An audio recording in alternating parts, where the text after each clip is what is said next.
The Oakland 68s and Last Dive Bar once again have come together to hashtag Unite the Bay. Here's what you need to know about what's going to go on July 25th. On July 25th, the San Francisco Giants and the Oakland Athletics will be starting their Bay Bridge series at Oracle Park. This is a friendly rivalry that goes back as far as we all can remember. But on July 25th, this isn't about who runs the Bay. We are asking Giants fans to show their support and join us by standing up before the first at-bat of the top of the 5th inning and remain silent throughout the at-bat to honor 55 years of baseball in Oakland, followed by chants of "Sell the team."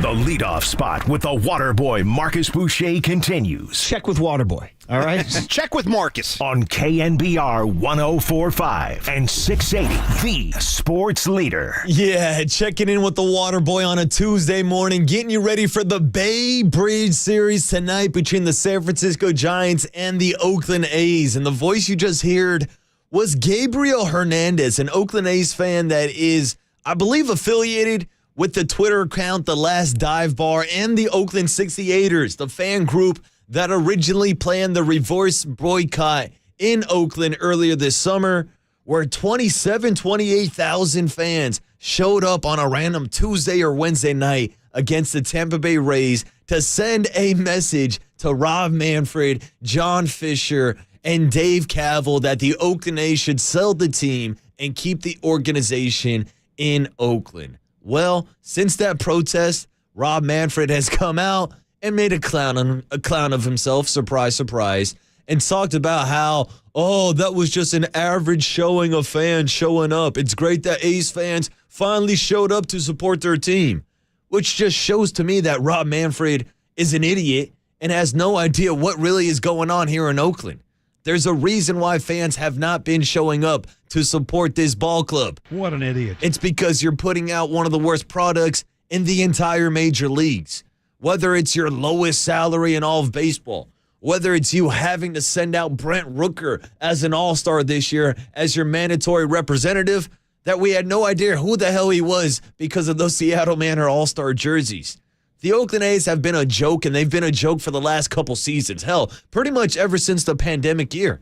Because it wasn't that long ago that it was 2019. The A's were playing in the playoffs, and they were selling out crowds at the Coliseum. Since then, we've seen them get rid of Matt Chapman. We've seen them get rid of Matt Olson. We've seen them get rid of Sean Murphy, Marcus Semien. I mean, the list goes on and on and on.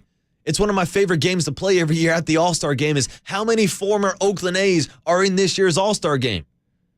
This past season, I think there was 4 or 5. There was a year, I remember after like 2015, 2016, they had like 8 or 9 guys who were formerly members of the Oakland A's. 9. And that's why it's so frustrating for these A's fans because they're routinely told that, we're a small market team, despite the fact that you play in the Bay Area, one of the biggest media markets in the country, and now you're going to leave to Las Vegas that's like barely in the top 50 media market-wise. So that was a bunch of baloney. And it's just John Fisher and Dave Cavill and this entire front office who refuses to spend money. The last big free agent was Eric Chavez. And that was a guy that wasn't even paid by John Fisher. That was a guy that got a contract before he even came over. The Oakland A's have never offered more than $60, $70 million for any player. Hell, $67 million is more than their annual average payroll is each year when they're only spending $30 to $50 million. And that's why Oakland A's fans are not going out. Why would they go out to support that product? If you're not going to put a major league roster on the field, what's the point? What is there to celebrate? You're still charging me $30 to park, still charging me $20 for a beer. Ha, ha, ha, it's the last dive bar in baseball. Last time I checked, there's no dive bars charging me $20 for a beer, Dave. They're certainly not charging me $30 for parking. And if they are, I'm parking in a different parking lot. If I got to pay that guy $30, he's breaking my window. He's breaking in. He's taking everything I got. There's no chance I'm parking in that parking lot. And that's why there's no chance that A's fans are going out to support this team. But that's why I did think it was a cool reverse boycott that we saw earlier this year. The unity, the fans celebrating out tailgating, packing the parking lots that I grew up going to. And now we've seen this protest happen in Oakland. We saw at the MLB draft where Rob Manfred was getting booed on stage. A's fans held the reverse protest there, and they even got fans from around the country to support the message during the All-Star game. When Brent Rooker was up there taking at-bats, you could hear the sell the team chants during the entire at-bat. And now tonight at Oracle Park on the corner of 3rd and King, I wouldn't be surprised if you hear those chants also. Because as our guy Gabriel Hernandez just told you, tonight is another reverse boycott. And we're actually having the president of the Oakland 68ers, Jorge Leon, on with me and Paulie Mack today at 9:35 to talk about the message that they're trying to send to the MLB, that they're trying to send to their own owner, John Fisher and Dave Cavill, the collection of idiots that are running the organization and now trying to take the organization outside of Oakland all the way to Las Vegas. And of course, the current updates are that the relocation process has already started. But we've seen this before in baseball. We've seen it in basketball, where teams are pretty much written off saying, oh, they're going to leave. They're going to leave. Remember when the Giants were going to go to Tampa Bay? Remember when the Sacramento Kings were going to go back up to Seattle? Those deals fell through. So I don't know if there is any chance that these deals fall through. But if Rob Manfred and John Fisher are the two guys leading the charge, I wouldn't be surprised if it does fall apart at some point. But it does sound more and more likely that the A's will be moving to Las Vegas. So this could be one of the last Bay Bridge series before the Oakland A's become the Las Vegas A's. And I'm saying, for old time's sakes, can the Giants just go out there and win a couple games? Hell, not even for old time's sakes, just for the sake of my radio show, just for the sake of KNBR, just for the sake of your season before the MLB trade deadline. Can we go out and win some games? This 6-game losing streak is getting ridiculous now. Getting swept by the Washington Nationals, losing to the Detroit Tigers, which technically makes you a team that got swept on back-to-back days. I don't know if that's happened in MLB history. I wouldn't be surprised if it is the first time in MLB history. Don't see too many rain games made up on a third game of a series on a one-day off schedule. I know it happened to the Giants last year where they had to stop off at Milwaukee and face off against Corbin Burns. But hey, either way you want to slice it, technicalities and all, the Giants got swept in back-to-back days against two of the worst teams in baseball. And now tonight they get an opportunity to face off against the actual worst team in baseball, the Oakland A's, who have had they even won 30 games by now? I'm going to take a guess and say no. Oh, here it is, Dave. 28-74 on the season. They've won 28 games. Your San Francisco Giants are currently 54-47, sitting in third place of the NL West. Luckily for them, everybody else in the NL West lost yesterday.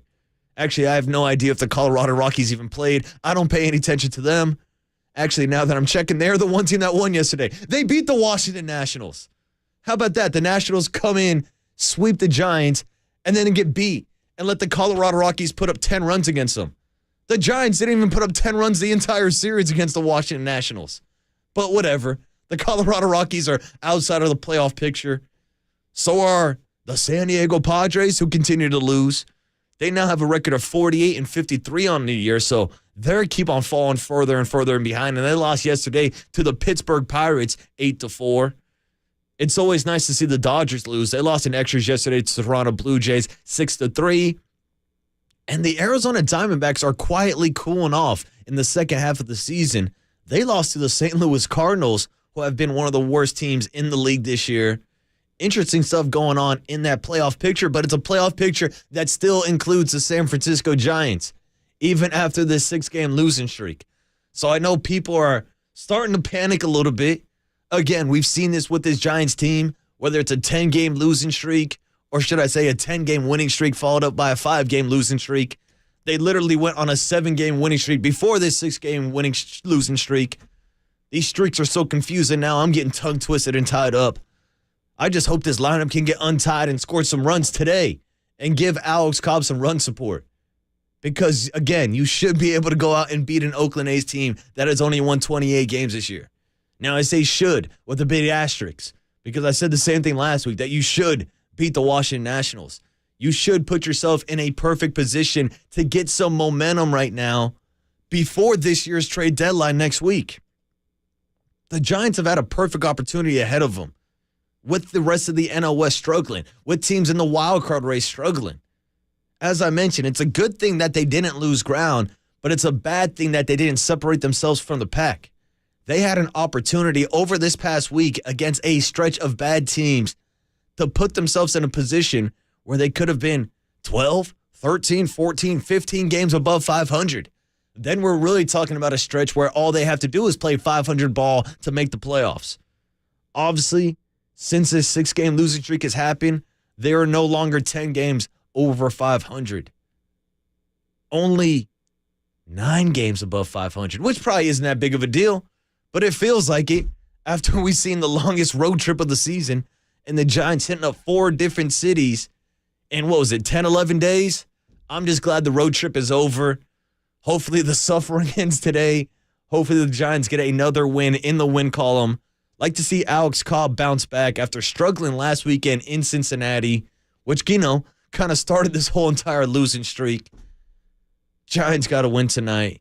And I hope Giants fans are out there not only supporting their team, but supporting the reverse protest as well. As I mentioned, the president of the Oakland 68ers, Jorge Leon, is coming on with me and Paulie Mack later on at 9:35 today. We'll let you know where you can get one of those Oakland A sell T-shirts. I believe they're having black T-shirts for the San Francisco Giants fans, and they're handing out some free, pretty cool posters as well. So we'll get all the information, all the messages, all the chants, all the silent protests, and all the sell the chants you need to know before tonight's game. Giants back in action. That's a 6:45 first pitch, 5:45 pregame right here on the Sports Leader. But coming up next is the two guys that presented the Diamond Notes and pregame show for the San Francisco Giants yesterday. I guess none of our particles rubbed off on the Giants.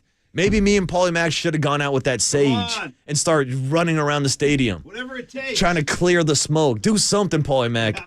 Maybe that's what we need to do today. Before the Bay Bridge series starts, we'll be out there with our sage, meeting up with the sell the chant, reverse protest Oakland A's fans. Sage. We got to cleanse the Giants of this road trip. It's finally over. They're back today. The corner of 3rd and King. Alex Cobb on the bump. He's got to be the stopper. Oh, what's up, Paulie Mack? You coming in for a face-off? Oh, you're not. You got me? Oh, I'm up. You got. Okay, I got you. What's up, bro? First of all, you sounded great. Oh, thank you. Just stopping in, getting settled here, giving you your final few minutes here of the Marcus Boucher Hour. I got to tell you, you know what occurred to me last night as I was kind of like parsing through this just disastrous road trip? Mm-hmm. Giants were undefeated when the Dead were playing. Oh. So the Dead had those 3 shows last weekend. Giants won every game. Can I get the Dead back, get the wheels back on? Bring them back, Paul. Because you're talking Sage. I'm just saying whatever it takes. We need something. Yeah, Because there hasn't been any positive vibes since the Dead were on the field, Paul. Hey, no, I know. And I got to just leave the audience because I got to get set up here. But last thing, I texted Marcus yesterday. I think the Giants were down about 3-0 at that point. Yeah. Marcus came back. I go, Marcus, this game's tough to watch. He hits me back. This game is gross. Gross. Great word. That's the perfect way to describe it. Gross. The entire road trip, not the entire road trip. Giants did win their first 5 games, but then they lose the next 6, which, of course, ends their road trip with a losing record of 5-6.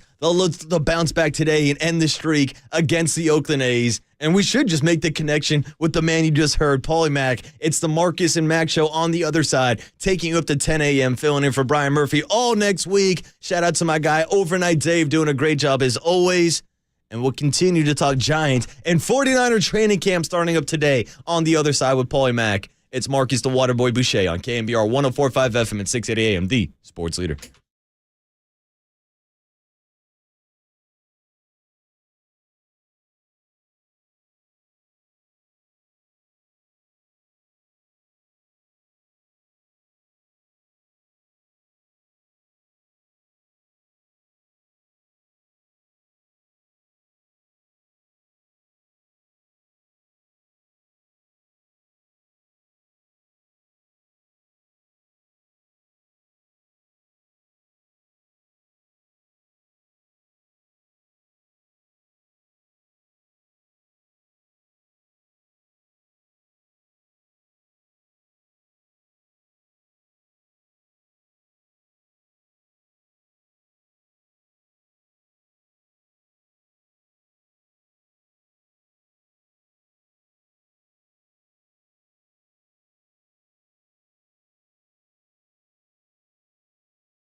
Good morning, and welcome to the KNBR Morning Show with Brian Murphy and Paul McCaffrey on KNBR 104.5 FM and 680 AM, the sports leader. I'm going to start saying this might be my favorite segment of the day, and I'll tell you why.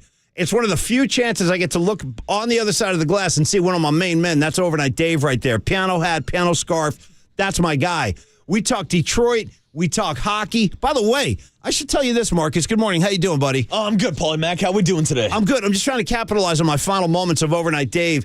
Because, Dave, I've told you this. I've still never been to Detroit, but I want to get there. Primarily because of the musical history. There's so much music history in that town that at some point I got to walk the streets. I got to go see a show there, and I will. Dave, and I will. And before I go, I'm consulting with you on every move I make. Where do I get the... Oh, Dave just said in my headphones, he goes, scratch that, don't walk the streets. I got you. Well, I understand. Well, they used to call it the murder capital of the world, for God's sakes. Back in the 80s or 90s, it was, no, you didn't want to walk through Detroit. He's saying don't even do it today. You ever been? No, I've never been to Detroit, and it's funny because you mentioned Overnight Dave and his Detroit ties. I really don't want to talk about the game that happened in Detroit yesterday, and it's funny because earlier this week, I looked to our guy Detroit Overnight Dave, and I said, the Giants have a one-day stop in the city of Detroit. Dave, as a man that's from Detroit, would you ever recommend a one-day vacation in the city of Detroit? Dave just looked at me and said, hell no. Don't do it. Gave me the cutoff sign. By the way, one thing about Dave is we could I can't believe we've never incorporated Detroit into his handle. It could be like Overnight Detroit Dave. Ooh, I like that. Like drop a Detroit Dave in there. It just kind of works. Overnight Detroit. Yeah, and then do you say Detroit or Detroit? Ooh, I'm a Detroit guy. Is it Detroit or Detroit? Dave says Detroit. I like Detroit, too. Yeah. Detroit. I don't know. I really never realized that there was two different ways to say it until Susan Slusser and Murph started talking about it last time the Giants played the Detroit Tigers. They're fully loaded. It's a great sports town with tons of history. I mean, you got the Red Wings who've won a ton of Stanley Cups going all the way back to the Gordie Howe days. You got Tiger baseball. You got Lions ball. It's coming. Dave, I'm on board, dude. I'm on board. I'm telling you. Yes. We are officially 44 days away from the first NFL game of the season. Let me get my applause out. Kansas City Chiefs versus Dave's Detroit Lions. Now, time out. You're talking preseason? No. That's the regular. Okay. Week one of the regular season. 44 days away. What is it? Is it opening night a third? Yeah, I think it's Thursday night football. Yeah, it's a Thursday. Okay. Is it going to be one of those Amazon Prime games, or are they actually going to put it on TV? Well, that's a tough assignment for the Lions, just rolling them right out like that today. They got to play the Chiefs? The defending Super Bowl champs. I thought for sure we'd get. How about a Bills? How about a Bengals? Give me something I feel bad that you're serving up the Lions. You're the Detroit Lions. You almost made the playoffs last year. How about you go play the Super Bowl champs? I got to tell you, too, watching, I know I reference this probably too much, but I say watching that Lions-Packers final regular season game where Detroit went into Lambeau and just roughed them up, dude. They had their way with the Packers that night. From that night on, I'm like, these guys are coming. Yeah. These guys are coming, man. They are. That offense looked really good that night. Goff was making some big throws in the extremely cold weather. So I'm hanging my hat on Lions ball this year. I'm looking forward to watching it. Hopefully they'll take a step up. Anyway, Marcus, this is not an accident, not a coincidence that I haven't really delved into Giant ball yet. A few minutes into the show. I honestly don't know what to say about that game yesterday. Marcus and I finished the show. We did a little pregame.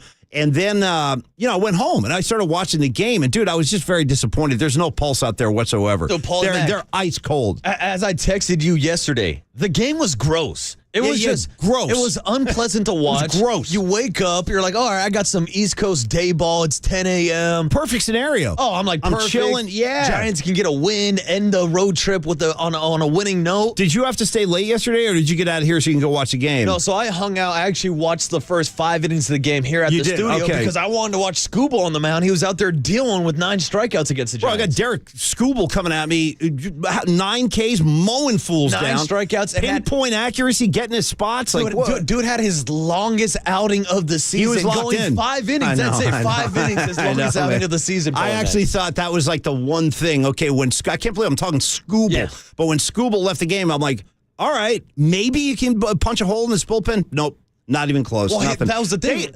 They couldn't even get a run to the second base yesterday, dude. It was like, well, that was a bad thing. The two players we talked about yesterday in our pregame show on Diamond Notes was the X Factor, Wilmer Flores, who stepped up and hit a home run in the Wilmer. sixth. Thank God for Flores. And man. our Who's Hot player of the day was Jock Peterson, who was unfortunately not in the starting lineup because he was facing off against a lefty. But he's the guy that got a hit with 2 outs in the ninth inning to put the first runner in scoring position for the Giants. Unbelievable. The entire game. I know. It was tough. It was a really tough watch. So, Giant fans, listen, I guess the only thing you can hang your hat on or look forward to is a little home cooking tonight. Giants come back home. But listen, there's going to be some electricity out at the yard tonight, Marcus. We got more than just a ball game. We got this reverse boycott, which is interesting. And I know we'll talk about this in the guest list on the other side. And we'll talk about who's coming on today. But I am wondering, like, how Larry Bear feels about all the A's fans coming in tonight, like with an agenda. Yeah. Not just like they're coming to watch a ball game. They're coming to make a statement.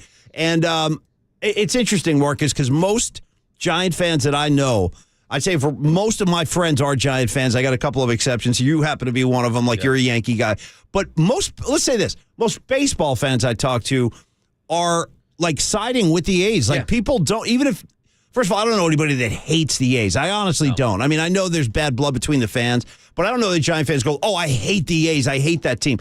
And my point is, I think most baseball fans are in lockstep with the A's fan base on their plight. 100%, Paulie. And I remember watching the A's protest game earlier this season against the Tampa Bay Rays, and there were plenty of Giants fans in the crowd. I mean, we saw it this year at the MLB draft. Rob Manfred went on stage, got booed relentlessly. You could hear the sell the team chants in the background. Even at the All-Star game this year, when Brent Rooker went up there with his faceless profile in that Seattle Manor All-Star jersey, and during that at-bat, the entire stadium started chanting sell the team. So it's definitely a message that Major League Baseball and their fans have got around. Unfortunately, not the owner, John Fisher, Dave Kaval, or the man that just got reelected as commissioner of the MLB, Rob Manfred. Let me say this about Dave Kaval.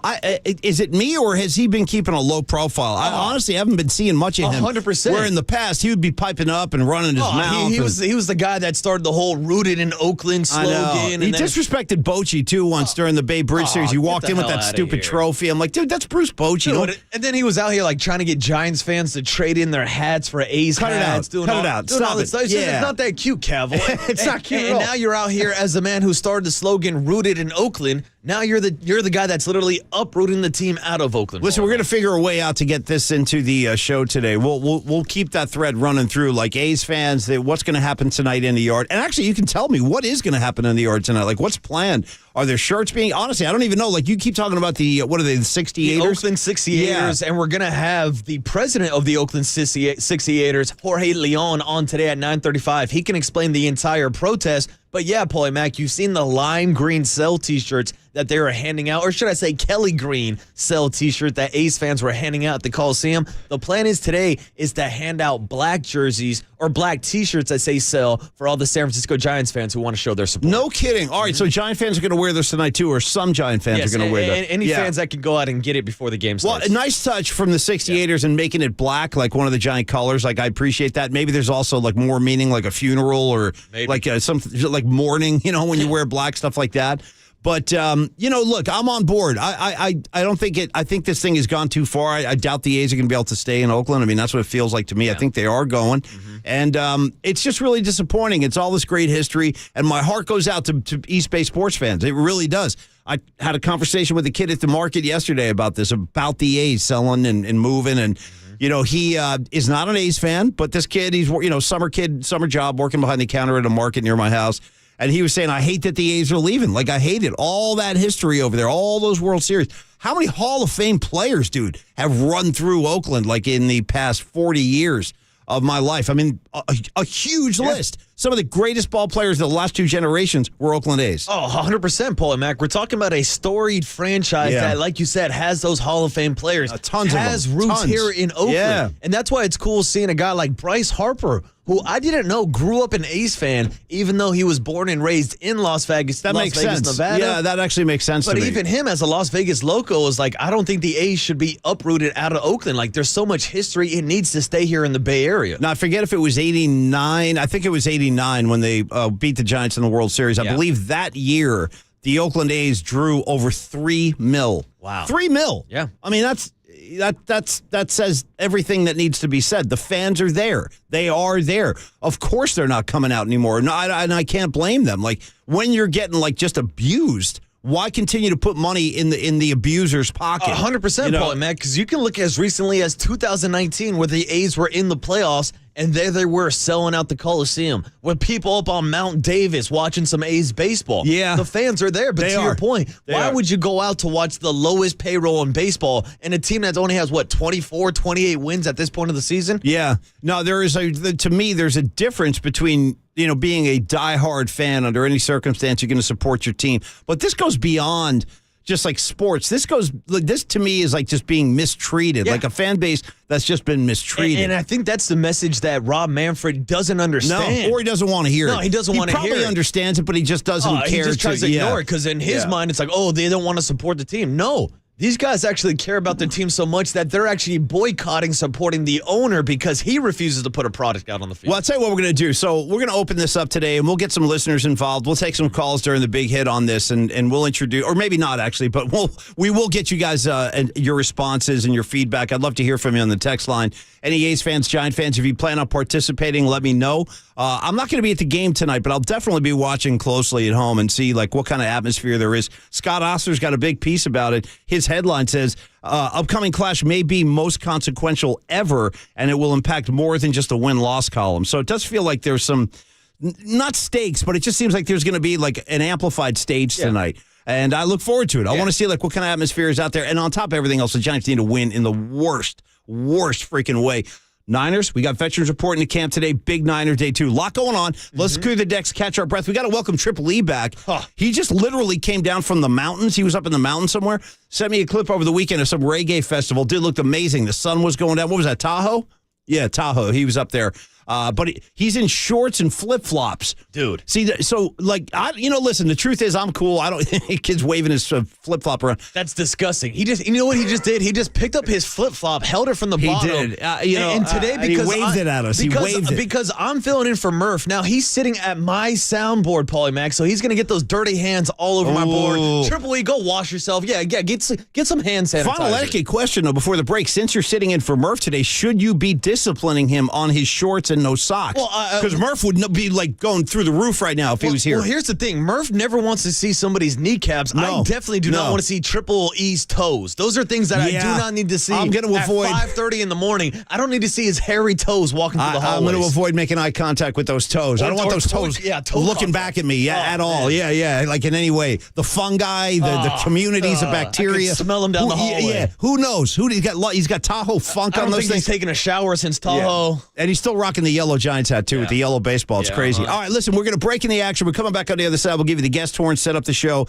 tell you who's going to join us today right here. It's Marcus, it's Mac on KNBR 680 and 104.5, the sports leader. It would be a sad day if they close the door on that building. Saratoga. Shout out to you for supporting KNBR, Saratoga's sports leader.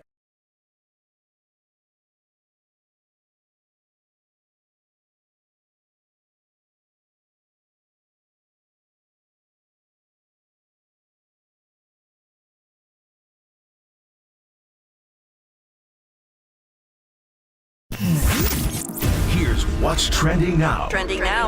On KNBR.com. Matt Mayoko stopped by the Tolbert and Copes afternoon show yesterday to give us an injury update on Brock Purdy ahead of 49ers training camp starting today. To hear that podcast and more, check out what's trending now on the all-new KNBR app.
And now, time for the Protect Your Assets with David Hollander Business and Technology Report.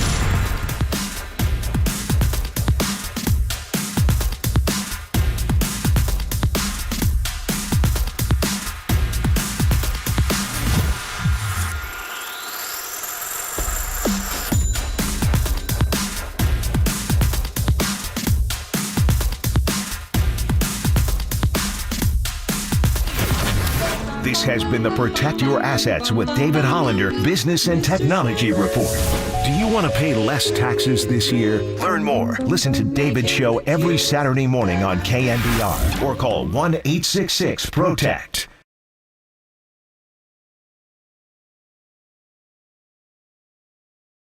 Now the pitch. Swing and a miss. He struck him out, and now the game is over, and that was the Giants' only at bat of the whole game with a runner in scoring position. And that's the second time in the last 4 games where something like that has happened. They had only one at bat in the Friday night game in Washington with a runner in scoring position as well. And the Giants' travails with the bat continue, and this is the longest losing streak that they have had all year long. Listen to the sports leader anywhere, anytime. Download the all-new KNBR app. Now, Murph and Matt continue live from the KNBR Casino Matrix Studio. Casino Matrix Progressive Jackpots are here. Where are you? Just drop in. Please play responsibly. 1-800-GAMBLER. Marcus Boucher starting to sound like Paulie Mackin here during the breaks. He's screaming out horn parts going, ba ba ba ba ba ba. I love it. Well, look at this kid. So Triple E's back. By the way, good morning, everybody. You got the Murph and Mac show. Marcus Boucher in for Murph all week long, having a good time in here. And Triple E rolled back down from the mountains, literally in his shorts and flip-flops.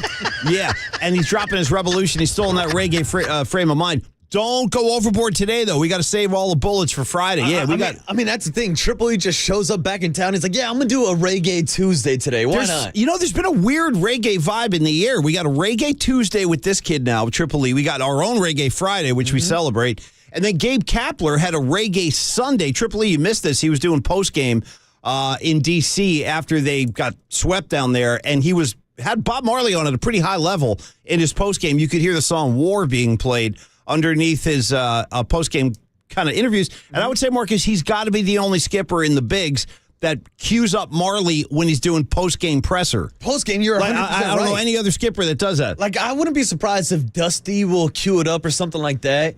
But yesterday also I noticed I was watching postgame of Ross Stripling, and he had some Bob Marley in the background. Interesting. They had jamming playing throughout his entire postgame interview conference. Yeah. By the way, speaking of Stripling, I mean, I don't know. Yeah, it was. I don't know. I thought it was a quality outing. Yeah, it wasn't disastrous or anything. He's got no help at the plate. 100%. He had another quality start. That's back-to-back games where he has had a quality start. Now, he did scatter 10 base hits across the entire game, but he also did a pretty good job at limiting the actual runs. That third run did come on that David VR kind of in-between play, but he also got some great defense from guys like Michael Conforto robbing a home run. Yeah, that was a great Austin catch. Slater laying out. So they probably saved him runs. So, yeah, he gets charged for 3 runs, 6 innings, pitching to the 7th, giving some length. I'd say it's a quality start. Good I would outing too. for Ross I mean, Stripling. all things considered, I mean, it wasn't a bad outing. 3 runs, like you said, no walks. Yeah. He gave you as many pitch. He went as deep in the game as he could. He almost gave you 5. And like you said, the Conforto catch and the Wilmer home run, that was it. Honestly, that's how it felt to me. Those were the only 2 moments of the game where there was anything worth kind of like sitting up in your seat for. Yeah, 100%. Because, Paulie, it's funny. We talked about last week, before this losing streak, we talked about, the Giants going into the bottom of the 9th, down a run against the Reds. But this is a team that's came back so many times. Well, you don't feel that way right now, though. During this stretch. You don't feel it. As soon as they went down 3-0. That's it. Even when Wilmer hit the home run, cut it 3-1, I was like, all right, are the Giants really going to come back? They haven't even had a runner in scoring position the entire game until that 9th inning. Marcus, you're a really kind of sophisticated baseball thinker, and you've seen a lot of ball, played a lot of ball. What you're watching this team right now lose 6 straight, their longest losing streak of the year. What are you seeing, man? Like, can you attribute this to anything or things? Do you see, like, okay, it's because of this, it's because of that? Like, I don't know what I'm seeing. Is it fatigue? Like, help me out with this. What are you seeing that's got the Giants, like, in a place now where, you, like, to your point, they're not really able to come back? They fall down in a game now, you feel like the game's over. And that's the thing, Paul. It's kind of hard to kind of wrap pinpoint your it? head around why they're struggling this much, because it's not like they have been up and down the entire season, but they started off the second half of the season They're playing on great that ball. 5-game Yeah, winning streak. yeah. And so now everybody's saying, oh, they're tired, they're fatigued. It's funny to me how teams all of a sudden are tired when they're losing games. Well, is it because of the 11-game road trip? See, I do think that contributes. 4 different cities in the last week and a half. I mean, hell, it feels like it's been a month since Logan Webb was throwing that complete game shutout against the Rockies before the All-Star break. They haven't had a home game They since. haven't been home forever. So I know a lot of guys took vacations. I know Logan Webb and J.D. Davis went up to Tahoe during the All-Star break. But we're looking at a 2-3 week stretch now with these guys on the road. I'm sure that adds up a little bit. But again, it didn't affect them against the Pittsburgh Pirates or the first 2 games against the Cincinnati Reds. No, it's really tough to watch right now. But again, we're hoping that's just a change of scenery. We'll get them back on track, their normal routines, at home with their families. Cobb on the hill tonight. Hopefully he can settle things down. But frankly, the Giants just need some punch. They need some life at the plate, and it just hasn't been there. So 1 run yesterday. Let me do some quick math. What is that, 6 runs in the last 4 games now? Yes, you were correct, Paulie. Yeah, I mean, it's just, man. Well, check out these numbers, Paulie. Over the 6-game losing streak, the Giants' offense is averaging 1.5 runs per game. They have a team batting average of 156. Yeah, that ain't going to work. Their on-base percentage is only 227. Yeah. They've struck out 57 times, only walked 15 times in that stretch. Well, the longer this goes on, I mean, the louder the drums are going to start beating for... no! Yeah, see? We suck again! Look at this kid now jumping in. He's got his own soundboard in there. Now he's just That's trashing the everybody. Giants. Back That's for 5 minutes, he's out here trashing the Giants. He's out here dropping Rob Schneider on everybody on a Tuesday. No, I was going to say, like, the longer that this skid continues, and hopefully it ends tonight with a giant win, that's what we're all hoping for, but if they continue to play this kind of baseball, like, the drums are going to beat louder and louder for some free agency help. Well, here's the thing, Paulie Mac. If they keep losing like this, if there's, 5-6 games left before the MLB trade deadline? Yep. If they lose all these games, they're hovering back towards a 500 record. That's what concerns me. They're getting, I know. Maybe we're going back to the talk about them being sellers instead of buyers at this year's trade deadline, and then maybe shipping off an Alex Cobb to get prospects in return. It's funny, that's how quickly things can change. Isn't it crazy? And again, this 10-game stretch probably shouldn't be magnifying this much in Major League Baseball, but across the league,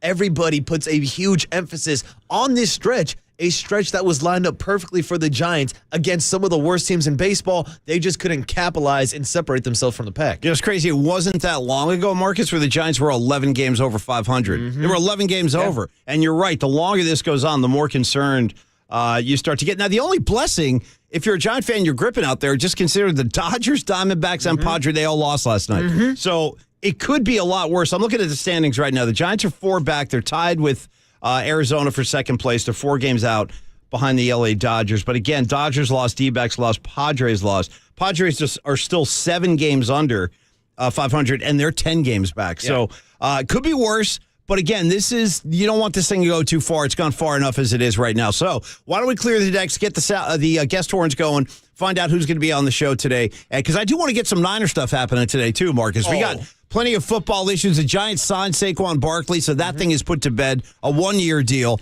But a lot of NFL talk today, too. So, Marcus, as we take a deep breath, let me take a slug of coffee. Who's joining us today? Well, Paulie Mac, as you mentioned, 49er training camp starts today at Levi Stadium. You're going to hear from Kyle Shanahan and John Lynch at 11 a.m. this morning. But at 7:15, we're going to check in with the SF Chronicles' Eric Branch, giving us a breakdown of all the top storylines heading into 49 trainer camp.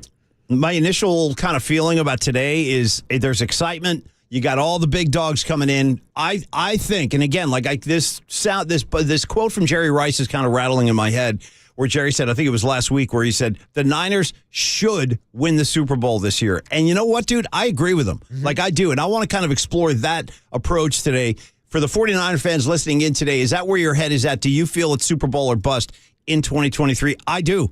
Like, I really do. And that's something we can maybe talk about during the big hit today. Yeah, 808 KNBR. Yeah. We'll talk about that today at 8 a.m. if you want to join in on the big hit. But before we get to the big hit, we got to talk about the Giants not hitting the ball so much. We'll check in with Dwayne Kuiper at 7:35. It's a Tuesday. It's a smooth day, Paulie Mac. We already got A's fans talking mess on the guest line, too. Like, after that whole polite thing I did at the beginning, hey, kumbaya, we're all big one family. I look down here, I got my guy 707. A's going to get their 29th and 30th wins today and tomorrow. Oh, congratulations. It's coming right in. Coming in in hot. You got high standards to get a 30th win of the season. I got to be honest. July. I got to be honest. I'm a little bit worried about these two games. I am, because you can't assume anything when these two teams play. Not with the way the Giants are playing right now. I mean, we talked about it in the pregame with John Miller, how the Giants continue to play at the level of their competition. I know. What is that about? They have one of the best records in baseball against winning teams, but against losing teams, they just disappear. It's a great call. It's really confounding about this team. It's one of the frustrating kind of aspects of being with this team all year is that exact idea. They do play well against the better. They swept L.A. in L.A. And then they get swept in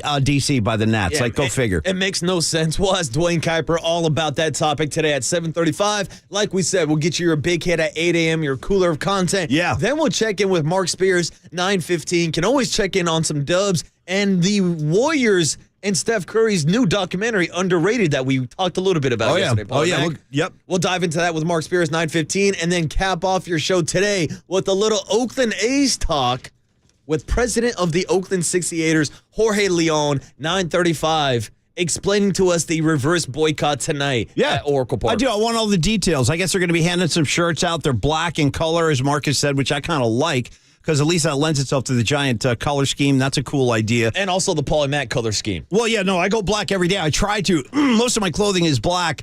That way I can't, be criticized for fashion faux pas. That's my approach. I just wear the same thing every day, and hopefully I'll get away with it. Also, I want to remind everybody I got more ZZ Top tickets. I'm going to give those away. I think I'm going to do it early today, Marcus. Hell yeah. I think I'm going to do it in the 6 o'clock hour.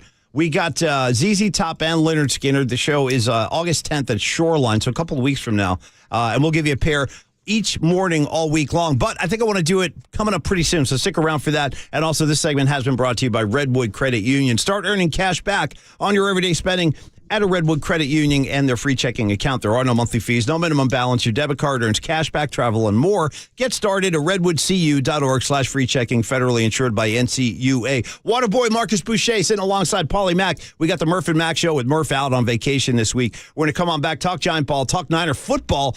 Veterans reporting today. A lot of excitement in the air. KNBR 680, the sports leader.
Follow the leader on Twitter at KNBR. For once again, we are the sports leader. KNBR 104.5 and 680. Football season is almost here. So give me your thoughts right now, just the state of the 49ers. How do you feel about this season? We're about a week or two out from training camp.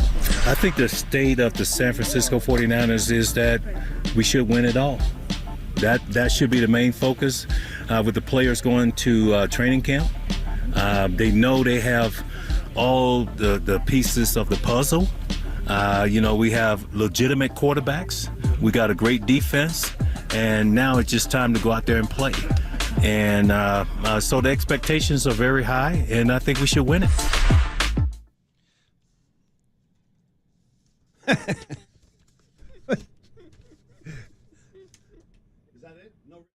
All right, we're back. Listen, it's going to be one of those days. I can tell with Triple E back there, we're having like a rave party. We got a reggae thing happening a few minutes back. Just kids all over the map today, Marcus. I'm trying to get my feet planted, but now I feel like I got to grab a glow stick and some glitter. And run out to some warehouse like it's 1997 all over again. By the way, the rave community, what's the state of the rave community? It's still going strong? pretty strong. I'm just asking. Not as strong as it was like a few years ago when I was in college. That's when like EDC was huge. The electronic dancing carnival. Dude. That's what it is, right, Triple E? Yeah, they got all kind of... Yeah. Triple E is more of a rave guy than I am, as you can tell by the rejoin. Funny thing about the rave festival to me, and I know those go on, they're big in Europe. Yeah, you got the people with the glow sticks on the wrist. I hope people are watching the stream right now because Marcus is breaking off some moves. Yeah, totally. You ever see the people that put the glow stick in their mouth? Oh. And then they come by, they open their mouth, they try to freak out. Isn't that dangerous? I wouldn't do it. I don't recommend it. They tell kids not to do it, Paul. Whatever's inside that ass, you don't want that thing going down your throat. No. I'm not going into that. I promise you that. Joe Rogan knows what I'm talking about. But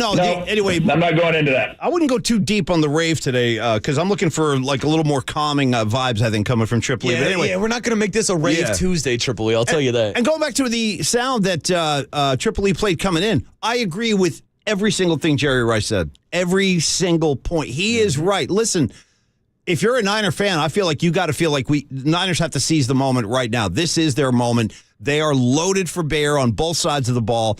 Jerry's right. They got a great defense. Jerry's right. They got a very potent offense.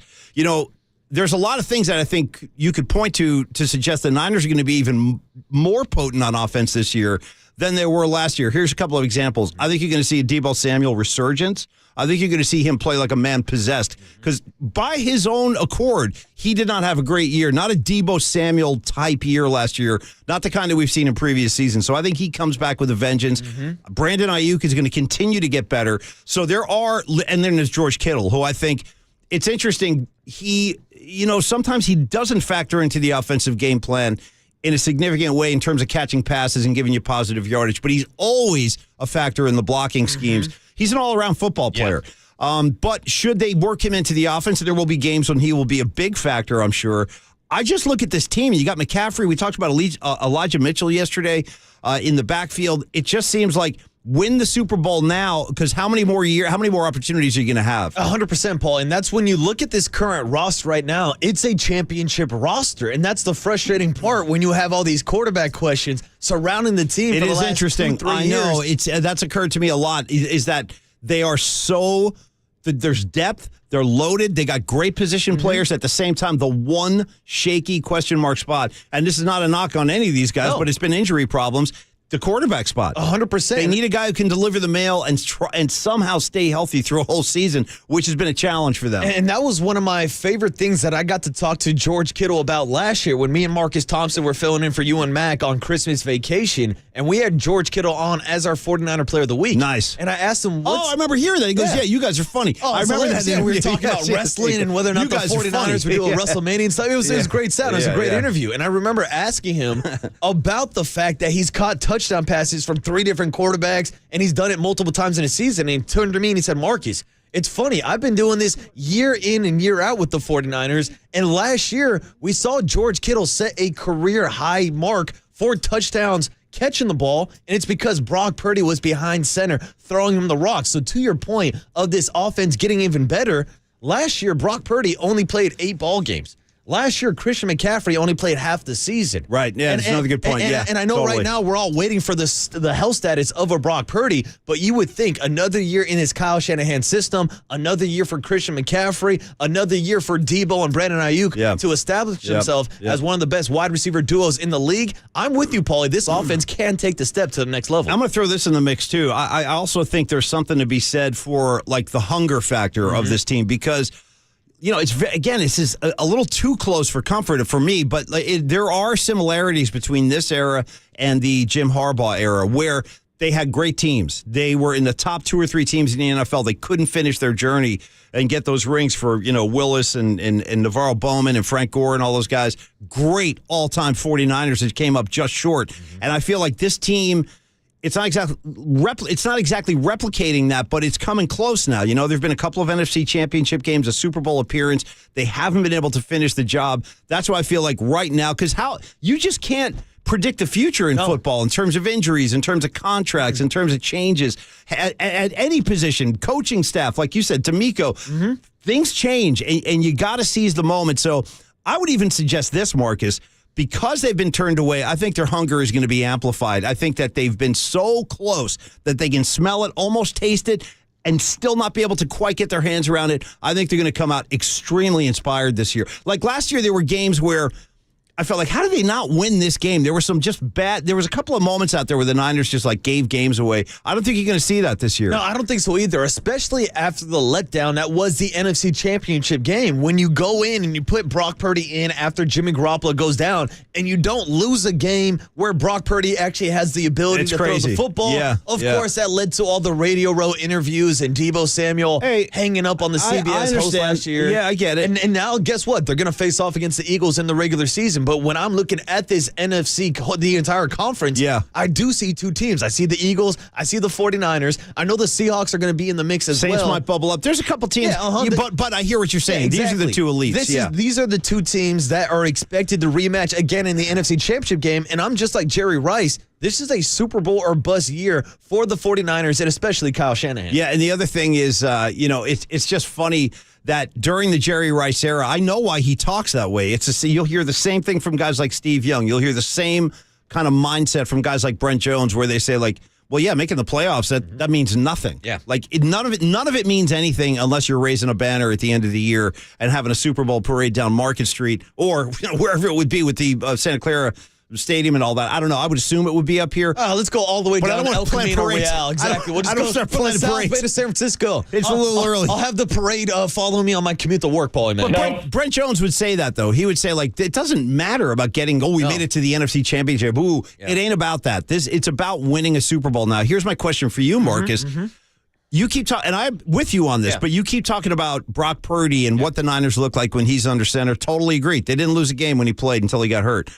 Would you change your expectations at all if it winds up being Trey Lance for a couple of weeks or longer, or Sam Darnold for that matter? I don't think so. I don't either. See, that's it. Because here's the thing. It's like in this Kyle Shanahan system, we've seen it with multiple quarterbacks. Hell, we've seen it back with Jimmy Garoppolo. How many games was he winning under this system? And again, Paulie, if we want to take a step back, to probably exactly a year ago today, when the 49ers were starting up training camp last year, Kyle Shanahan took to the podium and said, this is Trey's team. He did. And they were confident in Trey Lance taking over last year. I know that's all based off of speculation and what he could be. We still haven't seen it on the field. But I'm still one of those guys that I'm not writing off Trey Lance until I actually see more of him on the field, because he's got all the attributes. No, he's got the arm talent. Yes. There's a reason why he was a top 3 draft pick. So even if Brock is not ready week 1, I'm not that kind of put off by the fact that it could be a Sam Darnold or Trey Lance. Me personally, I would probably lean towards Trey Lance. Yeah, that's going to be interesting. But going back to the original question I asked you,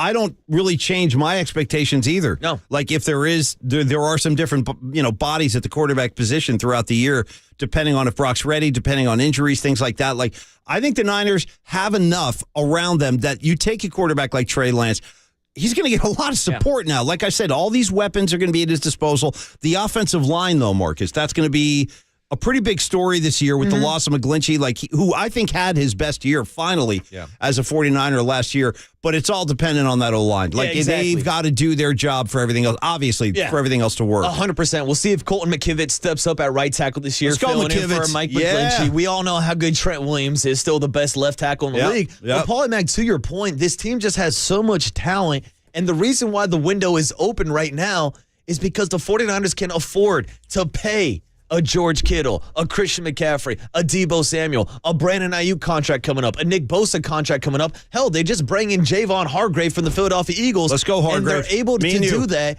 because of the window that they're currently in with these rookie quarterbacks being on these rookie contracts. 2-3 years down the road, Brock Purdy's going to have to get paid. If Trey Lance turns into something, he's going to have to get paid. Then you're in a situation where you don't have this financial flexibility, and that's why it's so important that the Niners win currently with the roster that they do have. Hey, I want to remind everybody also, we are talking Niner football right now, but you know how we do it at The Leader. We're the flagship of Giant Baseball, too. So don't forget, listen to Papa and Lund today because Sean Estes is going to join those guys at 10:30 a.m. You tune in for some Giant talk there. We'll get Sean Estes on Thursday, as we always do.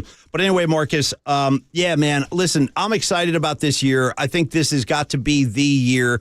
You just, like I say, you can't assume anything in the NFL and how long a team is going to stay together. And the fact that they've gone so deep and they've come so close with different quarterbacks, that speaks to Kyle's system. Jimmy took them to the bowl. Brock took them to the NFC Championship. You got to wonder what that game would have looked like.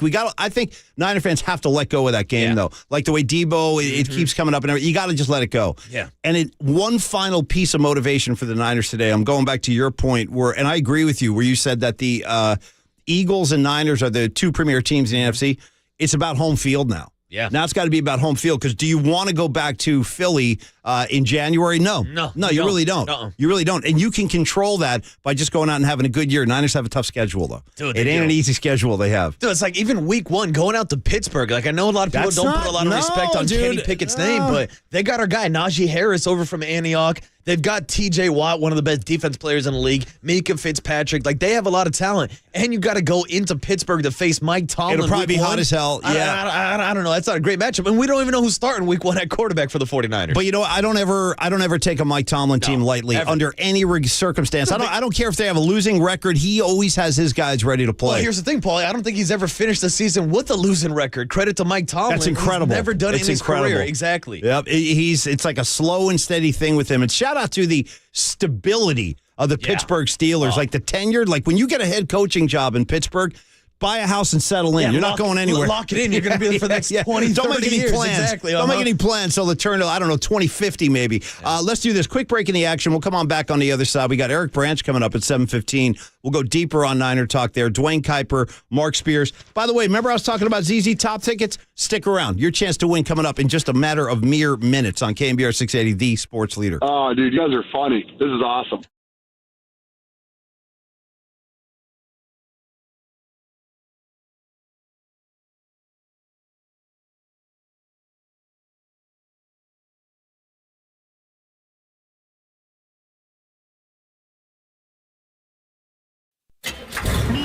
From the Chilton Auto Body Traffic Desk.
KNBR heads, fill your feed by following the sports leader on Facebook. This is KNBR 104.5 FM and 680 AM.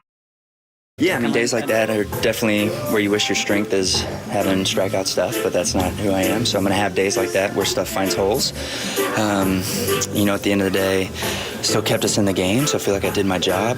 Thanks to some great defensive plays from Conforto and Slater in some big spots. So overall, I feel like I'm pretty much back to myself, and that's kind of what I do,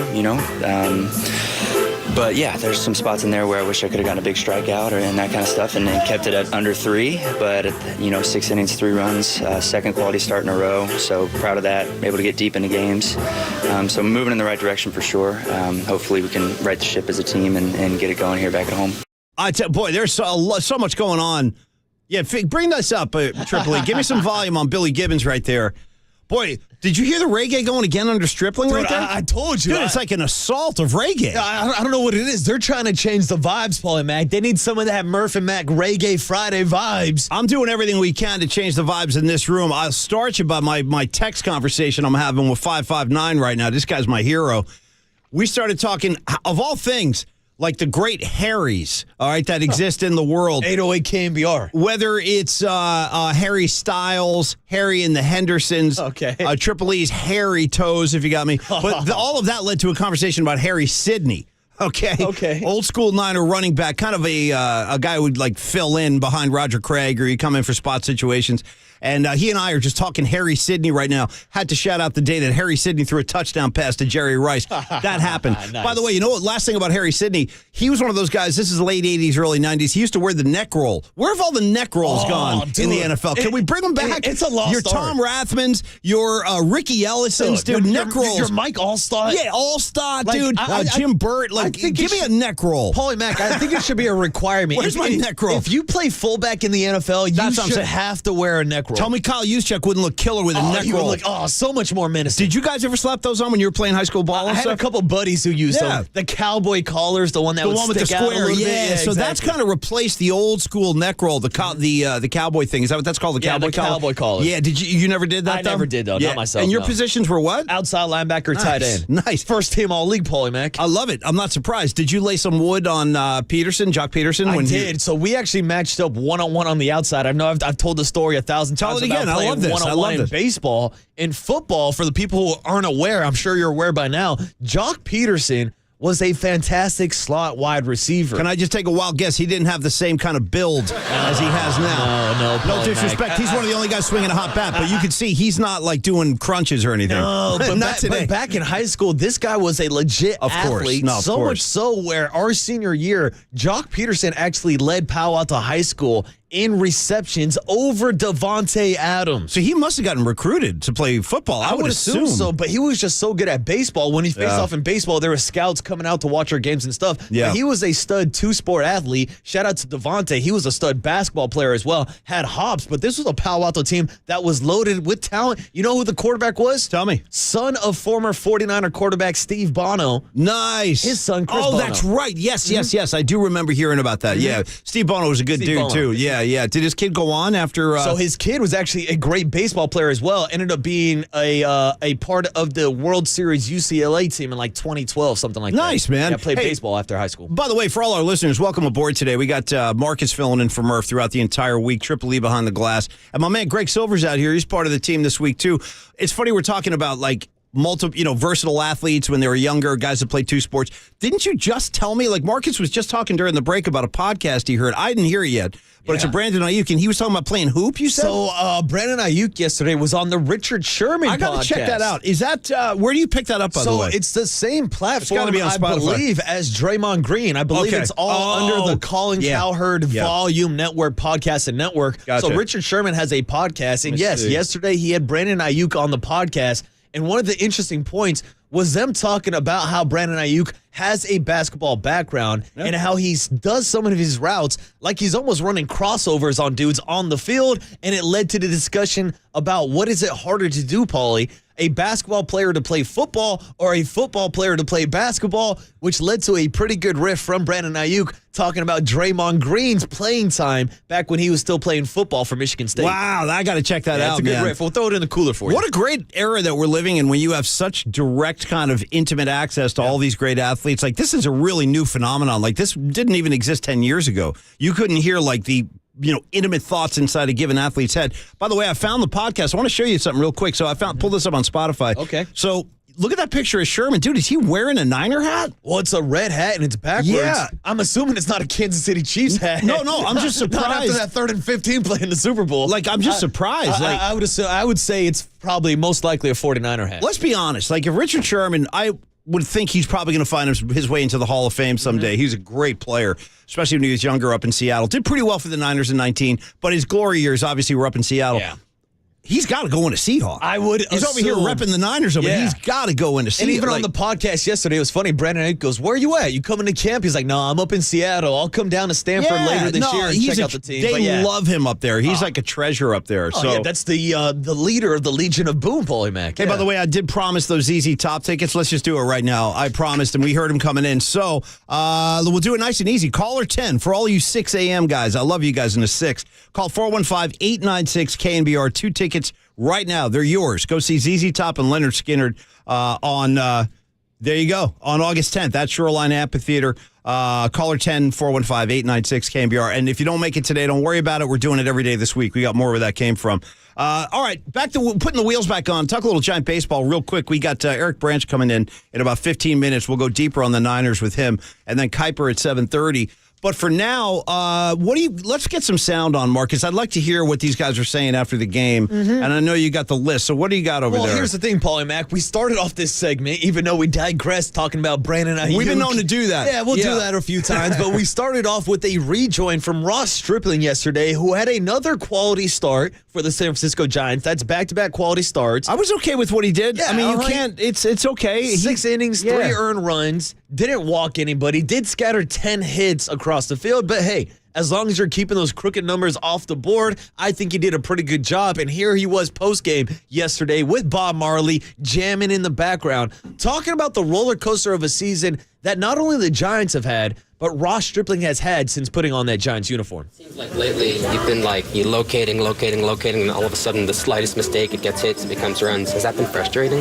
That's frustrating, yeah. That's when I've struggled in my career, that's definitely what it's been.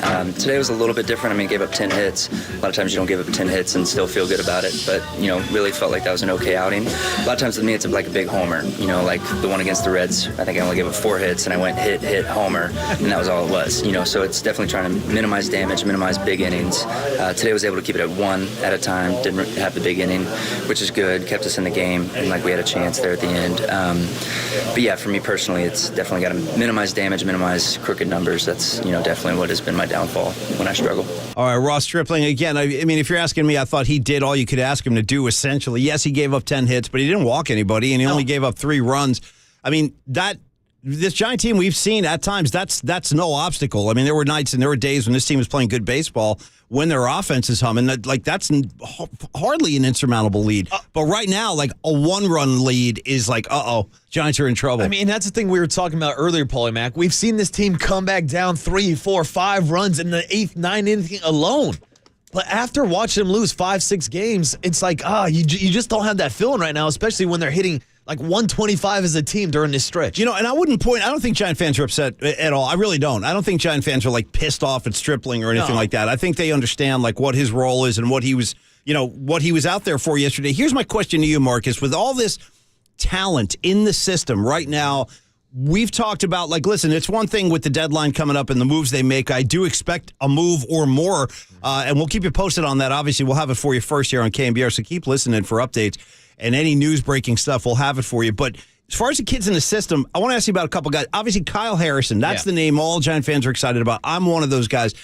At this point, getting into the back half of the season, Marcus, I don't know, what do you think the likelihood is of Harrison coming up? That's a great question. That's the question, or one of the big questions. I mean, that's what we're all talking about, because you look at this Giants rotation, and outside of Logan Webb and Alex Cobb, it's not much, to be honest with you. Like, it's going to be cool if Ross Stripling can be the 4th, 5th guy in your rotation, but again, he doesn't inspire too much confidence in a playoff series where you need 3 guys. So whether it's at the trade deadline this year and the Giants going out to get another arm, or bringing up one of their top prospects like a Kyle Harrison, the only thing is we haven't seen Kyle Harrison since the All-Star break. He's dealing with that hamstring injury right now, got pulled from the Futures game, so he's not even pitching for Sacramento right now. So I think that delays the process, because my expectations for this season was that Kyle Harrison would be called up sometime probably mid-August. That would be as soon nice. as we get past the MLB that's getting trade coming deadline. up pretty soon. That's only a few weeks away. 100%. Yeah. And that's why I think this next week is so important to determine whether the Giants or buyers or sellers,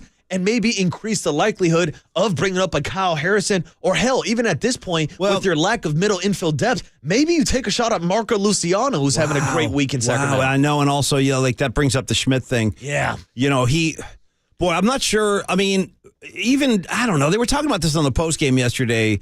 Richie Aurelia was talking about just, the idea of him going back down just to get some reps, get recentered, refocused. What do you think about that idea, Casey Schmidt going back down? I think that's a possibility when Thairo Estrada returns from the IL, because the thing is, Casey Schmidt is getting plenty of opportunities right now. And I've lost my way with Estrada. What's his due date? So he was on a 4 to 6 week timeline return. So I want to say that's probably the 2nd week of August, around that time. All right, that's coming. And Brandon Crawford is actually expected to be back at the end of this week, maybe early next week. All right, that's so when big. Crawford makes his return, when Estrada makes his return, then there will not be an everyday playing role for Casey Schmidt, especially if the Giants do go out and add one of these middle infielders at the trade deadline. Then we're probably looking at a possibility where Casey might have to take a trip back down to Sacramento to get back on track. It might be good for him. I mean, it might. Look at what Joey Bart is starting to play better baseball after getting sent back down. He's got a hot bat right now, and he's playing good ball. Sometimes I think that's part of the process. I mean, it's part of baseball. Look at yesterday as an example. A local kid out of Petaluma, Spencer Torkelson, who's the number 3 hitter for the Detroit Tigers, was consensus one of the best hitting prospects in baseball, broke all of Barry Bonds' record at Arizona State. Next thing you know, he gets up to the major league level, and he's struggling. So they set him down, they put him on the bench, and he's had an up-and-down season. Now, this year, his numbers aren't fantastic, but he's definitely improved. Had a couple base hits yesterday. He did. And now, I'm wondering something I want to ask Kuiper about. Do other guys from across the league notice that? Does a young Casey Schmidt That's a great look question. into that dugout? I'm going to guess yes. And see a Spencer Torkelson who's gone through the ups and downs of the major league level as a first-round draft pick, as a top prospect. And maybe because, it happens all the time. I remember when Mike Trout got called up when he was 18. He struggled, got sent down. Now it's a little different. Casey Schmidt's 24 years old, not 18, but it happens to everybody. It does. There's going to be a window of adjustments, and then it's on them to make the adjustments to the adjustments that major league pitchers are making. That's exactly right, and hopefully that'll happen with Schmidt. But right now, it's not going great. No. Hardly. When his at bats are just they're not going well. Even Pat Bailey, he has not been producing at the plate. He's cold. And there is, I guess, on the one hand, to your point, Marcus, we shouldn't be surprised as Giant fans, as great as it was when those guys came up, and that was a huge shot in the arm, and they were all producing. But after the adjustments, now you really see that this is MLB, man. This is the big leagues. Oh, and especially after the bar that these guys set, especially Patrick Bailey and Casey Schmidt. God. 2 guys that I remember going out and watching in San Jose. And to be honest with you, 2 guys that I wasn't extremely impressed with their offensive skills. Wow. These were 2 prospects down there in the San Jose level. Now, of course, they've gone through the 2-3 year process of going through the minor leagues. But look at Patrick Bailey's stats. He's got better numbers in the major leagues than he ever did in the minor leagues. These were 2 guys that were known for their gloves. But surprisingly to, I think, a lot of people inside baseball, they came up and were swinging extremely hot bats. I think that kind of set an unrealistic expectations for Giants fans. Probably. Thinking that these guys were going to be 300 hitters hitting 20, 30 bombs a year. By the way, 925 reminding me that we're reminding all of us, Willie McCovey got sent down. Okay, so think about it. Willie Mack goes down. I think Casey Schmidt can go down for a little bit. Hey, also want to ask you about what you know, because I believe you've said you've seen this kid work, and we talked about Kyle Harrison, the hamstring. We'll keep an eye on that. But let's talk a little bit about Carson Wisenhunt. Yeah. This is the other kid who is having like a lights out year right now. He's in the system, but like he's in Richmond right now. Oh, he's up in Richmond. He's in Double A. But the thing is, Paul, I saw him opening night down in San Jose Muni. And then help me think of a song that's going to rhyme with Wizenhunt. 100%. How about that assignment? Yeah. Wizenhunt? I mean, this is the guy that we're talking about. Like, we give a lot of attention to Kyle Harrison. Carson Wizenhunt is the number 2 left-handed pitching prospect in the Giants system, and he's been on the fast track. Whether it was him dominating in San Jose, getting your boy a couple beer batters, a couple $5 beers down at Excite Ballpark, to him going up to Eugene, playing with the Emeralds at High A. Now he's up to Double A with Richmond and the Flying Squirrels. He was pitching a couple weeks ago in the Futures game representing the San Francisco Giants. Paulie Mack, this could be a guy that already is sitting 94, 95, 96 miles per hour from the left side and has an MLB-ready changeup right now. I can't wait. It's his best pitch. It's a plus changeup. I think he's going to be in Sacramento soon, and if the Giants are serious about making a playoff push, this could be one of those guys that comes in as a bullpen arm. Wow. I don't know in the That's rotation yet, but we've seen the accelerated path from Double A to the major leagues with guys like Patrick Bailey. Yes. I think it's even quicker if you are a pitcher. Hell, I've seen guys like from the Los Angeles Angels. Ben Joyce last year was pitching in the College World Series for LSU. Now he's in the bullpen for the Anaheim Angels. Dealing with a little bit of injury, but if you're a pitcher and you have major league ready stuff, you can get the fast track all the way to the big league. Well, that's going to be a name to keep an eye on, Carson Wizenhunt, as he's making quick work of low A and high A and is just getting his way through the system. Boy, I look forward to seeing this kid. I look forward to seeing Harrison. And this is what Giant fans are excited about. Like, you're seeing them trickle in now with the youth movement. But as the calendar turns here, that's a pretty interesting thought, seeing Wizenhunt in the bullpen later this season. 100%. And if the Giants are in contention, but then again, Paulie Mack, it circles back to the trade deadline next week.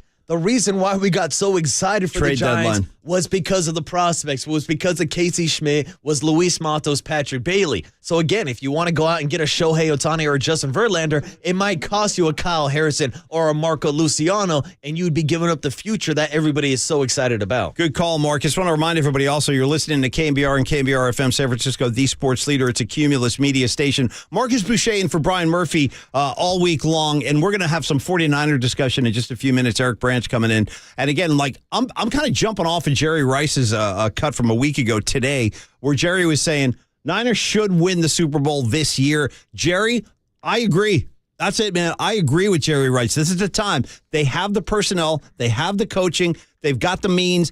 Let's get this done. All right, let's get this done. I'm saying that's the goal this year. We're going to talk more to Eric Branch about that. Also, obviously, the big questions with everybody reporting today, the status of Brock Purdy. We'll check in on some of the other big names, too. I want to hear more about the Brandon Aiyuk podcast, too. I really do. Did he talk some good Niner stuff in there about the season, like coming there's up? Some great stuff about him and Debo Samuel, maybe be considering one of the best duos in the league. Some great stuff we can get into, Paul. I don't disagree, by the way. No. I don't disagree. Debo and Aiyuk are going to be as formidable as almost any tandem out there. They complement each other so well with their different styles of play. Brandon Aiyuk, underrated route runner. Yes, and I'll tell you one other thing about Brandon Aiyuk. That's my guy. He is also underrated with his physicality. He got rough last year, dude. He was running right into D-backs, like taking them on, saying, go ahead, try to tackle me. And like that element was not part of his game a couple of years ago. And how about last year, the blocking that he was putting out there? That's the thing. He got nasty. If you're going to buy into this 49er system, you got to block, whether you're a fullback, a tight end, or a wide receiver. That was some of my favorite plays when Debo gets a little dump off and you got Brandon Aiyuk down the sideline leaning the way. Well, I'll tell you what we'll do. We'll have our guy Greg cut a bunch of that up and we'll stick it in the cooler and we'll roll that out during the big hit. On the other side, Eric Branch joins us from the Chronicle. We will talk 49er football. Also want to shout out our ZZ Top Ticket winner. It's Leo.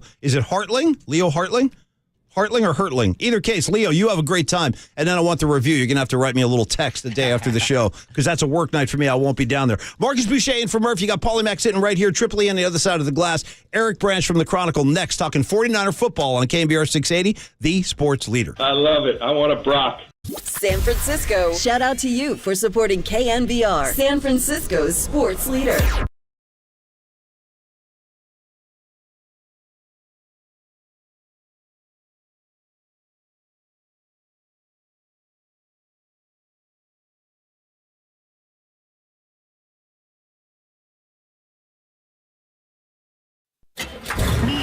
From the Chilton Auto Body Traffic Desk.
And now, time for the Protect Your Assets with David Hollander Business and Technology Report.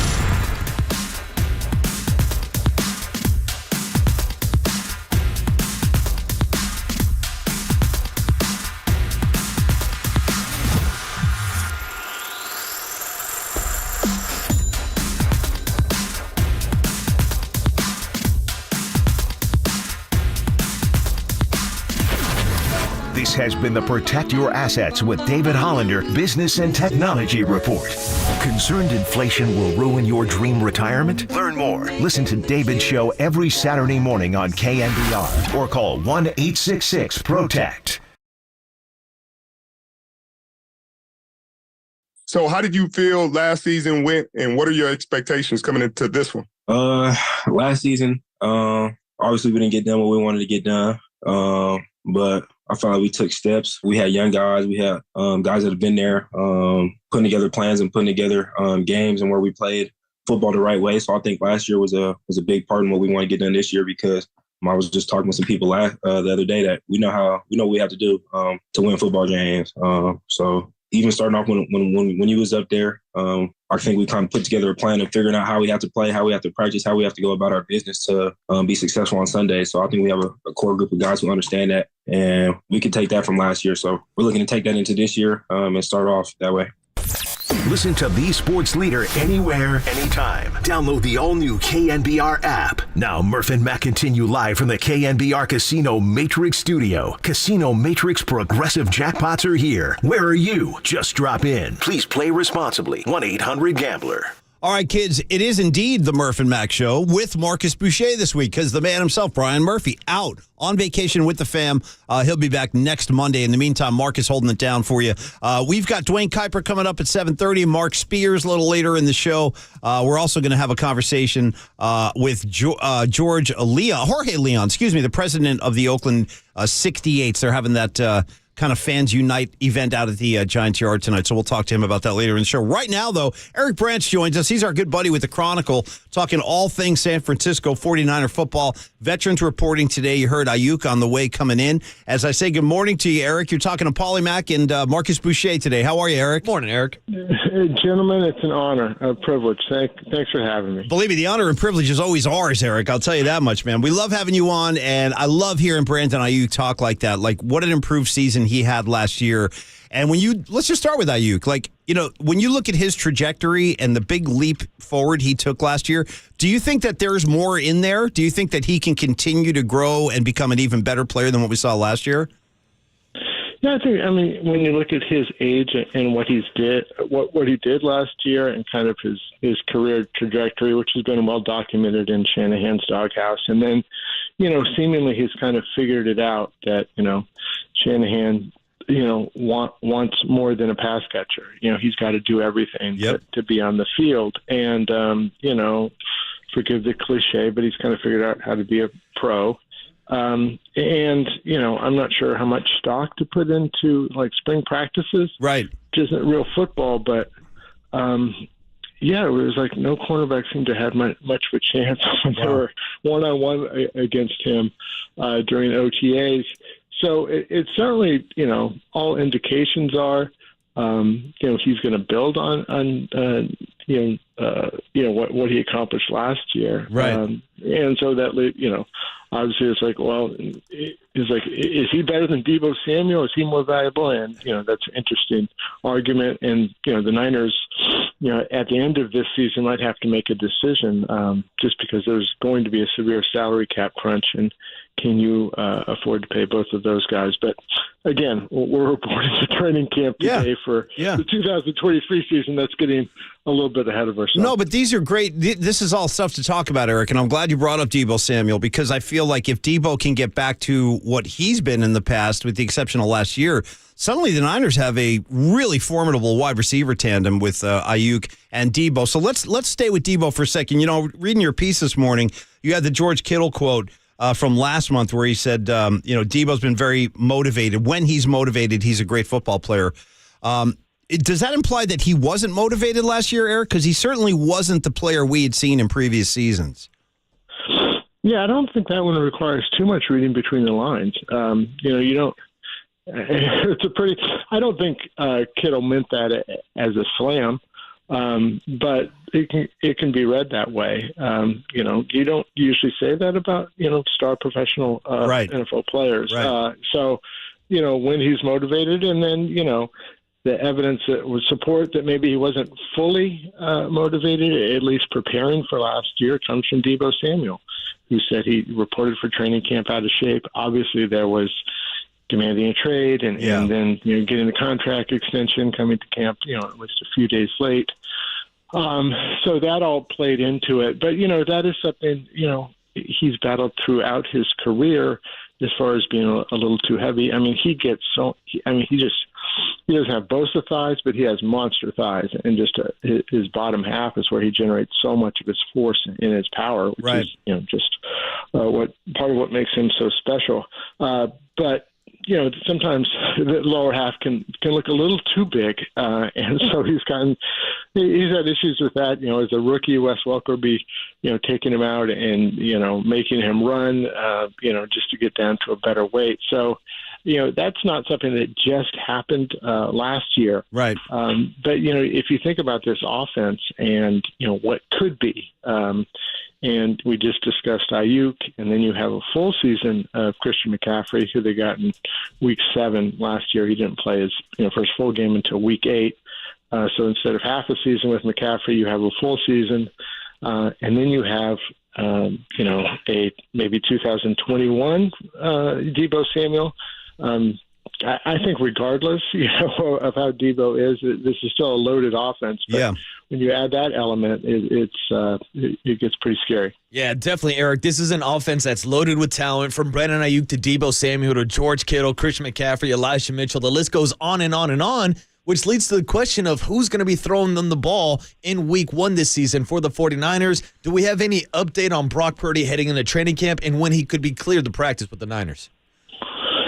I think all indications have pointed to him being slightly ahead of schedule. He had, I think it was surgery March 12th, and they said he could resume throwing, obviously in a very limited capacity, 3 months after that. So instead of June 12th, he was actually starting in late May. So, that's obviously ahead of the timeline. They said 6 months from surgery, which was not like anything definitive. It was around 6 months.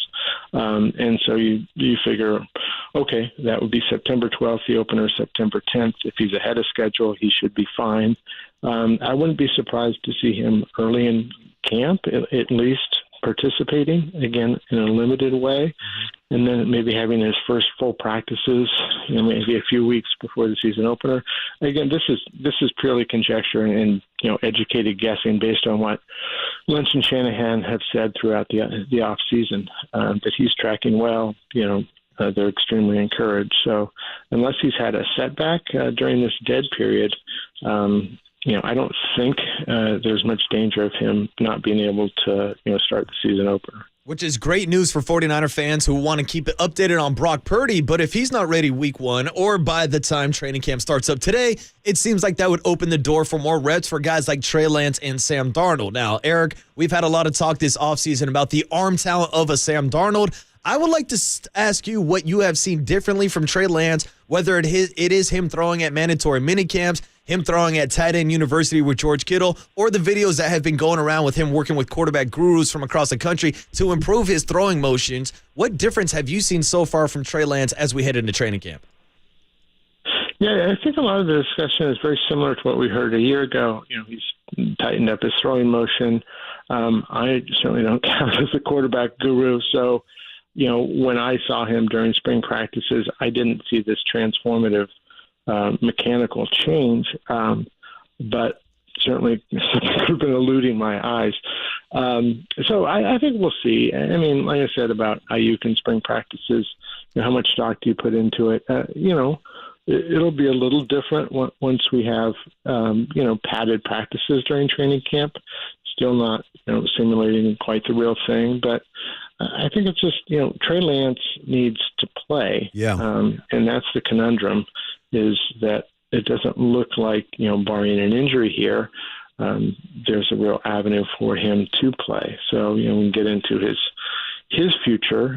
He's going to get count about 11-12 million against the salary cap next year when the Niners again will have all these kind of ballooning cap hits from all their star players, and so it'd be really, really hard to foresee a situation where you're going to pay Trey Lance as a backup. And who knows what's going to happen with the 49ers quarterback situation. This time a year ago, everyone assumed Jimmy Garoppolo was not going to be on the team. Nobody heard of Brock Purdy. Right. So, it's foolish of me to probably be projecting out with a 49er quarterback what's going to happen next year. Right. But, if things go according to plan, and of course they never do when it comes to this, but it's really hard to imagine a scenario where they're going to pay Trey Lance that type of money to be, Brock Purdy's backup. But, no doubt there'll be some twists and turns along the way. Our buddy Eric Branch, beat writer for the San Francisco Chronicle, talking Niner football. And if we could, just a couple of minutes on the backfield. Obviously, Christian McCaffrey, we know what we're getting there. The guys I want to talk about just a little bit, Eric, would be Elijah Mitchell and also Jordan Mason. I like both of these backs. I mean, I guess Elijah, the key question would be health and what's expected of him coming in this year. What can he do? But Jordan Mason, I've heard that I just want to concentrate on throwing him the football a little more. And I really like his style. I know we only saw little pieces of him last year, but very physical player, runs really hard. And I feel like if they do add a receiving kind of attribute to his game, I mean, that could really pay dividends. So what do you expect or know or hear about Elijah, his health, and Jordan Mason, what they have planned for him? Anthony Lynn, the running backs, has been the running backs coach. He said in the spring, of both those guys, but particularly Mason, and certainly Ty Davis-Price as well, that that's an element of their games they really want to develop. They don't want McCaffrey to come out for a break, and you have to you can't run certain plays because these guys aren't too adept at catching the ball. So we'll see how that goes. I'm not sure too much could be gleaned from what happened in the spring, but I think Mason really could challenge Elijah Mitchell, for the number 2 spot behind McCaffrey, and part of that is how impressive he was in limited duty last year. Yeah. And another part of that is just Elijah Mitchell. The poor guy. He's trying. It's not like he's trying to get hurt, but about every part of his body has been injured in his first 2 seasons. To the point where. Shanahan calls him the trash man because, when he, the collisions he invites on the field, it sounds like a trash can banging around, but what makes him special is what gets him hurt constantly. So what do? You can't really take that away from him. Right. So it was to the point where it looked like, he'd come back late in the season. He'd been pretty effective in the playoffs, and then it was kind of lost in everything else that happened in the NFC Championship game in Philadelphia, but he couldn't play in that game because of a groin injury.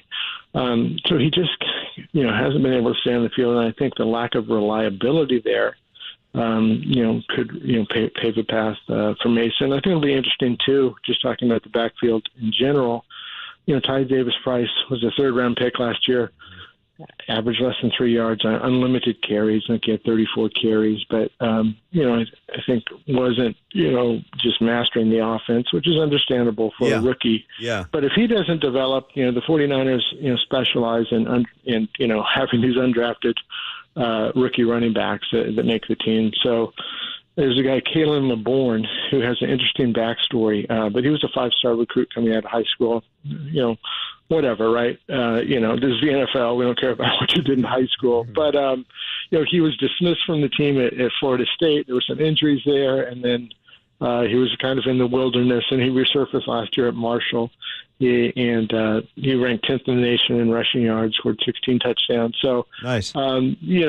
That's, when you're thinking about who's the next, Matt Breida or Raheem Mostert or Jeff Wilson, maybe it's Kalen LeBourne or Jordan Mason for that matter. So that'll be an interesting guy to watch, this summer.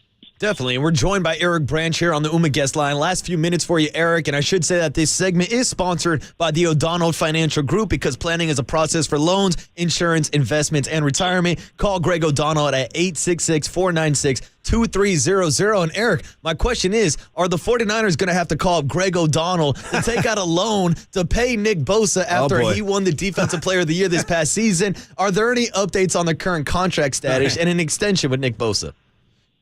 I would expect, again, more educated guessing than anything, that, before the first practice on Wednesday, that he'll have signed a deal. And part of that is just based on the confidence with which, Lynch and Bosa, discussed that this would be an inevitability. And it, in some ways you look at it and it's pretty simple. He was the Defensive Player of the Year. He's 25 years old. He's on his Hall of Fame trajectory. So he's going to be the highest paid defensive player in the league, surpassing Aaron Donald, whose average annual salary is $31.66 million.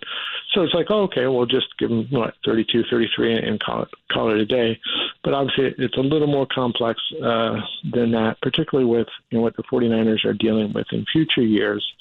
And the way it's going to be structured, I'm sure it's going to lower the salary cap hit, for the 49ers this year. Right. But then you're like, Nick Bosa is a guy who is going to be here, you would think, barring something unforeseen, 5 years from now. And so this salary is going to be with them for 5 years. So how do you fit it in and make it work with, they have 12 other, legitimate star Pro Bowl type players on this team. Yeah. And all get paid. So I'm sure that has something to do with it. There's always, how much is going to be guaranteed and everything. But deadline spur action. And, I'm sure Nick Bosa wants to be on the field. So we shall see. I don't think it'll be too much drama. And I think he'll be the highest paid, defensive player. And I was looking at it. He might get, his salary would put him, I think between 14th and 15th as far as on the quarterback list. Wow. I think he'd be between Jared Goff and Ryan Tannehill. But, yeah, right. So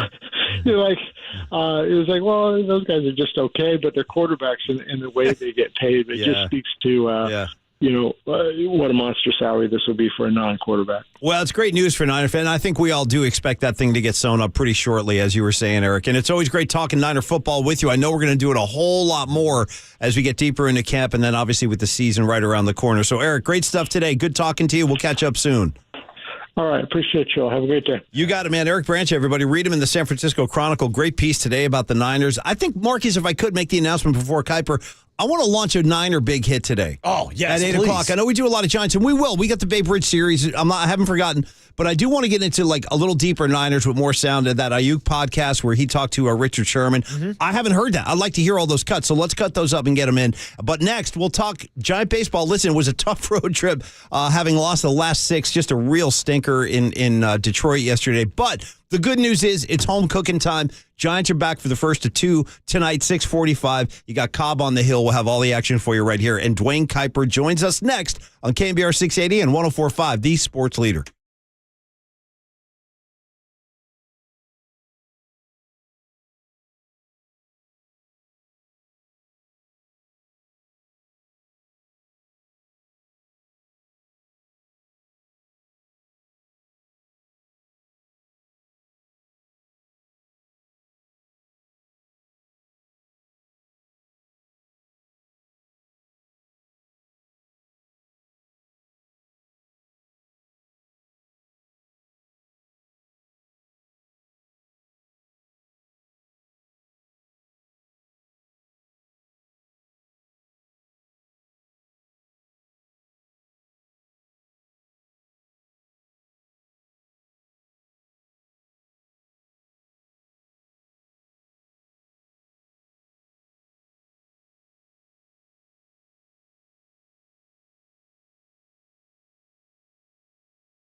morning Bay Area. Good morning.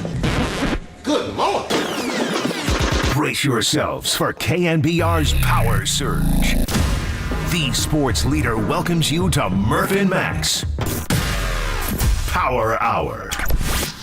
Giants fans, there's no question we've got the best in the booth. That's why we all mimic his call.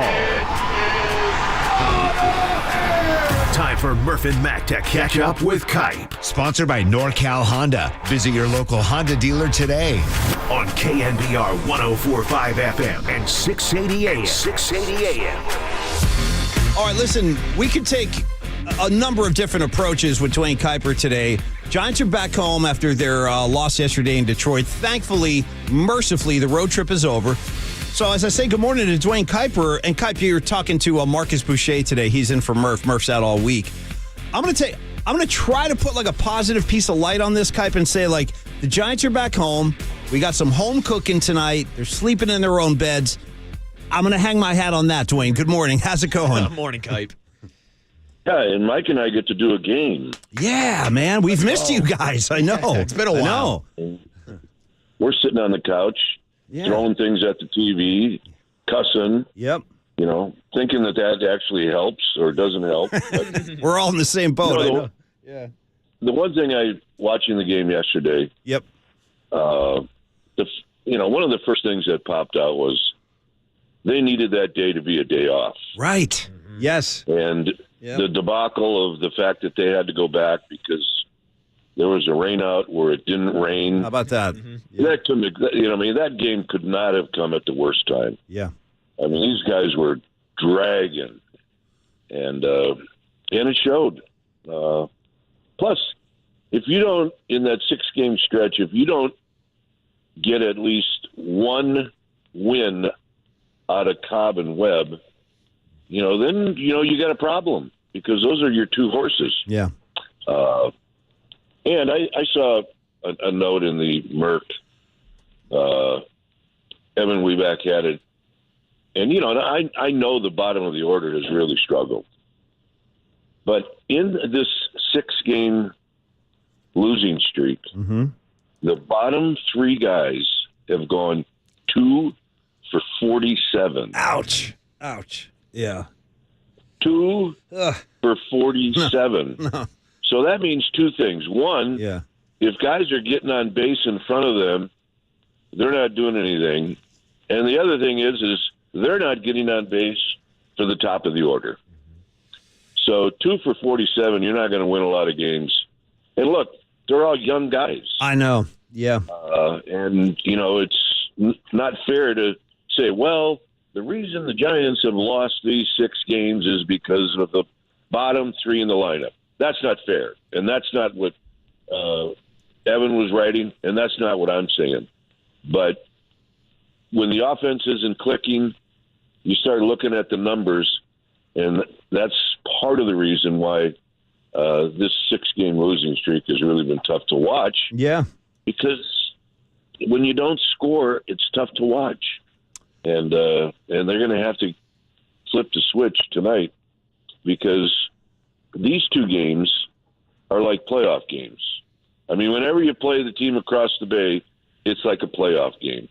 And in all honesty, maybe this is exactly what this team needs, is to get the atmosphere that you're going to get tonight and tomorrow, right? Like it's a playoff game. And I totally agree with that, Dwayne. I think there will be an electricity in the yard tonight. I mean, I know there's a lot of A's fans coming over. They're going to have that kind of mutual protest statement together with the Giant fans, and there's a lot of Bay Area fans that are Giant fans and baseball fans that just feel like, hey, we don't want the A's to leave. We got your back. So it is. You're right. There is going to be some electricity tonight. And also, it's funny. Mike was saying just even the climate, Dwayne, can make a difference. Like that hot, heavy, D.C. air they had to deal with over the weekend. Cincinnati's no picnic either. But now back in the Bay, I got to think that just simply stepping off that plane last night felt damn good. Yeah, always getting off the plane after a long trip. That first wave that you get yeah, when you walk off the it's really cool, and it's never a warm wave. It's always like, I got on the plane here in Detroit or Cincinnati, and had a short sleeve shirt on. And then when you get off the plane in that short sleeve shirt, it's like you're on the top of Squaw or North Star. You're looking for your hoodie. Yeah. And it feels so damn good. So I agree with you. Getting off the plane, I'm sure, was a big deal last night. And you know, look, you sleep in your own bed, you got your own home cooking. Yeah. All of that adds up to, you know, maybe runs, because they need runs. I think I saw where Alex Cobb is pitching tonight. So yeah, get off to a good start with him, and you know, and then take these two games like they're playoff games, because they got what they really need coming on Thursday, and that's a day off. Mm-hmm. And then, you know, the Red Sox are coming in, and they're pretty good. Yeah, they are. And to your point, Kuiper, this is the first time the Giants will be playing at home in nearly 3 weeks. It's crazy. It hasn't been since July 9th that Logan Webb threw that complete game shutout against the Colorado Rockies. Now, it's been a long All-Star break, and especially a long road trip, with the longest road trip of the season, 11 games. Kuiper, as a former player, I don't think the Giants are looking for any excuses, but how much do you think this long road trip, being in 4 different cities, contributed to this recent 6-game losing streak? Well, I mean, look, they started out, what'd they win? Their first 5? Correct. Yeah. Yep. That's why yesterday's game was so important. If they win yesterday, you got a 500 trip, and you're going, well, that's not bad. I forgot that they won even 5 in a row. I mean, that trip was so long. It's like, did they win 5 in a row? It's true. I know. They won 2 games on Tuesday. I mean, they haven't won a game since Tuesday. Yeah, since they've all had 2 saves in one game. That's right. Yeah. Yes, that's right.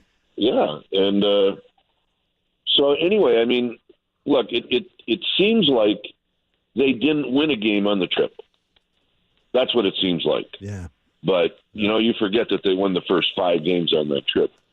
Look, I looked, you know, I don't, when they're losing, I don't even like to look at the standings. But I finally forced myself to do that today before we put this show together. And, you know, they're in the playoff race for the West, with the Dodgers on top by 4. And they're involved with 5 teams for the 3 wildcard spots. So, yeah, when you're involved in a 6-game losing streak, you start looking for nuggets that make you feel a little bit better. Yeah. And the fact that they're heavily involved in a postseason race, you know, gives you some hope that what's left in the season is going to be really, really good. And it's, I tell you what, guys, it's really hard when you're involved with a team that's streaky, because then it becomes a lot of highs and a lot of lows. Yeah. And then highs and then lows. Yep. And that's what this team has been. It's been really streaky. Correct. And they got to get out of this streak right now. You know, and I guess if there's any other vaguely good news, Kuiper, from last night, it would be that all of the following lost. The Dodgers lost, the Diamondbacks lost, and the Padres lost. So, you know, it's not like they fell back anymore. So they held at least there. And just, you know, looking for bright spots too, Kuiper, just to shift gears a little bit as we get ready for the first of 2 tonight, 6:45 first pitch right here on KNBR. I wanted to get your thoughts and 2 cents on the guys that made it into the Hall of Fame. We talked to Mike a little bit yesterday about Fred McGriff and Scott Rowland, but would love to hear your thoughts, your view of those guys. I was telling Mike, like, for guys my age, Kuiper and Murph, like, you know, Fred McGriff was like a staple of our younger years. He was a guy I think that everybody loved. And this is the one stat about McGriff that blows me away, Kuiper. He hit 30 home runs for 5 different teams. It's pretty impressive, huh? Yeah, that I did not know that. Yeah. And it seemed like he hit all 30 against the Giants. Yeah, well, yeah. If memory serves me correct, 93, did he not go to the Atlanta Braves? Yes. And consequently, he just carried them, you know, to the playoffs where the Giants won, 102 games? 103, I think, that year, right? Yeah. 103, and they couldn't get in. Yeah, crazy. And so I hold McGriff totally responsible. I got you. For the fact that the Giants did not get to go to postseason. And I also hold the league responsible for not having a couple of wild card teams because obviously the Giants would have gone then. How about winning 103 and then going home, Kuiper? I know it's like unthinkable today. Oh, I mean, people would laugh now if you won that many games, and some other team that won 79, goes or whatever 80 or 85, and they get to go and you don't. Yeah, that sucks. Yeah.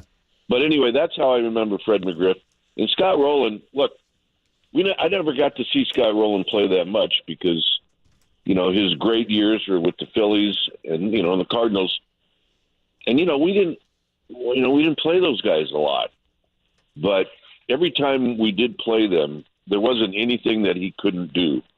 He was terrific defensively, lots of power, and look, if you play long enough in Philadelphia, you're going to get beat up.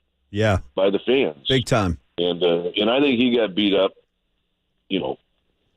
Just comes with the territory, and I think he got beat up there. And once he went to other places, he just continued to have a terrific career. So I'm happy for both of those guys because I think they're obviously well deserving to go in. Great stuff this morning with Dwayne Kuiper on the UMA guest line. If you're looking for more baseball talk, you can check out Tim Kirchin this afternoon with Tolbert and Copes. And Kuiper, I want to go back to our first question, or I guess your first answer of this segment, when we talked about the bottom of the Giants lineup and these rookies struggling a little bit. My question is if you're the Giants, if you're a guy like Casey Schmidt, and you're facing the Detroit Tigers yesterday, and you look across the dugout and you see a guy like Spencer Torkelson, who's a Bay Area kid out of Petaluma, Casa Grande High School, a guy that was touted as one of the best hitting prospects in baseball last year after breaking almost every record that Barry Bonds set at Arizona State. Now, he's a guy that struggled as a first-round draft pick, but now this year you look at his stats, he has 15 home runs, and he has bounced back. Do you think some of these young guys, like a Casey Schmidt, look around the league at some of these stories of other rookies struggling, going up and down between the minor leagues, and finally turning it around at the major league level? Well, I think if you're struggling offensively like Casey Schmidt is, I mean, you look for as many positives as you can, and you also have a number of coaches and a manager that, they're building you up any way that they can. Hey, kid, you can hit here, you know, and you've proven that you can hit wherever you've gone. You can hit here. And look, we're spoiled when Buster Posey came into the league, and he just started to hit right away, and he never stopped. Well, that doesn't happen. I mean, it happens every once in a while. We're watching a couple of guys in Cincinnati do it. But even those guys have started to struggle a little bit. So this is going to happen. My best example of a guy that came into the league and struggled was Matt Williams. Came in, couldn't hit a curveball, and went back to AAA, came back, went back to AAA, and then when it clicked, he was off and rolling, and he didn't stop. And that's what you have to hope you get with guys like Casey Schmidt. The same with VR. It's in there. It's just got to come out. Yeah. And you hope that when it comes out, they don't stop. And then you got yourself a two-way ball player, and that's what you need. Because right now, the Giants need, and they're getting it. They're getting defense out of Casey Schmidt because of the injury to Crawford, and he needs to continue to catch the ball and take those at bats, take them serious, and hope that one day when it clicks, you're off and rolling and you don't stop.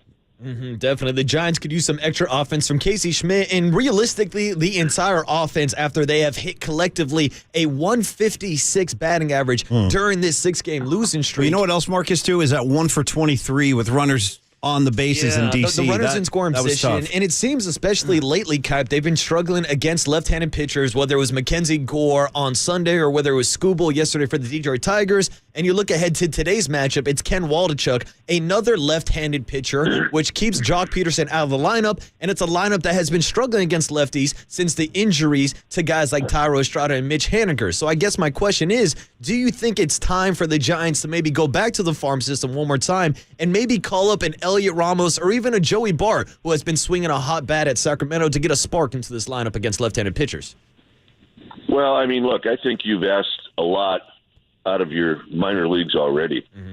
And, look, we've seen Wisely struggle. We've seen Schmidt struggle with the bat. Matos has really done a nice job, and obviously so has Patrick Bailey.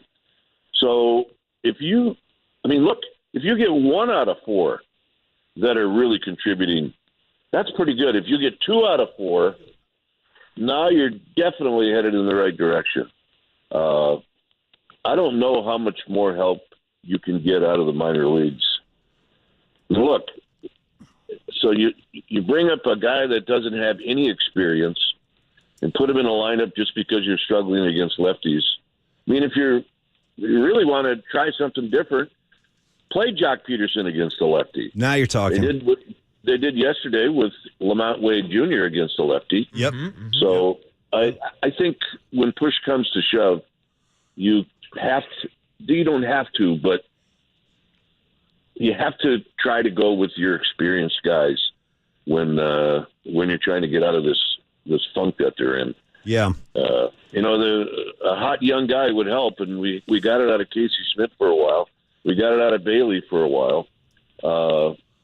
I guess now you look at your veterans and say, all right, it's time for us to pick it up too.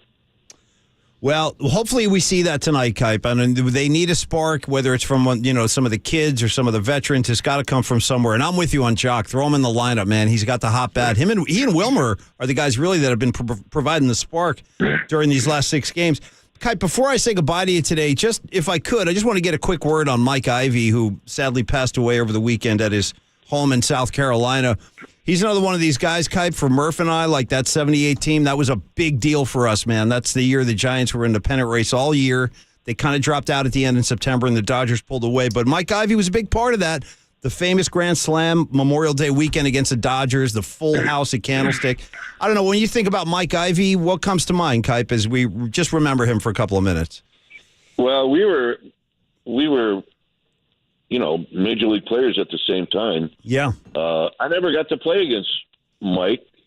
Maybe just a couple of times because we were in different leagues. And, they didn't have interleague back then. So my only experience with Mike Ivey was watching the highlights of him hitting pinch hit grand slams and, and doing some really, really cool things. Yeah. He was a really high draft pick. Yeah. As a catcher, and he got the yips. And so they had to move him from behind the plate to first base, and then he became a bench player. And it turned out, I didn't even realize this. It turned out that, he ended up with almost 800 hits in the big leagues. How about that? That's a lot. Yeah, that's a lot. That means you played a lot, but it wasn't just Mike Ivey that we lost over the last week or so. We lost a really good friend, Harvey Hodgeny, who was worked in the visiting clubhouse and home clubhouse at Candlestick. Oh, man. For a really, really long time. Okay. So we lost Harvey. And then there was a player from the Mays and McCovey years by the name of Eddie Bersoud, who was a middle infielder and a really good player for the Giants. Matter of fact, lives out here where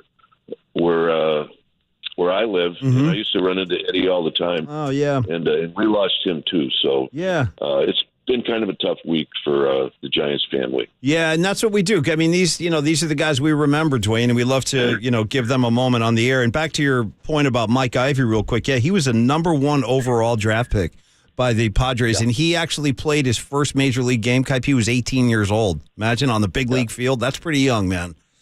That's pretty young, and it's pretty unfair. Hey, you see it sometimes. I remember when Dwight Gooden came up, too, Kuiper, he was a rookie. He was 19 years old when he won that Rookie of the Year, Dwight Gooden. How about that? Read the David Clyde story. Okay. Pitched in Fort Worth, pitched in high school, was unbelievable in high school. Yeah. And walked off the high school field and started a week later for the Texas Rangers. Oh, wow. It's insane. It's just insane. So he was either 17 or 18. Oh, my God. And I later played with David Clyde. He was with the Indians. Nice. And it wrecked him. Because it was a stunt. Yeah. He filled up the place to see this 17-year-old, and it killed him. Oh. I mean, he never got a chance to develop in the minor leagues. Yeah. And the David Clyde story is a really sad story because he could have been one of the great ones, and they just never gave him a chance to develop. Wow.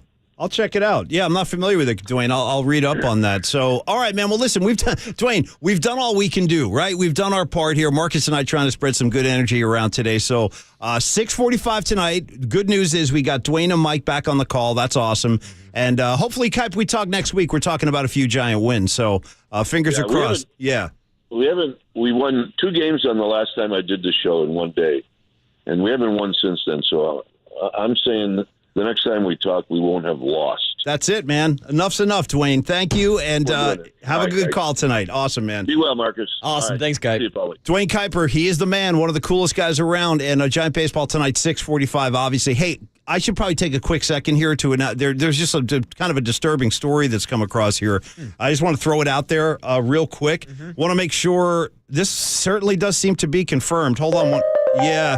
Yeah, this is, I'm getting this from a variety of sources now. Okay, so, I mean, I'm seeing this on TMZ's got it, CBS Sports has got it. It's Bronny James, LeBron's son, has suffered a cardiac arrest during a workout. Ooh. It's a pretty scary situation. Now, he's okay. He's in stable condition, so that's good news. But this is the info. He's been taken to the hospital. He's no longer in ICU. This is all, Shams Sharani is coming in here with all the information. Ooh. And I just thought I should get that out there because this thing is really starting to spread. It's on all the outlets right now. So say a prayer for Bronny James. If there's any good news at all, it appears to be that he's okay. But cardiac arrest is obviously nothing else needs to be said. We're all concerned for that. Yeah. So fingers are crossed, and send some good prayers out to little Bronny because nobody wants to see a situation like this. So anyway, just thought I would get that out there because it is spreading pretty rapidly this morning. It happened when we were talking to Dwayne. So anyway, that's that. Hey, we're going to clear the decks. We're going to come on back. Thank you, Dwayne. Always great talking Giant Baseball with Dwayne Kuiper. And we will, it's big hit time, Marcus. Are you philosophically, spiritually, and physically prepared to delve into a big hit? Because I want to go Niners today. Oh, Paulie Mac, if I'm filling in for Brian Murphy, I'm bringing that big hit energy. You know and what, it starts next, Paulie Hold Mac. on a second on the big hit energy. Why haven't we played this recently? It's been too long. This could change the energy a little bit, too. Throw your hands up, Marcus. Throw them up. You down with B.A.G.? Yeah, you know me. You down with B.A.G.? Yeah, you know me. You down with B.A.G.? Yeah, you know me. Who down with B.A.G.? Every last homie. Nice. That's what I'm talking about. So here it is, Marcus. That was good energy right there. Thank you. Niner football. Here's the big hit. Here's the question. You guys, I want you guys getting involved today. Hit us up on the text line or just simply call in. We will punch you on the air today. 808 KNBR. Big hit. 49er football. Jerry Rice said they should win a Super Bowl. Not maybe they will. They could. It's possible. They should. Do you agree with that? I do. Do you guys think that if Brock Purdy's not ready to go week 1, week 2, just in case, does that change their trajectory? I don't even care. I think this is a Super Bowl or bust year. That's the big hit. Stick around. We got Marcus Boucher and Paulie Mac coming right back on the other side. Big hit time on KNBR 680. Kite with Murph and Mac has been sponsored by your Northern California Honda dealers at NorCalHondaDealers.com. The Murph and Mac Power Hour surges on. Absolute power corrupts. Absolutely. Next on KNBR 104.5 and 680, the sports leader. Here's what's trending now. Trending now. On KNBR.com. Travis Ishikawa stopped by the Marcus and Mac show. Hey, that's our show. And yesterday he talked about how the Giants can bolster their rotation at this year's trade deadline. That interview and more is trending now on the all-new KNBR app.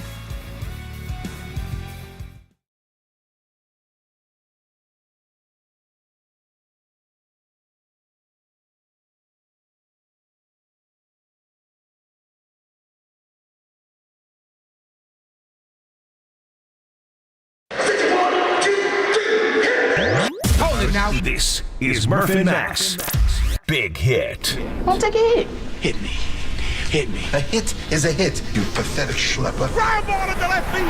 Base hit. Sponsored by Benjamin Moore Paints. Experience the Benjamin Moore retail difference at their independently owned, authorized retailers today or at benjaminmoore.com. On KNBR 104.5 FM and 680 AM, the sports leader. Now they're going to run the victory play. Purdy will take the snap, take the right knee, and Brock Purdy stays perfect. 6-0, including coming off the bench for Jimmy to beat Miami in the regular season, and now he wins his first ever playoff game. He snaps it back to Dak Prescott. He throws over the middle to Turpin. He gets hammered down by Jimmy Ward. The game is over. What a way The 49ers are on their way to Philadelphia. Gardner Minshew will take a knee, and this game is over. Congratulations to Jeffrey Lurie and Howie Roseman, Nick Sirianni, and the Philadelphia Eagles. Yeah, they earned it. They are going to the Super Bowl. All right, man. We are feeling big hit energy today. BHE, as it's known out there on the streets. Marcus Boucher to my right. He's in for Murph this week. So I asked the question for Niner fans today, is it a Super Bowl or bust season? In my heart of hearts, I'm saying yes, it is. And let's just say, explore every scenario. Worst case scenario, Brock Purdy's not ready to go at the beginning of the year. Does that change your feeling about this team in any way? Do you pull that back and say well, if he can't go, maybe it's not a Super Bowl year?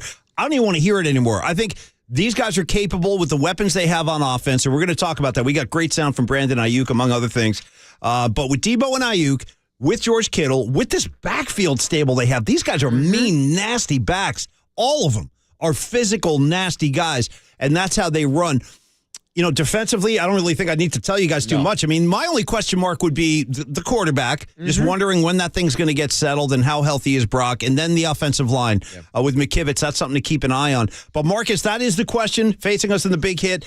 Why don't we play a couple of cuts, and then we'll go to the phone? We should, Paulie, Matt, because we'll set it up. Because as we hit the rejoin right there, we played you the final calls of Brock Purdy taking down the Seattle Seahawks, taking down the Dallas Cowboys, which, by the way, I love hearing Tim Ryan and Greg Papa back on the calls. Hearing Tim laugh. That's one of my favorite things about training camp starting up today is that Tim Ryan, T-Rock, thank God, is right around the corner coming back for his Monday hits with Murph and Max. So we'll check in with Tim Ryan soon. And our guy, Greg Papa. It's time to come to Papa on a Friday, Paulie, Mac. Well, let's see. I want to springboard this because I see callers coming in. You guys hang tight for a sec. But Jerry Rice here, give me cut A here, Tripoli, because it was Jerry Rice that kind of set the standard. Yeah. This was his mindset when he was playing. We're coming out here to win this. We're not trying to make the playoffs. We're not trying to have a deep run. We're going out here to win the whole thing. Here's Jerry Rice on this year's 49ers. Football season is almost here. So give me your thoughts right now, just the state of the 49ers. How do you feel about this season? We're about a week or two out from training camp. I think the state of the San Francisco 49ers is that we should win it all. That should be the main focus with the players going to training camp. They know they have all the pieces of the puzzle. We have legitimate quarterbacks. We got a great defense. And now it's just time to go out there and play. And so the expectations are very high, and I think we should win it. Well, listen, I agree with Jerry, Marcus. Yeah. I do. I stand by Jerry Rice. I think this is the time. I mean, they've been on the doorstep. They even played. They had a 10-point lead in the Super Bowl a couple of years ago. That didn't work out.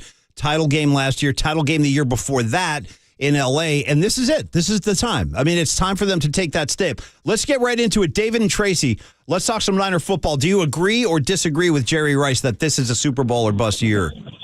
Big agree, man. Jerry knows what it takes to win a bowl, and he knows as much as we do that this limited time window is all we have right now. We don't know about this roster, what it's going to look like in a year from now, 2 years from now, especially with everyone that's got to get paid, especially whoever's going to be at the quarterback position in, 2 years? Right. So I really agree with Jerry, and it's just kind of scary because you even kind of noted earlier that even during the Harbaugh years, we were always knocking out the door, always in the NFC Championship, in the Super Bowl, and it's happening right now with Kyle, man, and I'm just getting scared because, man, I would love to see a Super Bowl before I die, man. It'd be great. Hey, David, well, quick to your point, how old are you, David? I'm 30. I just turned 30 this year, so technically I was a baby when we won in 94. That's why I'm asking. Yeah. Okay, thanks for the call, David. See, that's crazy. Now we're getting into a generation of Niner fans who don't even have a Super Bowl in their lifetime. Triple E raising his hands. To me, that's unthinkable. Yeah, Paulie Mack, I was born in 1992. Well, you were alive at least when they won their last one. But I don't got memories from when I was 2 years old watching the Niners in the bowl. It's been a while, Paulie Mack. Waterboy was in his crib throwing pennies at his old man, practicing for his days out on 101 driving to work. Always keep those pennies nearby, Marcus. Oh, always ready. Frank in San Jose joins us on the Big Hit. We're talking about the Niners and whether or not this is a Super Bowl or bust season. Frank, go ahead. How you feeling today? It absolutely is a Super Bowl or bust season. I just want to say I ran into Jerry Rice about a month ago in Menlo Park. Mm-hmm. He said the exact same thing. His direct words was that we have no excuse. Absolutely no excuse. We have all the tools set. And to what you were just saying earlier, yeah, I was 7 or 8 when we won in 94, 95. I was at the 94 NFC title game. We need another Super Bowl. Yep. Frank, Thanks for the call, man. I appreciate it. And that's...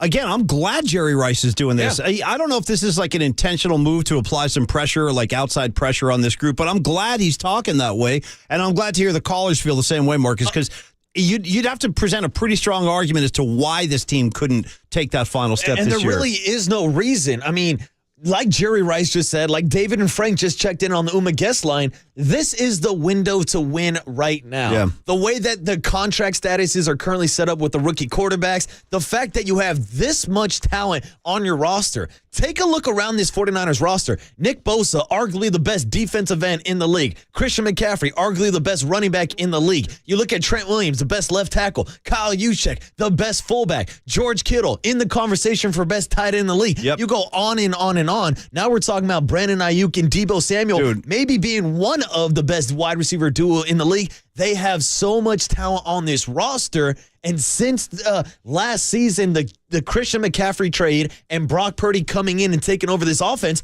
they never lost a game that Brock Purdy could throw the actual ball. So you asked the question, what if Brock Purdy is not ready? Just throwing that out there because some people would say, like, well, if Brock can't go, I don't feel like this team is capable. I actually disagree. I haven't even seen Sam Darnold yet, and I already have confidence in him because he's going to be part of the Shanahan system, and I'm sure Kyle will impart. You know, there is a school out there, Marcus, that says Sam Darnold can play ball in this league, and I'm not ruling him out just yet. I want to see him play. Same with Trey Lance. I really don't know how to judge him. I don't. I'm just trying to be fair to him and everybody else. I'm not going to say he's awesome. I'm not going to say he's a bust. I need to see it. And that's the thing you've got to remind yourself. Again, a year ago to this day, Kyle Shanahan was saying this is Trey Lance's team. I know. And I'll remind people that's after Jimmy Garoppolo took the 49ers to the NFC Championship game. Right. And they had that much confidence in Trey Lance on a Super Bowl ready roster that has only improved over the last season. I'm giving Trey another chance this year. Yeah. Even if it is week 1, week 2, at least it won't be our guy Jimmy Garoppolo stepping out of the back of the end zone against the Broncos again. No. You're talking Italian? That's your problem now, actually. That's going to be something you have to deal with. But I got to say that I think Trey Lance, you'd be hard-pressed in my mind to find a more motivated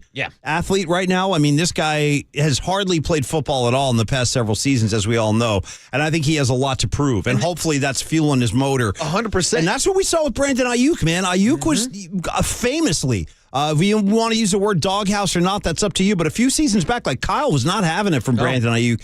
Instead of pouting, instead of becoming a diva, this kid goes, fine, I'm going to hit the weight room. I'm going to work harder. Had his first 1,000-yard season last year receiving. It also became a nasty physical blocker. So to your earlier point about Debo and Brandon Aiyuk, man, those two guys with George Kittle at tight end, I'll take those three pretty much with anybody up against anybody in the league as far as receiving tandems. And that's the thing, Paul and Mac. In this system, it's not like we need Brock Purdy to be Patrick Mahomes throwing the ball down the field anyways. No. We've seen the success with Jimmy Garoppolo. We've seen the success with Brock Purdy. Look at George Kittle last year, who put up career highs in touchdown catches, receiving yards, all these things with Brock Purdy as his quarterback. He showed that mobility to roll out on those bootleg plays, extend plays more than Jimmy Garoppolo was able to. Yeah. And then you can dunk and dimp it off to guys like Christian McCaffrey or Debo Samuel and let them do the work. It's crazy to say this, but just to the naked eye, like I felt Brock Purdy had a calm about him that maybe Garoppolo didn't. And I'm a Garoppolo fan. I like Garoppolo. He won a lot of football games for the Niners, but I feel like his decision-making at times when we get hectic on the field was questionable,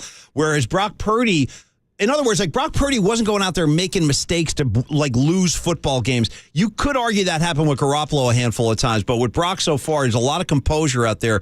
You can't really teach that. You either have that or you don't. And that's the thing. We've got to remind ourselves, this was Mr. Irrelevant. This was the last draft pick of the draft. This was a guy that was competing with Nate Sudfeld just to make the roster last year. So for him to step in, win 8 games in a row, be that leader that the 49ers needed on that offense, it's extremely impressive from a rookie. Couple more things here, Marcus. Give me some more Jerry Rice sound, Triple E. This is going to be cut B, where he's talking about Debo Samuel specifically, what we saw last year and what he thinks we will see this year. Did you see that? Did you think that Debo Samuel fell off that dramatically as much as Debo Samuel said he did? I thought he played really well last year, the thing about football is that you're going to have opportunities, then you're not going to have opportunities. It's like when that ball is thrown your way, that's when you got to take advantage of it. And I feel like he went into every ball game with the same attitude that, hey, look, I'm going to make plays, I'm going to help my team to win. Now, for him to say that he didn't have an exceptional year, that means that he's going to come back stronger this year, which we need that. Did you like that when he said that, hey, I was awful? I mean, it kind of sets the bar very high. Yeah, it sets everything really very high, but he's also letting everybody know that there's more to come. By the way, quick question for you, Marcus. Just two guys talking ball real quick before we go back, because I got more Aiyuk cuts I want to play for everybody. But when we, and this includes me, when we talk about the Niners being a Super Bowl caliber team, we talk about the Niners being capable of not only going but winning it this year.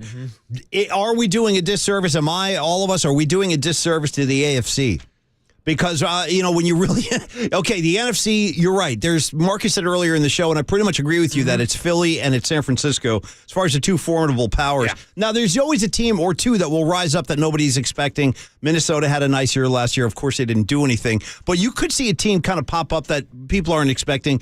But I do like where the Niners are in the NFC. When you get into that AFC, though, you're talking about Joe Burrow. You're talking about, obviously the Chiefs and Buffalo. They're going to have a big motivation. Yeah, throwing your guy Aaron Rodgers with the New York Jets. Throwing Aaron Rodgers. So, again, am I doing a disservice to the AFC? And it might be.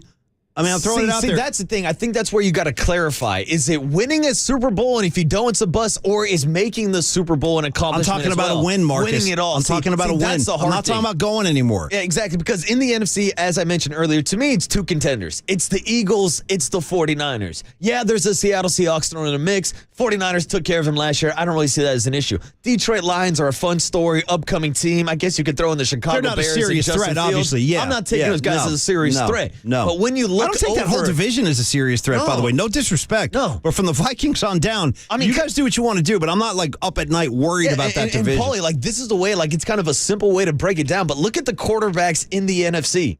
Outside of Jalen Hurts, who is there? Kirk Cousins, Dak Prescott, Jared Goff, Justin Fields.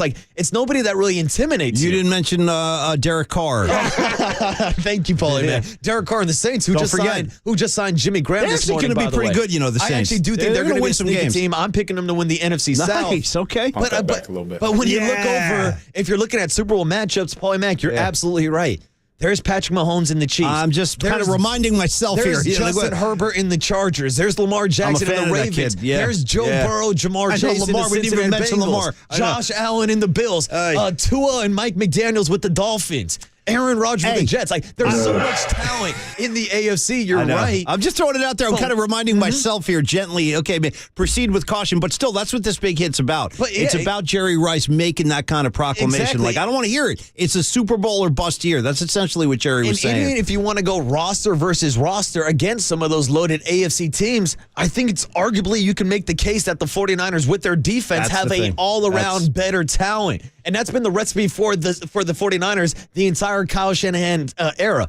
Run the ball and play defense. Yes, and again, it's easy to go cliches on this, and it's one of the greatest sports cliches. But you are so right. Those are the elements you need to go all the way. You got to have that defense, which they do. And we just mentioned the running backs, and there's a bunch of talented physical backs they have right now in their stable. Let's go. Speaking of physicality, let's do some of this Brandon Aiyuk sound here, Triple E. And then we'll come back. We'll take a break, and we'll give you the cooler content in a second. But cut D here, Brandon Aiyuk, who was a guest on Richard Simmons' podcast.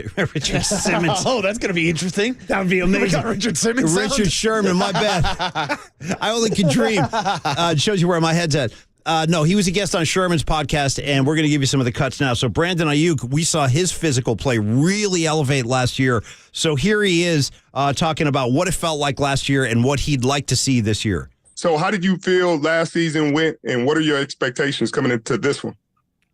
Last season, obviously we didn't get done what we wanted to get done, but I felt like we took steps. We had young guys. We had guys that have been there, putting together plans and putting together games and where we played football the right way. So I think last year was a big part in what we want to get done this year, because I was just talking with some people the other day that we know what we have to do to win football games. So even starting off when you was up there, I think we kind of put together a plan of figuring out how we have to play, how we have to practice, how we have to go about our business to be successful on Sunday. So I think we have a core group of guys who understand that, and we can take that from last year. So we're looking to take that into this year and start off that way. Well, listen, there's a famous Niner team, Marcus, the 84 49ers, who went 15-1. They won the Super Bowl that year, and you could build a pretty good case. They were, just an inch away from being undefeated that year. They had a bad pass interference call in the end zone at the end of a game against Pittsburgh at the stick. That was the only L they had the whole year. Reason I bring that team up is it reminds me of this team right now, because the 83 team is a team that went to Washington, D.C., lost to the Redskins in the NFC Championship 24-21. Also some questionable calls in that game that we still talk about. Shout out Ronnie Lott. I feel you, Ronnie, on that PI call. Bogus. He was on the other side of the field. He had nothing to do with it. Don't get me started. My point is, they actually all, to a man, said, that's it. After this loss today, next year we come back, we go all the way. Yeah. We're not going to be denied. And there is a similarity there in where the Niners were so intensely disappointed last year to the point where they really couldn't even compete offensively. Hopefully that's a huge motivating factor. I think it is, and I think it's going to fuel them in their entire focus this year. 100%, Paul, because I agree, because it seems like there's a bad taste left in the mouth of a lot of 49er players, whether it was Debo Samuel and the infamous radio call he had a couple weeks ago with CBS Radio, Zach Gelb, asking him about his message to Eagles fans and all that. But I get it. It's frustrating if you are especially a wide receiver and you don't have a quarterback to throw the ball to you. If you're a Nick Bosa and you want to get after Jalen Hurts, but the Eagles have a 17-7 lead, so they're just run the ball the entire game. That's it. Like that Brock Purdy injury had such an impact on that game, obviously to everybody who watched it, and that's why it seems like a lot of players felt like the takeaway from that game is that they never really had a chance to compete and show how good of a team they were last year. That's a perfect segue into our last cut here. I want to do one more Brandon Aiyuk, because this is Aiyuk with Sherman saying that they just don't feel like they get the respect they deserve, the 49ers. So this is Brandon Aiyuk speaking about how they're perceived and whether or not they get their due respect. How you feeling about that? How you feeling about them going into the season? Last week was pretty funny. He had gone on there, and we done talking about it. It is what it is. We ain't win a championship. They ain't win a championship, so it really isn't much to talk about. That's really what we want to do. But for sure, excited to get back down there again this season. I'm sure they'll make it a big game, a primetime game for everybody watching. And we definitely got that one circled on the calendar, but we got some things to do before we get to that point. But we're definitely excited to get another chance at playing there. That's going to be one of the biggest regular season games on the skip, probably the biggest. Really looking forward to that one. I mean, it's going to be in Philly. And Marcus, that'll be another thread this year running through this whole season, which is why every single game is going to be important. They always are. But for a team like the Niners, I think now you got to start thinking about, and I realize I haven't taken a single snap in the regular season, but I expect things to go well. I really do. I think home field is something to consider this year too. The regular season game will be in Philly. They had to go to Philly for obviously for the championship last year. It's not something I know they'd want to do again, and they've done pretty damn well at home at Levi Stadium when they've hosted home playoff games. In fact, I'd have to think about this for a second, but I don't think they've lost a game. Help me out on the text line. I know for sure they won 2 this year with the Seahawks and the Cowboys. And in previous years, obviously the Vikings and the Packers, and they went to the Super Bowl. So my point is they have a good home field advantage, and the crowd has been really great going down the stretch and in the playoffs. So that's something else to think about. That's all. If you're going to see Philly again in the playoffs, let's do it here. And that's the thing. Even if it is on the road again, if Philly does end up having one of the best records in the NFC, I think it's actually an advantage to the 49ers that they get to go to Philadelphia in December. That game is December 3rd, a month or two before the playoffs start. Why? That kind of gives you the atmosphere. You feel the cold weather. It's just more experience in case you do have to go back again for the second time in the postseason. But Paulie Mack, that December stretch of the Seahawks November 23rd, the Eagles December 3rd, it's brutal. and then the Seahawks again December 10th. It's a Seattle sandwich. What is Roger Goodell doing out here? It's a Seattle sandwich with a Philly filler, if you know what I'm saying. Those are the three best teams in the NFC, and they're playing each other 3 times in 3 weeks. It's going to be pretty intense. This whole season is going to be pretty intense with these expectations we're talking about, but I have them too. I really do, and that's the focus of the big hit today. All right, Triple E, one more. Then we'll break and come back with the cooler content, mix it up a little bit for you. But Brandon Aiyuk here, Final Cut from Richard Sherman's podcast, where he talks about the Niners coming up short, but then he says, Philly came up short too. But that's just how we feel as a team as a whole. We always feel as if people don't want to talk about us. They don't want to talk about certain players at the top level, even though we play at the top level at a very, very, very high level. Even though we have players at multiple positions on this team that are at the top of their position, they still don't want to give us the credit that we deserve, I feel like. But it is what it is. I think we just carry that. And then the greatest thing about this sport is that we have another chance to go out there and they can talk all they want about duels and not mention us. But we have a chance this season to really make our own whatever it is. So we don't want to carry too much.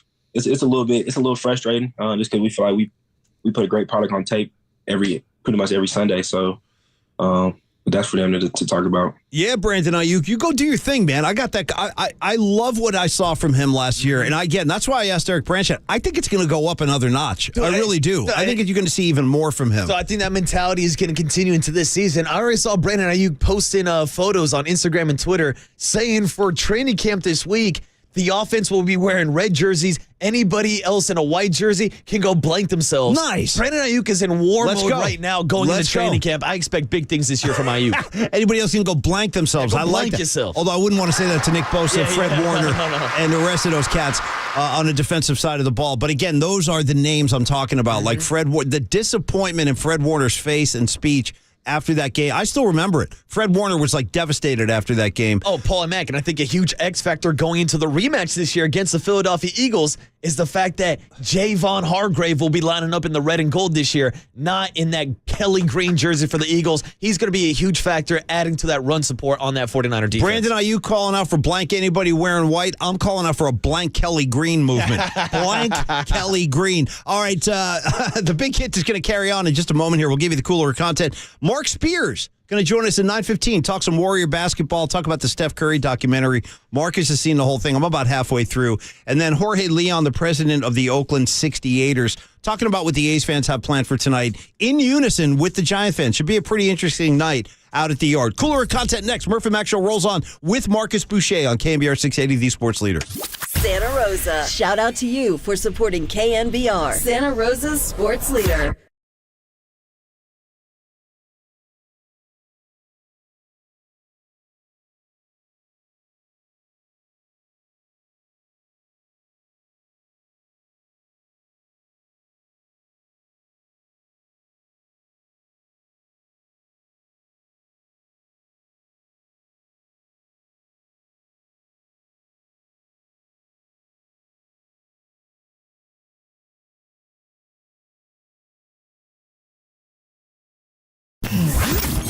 Here's what's trending now. Trending now. On KNBR.com. Matt Mayoko stopped by the afternoon show yesterday with Tolbert and Cobes to give us an injury update on Brock Purdy and whether or not he will be practicing down at Levi Stadium for the start of 49ers training camp. To hear that podcast and more, check out what's trending now on the all-new KNBR app. This has been the Protect Your Assets with David. And now, time for the Protect Your Assets with David Hollander Business and Technology Report.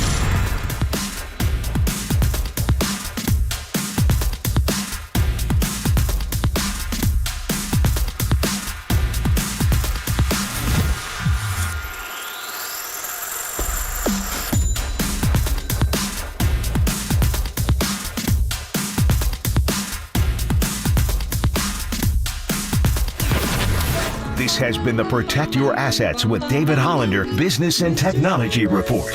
Concerned inflation will ruin your dream retirement? Learn more. Listen to David's show every Saturday morning on KNBR or call 1-866-PROTECT. Crank up Murph and Max Power Hour. All right, everyone, chill. This is the Cooler. You're not sending me to the cooler of content. Murph and Max Cooler of Content is sponsored by Mancini Sleep World. Sleep better, live better. Visit sleepworld.com. And by Marin Health. Marin Health Medical Center and Marin Health Medical Network world-class care. Closer than you think. On KNBR, the sports leader. Okay, we're applauding the Cooler contest, whatever it takes. I don't know. That was Triple E hitting the applause. Good for you. Triple E is back, and I should just let everybody know if you're streaming today, thanks for joining us. It's always great having all your company on the streaming services. And you can see for your own, for yourself, that Triple E is decked out in his tie-dye dead shirt, his Giants hat with the yellow baseball shorts, and flip-flops. Well, I was going to say, no socks. Paulie Mack, it's probably a good thing that you can't see his lower half on the live stream right now. I saw that his legs are heavily tattooed as well, which I didn't know. I'd never seen a kid in shorts before today, and I took a glance and I go, "What is that? Some kind of turtle on his on his leg?" But it's not. It's some kind of robot. I don't know. Toy Story alien. That's never a good thing when you got to ask somebody, what's that on your leg? That's never really a good sign that it's a good tattoo. It's a great call. What's your tattoo, so man? What are you saying here with this piece? What does this mean to you? What's the meaning behind this Triple E? All I got to say is you better get all this out of your system before Murph comes back next week, because he don't stand for the shorts again. Unless it's Dave Benz. You notice that he didn't say a word to Dave Benz, but he'll beat up Triple E. I know that. At least Dave Benz had the courtesy to put socks on when he came to the office. He did respect. That's my question. Did you see if he had any tattoos on his toe, Paulie Mack? No, I'd rather not. I'd rather not study his feet. If I could avoid that, I'll take that route. I bet he's got like little piggies tattooed on his toes. This little piggy went to the market, Paulie. This little piggy went to Tahoe. This little piggy went to a reggae festival. Yeah. This little piggy tore his ACL snowboarding down a mountain. This little piggy left his shoes at home. Yeah. All right, let's do this, Marcus. I want to give you the keys to the Cooler content today. Frankly, because I just want to kind of kick back, relax, and react to your cuts. So walk us through, baby. Well, hand it over to me, Paulie, because it's only right that the water boy has the keys to the Cooler of content. And today, it starts with a man we just heard from, Brandon Aiyuk, who was on the Richard Sherman podcast yesterday. We played plenty of sound talking about his expectations for the 49ers 2023 season. But here's a piece of audio that we mentioned earlier when him and Richard Sherman got into the conversation, breaking down the route running ability of a Brandon Aiyuk and how he emulates a basketball player with his crossover moves and kind of Euro steps that he incorporates into his routes, which led to the question on whether or not it's harder to transition from playing in the NFL to the NBA or vice versa, the NBA going into the world of the NFL. Did you see what Paul George said, talking about how it'd be easier for NBA players to go play NFL than NFL to play NBA? What did you think of that? I think he's crazy. You know what I mean? I don't think they really understand. I don't know. But then again, basketball is a true talent sport. Like I feel like in football, you might got guys who can hide on the football field a little bit for some time. I feel like basketball, as soon as you get on the basketball court, if you can't hoop, and it's going to show immediately. That's the only thing. I agree with that. I think if you can't hoop, you can't hoop. But I think in football, it's such a physical sport. I think that's the part that you either got or you don't got. Like basketball. We seen Draymond try to go out there, spraying ball. Right. It didn't look too good.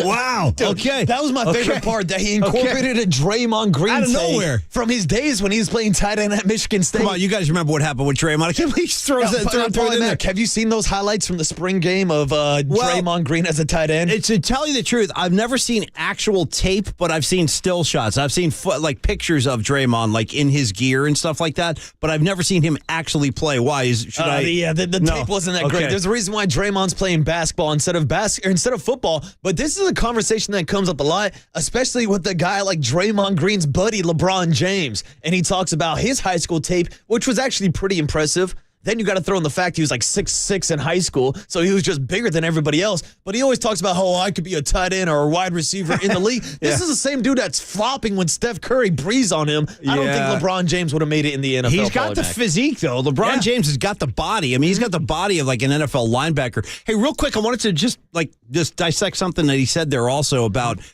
when you're on the basketball court, you have less places you can, like, quote, hide. Yeah. Whereas in football, you maybe throw yourself into a pile or whatever. But they'll find you on the tape. When they're reviewing tape, they're always going to find you if you blew a play or an assignment. But I got to say, like, as alone as you might feel on the basketball court, I would have to guess it's nothing like a pitcher would feel in a big situation in baseball, nothing like a golfer would feel putting with a tournament on the line, or even tennis.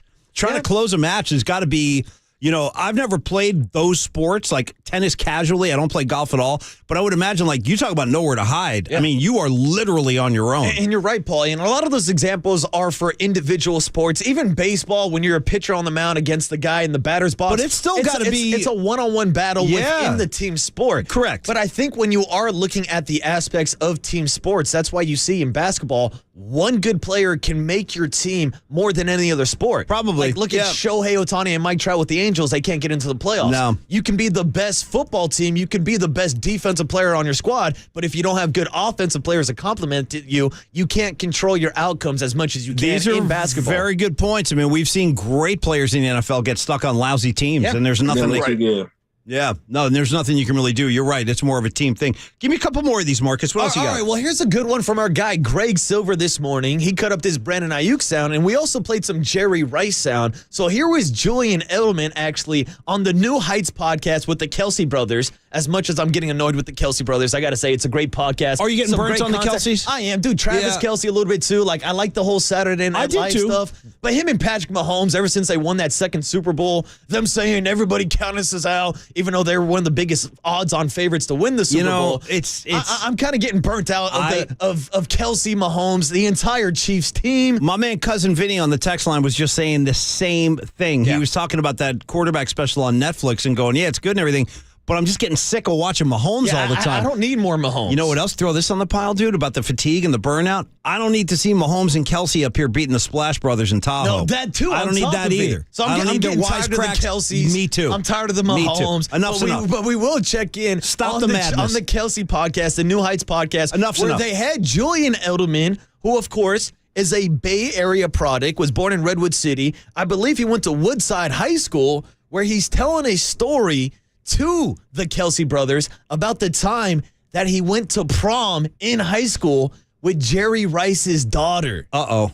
Did you actually take Jerry Rice's daughter to prom and try on the Super Bowl ring? Was that real? She took me to her prom. Ooh. I did wear those Super Bowl rings. That's awesome. Sorry, Jerry.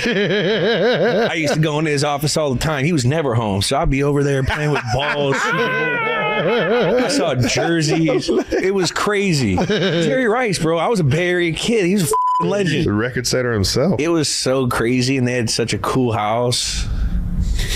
Man. I remember You're the in a flashback right now. First time I met him, dude came out yoked up, six-packed up with his chain on, dreads that are starting back here. He was the old Jerry by then. Oakland Jerry? Oakland Jerry. He intimidated the out of me. Yeah. He wasn't having it. Which I understand. I have a daughter. I'm a father of one.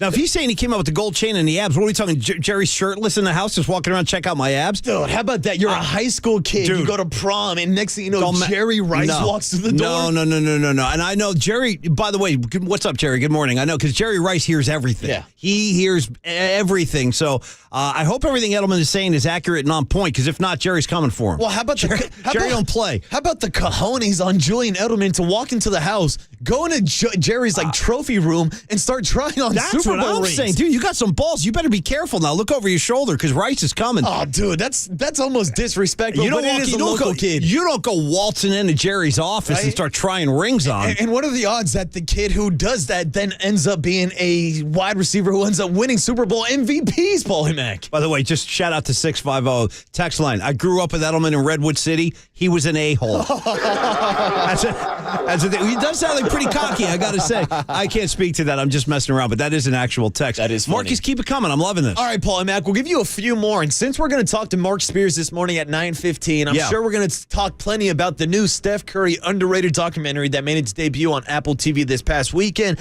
And this was the point of the documentary that stood out to me, because as soon as I saw this clip of Steph Curry at Davidson, apparently he was part of this sketch comedy crew. Dude, I saw that. Oh, boy. It's like the Davidson show or something like that. With his glasses and everything. With the glasses. And now he's out here pulling out a play from the Paulie Mack playbook, We got Steph Curry doing some parody songs. Okay, good. Here was Steph Curry back in college doing a parody of the Asher Ross song, I Love College. Awesome. The outpost might be open later, but Allison cannot flavor your tater. Chester's de jour is all I'm here for. Skip class today, and all I could say is, That comments last night was awfully crazy. I stayed there so late. Some chocolate froyo, big head burrito. I had about 3 plates. Eat chick palm and drink my Coke. Chill with friends and crack some jokes. Arrive at 5, kicked out at 8. And that concludes this commons day. Man, I love comments. Hey! Mashed potatoes. Hey! Hell house dog. Hey! Man, I love comments. Hey, you know what? I'm buying in. I'm buying into what Steph is selling musically right there. Now, Paul, yes. Are you familiar with the original tune "I Love College" by Asher Roth? Vaguely, only very, very vaguely. Like, what year would that have been? So that was like 2009. I want to say I was still in high school. Only vaguely. It was a big party song. He raps about like playing beer pong and how much he loves college. So that was Steph Curry. I don't see Steph playing beer pong though, Marcus. I just don't see it. Honestly, I don't see a lot of guys in that video playing beer pong. Good call. There was a lot of cringeworthy guys in there. Steph had a decent verse, but Paulie Mack, I believe there's a verse 2 from Steph Curry. Lay it on me. Here's part 2 of the I Love Comments Steph Curry singing. Give it to me. I can't tell you what I learned from school, but I could eat an omelet or 2. Of course, I learned Commons rules, like don't fall down, they'll laugh at you. Their Sunday brunch's golden rule, and last night's girl thinks you're a tool. Awkward eye contact just isn't cool, and your voice call-outs are way too cool. Where are you going? Not the dark side. Don't sit there. That's social suicide. This guy off. This guy Might sucks. as well go. Okay. that's all we need. You know, After Steph Curry, that last guy was terrible. But Steph actually saved that video. I got to give Steph some love right there because it takes a little bit of courage to be where Steph is in life now and then drag out like probably some of the more like embarrassing stuff from his past. Like it's all good natured and it's all so innocent and everything. When you see the footage, believe me, Steph's kind of like nerdy. Dude, he's kind of geeky like as a kid in Davidson, and it's all good, Steph. We love you. You're like an alpha male now, but like seeing him like that when he was so skinny, like the glasses are bigger than his head. Dude, and last night's girl thinks you're a tool. And that's the funny part is like we look at all those Davison photos and like 2009 was like the prime like era of the oversized baggy clothes. Dude, like, the size right after of the hyphy movement. Yeah, that's to Marcus's point. He's got the tall tees, the triple XL the t-shirt. jersey is so loose. It's way too big for his body. Yeah, like his torso has not filled out yet. When he's at Davidson, like when you watch this documentary, you'll see it looks like he's a kid wearing a man's jersey. 100%. Yeah. It looks like he's wearing like a Dell Curry jersey, like he's wearing his dad's clothes to school. You know, and it's funny too because God bless Steph. Look at the work he's put in, dude. Look at the hours in the weight room he has spent. His body type has changed dramatically over the past 7-8 seasons. Like, look at Steph, even as a young player with the Warriors, dude. He did not have that body. No, it wasn't until a couple of years ago, until really he just got after sick of it. his hand injury, where he really put on size. He came back bulkier. That's a great call. And I started thinking, like, this guy's like 33, 34, going on 35, and he's in the best shape of his life, Paulie Mack. It's very similar to Jerry Rice that way, actually, where they are just maniacal workers, and they have to be in order to maintain that level that they play at. But anyway, great sound today, great cooler. Really enjoyed the big hit, too. Love talking Niner football. Got to take a quick break. We're clearing the decks. We're going to come on back, and we're going to talk to Mark Spears a little bit later on in the program. We do have that Bronny information, and we're going to share that with you. We'll give you an update on the other side. Marcus Boucher and for Murph on KNBR 680, the sports leader. Dude came out yoked up, six-packed up with his chain on, dreads that are starting back here.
Listen to the sports leader anywhere, anytime. Download the all-new KNBR app. Now, Murph and Matt continue live from the KNBR Casino Matrix Studio. Casino Matrix Progressive Jackpots are here. Where are you? Just drop in. Please play responsibly. 1-800-GAMBLER. Breaking news into First Take. Bronny James, the eldest son of Los Angeles Lakers star LeBron James, suffered a cardiac arrest Monday and is in stable condition. Quote, yesterday, while practicing, Bronny James suffered a cardiac arrest. Medical staff was able to treat Bronny and take him to the hospital. He is now in stable condition and no longer in ICU. We ask for respect and privacy for the James family, and we will update media when there is more information. LeBron and his wife Savannah wish the public send their deepest thanks and appreciation to the USC medical and athletic staff for their incredible work and dedication to the safety of their athletes. That's a really scary story, and that's basically all we know, and we just wanted to share that with you. This happened. Cardiac arrest. Bronny James, he was in the ICU, as she said, and, it's just a scary situation. It's funny, I'm reading through some of the story on ESPN.com. I mean, it's all over the place now, Marcus, but one of the first guys to send out some prayers and love is DeMar Hamlin. One of the first guys to resolve. I'll read it to you. It's a short tweet. DeMar says, hey, prayers to Bronny and the James family as well.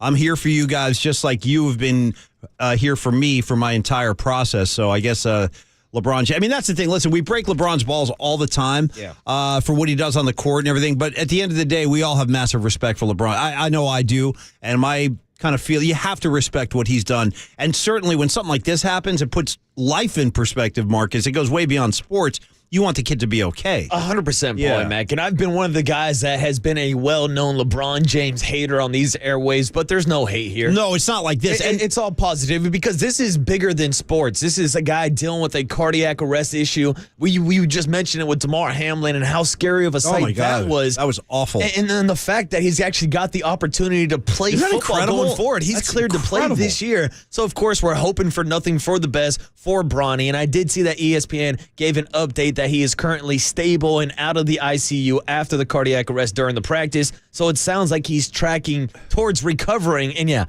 nothing but respect for it. I mean, again, I'm not a LeBron James fan, but everybody's got kids. Everybody's got a father. Everybody's got relationships. Nobody wants to deal with this. And just to clarify, so I guess this actually happened yesterday when he was practicing, but the information is now coming out this morning. And again, as I've been saying, we have Mark Spears coming up in about 20 minutes, 25 minutes, and we'll talk to Mark about this, among other things. But this is just a story we just wanted to bring to your attention. If you're in your car, it's kind of spreading like wildfire right now. But the most important thing is he's okay. Yeah. So we'll keep an eye on this. He's only 18 years old, but this stuff does happen. That's what's crazy about the human body. Even the most finely tuned athletes, and for a kid like that, 18, prime of his life, been playing basketball for however many years, he's got to be in incredible physical condition. Stuff can still happen. Yeah, and obviously, this is a guy that we just saw on stage last week during the ESPYs with LeBron James when he accepted the award for best record-breaking performance. Yeah. And to your point, this is probably one of the guys that is in the best shape, more than me, more than Triple E, more than you. This is a college basketball player, one of the top recruits in the country, and it can happen to him. It can happen to anybody. I think about, some of the high school workouts, and I'm sure you could speak to this being a South Bay kid. It's hot as hell down there. Yeah. But when you're doing 2-a-days or even 3-a-days in some cases, some schools do 3-a-days. Yeah, we used to do 3-a-days at my high school. In pads and all that, in the running. You got to, and again, all I'm saying is it's something you have to be aware of, respectful of is the kid's health. And I'm not suggesting any coach out there isn't, but things do happen, Marcus. I mean, in the heat, it pads, it's you're asking a lot. And I know this is basketball, but I'm just saying these are the kind of stories where we all kind of come together just as human beings and say, I want the kid to be well. And hopefully he will be. It sounds like he's already doing okay. Exactly. And I don't know how the process went or what happened at that practice at USC, but I do think that one good thing that has come from the DeMar Hamlin situation is the awareness that he's been spreading about AEDs and people being able to use these devices to help save somebody's life if somebody is dealing with cardiac arrest. So it's something that they talked about a lot. When DeMar Hamlin presented the Buffalo Bills training staff with the Pat Tillman Award. Nice. And that was their big message. This summer, go out there and learn how to use an AED just in case there is a situation where this happens. If you're at a kid's high school game or a college game or anywhere, you'll be ready and you'll be somebody who can help step in this situation. It's a really scary situation. It's the worst kind of place to be if you're even just a fan of sports. Thinking back like to the DeMar Hamlin night, that was such an awful feeling when everybody was out there in the middle of the field and nobody really knew what even was going on. No. It had gone on for so long. So the fact that he's okay, sounds like Bronny's going to be okay. This is all very good news. Hey, some other basketball news coming across the desk. And again, Spearsy will break this down with us. But Jalen Brown, ready for this, Marcus? It just happened. Jalen Brown with the Boston Celtics has just agreed to a record 5-year, $304 million Supermax extension. Ooh. Thank you for the chime. I got to tell you, I'm a little surprised at this. I'm surprised at the numbers. I'm a little surprised. By the way, let's think about this. The Joker, your MVP, your NBA champ, he makes $276. Oh. They're paying Jalen Brown $304 million. If I'm the Joker, I'm like, whoa. Yeah. This is not adding up. I don't know. What did I not do right? Yeah. Who's my agent? I'm the guy that was back-to-back MVP and then Finals MVP the very next season. I am surprised, though. So Jalen Brown had, let's just give you the numbers real quick. He's going to make $31 million next year, 31.8 actually, closer to 32. That'll be the final year of his previous deal. Then he's going to make $52.3 million when this contract kicks in the 24-25 season. Then the next season, going up to $69 million. I got to say, nice. Jalen Brown's a really good player. Mm-hmm.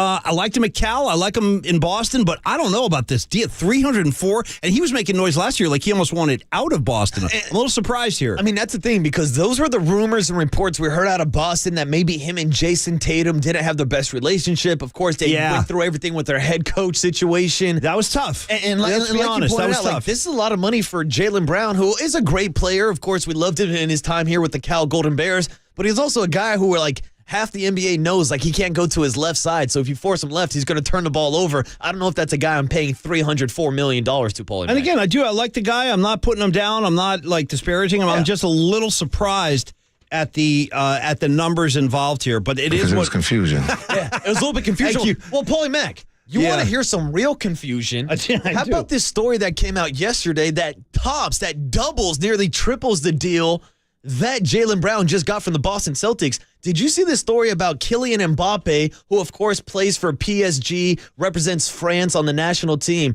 He was offered by Saudi Arabia yesterday $776 million for a 1-year contract to go out to Saudi Arabia to play. I mean, and apparently he's turning it down, Paulie Mac. Wow. Well, I mean, I don't even.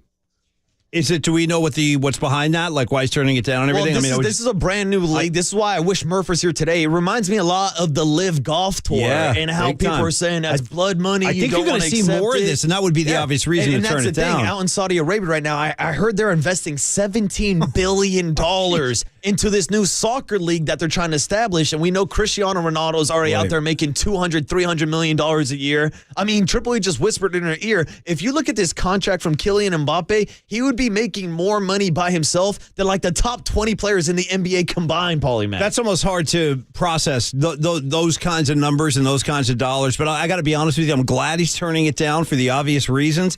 But I do think you're going to see more and more of that kind of Saudi money kind of infiltrating the American sports landscape. I think that this is not going to go away. I think you're going to see more and more of this. Well, it's funny, Paulie Mac, you say that because our guy Draymond Green took to Twitter and was asking, do they have a basketball league out in Saudi Arabia?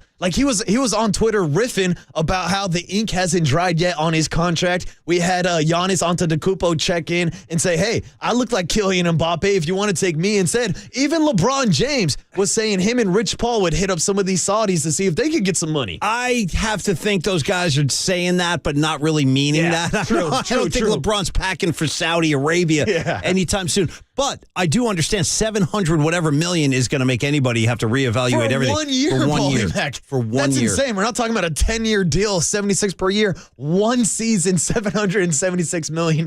It's crazy stuff, man. It's crazy stuff. But again, with the highlights of the morning being Giant baseball, Niner football, and then these basketball notes we gave you with the Jalen Brown deal, and most importantly, Bronny James, who had cardiac arrest yesterday in the middle of practice. He was taken to the hospital. He's out of ICU. Sounds like he's doing okay.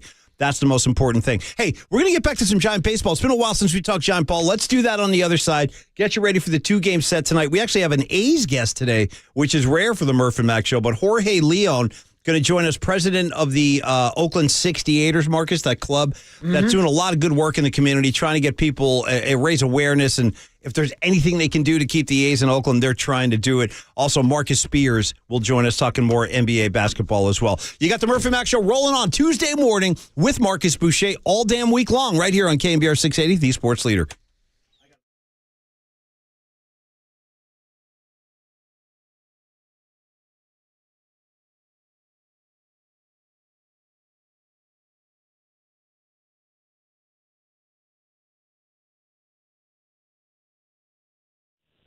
All right, everybody, Paulie Mack saying good morning.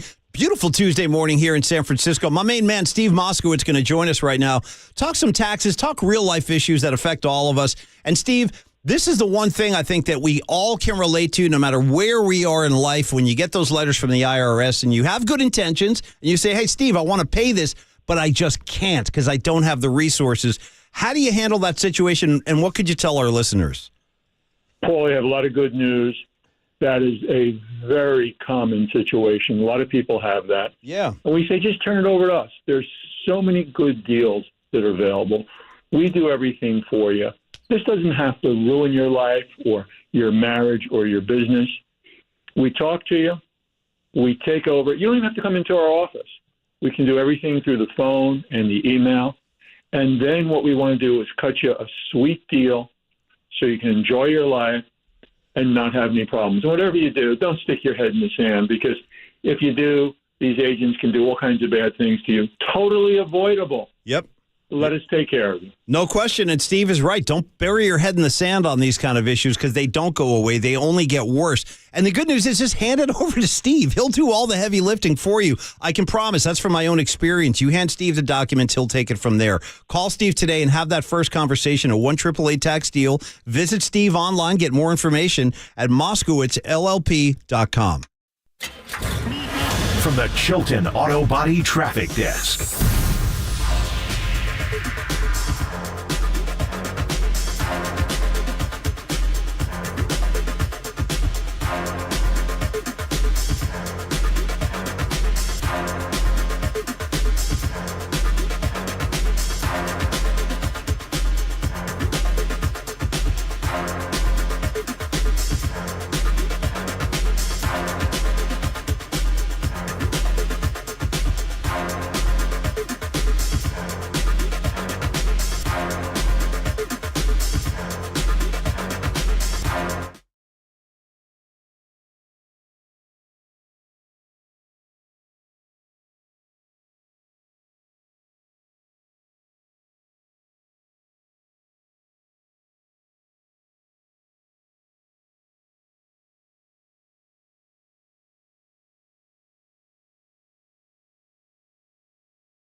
Listen to the sports leader anywhere, anytime. Download the all-new KNBR app. Now, Murph and Matt continue live from the KNBR Casino Matrix Studio. Casino Matrix Progressive Jackpots are here. Where are you? Just drop in. Please play responsibly. 1-800-GAMBLER. When you don't score, it's tough to watch. And they're going to have to flip the switch tonight because these two games are like playoff games. I mean, whenever you play the team across the bay, it's like a playoff game. And in all honesty, maybe this is exactly what this team needs, is to get the atmosphere that you're going to get tonight and tomorrow.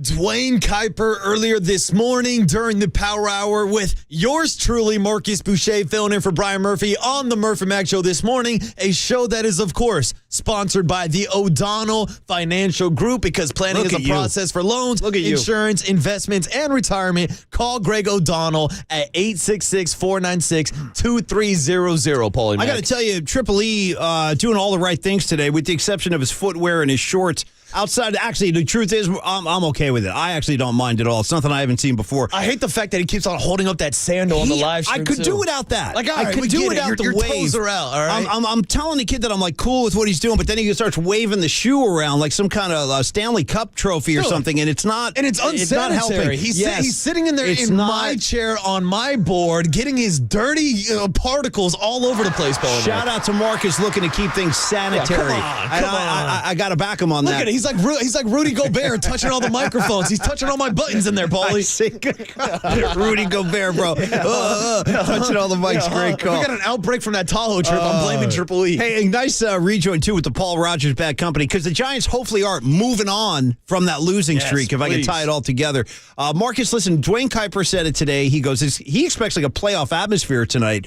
And they are important games. Like, they're getting closer and closer to that 500 mark again after having they were 11 games over 500 just about a week ago.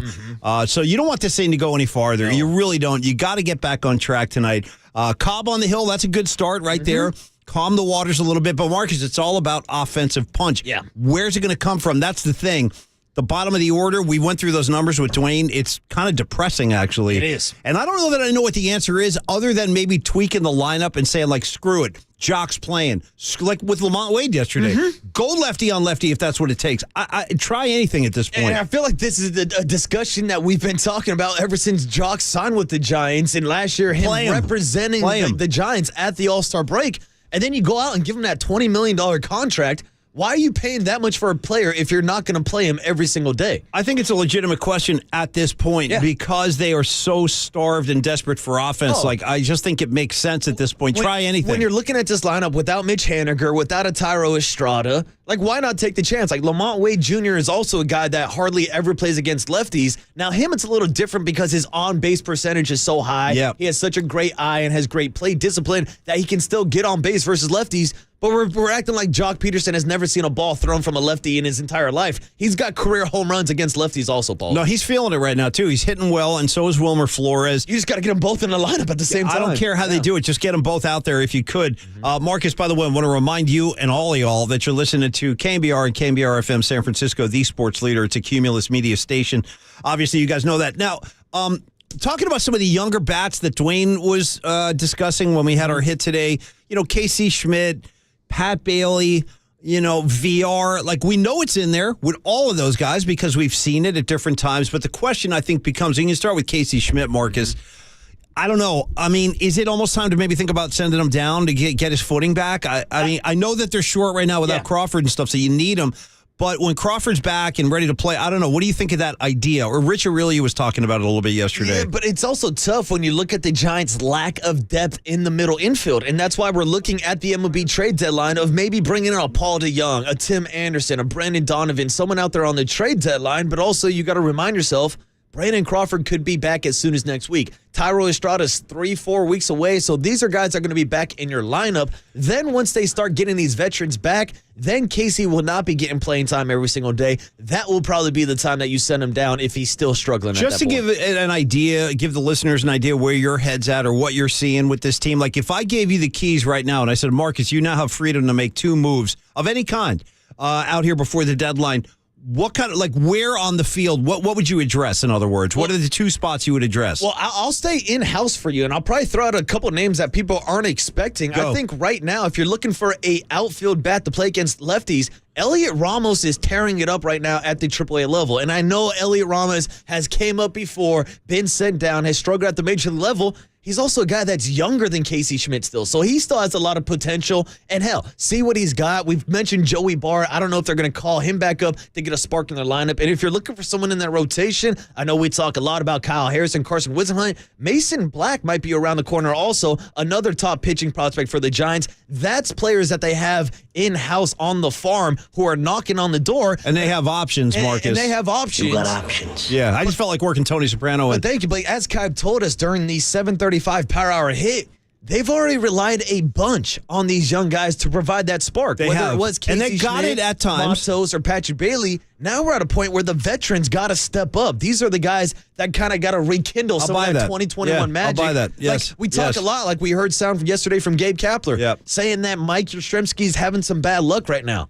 Well, you can call it whatever the hell you want. He's like 2 for 39 in his last 39 at-bats. So at some point, you are what you are at the back of your baseball card, and if you're not producing, you're not producing. Mikey Yaz has been hitting the ball hard in a lot of cases, like down against in the National Series. He actually hit the ball pretty well, but he just always hit it right to somebody in the field, unfortunately. Yeah. But I think it'll come with Mikey Yaz. Like, I have confidence in him getting his stroke back and making it happen. But I do agree with your bigger philosophy that at this point, maybe it is more about the veterans setting the tone, because the kids kind of carried the Giants for a little while there. Maybe now it's time to reverse those roles. And that to me was kind of the storyline of the season. The first quarter, the first 40 games, we're trying to figure out, all right, what is this Giants team? Who are they? Are they going to be a playoff team? That was the ups and downs. And it seemed like once they got that influence of a Casey Schmidt who came up and set the world on fire, maybe set expectations too high for Giants fans. And then he's followed up by Patrick Bailey, who goes from Double-A to just a small cup of coffee in Triple-A. Now he's at the major league level. So is Luis Matos. Someone else has got to step up besides these young kids. Do you feel like with Pat Bailey in particular that, and I'm a big fan of this kid, I just love the way he just simply handles himself on the field. All of it. Excuse me. Everything from like mound visits to clearly gunning guys down on the base paths. He can look really good in the box at times. I think he might be a little fatigued right now. I don't know that for sure, but even Dwayne Kuiper kind of acknowledged that. He goes, these guys are just worn out. And then yesterday, what they really needed was that off day instead of forcing another game in. But with Bailey, I just go back and think about what we were all told about Patrick Bailey when he came up, which is great defensively, great throwing runners out. You're not going to get much with the bat. You get a little bit. Like, in other words, Marcus, do you think that's closer to the truth, or is Pat Bailey closer to the guy he was when he was hitting, which wasn't that long ago? No, Paulie. I do think that's closer to the truth as well. Like I just said with Casey Schmidt, I think he kind of set an unrealistic expectation that's the thing. When he came in and was hitting like 380 that first week. Same with Patrick Bailey. Bailey was crushing it. He's got better numbers in the major league than he did at any level in the minor leagues. Whether that's San Jose, Eugene, Richmond, Sacramento, it doesn't matter. He was performing above expectations. And even recently, he's had some hard-hit balls that have been taken away. He's ran into some bad luck as well. But to me, it's always been about the defense with Patrick Bailey, regardless of what he's doing at the plate. Interesting when I asked you if I said, I'll give you the keys, you make any moves you want, and I said you can make 2 moves. I don't think you addressed the pitching. Oh, Mason Black, who else talking about? You did. Top pitching prospect. He's a guy that probably will get called up before Kyle Harrison, especially since he's dealing with that hamstring injury right now. When you say before Kyle, like what is that? Like what do you... Because I mean, I think that's the real question. I mean, I haven't seen any serious updates on Kyle Harrison since he got pulled from that Futures game with the hamstring injury. And I know he hasn't. That hamstring's been a problem in the past, I think, too, hasn't it? Or is this the first time? I'm not sure if it's popped up. I know he's been mostly healthy since going back to spring training this year. You could tell, like his body type, like he's got some muscle, like he's thick. Like I think his body is built for the big leagues. Yeah, he's got a thick lower half, and he's a guy. He's kind of like a Matt Cain, like that kind of build. And like at 20 years old, he's out here throwing mid to high 90s. So he's got a lot of talent. He's got a lot of potential. We talked a little bit earlier about Carson Wisenhunt. We've talked about Reggie Crawford. I'm kind of curious about Wisenhunt, man. You just keep hearing good things about him and how quickly he's moving through. Oh, and he is impressed at every single level. And you've seen him. Well, I saw him literally this season on opening night down in San Jose at Excite Ballpark, or as we all call it, old San Jose Muni. And there he was, opening night in San Jose. 2 weeks later, he was in Eugene. 2 weeks later, he was in Richmond. 2-3 weeks later, he's pitching in the Futures game representing the Giants a couple weekends ago during All-Star Weekend. Now we're looking at a case where he could be knocking on the door, kind of like we saw Marco Luciano get the call up to AAA. I think Carson Whisenhunt's right behind him, and if the Giants are serious about being playoff contenders, that's a guy that might be a nice left-handed option out of the bullpen later on the season. Shout out Flying Squirrels Ball. I got to say, I don't know if you guys caught this the other day. I think it was it might have been yesterday. No, I think it was a Sunday game against the Nationals. I'm sorry. But anyway, they did a crowd shot. It was a woman in the crowd with an orange Giants jersey on, and she had the Flying Squirrels lid on. Did you guys catch up on each other? I did not see that. Yeah, and then Hunter Pence was like, what is that, like a squirrel? And all of a sudden, they were breaking down the hat and everything. Funny thing is, I have a sister, my only sibling. I have one older sister. She lives in Virginia, down near Richmond. Nice. And when I was down there a couple of years ago, I passed the Flying Squirrels yard. Okay, cool. They were on the road. They weren't there when I was in town.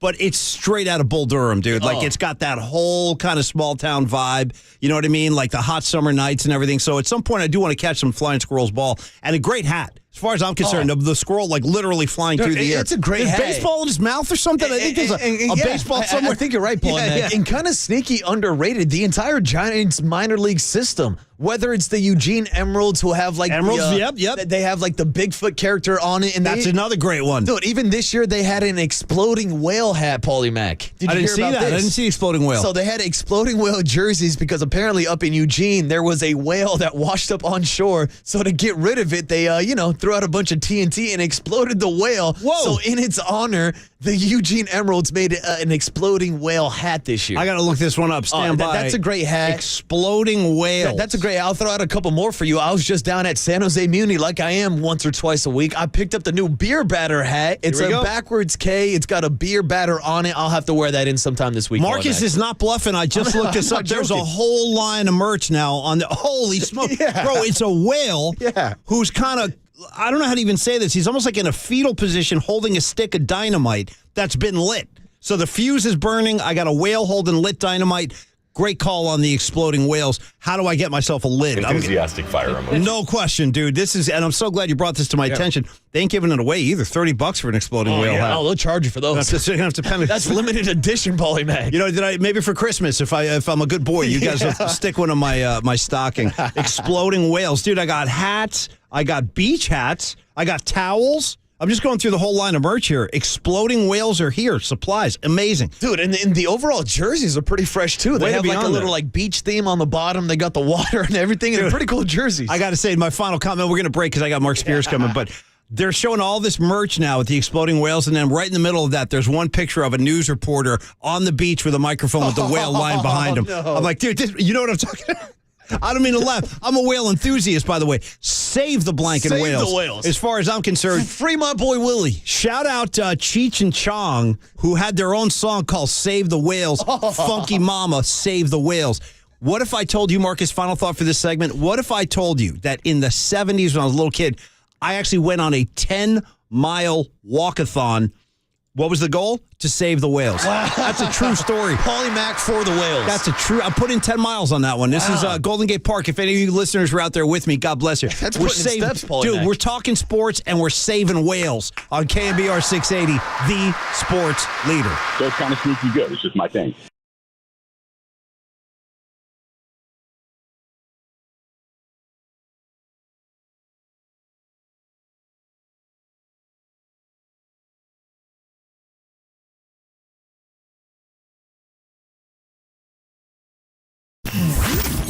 Here's what's trending now. Trending now. On KNBR.com. It's a bags alert as Andrew Bagley stopped by the Tolbert and Cope show yesterday to talk about the Giants' 6-game losing streak and what they need to do to turn it around tonight against the Oakland A's. To hear that podcast and more, check out what's trending now on the all-new KNBR app.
And now, time for the Protect Your Assets with David Hollander Business and Technology Report.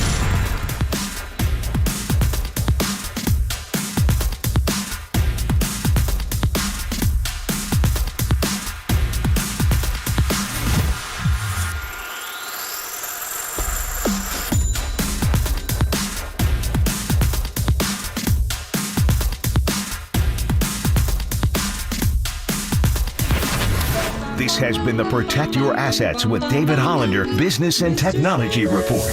Do you want to pay less taxes this year? Learn more. Listen to David's show every Saturday morning on KNBR or call 1-866-PROTECT. Listen to the sports leader anywhere, anytime. Download the all-new KNBR app. Now, Murph and Matt continue live from the KNBR Casino Matrix Studio. Casino Matrix Progressive Jackpots are here. Where are you? Just drop in. Please play responsibly. 1-800-GAMBLER. Breaking news in the NBA, Stephen A. Celtics star Jalen Brown has agreed to sign the richest deal in NBA history, a 5-year, $304 million Supermax contract extension. His agent told ESPN's Mark Spears on Tuesday Brown became eligible for the 5-year Supermax extension with the Celtics upon earning second-team All-NBA honors in 2022-2023. Brown slated to make $52.3 million when the contract first kicks in during the 2024-2025 season. Man, that's some crazy money for Jalen Brown right there. But this story's been broken. Mark Spears reporting, our next guest. Man, we love talking to Spears. There's a lot going on today. Marcus Boucher in for Brian Murphy on the Murph and Max show all week long today. So let's say good morning to Mark. Hey, man, Mark, how are you doing today? Jalen Brown, he's a rich man, huh? Oh, man, can he let me just borrow 1%? You know what I mean? I'll take. Wait. Yeah. Not borrow half. Yeah, half. I'll borrow that. Well, that won't break him, right? I'm not asking for too much. It's 1%. No, 1%. Dude, I'll go 0.05% and feel pretty good about myself. I mean, and by the way, if you haven't heard, Mark Spears breaking the story, Jalen Brown and the Boston Celtics agreed to a 5-year, $304 million Supermax extension. Are you surprised on any level by this, Mark? No. I mean, that's state of the contracts, and as crazy it might sound, that's kind of what the stars are worth. And it was interesting. Austin Rivers, he's a good follow. You should listen to him. He was basically saying the rich of the NBA are going to continue to get richer, but the gap between the top players are being paid and middle and lower is so huge now. The mid-level exception has dropped and the minimum has dropped. So, but no, I mean, it's an interesting thing. Next year, Jason Tatum's going to get even more than that. So, no, kudos to the former Cal star. Yeah. Jalen Brown, who's, a phenomenal person off the court as well. Does tons of stuff in the community, and cool. Certainly, the numbers seems crazy, but in 3 years from now, we probably won't blink at it. No, and you're right, man. It is crazy, Mark, because right before you joined us in the last segment, we were talking about the Joker's contract, which is $276 million, and I know there is some of that kind of posturing in any sports league where guys are like, well, if he's making this much, I'm worth that much. And I wonder if that's going to be kind of a domino effect here, Mark. I don't know. What do you think? Do you think this deal will affect other potential deals coming from players of that ilk, or maybe even a little bit less talented than Jalen Brown? Guys are going to be like, hey. Man. Yeah. If you compare them to Kylian Mbappe, man, they're getting peanuts. Dude, what is that about? I mean, what are we doing here, Mark? What the hell's going on, bro? Break that down. Yeah. No, it's funny. I mean, not funny. It was amazing. Mbappe got offered nearly $1 billion offer, or $750 million. Literally. For one season. Yep. And then so yesterday you see LeBron and Giannis and Draymond all tweet out to the Saudis hey, what about who? Yeah, I'm available. I got a league there. Can you put something together for us? And I'm gonna keep an eye on that. I know it's not as popular as soccer is in Saudi Arabia, but the way they're throwing money around and Man. I wonder if they decide at some point, you know what, why don't we start paying for some basketball players to come here and play? So it's interesting because I know I kind of flipped the subject on the money thing. Oh, good. The Saudi thing's crazy. Yep. But I've never seen a game. Have you guys seen a match from there? I have not. I don't even know what it would look like. I don't even know Is it even on TV? Like, Great question. and I'm a big Ronaldo fan. I've not seen anything. Like, I don't even see no highlights. No. You know. That's a great call. No. But hey, man, I'll shoot for that money. I'll play in Kabul, right? So, but I always say, like, if the players are making this, right, and I'm talking about American sports, I'm not talking about Saudi. How much are the owners making? Yeah. Right. Yeah. Like, I think we just look at it from our individual standpoints and not consider, like, anytime you go into the Chase Center, like, look at all the different ways that they make money. In terms of the branding and the different advertising and the thing on the shirt and all this stuff, you know, like the television deals are crazy. And another thing about it too is, like, people are like, well, why are the games that, you know, finals games start at 9 Eastern? Yeah, because they're watching them in China. There's breakfast TV in China, right? It's 9 a.m. there. So the NBA is a global product now. So, I mean, yeah, we're looking at the American TV deal and how they're going to even just go crazy with it next year. But how much do they make for the television deal in China? How much do they make in all these other countries that are showing amongst 200 different countries? So there's a lot of money being made in the NBA that I don't know if will ever truly be accounted for. Yeah, and Mark, it's funny. You kind of led me perfectly to the path to my next question because I did want to bring up that Kylian Mbappe $776 million offer that he got from Saudi Arabia. Yeah. You mentioned guys like LeBron, Giannis, Draymond Green, even GP2, Gary Payton was checking in, asking whether or not they need an extra defender out there. I could D somebody up for you. Exactly. Yeah. So to your point, Mark, since basketball is becoming even more of a global game year after year after year, do you think eventually we will be looking at a league out in Saudi Arabia or somewhere else across the country that can actually compete with the NBA? Yeah. Well, I actually think the more immediate thing is that you'll see them try to buy into an NBA team. I've kind of heard some rumblings about there being interest to purchase a team or get a high percentage of ownership of a team. I kind of like get in that way and start there.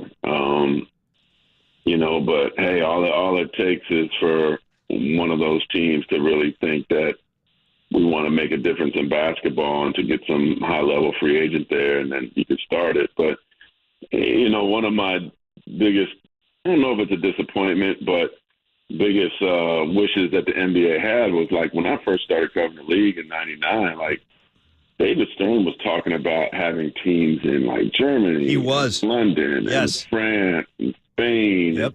I really was excited about that. Thought it was going to happen.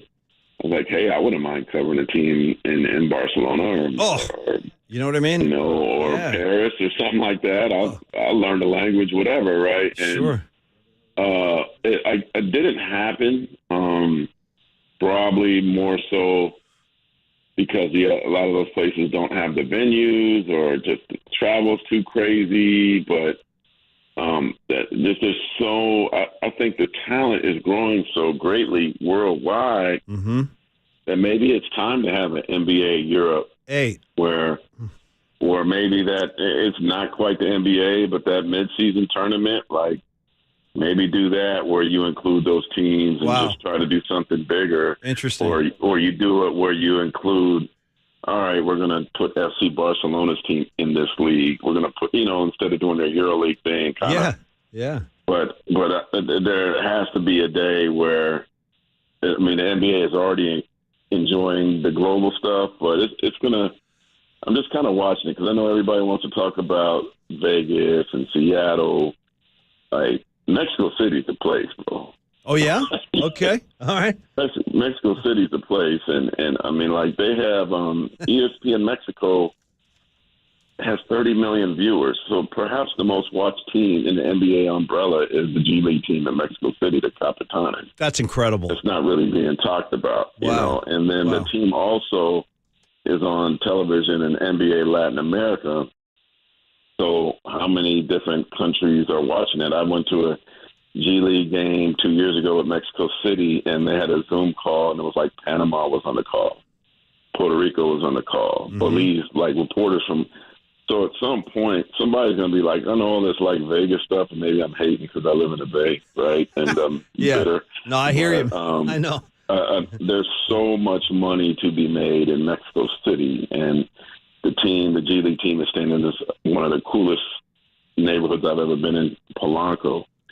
And they have a 22,000 seat arena. I've been to a game that's like, to me, that's like the no-brainer spot. I've heard about that place, Mark. Yeah.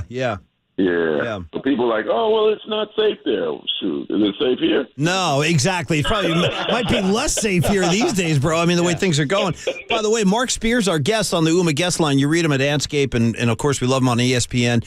And what you're talking about here, Mark, like the global appeal of the game, I really think that's been pretty evident since the Dream Team going all the way back to 92, where, like, you know, the appetite for these guys and this celebrity status that they bring now. I mean, and there are plenty of them out there. As you know, LeBron James, Steph Curry, all these guys are marketable and worldwide. You know, they're global brands at this point, which leads me to the Steph Curry documentary. Mark, have you gone through a coast to coast on that bad boy yet? You seen it from start to finish? I haven't had a chance to watch it. Perhaps I'll watch it tonight. Yeah. It's sitting in my queue.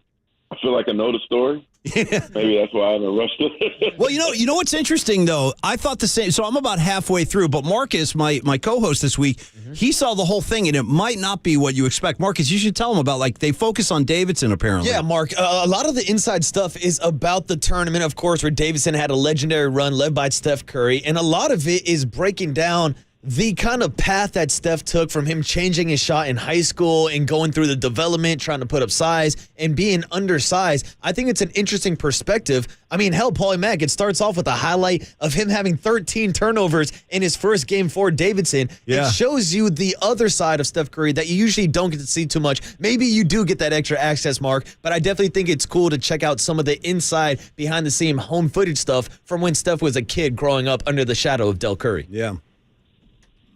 Still got the turnovers now.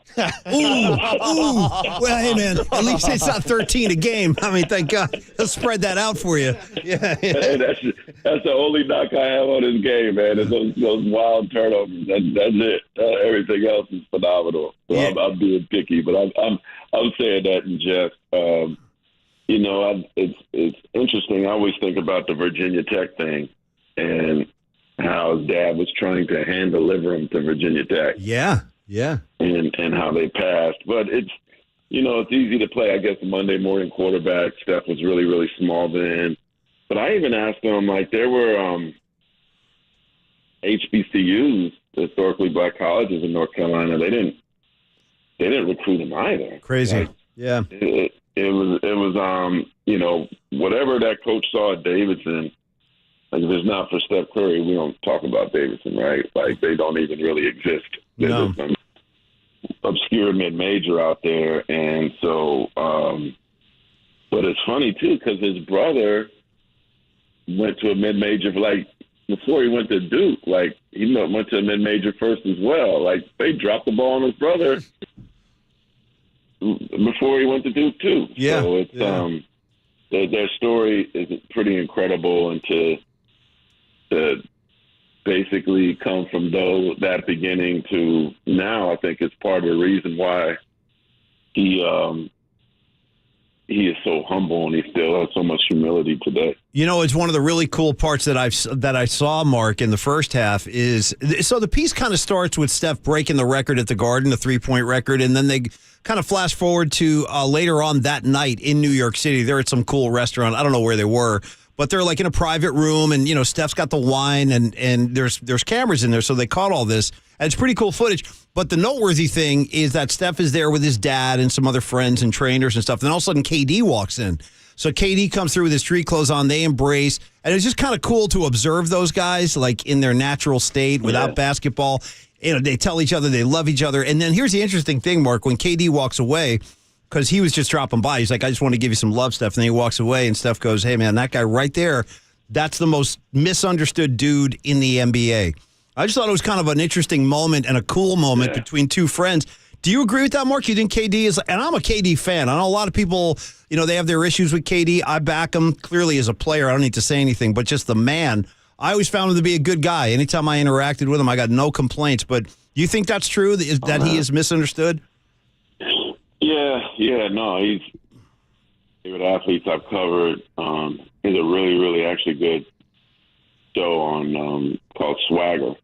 That's on Apple TV. That I was like, oh, this is going to be corny, but I'm hooked now. But all my dealings with him has always been great. He's another guy that certainly hasn't changed. One time when he was actually playing here, he's like, hey, man, I got the Super Bowl on, come by. Nice. Came by, checked it out, and it's beautiful high rise. So, I think he's one of those guys that you just want him to turn his phone off. I do, too. That's what I always say. Dude, don't get into it. Yeah.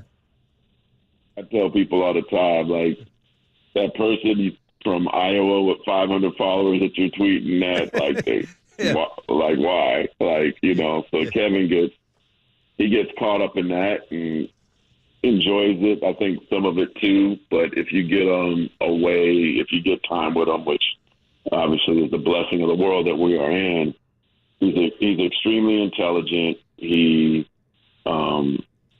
always has some new idea. He's always been generous with his time. Like anytime I needed him, he'll even though you could tell he's ready to go, he'll take the extra mile, give an extra 5 minutes. And there was a point last season where I think he, after the game, stayed an extra 30 minutes to talk to me and Chris Haynes in Sacramento. So that's definitely one of the most misunderstood dudes in the league for sure. Right on. Yeah, great stuff as always with Mark Spears on the UMA guest line. And Mark, I got one more for you after I tell you that the Murph and Mac Show is sponsored by Marin Health with top physicians, surgeons, clinics, and right here in the North Bay, Marin Health puts you closer to your best health, world-class care, closer than you think. And I wasn't even planning on this segue, but since we're talking about world-class health care, I think the big story in the NBA this morning is the story of Bronny James, who had cardiac arrest and was in the ICU. Do you have any updates on us on the Bronny James story and what's going on with him? No updates other than just, really, really glad he's alive. Yeah.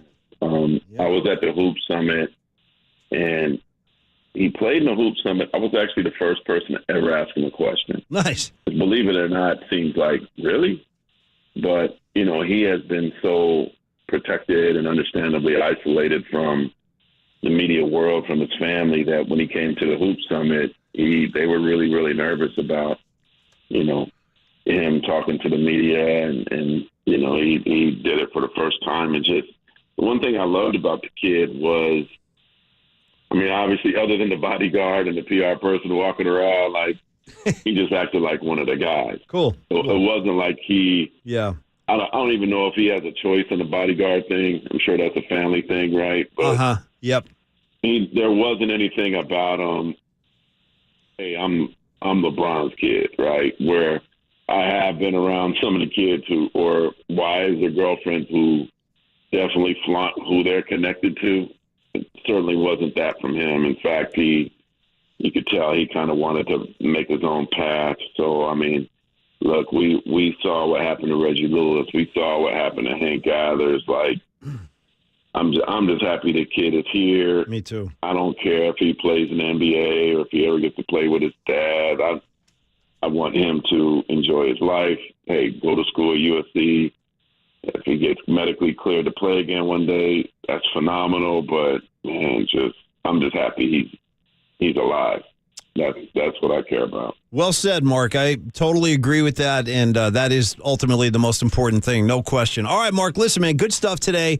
Next time we talk, we'll see who's getting offered a deal. Yeah. The good thing for him is they don't need him to get out the hood, right? His family's okay. Yeah. Oh, no, they're going to be okay. They'll be all right. Right? No, they'll get by. They're good. Yeah, I think they're going to be okay, man. Hey, Mark, we love having you on, man. We'll talk again soon, bro. Take care. Thanks, Mark. All right. That's Mark Spears, everybody. We love Mark Spears talking NBA hoop, and he's right. That's why I brought up Damar Hamlin before, who, by the way, was one of the very first guys to tweet out some love and encouragement and prayers to Bronny and the whole family. I mean, you just don't want to see this happen to anybody at any time under any circumstance. And these things have happened before. Mm-hmm. Forgive me, I don't remember this gentleman's name, but I do remember there was actually a fatality in the Minnesota Viking training camp one summer. It was like in the early mid-2000s. Big lineman, and again, I apologize for his name is escaping me right now. But again, this stuff does happen, so you got to put health at the forefront. And Corey Stringer, yeah, thank you. What a sad story that was. That was a shocker. I mean, we talked about that for days on the air. That's was all we talked about for a couple of days, and reevaluating everything, workouts and safety and heat. Hydration. These are things you got to consider. All right. All that being said, great talking to Mark Spears as always. And Marcus, we're going to clear the decks. Come on back and get you set up for it. In fact, I think Sean Estes will be. Sean, is Papa back today? I think Papa's back in the building. Made his return yesterday. I'm going to applaud Greg Papa. I missed him. Because of the game yesterday. That's why. Yeah. Anyway, Greg Papa's coming back today, and you will hear Sean Estes join Papa and Lund today at 10:30. More Giant Talk coming up for you. On the other side, Marcus Boucher, Paulie Mack, carry on KNBR 680, the sports leader. Sunnyvale, shout out to you for supporting KNBR, Sunnyvale's sports leader.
KNBR heads. Our digital team is dropping daily dimes on TikTok until it gets banned. At the sports leader, we are KNBR. It's great to see what is this year, almost an average Major League Baseball crowd in the facility for one night. That's a great thing. I feel sorry for the fans in Oakland. I do not like this outcome. I understand why they feel the way they do. I think that the real question is, what is it that Oakland was prepared to do? There is no Oakland offer, okay? I mean, they never got to the point where they had a plan to build a stadium at any site. And it's not just John Fisher. You don't build a stadium based on the club activity alone. The community has to provide support. And, at some point you come to the realization it's just not going to happen. Well, we try to keep the Manfred cuts to an absolute minimum on KNBR because I don't know a single person, man, woman, or child that is a Manfred fan, and certainly there are none on this show or in this building. No chance. But you got to kind of include him in this story. What's been happening with the Oakland A's? The fan base. Listen, we're all Giant fans over here. That's obvious on the flagship. But I'm cool with the A's, man. I'm cool with their fan base. And I got a lot of respect for the history of Oakland A's baseball.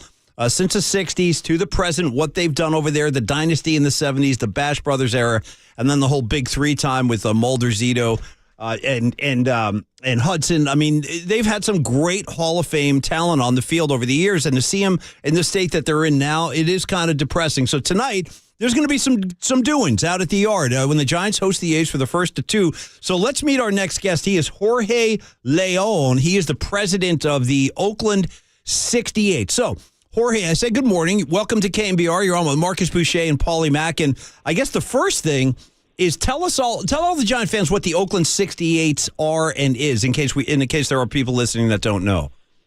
Yeah. Hey, good morning. Thank you for having me on. Yeah, man. Yes, the Oakland 68s is a nonprofit organization. We do a lot of community events, community service, but we also like to consider ourselves like hardcore sports fans for the Roots, the Oakland Soul, and obviously the Oakland A's. And it just grew out of the love of always being at the ballpark, drumming, waving. So we just got together one day and said, why don't we just make this kind of an official organization like other soccer clubs in the world have, a first supporters group. And that's kind of what happened. We organized and we did our work, and now we're this organization with board members and 501c3 nonprofit. Yeah, and Jorge, you guys have been doing a great job with all these reverse boycotts, whether it's your guys' organization with the Oakland 68s, the last dive bar. I'll give a shout out to the Twitter account, Uprooted in Oakland also. You guys have done a great job covering everything that you are trying to do. So explain to us, what is the plan tonight for another reverse boycott down at Oracle Park, and how can Giants fans get involved? Yeah, for sure. And shout out to Last Dive Bar as well. We came together for this great cause, which is, trying to keep our team in Oakland, because without them, it's basically no us. So what we're trying to accomplish here is kind of get all the facts straight and put it out there, and kind of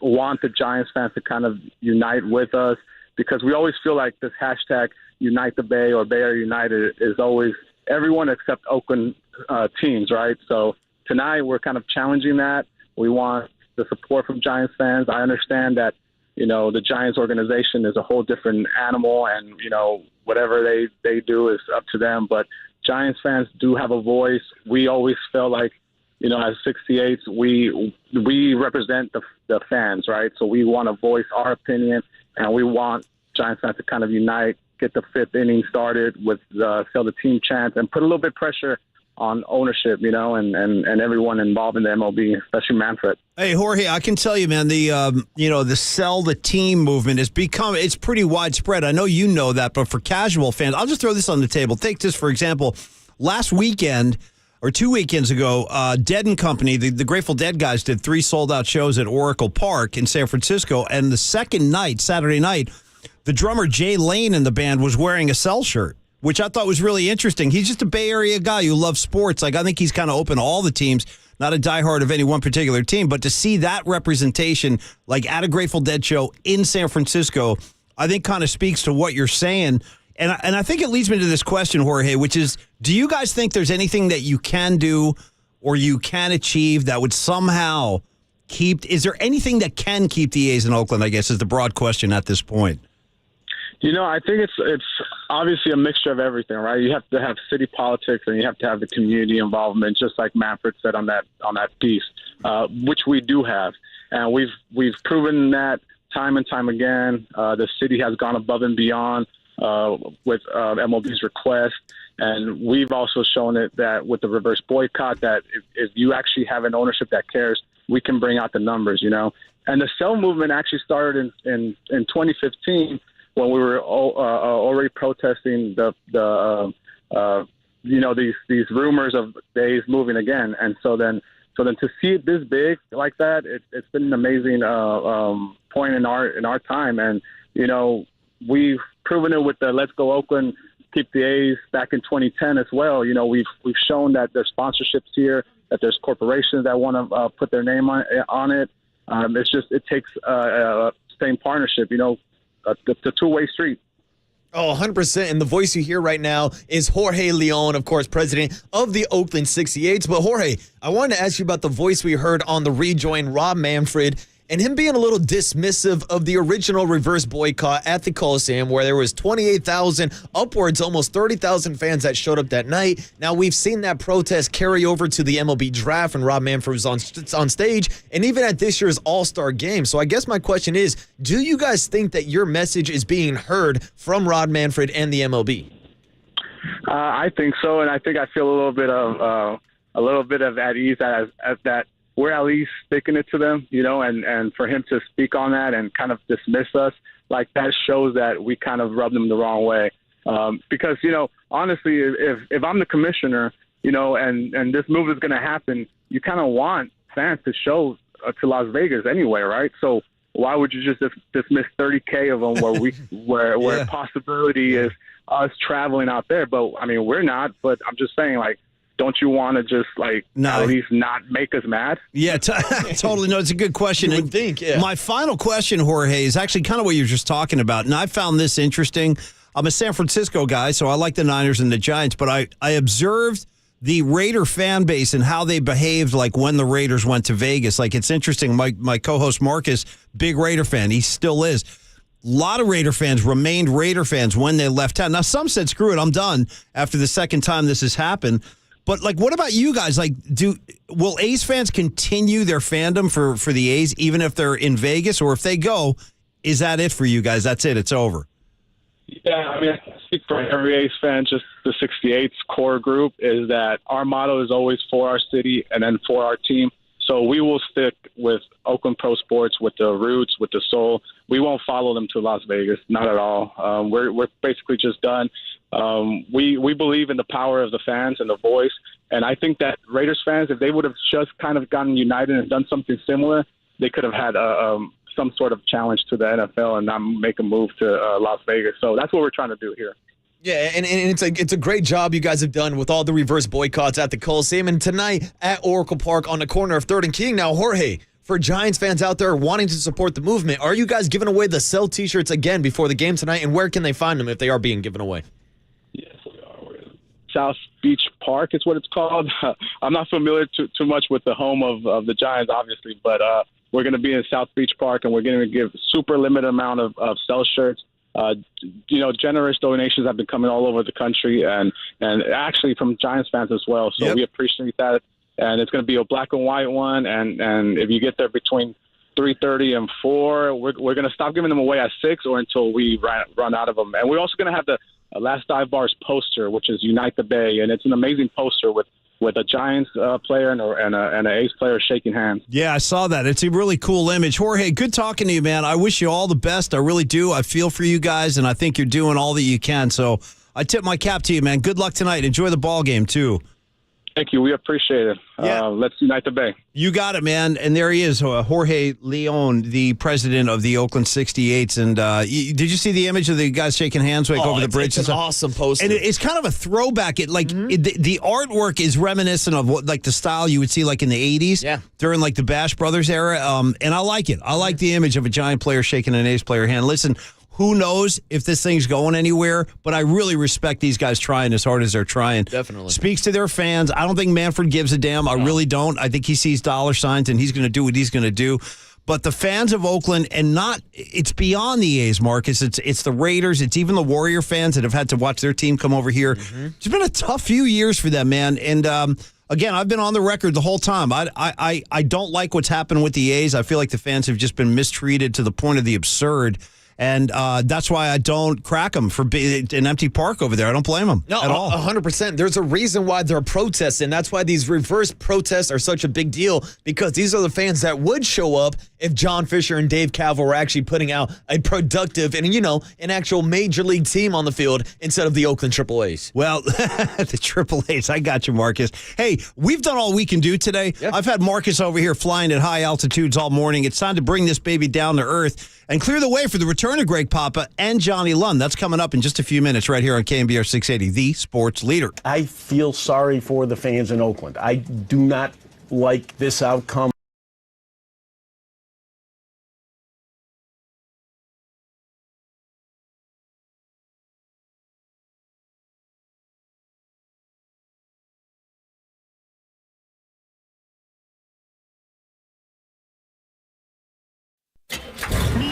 From the Chilton Auto Body Traffic Desk.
Dub Nation, there's a party happening on our podcast page. Hear every interview from every show on demand at knbr.com/podcast. Now on with the show on the Sports Leader.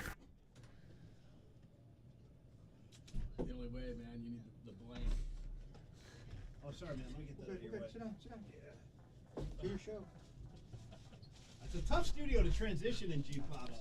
There's no room. You found Save the Whales.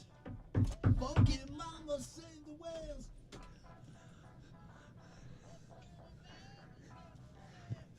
Thank you, Triple E. No, I got you. Thank you very much. Shout out Johnny London, Greg Papa coming in studio together. Wait till you see G-Pop on the stream today. He looks awesome. He's tanned, he's rested, he's ready. John Lund, quick question for you on the way out.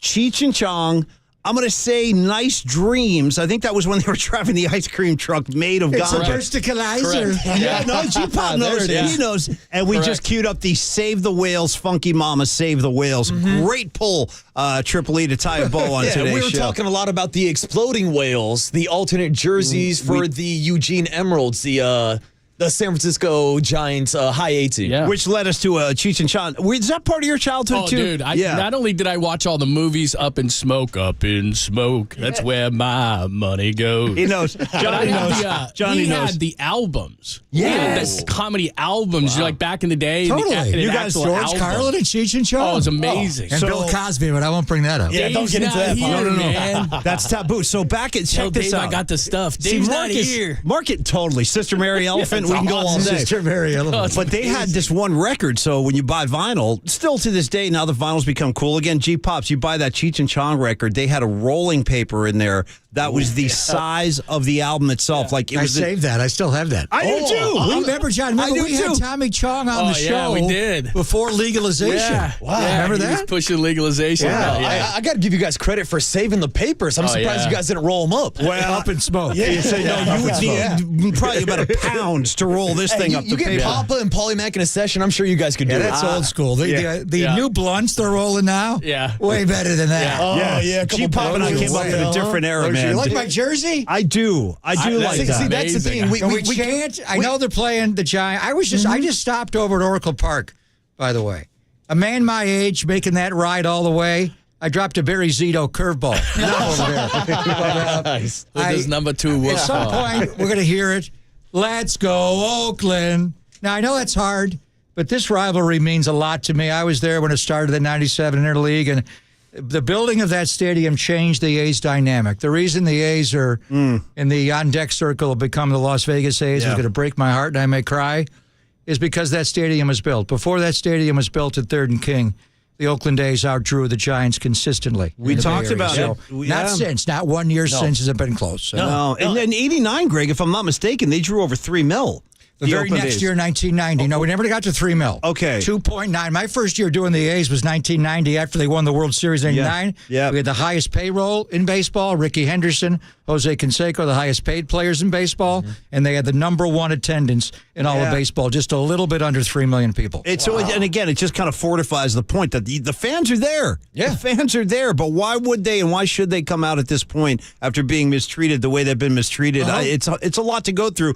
We talked about the entire East Bay, fan base. Yeah. The Raiders, losing them twice. The A's, the Warriors left Oakland as well. So it's a tough time. But G-Pop repping today, looking good. Welcome back. Green. Yeah. Both sides of the Bay will agree with Up in Smoke. I will say that tonight. That's where we can all Timmy smoke. That's it. Let There'll be some smoke in the air tonight. That's some common ground for all of us. That's the thing, Paulie Mack. We had Cheech and Chong trying to save the whales. Now we got Greg Papa trying to save the A's. And we got to get the hell out of here. Too late. Let's let these guys do their show. G-Pops and Johnny Lund coming up next on KNBR 680, the sports leader. And last night's girl thinks you're a tool. Dude came out yoked up, 6-packed up with his chain on, dreads that are starting back here. That's the end of the game.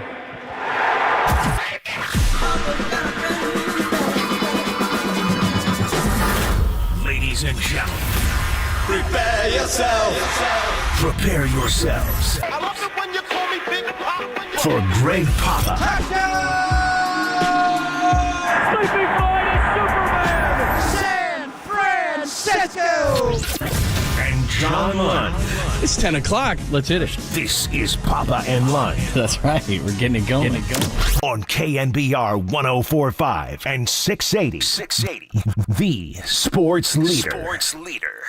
But that's just how we feel as a team as a whole. We always feel as if people don't want to talk about us. They don't want to talk about certain players at the top level, even though we play at the top level at a very, very, very high level. Even though we have players at multiple positions on this team that are at the top of their position, they still don't want to give us the credit that we deserve, I feel like. But it is what it is. I think we just carry that. And then, the greatest thing about this sport is that we have another chance to go out there and they can talk all they want about duels and not mention us, but we have a chance this season to really make our own whatever it is. So we don't carry too much. It's a little frustrating just because we feel like we put a great product on tape pretty much every Sunday. So but that's for them to talk about. Oh, yes. Thank you so much for joining us on a Tuesday edition, Papa and Lund. We got a ton to get to today. That was Brandon Aiyuk, obviously 49ers camp, and we will talk a ton about 49ers camp. And make an appointment right now. It's 10:03.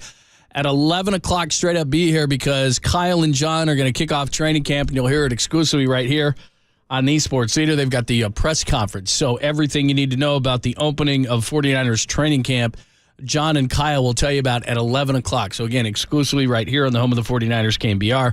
Make sure that you are here. But a ton to get to, as we were just talking to Paulie Mack about, which is the A's and the Giants. We'll get into that.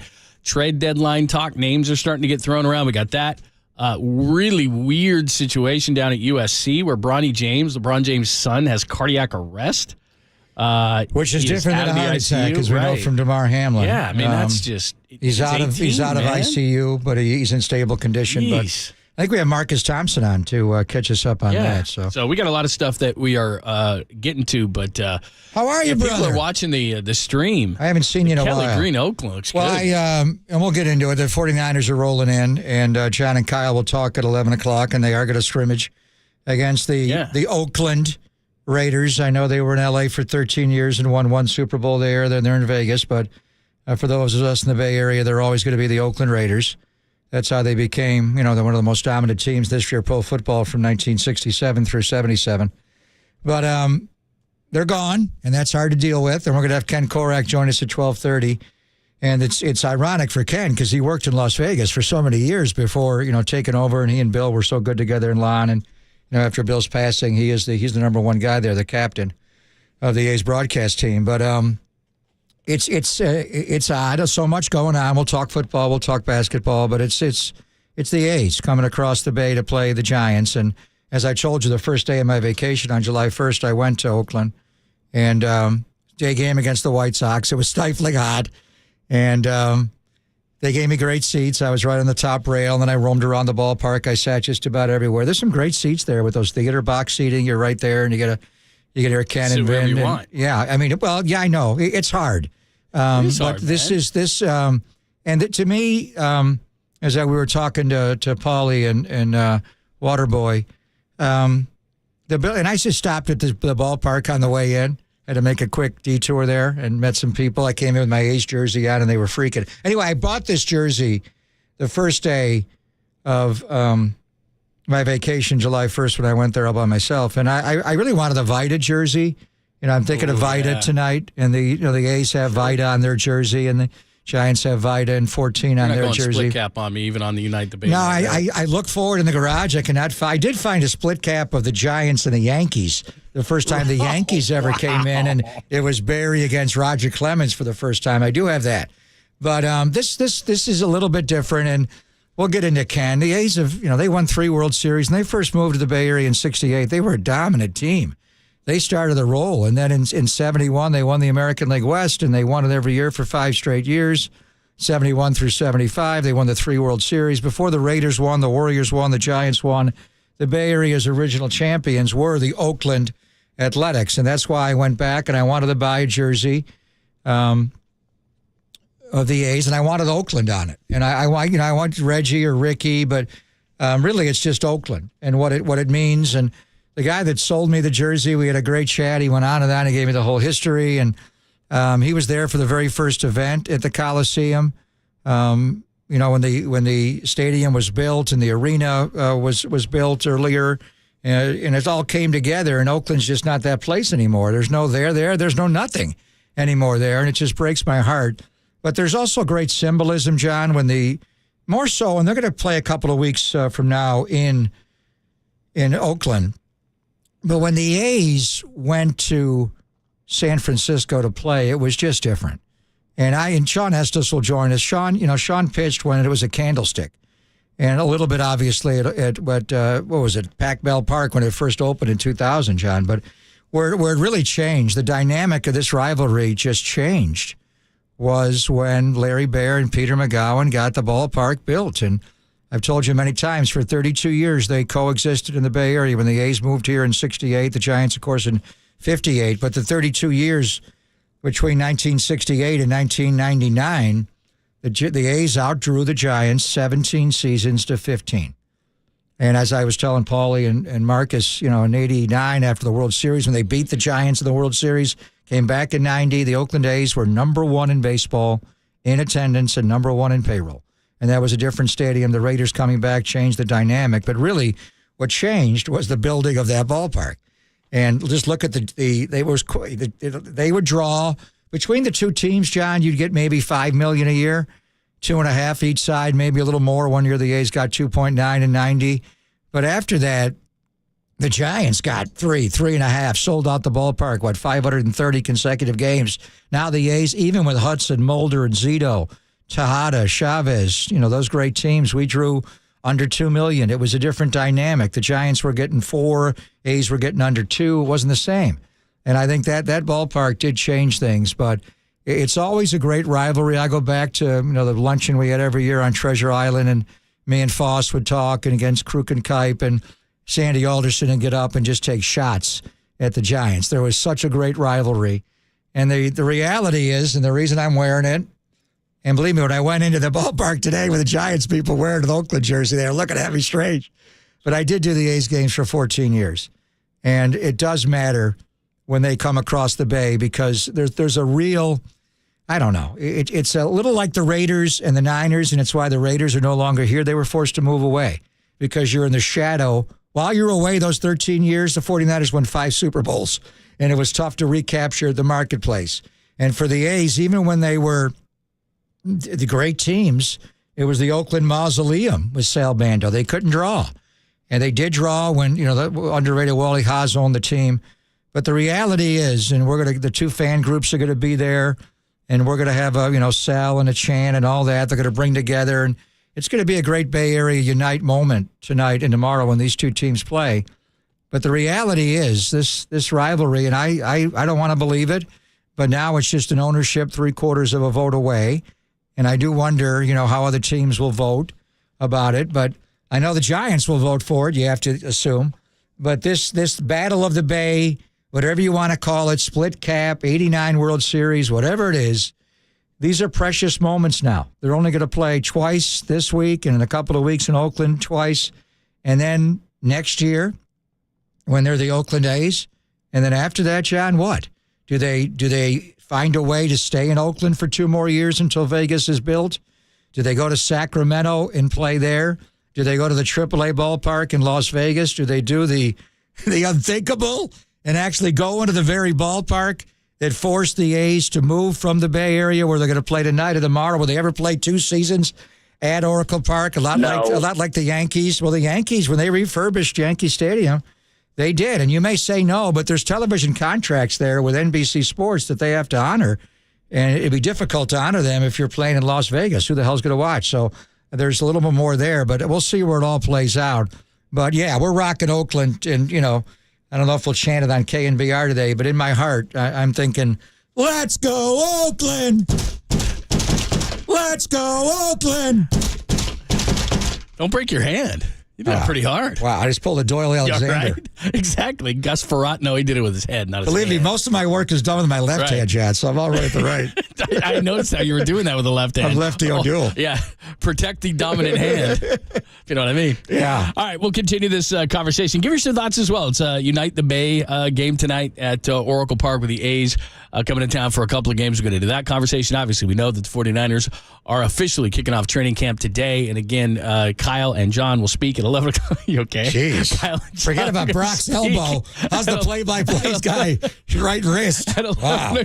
I just went out Tyro Estrada. And we got a bunch of great guests that will get you caught up on as well. Thanks for hanging out on a John Tuesday. Fisher, what have you done to me? Papa and Lund. We might need a medic. Only here on the Sports Leader. Broadmoor, shout out to you for supporting don't even have KNBR. Broadmoor's Sports Leader.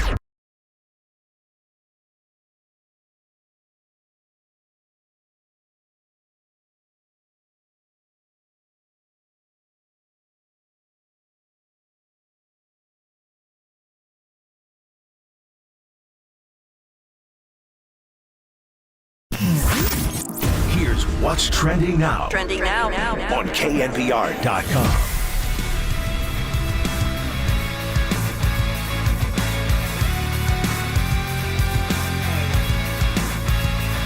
'49ers kicking off training camp. All you need to know. That story and more trending right now on the all-new KNBR app.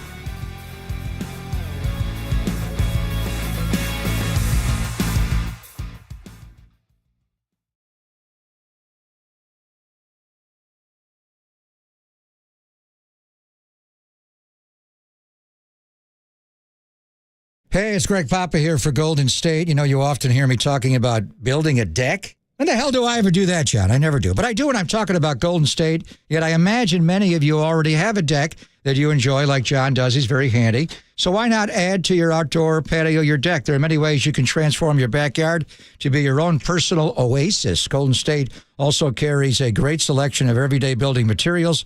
Maybe you'd like to add or upgrade a railing to a style that's best suited for your needs. You can find materials to create a decorative retaining wall or install high-quality, long-lasting, eco-friendly composite fencing. If you can dream it, Golden State can supply your needs for it. Get started at goldenstatelumber.com, then talk with your professional contractor or designer to create an outdoor space you'll love to enjoy with family and friends throughout the summer. Building a better Bay Area since 1954. Golden State. When you succeed, we succeed.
Wherever you are around the globe, stream your proud home of Giants baseball 24/7, 365 on KNBR.com. This is the sports leader.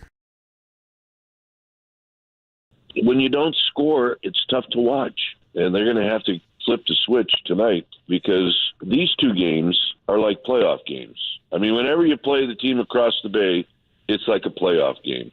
And in all honesty, maybe this is exactly what this team needs, is to get the atmosphere that you're going to get tonight and tomorrow.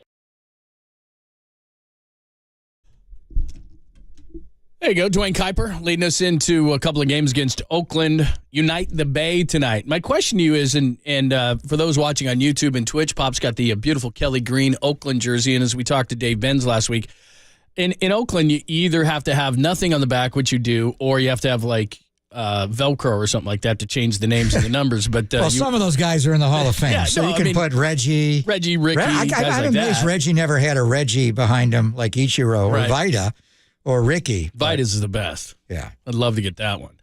But my question is that for all this kumbaya that's going on, and I'm behind it 100%, do the Giants believe that? Do the Giants fans believe that? So in other words, don't they want the market to themselves? Well, I that's a different question for Larry and obviously, Greg Johnson and ownership. And yeah, I mean, look at the 49ers and it's a slow process. But right away, the 49ers began to market to the entire Bay Area when the Raiders left and went to Las Vegas. And there's going to be a time when, and I don't even like to get into it. We'll talk to Ken Korek at 12:30, but people are going to wonder, what, the Athletics were in Oakland? Yeah, they were in Oakland. They were in Philadelphia also, and a pretty damn good team with Connie Mack. And obviously in Kansas City, they were not. But it'll change the marketplace. That's why I think that you think the Dodgers want the A's to leave and give the entire Bay Area to the Giants? You think the Angels do, the Padres do, the Yankees do, the Mets do, the Cubs do? The big market teams do not want the Giants. It would be the biggest market that one team would own. So it would change the dynamic. It'd be a slow process. I mean, our sons overnight are not. I mean, Nick's obviously a Giants fan, but you grow up with it. It's hard. So. But we're talking, 5, 10, 15, 20, 30 years. If you grew up in the Bay and you want to be a baseball fan, I'm not saying people are going to switch. We had this whole conversation about the Niners and the Raiders. People aren't going to switch. But a whole generation who didn't grow up with the A's that's in the East Bay, you're going to probably grow up a Giants fan. Well, it's the same thing with, and wherever I was on my 3.5 weeks off and in Southern California, everybody, it seems like they're all Raider fans. I mean, everybody that comes up to me is a Raider fan. And my question at the end of it, you're gone, you're in Vegas, you go to the game on New Year's Day, you come in when we practice with them. Would you ever be a Niners fan? And the end of it is, hell no. Exactly. Or, well, I don't know. Can I get tickets to a game? Maybe I'll come check it out. It's a slow process, but it's really sad. It was, to me, this series meant a lot. I remember going in there with Ray, and I remember one game I had to do it with Ray Fosse and Mike Krukow together. And I was in the middle in the open. And in the open, for some reason, Mike leaned across me and pushed Fosse out of the shot. And Ray got the ass. Because Ray's a big, tough guy, the Pete Rose thing. And for the rest of the game, I couldn't get these guys together. But they respected each other. It just meant something. It meant something to go over there. And in the beginning, I remember that 2000 year going into the new ballpark at Pac Bell and the envy that the A's franchise had for the Giants at that time. It was just so from everybody, from Mickey Morabito, who was there, handling the travel and just they're going to take a bus ride. They're going to meet in Oakland and get on a bus. Some guys will drive here themselves. But as far as the team, you get on a bus and you drive across the bay. And back in 2000, here's this glittering new ballpark on the bay, which changed the dynamics, as I say, of the two teams. I mean, the A's outdrew the Giants for of the 32 years they coexisted before at 3rd and King, China Basin, 17 seasons to 15. Look at the numbers now. It's not even close. Even when the Giants have had down years attendance-wise, John, it's obviously very lopsided. So, and now you get into a situation you're in. But it's going to, I used to love this matchup on a Friday night in particular when people would get a little buzz going. But it is the summertime. People are off from school. We got 2 night games. There's no day game. Tonight on a Tuesday. They're going to do that. We're going to go there ourselves and lube it up a little bit. Exactly. And and as far as what Kuip was saying, there's going to be energy in the ballpark. I mean, Comerica Park yesterday, Detroit, that was like a morgue when you had a makeup game in the middle of the day, and they had a couple of balls hard, but their offense right now is inert. We'll talk to Sean Estes about just where they are, but they haven't been home since the last game before the All-Star break when Logan Webb shut out the Rockies. That's a long time, and this is a critical week leading in. 1 week from today at 3 o'clock our time is August the 1st. Right. And there's no non-waiver trade deadline anymore. We did away with that a couple of years ago. There's no August 31st. It's August 1. It's not July 31 anymore. It's August 1, an hour after our show ends a week from today on Tuesday. What are they going to do? This is the streakiest team I think I've ever seen. We detailed it yesterday. They're constantly, all year, been on a 5-game heater or a 5-game losing streak. And this last road trip to win the first 5 and lose the last 6 and not score, how the hell's that ever happened? So, but can they flip it, John? Can they beat the A's twice? Now, the A's obviously are headed towards the 1899 Cleveland Spiders and the 1962 Mets as far as ineptness, but they rise up and they play the Giants well. So can you win both games? You're off Thursday, got to have an off day. They need one. And then Boston rolls in with their offense, and you're probably going to see Paxton. So this week, in the energy in the ballpark tonight, I don't know if it'll be sold out tonight, but I think you're going to have, high 30s, maybe over 40,000 tonight. A lot will be wearing, the green I'm wearing with the A's, and they're going to hand out, black Sell T-shirts. So the Giants fans, that'll be amazing. These two fan bases, not quite as venomous as Raiders, Niners, but Giants and A's. I wouldn't call them chummy. No, especially when they have a few cocktails in them. They'll get after it. But I see a lot of people. You'll have shots tonight of people sitting next to each other. You'll have a wife in a A's jersey and a husband in a Giant jersey, and families are split. My kids are split. I mean, my younger kids, because they remember the Giants days more, are Giants fans. My older children remember the A's days, obviously more, and the 20-game win streak and all that, and Derek grew up with that, so they're more A's fans. But there's a little bit of that. But the energy in the ballpark will be, and then the main thing is, we're not going to do this much more anymore. We're doing it tonight, tomorrow night, and August 5th and 6th in Oakland. And then next year we do it.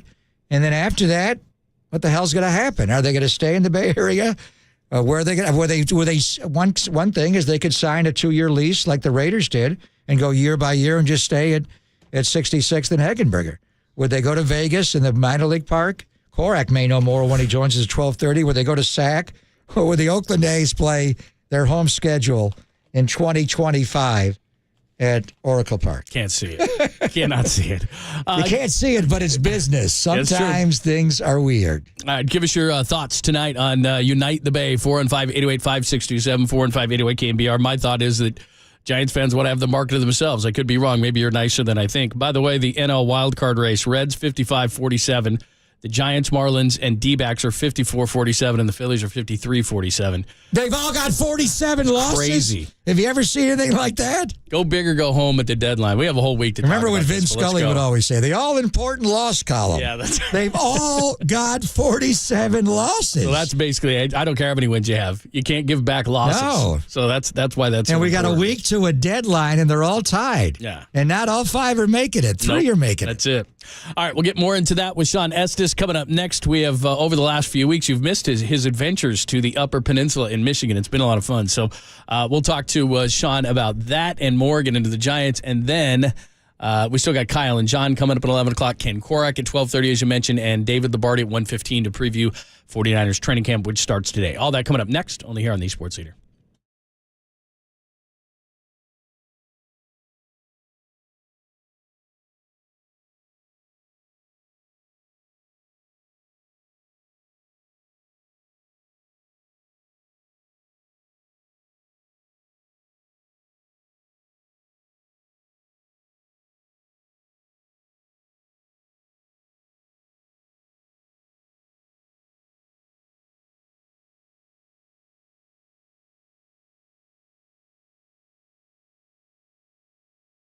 Excuse me, I'm talking to John. John, whether you are retired or planning on being retired, when you want to know if you were paying too much in fees or taking on too much risk, what a silly question. Of course you would. Or even going to be able to live that lavish John Lund lifestyle that he's always envisioned in his retirement for more than 3 decades. Greg O'Donnell's been helping people like John and like you plan, protect, and pass on their wealth to their loved ones. If you are interested in learning how O'Donnell Financial Group can help you and your family, then give them a call. Greg and his team are a breeze to talk to. They are huge Giants fans. They'll probably be there tonight for the Battle of the Bay, A's and Giants, and there's no cost or no obligation, so call them today at 866-496-2300 or visit online o'donnellfinancialgroup.com. That's 866-496-2300 because planning is a process, not a product.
On the mound, he broke hitters down. And this one secures the shutout for Sean Estes. And now on the mic, he breaks down the Giants. It's former All-Star lefty Sean Estes with Papa and Lund. Sponsored by River Islands. Come home to River Islands in Lathrop and discover the San Joaquin River lifestyle with its lakes, parks, and schools. Start your tour today at riverislands.com. And by Dolan Law Firm, the best lawyers we hope you never need. DolanLawFirm.com. On KNBR 104.5 FM and 680 AM, the sports leader. Well, we've been streaky all year, right? After skids like this, we've usually followed up with some nice win streaks, so hopefully there's another one of those around the corner for us. You know, that was about as tough a road trip as you can have in the big leagues, and we had a chance to still be above 500 with it today. It didn't go that way for us, but, you know, a four-city road trip coming out of the All-Star break, probably some of us, including myself, feel like I haven't seen my family in a month. You know, so we're anxious to get home and get back to Oracle and start playing some good baseball. That's Ross Stripling, who was acceptable last time out. We'll get into a little A's and Giants and Unite the Bay, a couple of quick games, and then it's Boston coming up this weekend. And as we just said, the NL wildcard race is stacked. Reds, Giants, Marlins, D-backs, and Phillies, all with 47 losses. And we love talking to Sean Estes every Tuesday. He joins us courtesy of the Umaga sign. Are you still in the UP? Are you still in Michigan? I'm out. I'm out of the UP. I am rubber side down, heading towards St. Louis right now. Heading home. Wow, you're going to see Woody again? You're going back to the shed, or you've had enough of Woody? No, I haven't had enough of Woody. Actually, I've had enough of Woody, not of the kids or Carla yet. So I'm going back, and we're going to pit stop on the way back today. All right, so what do you make of this baseball team here? And we just it's the most incredible road trip I think I've ever observed to win the first 5, sweep Pittsburgh, win 2. A week ago today, they won 2 games in one day, essentially. The pickup of the suspended game in Cincinnati and the real game. And then since that, Sean, they lost 6 in a row. Ever since you stopped traveling, you were undefeated on the road there. You had a great run, including a 15-0 win at Dodger Stadium, and now we have the opposite here. So they are incredibly streaky. Hopefully they'll start streaking well, good and bad going into the going into the trading deadline out of the All-Star break. But what are you seeing before we try to make improvements on this baseball team? They've been so up and down and all around. What do you make of this team to this point of the year, Sean? Well, right now I just see a pretty tired team. I mean, coming out of the break, you obviously had the 4 days. You limped into the All-Star break. You had the 4 days. It looked like they came out of the break feeling pretty good. I mean, they won the first 5 games, and then all of a sudden, just they stopped scoring runs. I think that's really what it boils down to. Everybody went cold, with the exception of Wilmer Flores, maybe Jock Peterson, at one time. And now you're relying on some guys, some younger players, to step up. They're not doing it. So really, it falls on the heads of the veteran players and what they're going to do, how they're going to respond to this. But I think you look at a long road trip like they had, 11 games coming out of the break. Obviously, the pit stop in Detroit, which did not help things at all, based on the fact you like to have an off day there. You're going into places like that, Pittsburgh, Washington, Cincinnati, Detroit. You're talking July there. It's hot. It's humid. It takes a lot out of you. And I hate to make excuses, but it does grind on you, right? So you wonder, okay, wow, yeah, they had the legs under them for 5 games, and then all of a sudden they hit a wall, and they couldn't score runs and look like a tired team. Just when you need an off day, yesterday, you don't get it, and you're trying to tread water, it doesn't work out. You have a chance to be above 500 on the road, and now you're 5-6 on the road, and you're coming home. You got to strap it back on the next day against the A's tonight. So I think you mentioned it, the streakiness of this team. That seems to be who they are, and hopefully now, they're heading back on a good winning streak. So hopefully being back home will help. Being back in a cooler environment, sleeping in our own bed, all those things can rejuvenate you. And then on top of that, they're playing a team that's across the bay right now that they should beat on paper, but you're not playing good baseball. You can't get beat by anybody, but now it's playing for pride, and you do not want to get beat by the Oakland A's. Sean Estes joining us as he is trekking across the country back home. The young guys, and I think we saw this coming, Schmidt, 093 this month, Wisely, 129, Bailey, 135. And they're not getting a lot of help around them, like you said. But what happens with rookies at this point of the year, and how do they get it going again? Well, that's a good question. I mean, how do they get it going? I mean, the big leagues is a grind. You can come in right away. Obviously, you have the giddiness of being being in the big leagues for the first time. You're riding a high for a while. You have some success like Schmidt, Matos, and Bailey did right away. And then the league adjusts. It's the old book, right? The book's out.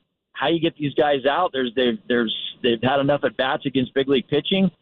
And now they're exploiting the weaknesses. Is how you're going to make an adjustment. And so far, Schmidt hasn't been able to do that. The book's still out on Bailey. If he's going to be able to make that adjustment, I'd like the at-bats by Matos. But really, it's about those guys. I think at this point, you really do have to kind of lean on the veterans around you. You have to pick the brains of the guys around you. Schmidt has to go lean on Crawford. How do I get through this? I mean, obviously there's enough information out there for him. The hitting coaches are working hard to get him right. He's grinding, but it's more mental right now, and that's where you start to have to lean on your teammates, your peers. How do I get through this mentally? How do I not put so much pressure on myself every at bat to make things happen? I mean, because right now Schmidt's going to get the at bats. Crawford's not out. They don't have a shortstop. Schmidt's playing short. So he's going to have to figure this out. They're not going to be able to get much time mentally. You're not going to be able to get sent down right now to kind of get his mind right. He's going to have to figure it out at the big league level.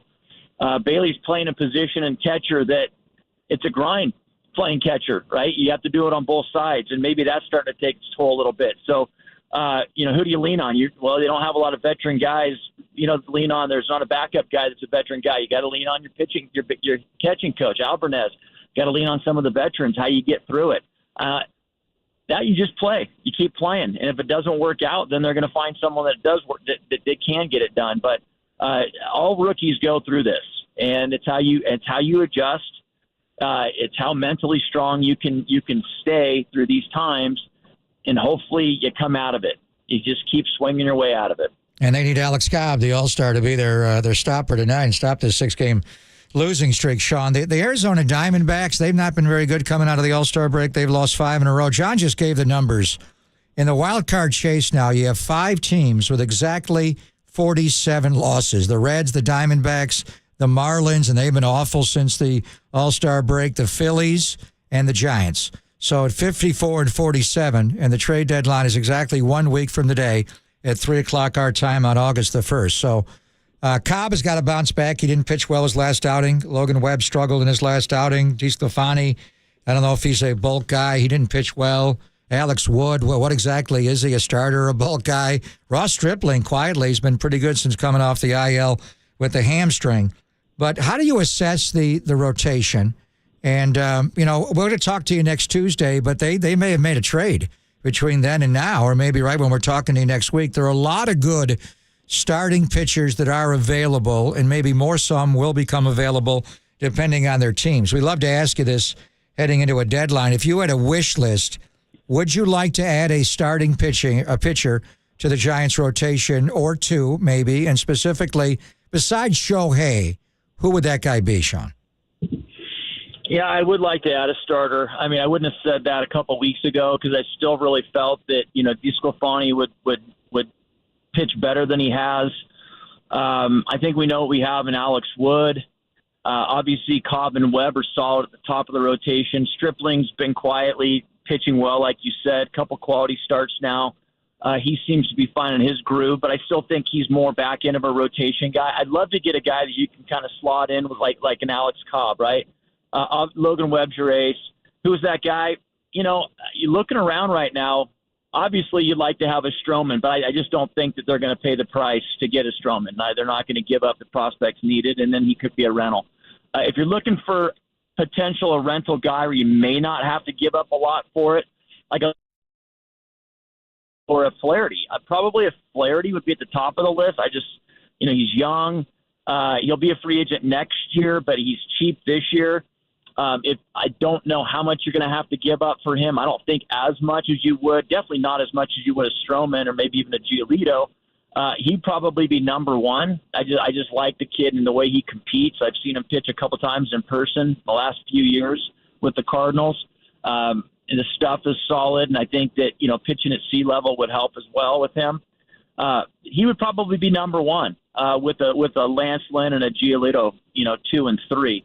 But I do think that obviously Ohtani's out of the question. I mean, what you're going to have to give up for him, and obviously Stroman as well. So yeah, I would probably land on Flaherty as my guy. Yeah, the names that are being thrown around, obviously Verlander's name came up over the weekend. Scherzer, Giolito, like you said, Flaherty, Stroman, Lance Lynn, Michael Lorenz, and Eduardo Rodriguez, a couple of guys from the Tigers Harris. That I think, exactly, and you got Scott Harris there, you got that connection. So, and then hitter-wise, and really this has been it. They're averaging less than 3.3 runs per game in July. We went over all the numbers. I don't know if you can do one-stop shopping in these deals, like get a pitcher, get a hitter, kind of like what the Dodgers did a couple of years ago with Scherzer and Trey Turner. But my question is that how hard do they got to go here? How big of a swing do they got to take? Like, in other words, if they went and got that pitcher, is that enough? Do they need a pitcher and a hitter? Because we're so cluttered up here with the wild card. Yeah, does Farhan have to take a pretty big swing here and get a pitcher and a hitter? I don't think he does. I mean, obviously the focal point right now is on the offense because they're not scoring. But, I mean, just look at the history and look at how you're going to win games. You're going to win it with pitching. I mean, that's how you win. I mean, it's period. In defense, obviously, they go hand in hand. Yeah, you got to score enough runs. They can score enough runs. And the team that won 5 games coming out of the break, the same team are watching lose 6 in a row. Okay, it's not like there's been injuries. You're going to get Crawford, Estrada, and Haniger back, right, within the next month and a half. And so you're going to get reinforcements there offensively. They've done enough offensively with the team and the team they're going to have, especially with Estrada coming back. So I don't think you need to go big offensively. I like the balance in their lineup. I do. I just like we talked about, they're streaky. So, hopefully you streak at the right time in September, and Haniger should be back in September. Then you're locked and loaded. You're full staff, right? You're full. The guys you left spring training with, the guys that you felt that would take you to the promised land, they're all there. Then there's no excuses. But I do think that you're going to have to win with pitching. I love the bullpen right now. I don't think you need to make any changes with the bullpen. You're going to get Brebbia back. Just got Jackson back.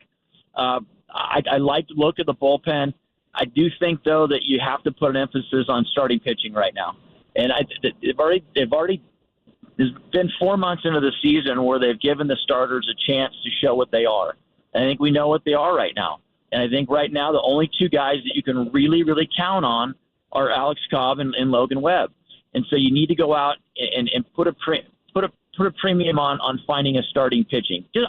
Starting pitcher. I would say just one. I don't think you need to go deeper than that. But offensively, I think they're fine. I really do. And it's hard to say because they've struggled, but I think they're going to be okay offensively. All right. Tonight, as you mentioned, Alex Cobb will go, and it's game one of the Bay Bridge series tonight and tomorrow night at Oracle, and they'll meet in August in Oakland, and then we'll do it again next year, Sean. And then the reality is, and you know the state of Nevada well, the Oakland A's at some point here, it sounds like they're going to be the Las Vegas A's, but you know this battle of the Bay going back to the days when it was Candlestick.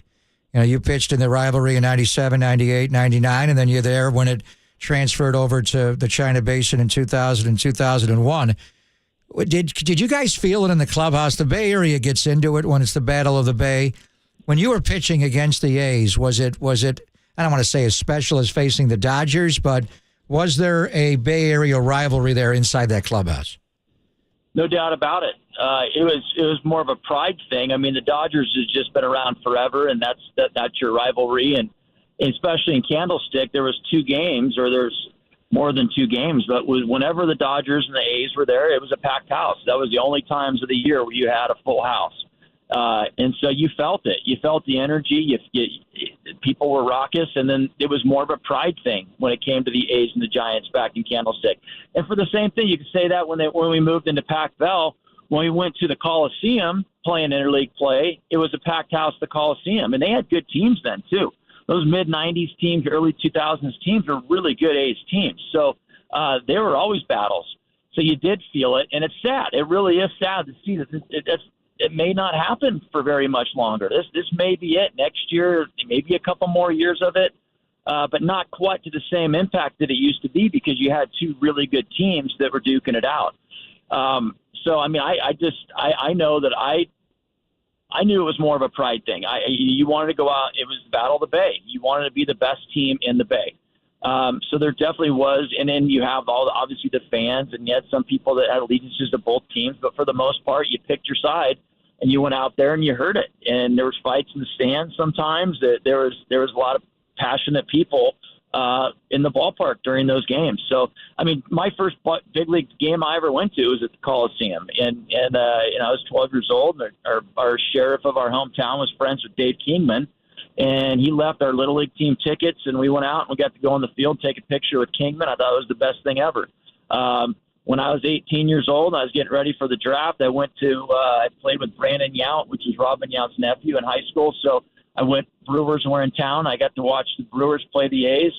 And I actually went to the Coliseum more games than I did Candlestick growing up. So it holds a special place in my heart just because, as a kid, those are the games you remember, being in big league ballparks. And it'll be a sad day when they're not playing in Oakland. It just stinks because, the Giants were in the same predicament in 1992, 93, right? Or whatever year, 93, 94, whenever that was going down with Tampa. And the ownership stepped up. You have to have a committed ownership group that's willing to keep the team in place. And apparently that wasn't the case in Oakland.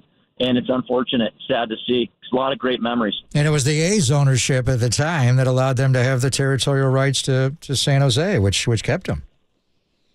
Yeah. Well, that was a mistake. Ironic. That doomed them. Yeah. So where are you? St. Louis? Outside of St. Louis? No, I'm about halfway between. I'm like Grand Rapids. Oh, okay. Okay, I got you. All right. Yeah. Okay, so you basically just took off. So you drove. I'm not going to I'm not going to get you in trouble here, but so you drove there it was you and the dog, and then you're driving home with the whole family. No. Oh, you're by. So Are you crazy? No, that's what I thought. I thought that's what you said. That's why. No, that's why. Because a few weeks ago, when I did the trip down to San Diego and then came back up and hit all the beaches, and I was by myself with just the dog, it was the greatest thing ever. And I thought, You and Bentley? Yeah, it was awesome. Yeah. And I thought that you said that you're with the fam. So good. I'm glad you're by yourself. That's Yeah, great. no, there was one contingency was that there's nobody other than my dog with me on both these legs. Man's best friend. That's incredible. Now, where are you sleeping tonight? You're not going to make it all the way to Arizona tonight. No, I'm sleeping at Woody Shed tonight. You're going again? Yeah, I'm going back. Yeah, it's perfect time for me. I get in around 7:00. Have dinner with Woody and Carla, and the girls are home. So let the dog out, let her roam around a little bit. He lives on about 72 acres out there. I think he owns the whole town now. By now, but yeah, no, it's a perfect spot to stop for the night, and then And you'll watch Giants and A's tonight from the shed, right? Absolutely right. That's we'll cool. have it on. That's cool, yeah, man. It'll be like I said, it'll be perfect timing because they'll be on right. I think 9:00. Yeah. St. Louis time. Oh, yeah, perfect. so we'll sit up, watch that game, and I'll get on the road in the morning. Sounds good, man. Drive safe, and we'll talk to you next week. Okay, guys. Thanks, man. Sounds good. See ya. Have a good week. Bye. The great thing 72 acres. The thing is great What do you about think that. that's worth there? 72,000? So we've had Sean on the last few weeks. Well, he was driving and he was there. But when he's driving, there, it's like he's got all day for you. And so it was the same thing. So I drove down to San Diego, not that it's the same kind of a trip, but then I took one all the way back and I stopped at all these beaches. I had this great time coming down. So then my wife was like, well, maybe the kids and I will drive back with you. And I said, absolutely not. Like, you're flying, you're going to fly back. I'm going to drive back. It's therapeutic. I need it. I know. It's the best. 3.5 weeks, it was me and Tessie. It was all I had. I was driving. The problem is Tessie runs out of juice very quickly. But the new one, though, she's almost 400 miles. Though. Right. Now that's 72 acres is Woody's shed. My God, man. Patrick Mahomes. I'm so into this QB doc on Netflix. I was watching the building of the indoor basketball court, the golf hole that he has on that property. Cool. How many acres does he have?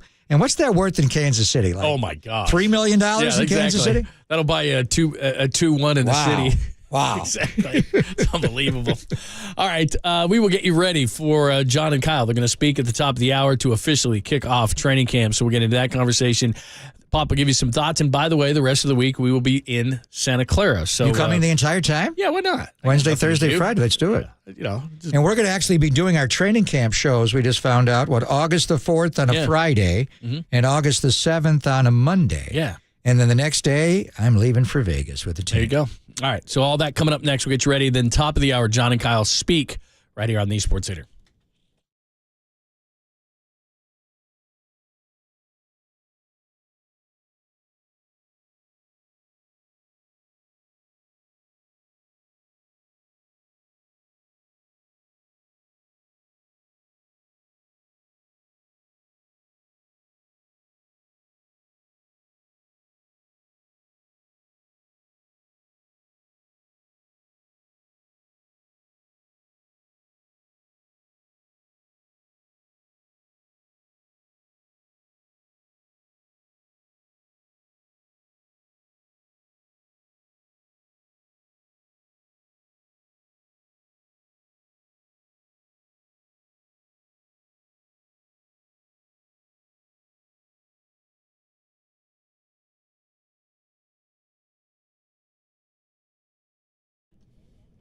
No, I haven't had enough of Woody. I love how quickly you turn that around. Do you like to see? Yeah, it shouldn't be optional. And with my friends at the Laser Eye Center of Silicon Valley, I had this procedure called CLR. It's very simple, custom lens replacement. Now, this isn't any old laser procedure like, oh, yeah, I've heard of laser. This is custom lens replacement and literally just takes minutes. And then they can hone in on just really making your vision as good as you want it to be. I had a couple of additional procedures. They take a couple of minutes. And it is awesome. It's Dr. Joe Ling and the incredible team at the Laser Eye Center of Silicon Valley. And I was just joking. Of course you like to see. We take it for granted. But as you get older, and of course I'm still a young man, but your eyes, they get a little bit worse. So much so that you're looking for readers all over the house. It's driving you crazy. You don't want to do that anymore. You don't want to turn on the flashlight in the restaurant. It's embarrassing. I've had to do it before. And people are like, ooh, look at that old man over there trying to look at the menu. Well, I'm the one who gets the last laugh because now I can see. And I don't need the readers. I don't need anything. And it's a really simple procedure. And, by the way, the consultation is free. It's the Laser Eye Center of Silicon Valley. Joe Ling and the incredible team down there. Call right now to get your free consultation at 877-GET-2020. That's 877-GET-2020, or simply get more information online at BayArea2020.com. That's BayArea2020.com. It is time for you to wake up and see.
Listen to the sports leader anywhere, anytime. Download the all-new KNBR app. Now back to Papa and Lund live from the KNBR Casino Matrix Studio. Casino Matrix Progressive Jackpots are here. Where are you? Just drop in. Please play responsibly. 1-800-GAMBLER. Let's put it this way. If he is on PUP tomorrow, he might not be there for very long. So I would fully expect him to be cleared off the PUP well before that date you just said. But, if we're looking at the August 31 or it's 30, was it August 21st date? That would be 3 months or 12 weeks following his the first time he was throwing a regulation football. And I believe that was May 29th, I believe it was the first time that he was throwing a regulation football. So I think you're going to see him on the practice field sooner than later. Matt Mayoko yesterday with Tolbert and Copes. You can hear the whole interview and all the interviews at KNBR.com. Pop and Lund, we are live, not only getting your thoughts on the text line, and we'll go back to the Giants and the A's and Unite the Bay tonight, but 49ers training camp officially kicking off, so much so that in about 2.5 minutes or so, they probably won't be They're exactly always fashionably late. John and Kyle will answer questions from the media. We'll have it exclusively right here on the home of the 49ers. And, of course, the voice of the 49ers, Greg Papa. So that is the number 1, 2, 3, 4, 5, 6, 7, 8, 9, and 10 story of training camp. Brock Purdy, the quarterbacks, and what Maddie said right there. Yeah, so they're going to have their introductory to the new season. And typically, if Kyle's coming off the practice field, and there's a lot of meetings. The guys are checking in today. They're running their mile and all that, and then they're on the field tomorrow. But typically, I think it'll start pretty much on time. We'll see John Lynch and Kyle Shanahan to kick off the new year. And the first question, undeniably, I'm sure Nick Bosa's contract is going to be brought up and a few other things along the way that happened. We haven't heard from Kyle since Debo Samuel said that he was awful in every regard. You want to hear about Debo. So they got a lot to get into, and we'll take it all. But the first question certainly is going to be Brock Purdy and just where you put him as far. He's going to be on the 90-man roster, obviously, even if you put him on the physically unable to perform list, the PUP list, he counts. But so I texted Matt Mayoko, we just heard from, Purdy on PUP, ? And he wrote, don't know yet. Is that what you're hearing? And I wrote, I'm only asking only. And then Matt just did to say, I heard good chance he wouldn't. And if he did, it wouldn't be for long. And I also reached out to David Lombardi, Tell our us friend. what that means. What does it mean? Well, the key thing is, if he's placed on the PUP list, that's not you shouldn't take it to mean he's hurt, he hasn't healed well. You can only go on the PUP list right now.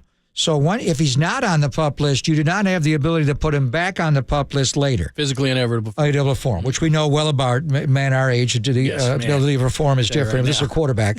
So but if he's cleared to go, if he's not on the PUP list, that would mean tomorrow he can go practice, in theory.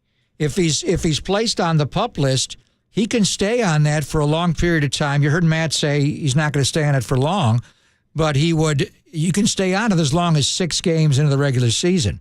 So what that does is it doesn't count. You don't have 91 guys on the roster. You don't do it for that. But you have to go on the PUP list right now, or you cannot go on it later. Otherwise, they would have used that distinction on Jimmy Ward, when he got hurt last year on the Sunday after the first preseason game against Green Bay Giants. So I don't know. If he's not on the PUP list, that's a great sign that he's ready to roll. But we're also hearing, the Raiders and the Niners have this joint practices coming up in a couple of weeks, 2 weeks from today. They're going down there and then off Wednesday and then practice with the Raiders the 10th and 11th of August, off the 12th, play the 13th on the Sunday. There's some people in the media, Nick Wagner, I know from ESPN.com, who covers the Niners, thinks that they'd like him to take part in those joint practices, which is, 2 weeks plus away. So we'll see. But I think that's going to be the first piece of news, obviously, is whether or not they put him on the PUP list. Now, if that's the case, that's some huge news, right? Well, I think he's progressing well, and I'm just hearing it from people that are close to it. He's done well, but and the date that Matt was searching for was Memorial Day Monday. Right. So he had the surgery on March the 10th. It was delayed 40 days and 40 nights. It was supposed to be February 21st. He had it on March the 10th. And then Memorial Day, he was actually throwing, and it was a regulation football. So I think he was throwing before then. So it's just great to hear it from John and Kyle and get the update on what they think is going on. And also, where Trey is at, where Brock is at. The quarterbacks have a way of dominating this. So I wouldn't read into it. I would anticipate that they would be safe and put him on the PUP list and just have that ability to see where he goes. And then, when he gets on the field and he may be off to the side a little bit with the performance staff, kind of like Jimmy last year, but he's your guy. It's not like Jimmy's waiting to be traded, which he never was. That was odd. This is more standard procedure where you have an injured player over on the side working out. It happens all the time. They could do that. And then if he's going to ramp it up, you have to expect maybe, and I don't know exactly what he was doing last time we spoke to Kyle. It was 3 days a week. I'm sure it's up to more. But is he able to fully rip a football the way he's going to be asked to do it if he does play in Pittsburgh on September the 10th? Can he throw an 18-yard dig and then throw it again and then throw it again and then throw a go route and throw it out and throw a corner route and do it over and over and over again? Jimmy Garoppolo, there were times I saw him rip it and then he needed to break a little bit and he could not come back. So I would be a little bit surprising. But then, if he's on the PUP list, could he even take part in practice where you simulate the run game It's not No, I all don't think throwing he the can. football. I He think- can't do anything, I think. No. So I think, do you want him just to simulate, when you're a right-handed quarterback and it's a run to the left on a handoff, you hand off with your right hand. Do you want him just being in the run game involved in practice, jumping in with the backs and doing that, going through to some degree what the quarterbacks do with Greasy and the Kubiaks pre-practice, or do you just say, no, performance staff, you have him, we'll take him off pup. So, we've been talking about Brock Purdy, John, since January the 29th when Hassan Chop, got him, Hassan Reddick, and, tore the UCL and he had the surgery. So now it's go time just about as far as training camp, but will it be officially go time with Brock, and that'll be to put him on pup or no? John Lynch, Kyle Shanahan will speak momentarily. I'm just on the 49ers website waiting as they are playing some highlights. But the reason why this is also important is if he's not on pup, that's a very positive sign. If Nick Wagner is accurate and he's dialed in, and he would practice in those practices against the Raiders, all those things are huge because all this speculation we've talked about, whether it was going to be Darnold or Lance if he can't do those first couple of weeks. Now, I don't know. Maybe I'm 100% wrong here, but it would lead me to believe that he's going to be ready on September 10th. Now, if he goes on pup, I don't take it as a negative because I always thought he was going to. I didn't think he was going to be ready for these. So if he's off pup, if he's or not on pup, and if he's practicing against the Raiders, that's huge in saying he's going to play in Pittsburgh. And you worry about the backups like you would any other backups, and they're not going to play in either of those first couple of games. Well, the last time Kyle spoke publicly, it's all been trending that way. But another thing to keep in mind is you do have setbacks, and he does get sore.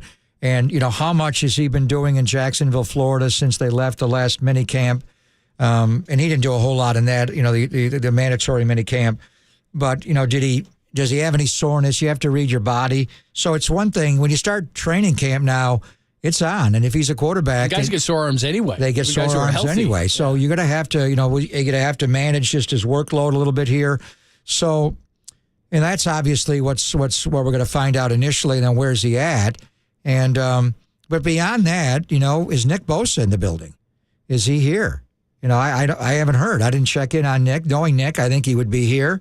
How far away are they with a contract? This is going to be. But this is business. Like this is something where honestly he shouldn't be on the field if he doesn't have a new contract. Well, but he could do the hold in and not the hold out like others have done, like T.J. Watt has done.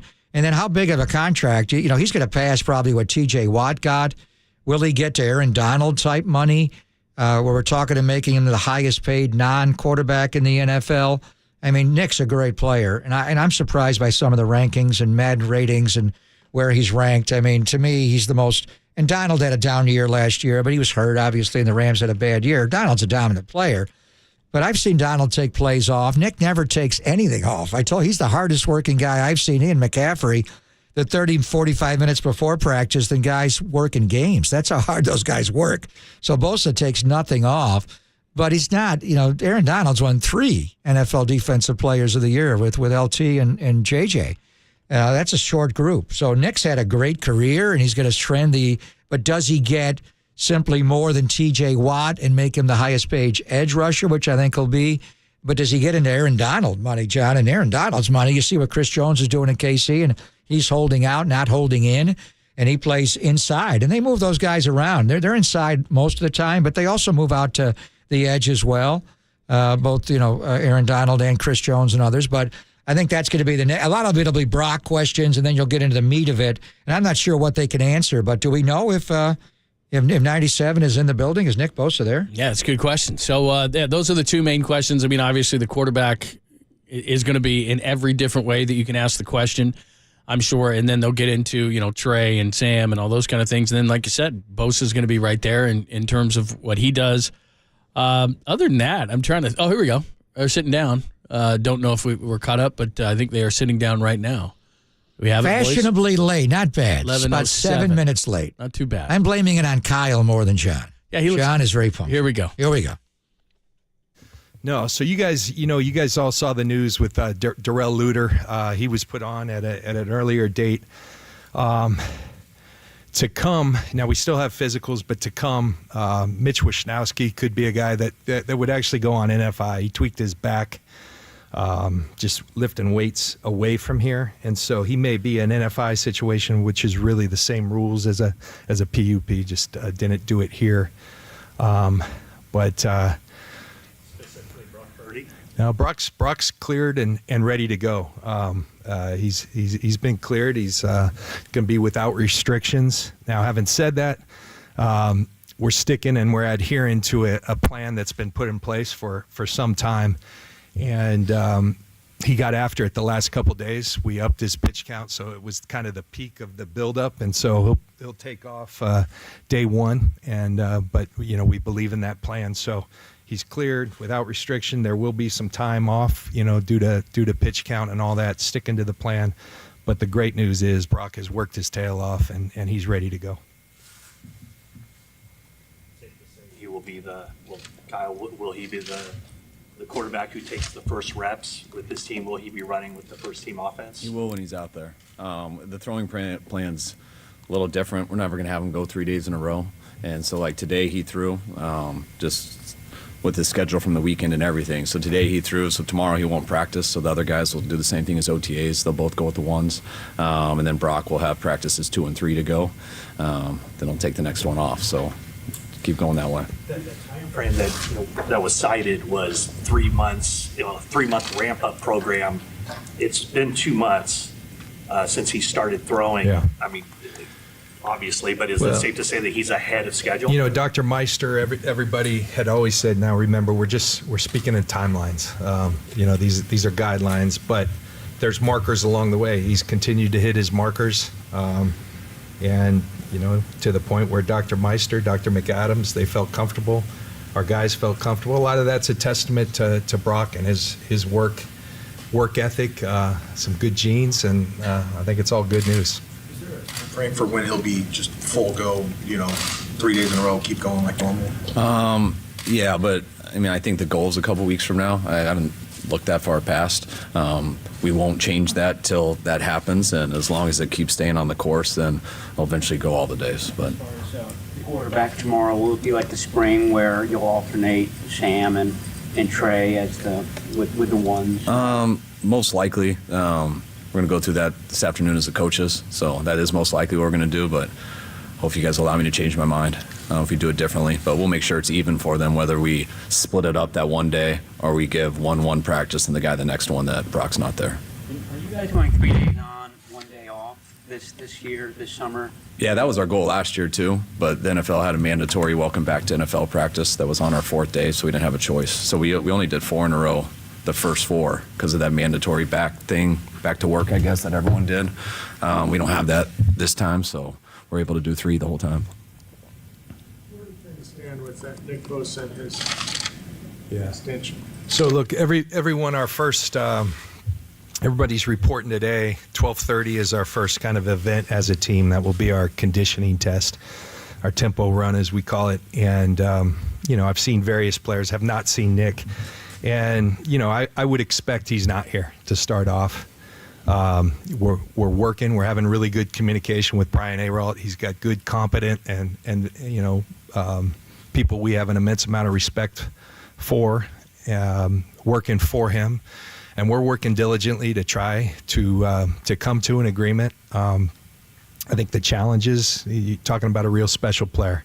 You're talking about one of the better players in the league. You could argue that could simplify things, but I think at times it's just finding that sweet spot and where the right spot. And we're committed to working towards that. Just spoke with Brian this morning. We're also committed. You guys might have heard Mike Brown today. We're going to keep things private. I always appreciated that as a player. I feel like there's some sanctity to those things. You don't want everything being aired out. And so we've agreed with Brian and Nick to keep our dealings private. So I think that's the extent of what I'll say. And when there's updates, we'll give them to you. Do you expect him to get on the field and practice with his teammates without a new contract? I wouldn't. That would surprise me. Yeah. That's a mutual decision, coach or team and the player. We want all our players to be here. We got a pretty good track record of having our guys here and done, with contracts. So, like I said, this one may be perhaps a little more complex and no timelines there, but I tell you that we're working hard. We have good communication and we got to keep doing that. And the interest is mutual. Yeah. players holding in? Is there an expectation that he might show up but then not practice? I think it's different in his situation because he doesn't. I forget what the 5th-year option or whatever. He's not getting fined $50,000 a day, so he's not in that same situation. So.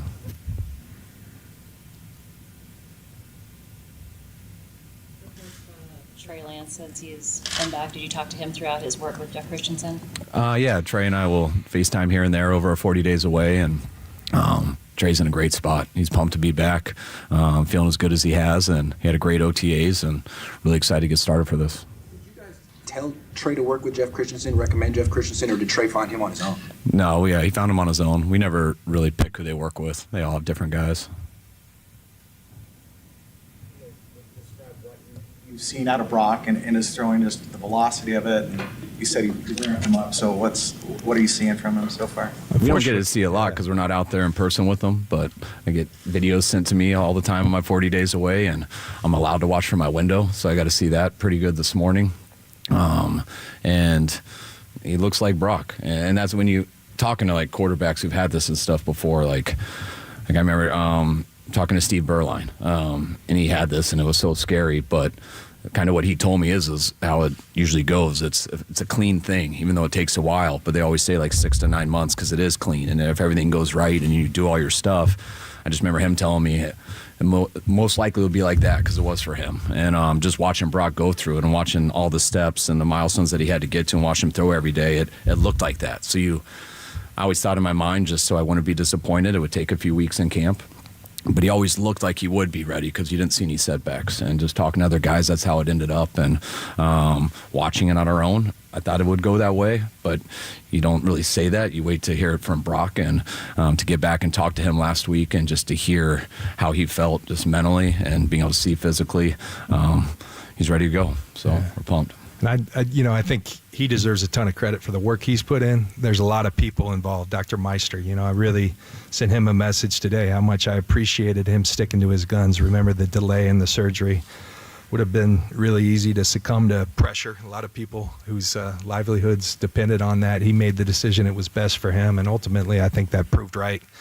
And, everybody from Ben Peterson, Dustin Little, who worked tirelessly, Ryan Donahue, with Brock, I think they've done him one heck of a job.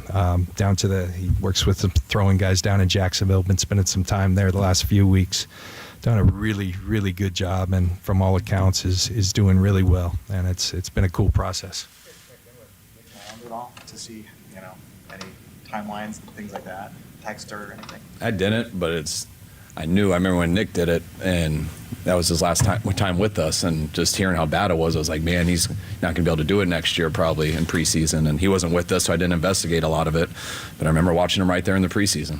I kind of had the same feeling just from his results. How pleased are you with the work Trey's done with Jeff Christensen, and how different does he look as a thrower to you, or does he look different? He looks healthier. I think his feet look better. I think sometimes I'm not taking away anything from Jeff, but Trey has put all the work in, and it's awesome that he had a guy that he can do that stuff with, but that's exactly what Brock did. That's what Sam Darnold does. I've never had a quarterback who doesn't do that. They all do that. It's like golf pros. They go to work on things with their swing and stuff like that, and I think the most important time is after the season in that March, April before OTAs, and then it's always extremely important in the 40 days away. Trey's done that the last few years. He just went with a different guy this year. Has Brock lost any velocity on his football that you guys can tell since the surgery? We're watching him from afar. He's easing into it. So we're not asking. We haven't seen his max velocity. I'm not trying to see that yet. It'll be back to how it was. I was hoping for like a rookie of the year type thing. If you've seen a movie when you were younger, like it was just going to come back all of a sudden, like the fastest on the planet. But I think it's going to be the same. We got to see him in person a little bit more out there with players and stuff. And I know the data says no. They had it. They have the GPS wearables these guys all wear these days, and it's good. So close to the last few years, I know there's no way to predict how long a window is open to win a championship, but how much do you guys sense that urgency to get this done with this core of players, and get over the hump and win the whole thing? Every day. Every day we feel it. That's our jobs, and we've got a lot of belief in this team. That's why you go get a Javon Hargrave and add him to the mix, even though we've got a lot of highly compensated players because you've got belief in this group. Without that belief in this group that we currently have, the culture, belief in this guy and his ability to lead this organization, you don't do those things. But we have that much belief. That's what we're here for. And now we got to go do it. Kyle talks a lot. His dad used to talk a lot when I played for him. All you want in this league is a chance, and not everybody has that chance. We're a team that has a chance with the way we're constructed, the way we're coached, the character in that locker room, the talent in that locker room. Now it's our players' jobs to take that ownership.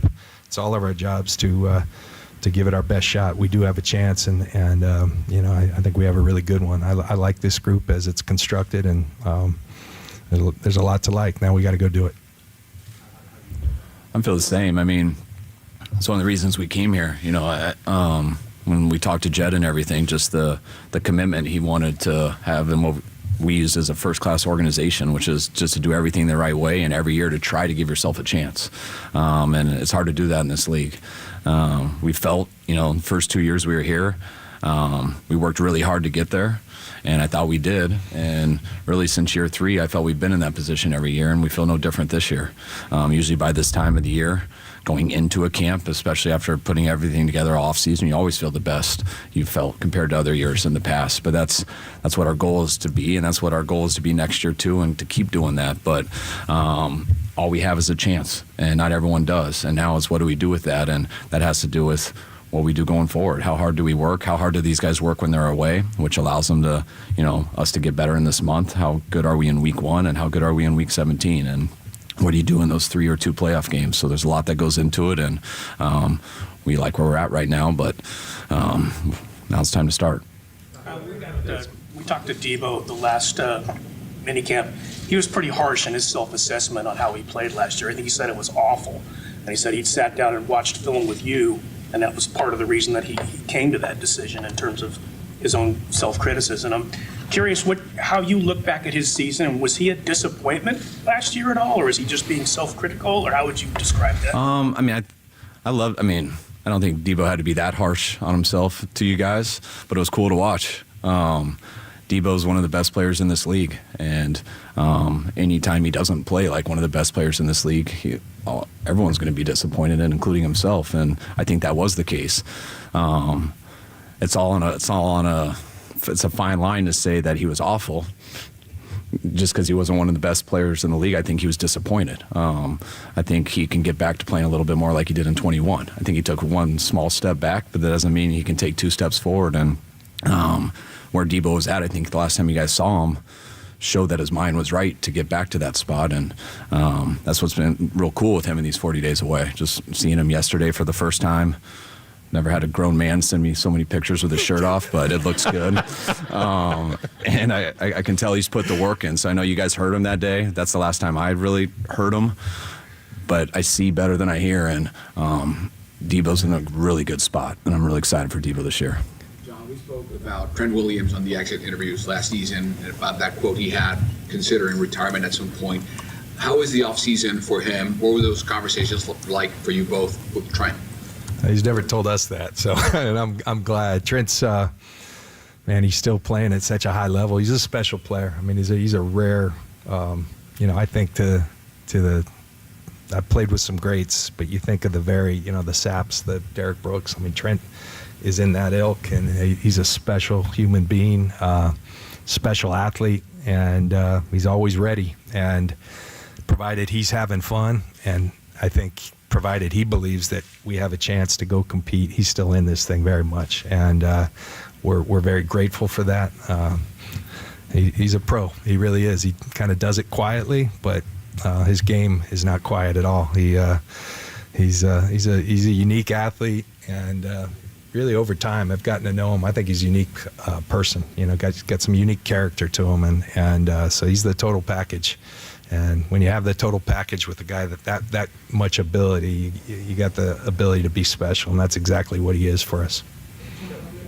Just starting this season, but as you look to 2024 and the salary cap commitments that you have, is that going to be the most potentially kind of creative financial dance you'll have to do? And does any of that kind of factor into the complexity of Bosa's contract talks? Well, we're always forecasting. I'm blessed to work with some really talented people with Prague and Brian Hampton and their group, and they do a tremendous job of always looking out. That's our jobs, to look out and forecast out 3 years and not just think about this year. And yeah, have we had the pedal down? Sure. And but is it doable? Yeah, we believe, we've budgeted for a lot of things, and we always want to stay aggressive. We want to push the limits, and we have ownership that allows us that opportunity to do it. At some point, there's some realities that have to happen, and that we're no different. Everybody plays under the same system, so that's our challenge. 24, there will be some challenges, but we've prepared for a lot of that and confident we can make it work and still keep our team very, very competitive. Prague, I know now with the Leeds acquisition, he probably has to be in 2 places at once. So who are the other guys that really deserve kind of a spotlight here? Well, as we, Hamp as we refer to him, Brian Hampton. He's Brian's done a lot here for a lot of years, oftentimes behind the scenes. Prague's group has been a very talented one. Jeff Diamond's another guy, Jeff Wiedemeyer. Those are the names, but they're really good workers, and collectively, we can do it. Prague's going to have some responsibility with Leeds, but he's had that, so not a lot has changed. I guess the enormity of his role, maybe, and focus and attention. Prague's a multitasker. He does things well, and we're confident in our ability to handle these things as they come. More clarify just Luter's injury and whether you need to get a replacement for Mitch.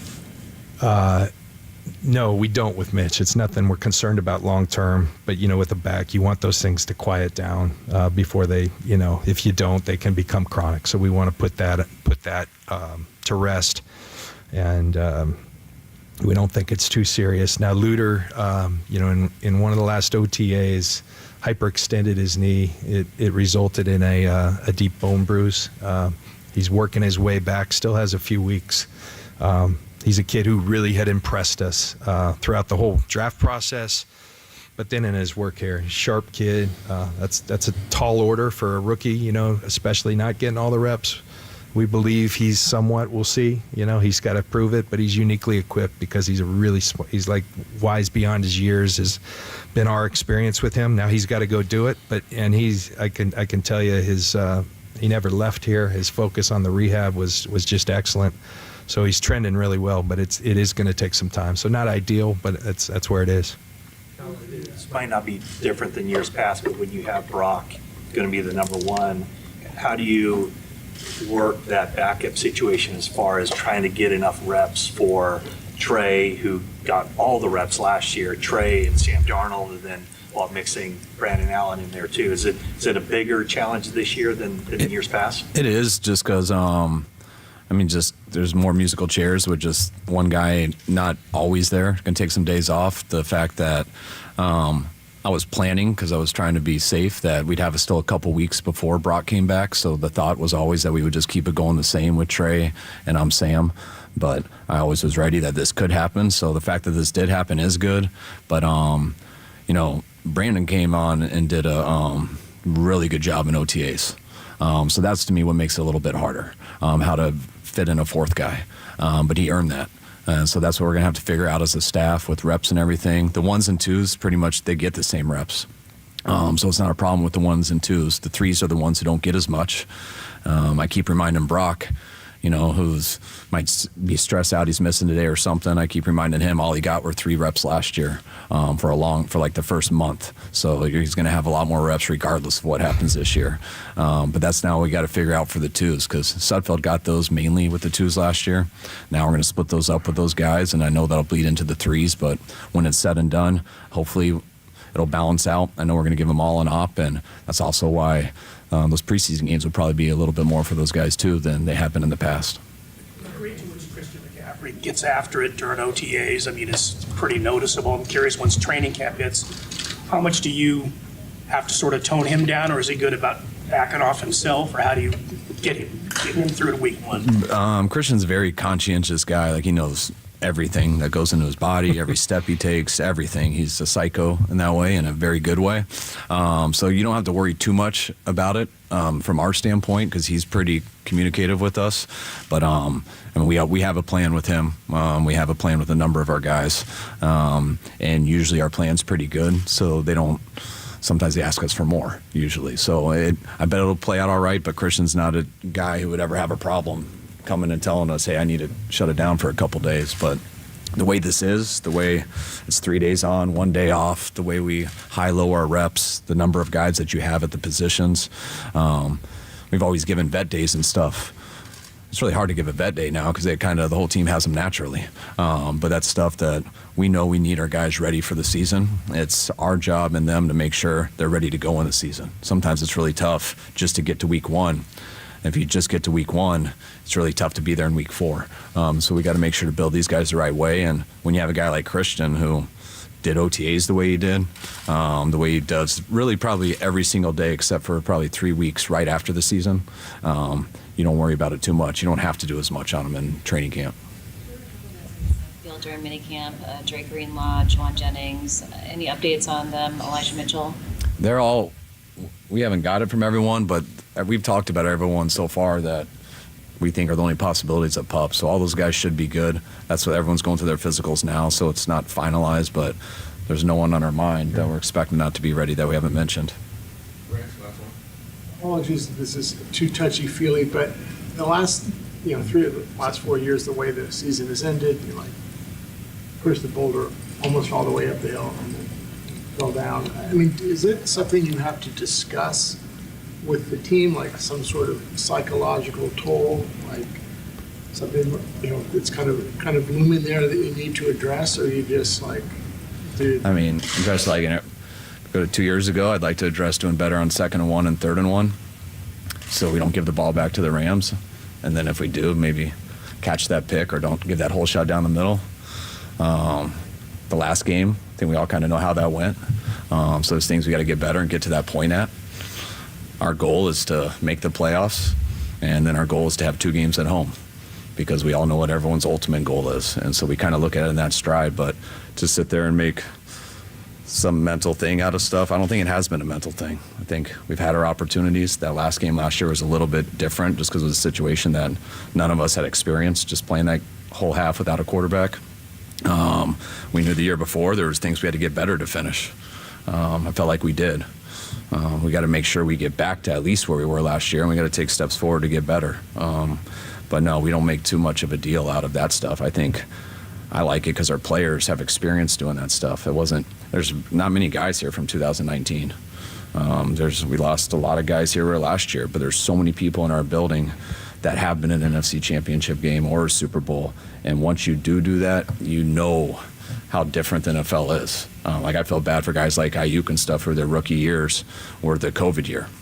And all they got to see were no fans in the stands, and we didn't have the best record, and we had to live in a hotel for a month, and they don't get the passion quite the same. Almost every guy on our team has felt that passion getting that close, and that's to me what makes the off season so much better. That's why guys work differently and stuff, because when you get close, it usually makes you stronger, I think, if you're willing to go through it again. It's a long road to get there, and that's why you got to do stuff in the right season. But when you get close, you usually get stronger if you can handle it the right way.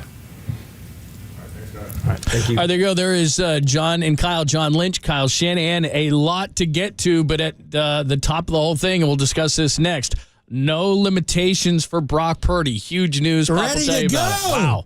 Pop will tell you about it and what it means next, only here on the Sports Hitter.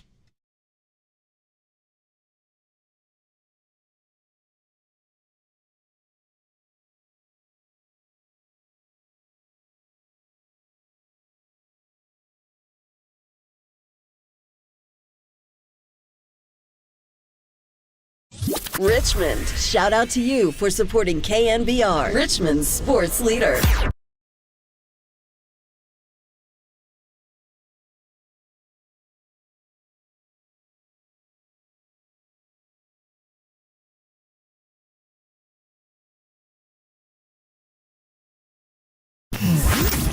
Here's what's trending now. Trending now. On KNBR.com. Brock Purdy is a full go. What does it all mean? That story and more trending right now on the all-new KNBR app.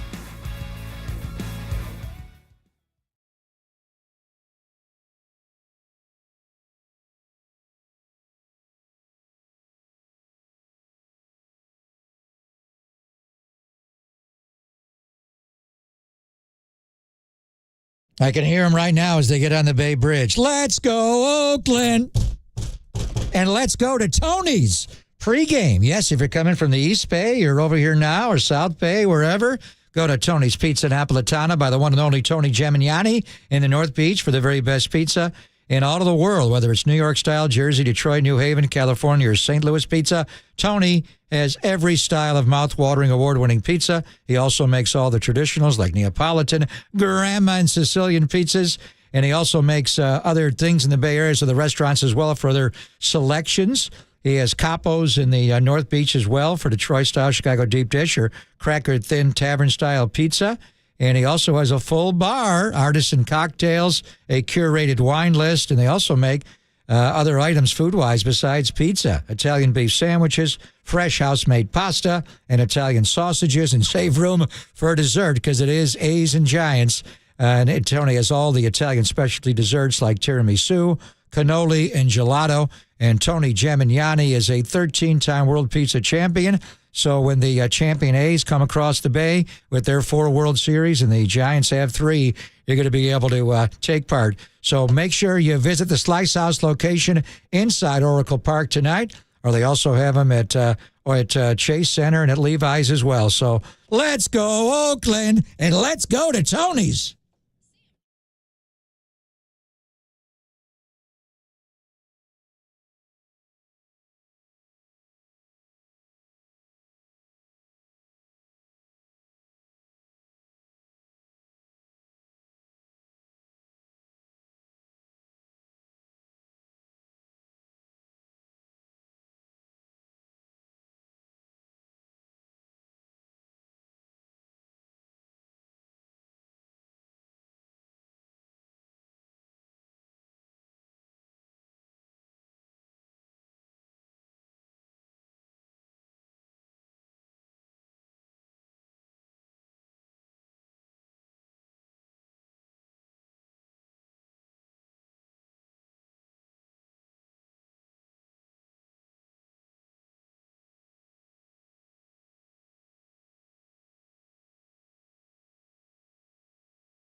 wherever you are around the globe. Stream your faithful home of 49ers football 24/7, 365 on KNBR.com. This is the sports leader. Brock's cleared and ready to go. He's going to be without restrictions. Now, having said that, we're sticking and we're adhering to a plan that's been put in place for some time.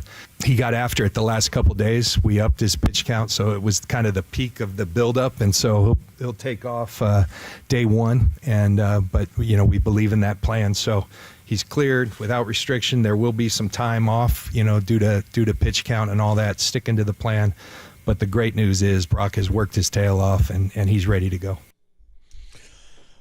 You just heard John and Kyle, and that was John Lynch, and the news couldn't have been better. We'll get to Nick Bosa and my copious notes and other things, but this is a massive story. So all offseason we've wondered and speculated, I know I certainly have, of if Brock can't play those first couple of games, then what would the 49ers do? And it sets up a competition and blah, blah, blah, blah, and all these different things. It sure sounds like, unless there's a hiccup along the way and nothing is perfect, but it's the same thing that you and I have been talking about, which is timelines work in both ways, and it sounds like Brock Purdy, as you just heard there from John Lynch just moments ago, he is a full go. They're going to give him some pitch count, as what Kyle said, give him a few days off here and there, but it sounds like to me that unequivocally the number one starter is Brock Purdy, and unless something goes wrong, he's starting in Pittsburgh on September 10th. Yeah, I think there's no doubt, and we had gotten word that there was some degree of optimism he'd be able to take part in the joint practices when the 49ers play scrimmage against the Raiders, then play him in the first preseason game. By the way, Josh McDaniels just said that, not Mike, that Jimmy's also fully cleared, so he'll be able to practice. So those joint practices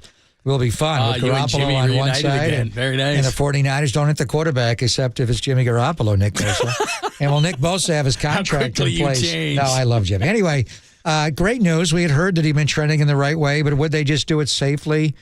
Just by putting him on PUP. Mitch Wishnowsky goes on the non-football injury list, something with the back, so got to monitor that. But obviously, with what John said, without restrictions, ready to go. So, and he did throw yesterday or today, and he won't throw tomorrow when they start camp. So they're still going to give him a little bit of a pitch count. But this is great news, and this is how hard he's worked. Dr. Meester, as John laid out, and all his dad and all the rehab people and. Just everything. So now there's no doubt, based on the way last season ended, Brock Purdy is QB1. And just watching some of the games back from last year, that Dallas game in particular, John, and the calmness, the poise, the adroitness that he shows, his skill with his hands to be able to make throws, but it's the mind and be able to see it.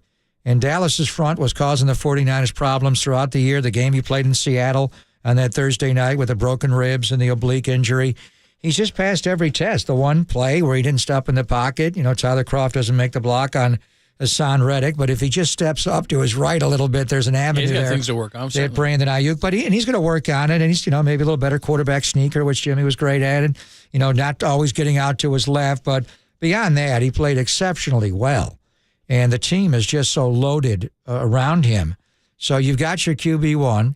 It'll be interesting to see, because there are going to be days where Brock does not take part in training camp. The real battle is going to be for QB2 between Sam Darnold and Trey Lance, and then that gets into the different skill sets. And now with the new rule, the Brock Purdy rule in the NFL, ideally you'd want all three guys up on game day. If you keep all three guys on your roster when you go to 53, John, after the last preseason game against the Chargers, you'd like to, say Brock's your starter, Sam's your backup. You'd still like to have Trey involved if you keep him in the Bison personnel and, put some two quarterbacks on the field together and, use them a little bit like they used him his rookie year. So we'll see how that all flushes out with the rules as far as game day activations and all that. But we had speculated, we had gotten reports all the way through.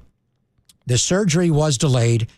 He's supposed to have it February 21st. We talked to him at the Super Bowl. It was delayed 40 days. He didn't have it till March the 10th. There was some inflammation. He went to see Dr. Meister in Arlington, or actually he went to see him, I think, in Arizona. He did. Because they were there for spring training, and they said, let's not do it. So that 40-day, delay in the initial surgery, that changes the whole calendar. And then what kind of surgery is he going to have? Is he going to have the full-blown Tommy John, or is he going to have the internal brace? Once they got in there, the internal brace was the way to go. It's not 9 months, 12 months, it's 6 months, and hell, it's not even 6 months. the way he rehabbed. And he came back, and the 12-week marker, he beat that. The 12-week marker was going to be June the 2nd. He was already throwing on Memorial Day. That Monday, June the 2nd, was that Friday. And he was throwing before that. Maybe not a full Duke Wilson football, but he was throwing. And then by Memorial Day Monday, he was throwing a full football, a regular ball. And then he threw it 3 days a week. So this team, and I think a lot of observers, whenever they're asked to assess, and Philadelphia's had an interesting offseason. They've lost a lot of players, and they've lost both of their offensive and defensive coordinator. They added some players. Seattle, I think quietly, is going to be an issue in the NFC West. They have had a great offseason. Their draft class last year, Geno's ability, Seattle's not going away. But whenever you assess, Lions, what are they going to be? Minnesota has a lot of subtractions on their team. Whenever anybody assessed the NFC West, they kind of bypassed the 49ers because, well, who's their quarterback going to be? Well, it wasn't like Brock Purdy's elbow was torn off his body. At some point, he was going to heal. He did not need Tommy John. He had the ligament, he had the internal brace, and he's going to be the quarterback. So now that we get this news, he's ready to go without restrictions. Brock Purdy is QB1. Based on the way he played last year, John, he did not lose a football game that he started and finished. In the NFC Championship game, he left early. You tell me. At Philadelphia, they gave their quarterback a bag. Geno got a bag in the offseason. But go around this team in every spot. Maybe, right tackle. I think Colton's going to be fine. Who's going to be the Sam linebacker? Otherwise, they're pretty solid. Opposite Bosa. Not now that you got, but I think they'll mix and match guys there. And you put Javon Hargrave and Armstead next to Bosa, you and I could be that other guy and not get blocked. We're not going to do anything when we get there, but you know the point I'm making. So now that you know that Brock is ready to go without restrictions and he's QB1, how does that change the landscape in the NFC? All right, let's continue that conversation. Text line is wide open. We'd love to hear from you. The best news possible. Brock Purdy is a full go. They're going to keep him on a pitch count every few days, but he's going to be the starter September 10th against the Pittsburgh Steelers. He has rehabbed that hard. 415-808-5627, 415-808-KNBR. Give us your thoughts on that. We'll get back to Giants and A's in a little bit with Ken Korak at 12:30, but we're wide open. Plus, we have a Nick Bosa update for you next. We'll do it only here on the Sports Leader.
Hey, it's Greg Papa after 3.5 weeks off, and I was here, there, and everywhere. But what I really did was sleep. I had the best sleep of my life. I used to say, 4 hours, 5. I was getting like 6, 7, 8 hours of sleep. Hopefully that'll occur during the football season.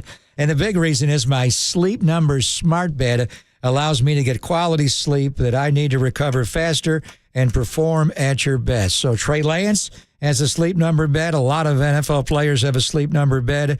And 8 out of 10 couples prefer a different mattress firmness than their partner. So the beautiful thing of the Sleep Number smart bed, you can choose the ideal firmness on each side and then automatically respond to your individual movements throughout the night to keep you sleeping comfortably. So you got to sleep next level, sleep the highest level, unlock your unique potential with a smart bed that can perform as well as you do. And now you can save money. Save up to $500 on the next generation Sleep Number smart bed. Plus you get special financing, but this will end on Monday, July the 31st. So it's coming up on Monday, right before the trade deadline. It's only at Sleep Number stores or at sleepnumber.com. See stores for details.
Listen to the sports leader anywhere, anytime. Download the all-new KNBR app. Now back to Papa and Lund live from the KNBR Casino Matrix Studio. Casino Matrix Progressive Jackpots are here. Where are you? Just drop in. Please play responsibly. 1-800-GAMBLER. Never had a grown man send me so many pictures with his shirt off, but it looks good. That was Kyle Shanahan. So he's got a special relationship with Debo. That's why when Debo held out last year, he had a whole lot of confidence in the whole thing. But Debo said that he played horribly last year. He was dedicated to getting himself in shape, and he did. And that's why he kept sending Kyle Shanahan shirtless pictures like, look at me, I'm in shape. So if you didn't hear the news, Brock Purdy, a full go for Brock Purdy. That is the big news of the day. He's going to start September 10th in Pittsburgh unless there's a setback, but he is a full go. He's ahead of schedule. So if you start thinking about the weapons that Brock Purdy has at his disposal, a motivated Brandon Aiyuk because he wants a contract, a motivated Debo Samuel because he says he had a horrible year last year, a full season of Christian McCaffrey. I mean, you're talking about, they had a lot of weapons last year, but a lot of motivation, a lot of full season with Christian McCaffrey. And the other thing about Brock Purdy is, and Kyle mentioned this during the press conference, remember the first month, Brock Purdy got third-team reps, and what he was talking about is these other quarterbacks, Trey Lance, Sam Darnold, Brandon Allen, they don't get a whole lot of reps. And so even if Brock Purdy is a little bit limited in what he's going to do and take some days off, he's going to have a hell of a lot more reps than he did last year. So a second-year Brock Purdy, bunch of guys that are motivated to play better, and they had a good offense last year once Christian McCaffrey got on board. Can you imagine what they're going to get this year with a bunch of guys motivated, a second-year Brock Purdy, and a full season of Christian McCaffrey? Well, I remember vividly the joint practices last year between the 49ers and the Minnesota Vikings in Eagan, Minnesota. It was the second day of the joint practices. And I don't think any of the writers picked up on it. We did our show right after that off the field, and you and I talked about it. Then going into the actual preseason game against the Vikings, Tim Ryan and I go on and say, there's legitimate competition for the backup spot on this team behind Trey Lance between Nate Sudfeld and Brock Purdy, and the Kawakamis of the world went crazy on me. But what happened was, at the end of that second joint practice last year against Minnesota, Trey ran the first move of the ball period. The second one, and I was standing right on the field because I had to start the show like in 3 minutes. I'm watching this with Mike Shanahan. All of a sudden, it's Brock Purdy that jumps in with the twos and not Nate Sudfeld. And I'm like, whoa. They're doing what I thought they would do. Brock's the better player here, and I stood right behind Brock, and here's this guy that is 6 feet, 5/8 of an inch tall, has small hands and all that. I'm standing right behind him. I can't see a damn thing over Zadarius Smith and Danielle Hunter, and here's Brock just sliding a little bit here and a little bit there, and whoa, whipping it, and he's decisive, he's accurate, and you're on to something. But your point is, who even heard of Brock? We were talking about him after that Green Bay game, and I go back and I got to watch that game before we start. I was just blown away by the way he ran the game, the way he took the play clock down to 1 when he snapped it. And here he is now in the divisional playoff against the Dallas Cowboys. Months later, he's doing the same thing. But it's not August the 10th, it's January whatever, and the winner of this game is going to the championship game in Philly. So that's who Brock Purdy is. So now you give him the ones and the reps, and he had a great day. George caught, 7 touchdowns late in the year when Brock was in there, and that Hollywood play they had in Seattle, and the second touchdown on the corner route. But you're right, Brock is going to be on. There's going to be a little bit of the pitch count as they talked about, but Brock is going to be with the ones, and he's a guy. I don't know if you read Andrew Bagley's piece today. I'm sure you did, John. You read everything in The Athletic about Patrick Bailey. Mm-hmm. And to me, Patrick Bailey, and it's so interesting to me. Darnold is going to wear 14 this year. Brock they're wearing 13. But when I see Patrick Bailey behind the plate, and I watch Brock, and Bailey is a number 1 overall or number 1 pick, first round pick, and Brock was 262, Mr. Irrelevant, last pick. But I see so much in Brock and Patrick Bailey, and the way Bag's piece, the way he prepares. He prepares to be the Giants catcher the way the NFL quarterback does. And you see this in the Netflix doc with Mahomes and Cousins and Mariota and, obviously Peyton Manning and everything that goes into it. That's the way Patrick Bailey attacks the catching position with the Giants. Very similar. We talk about the most important position in all American sport is quarterback.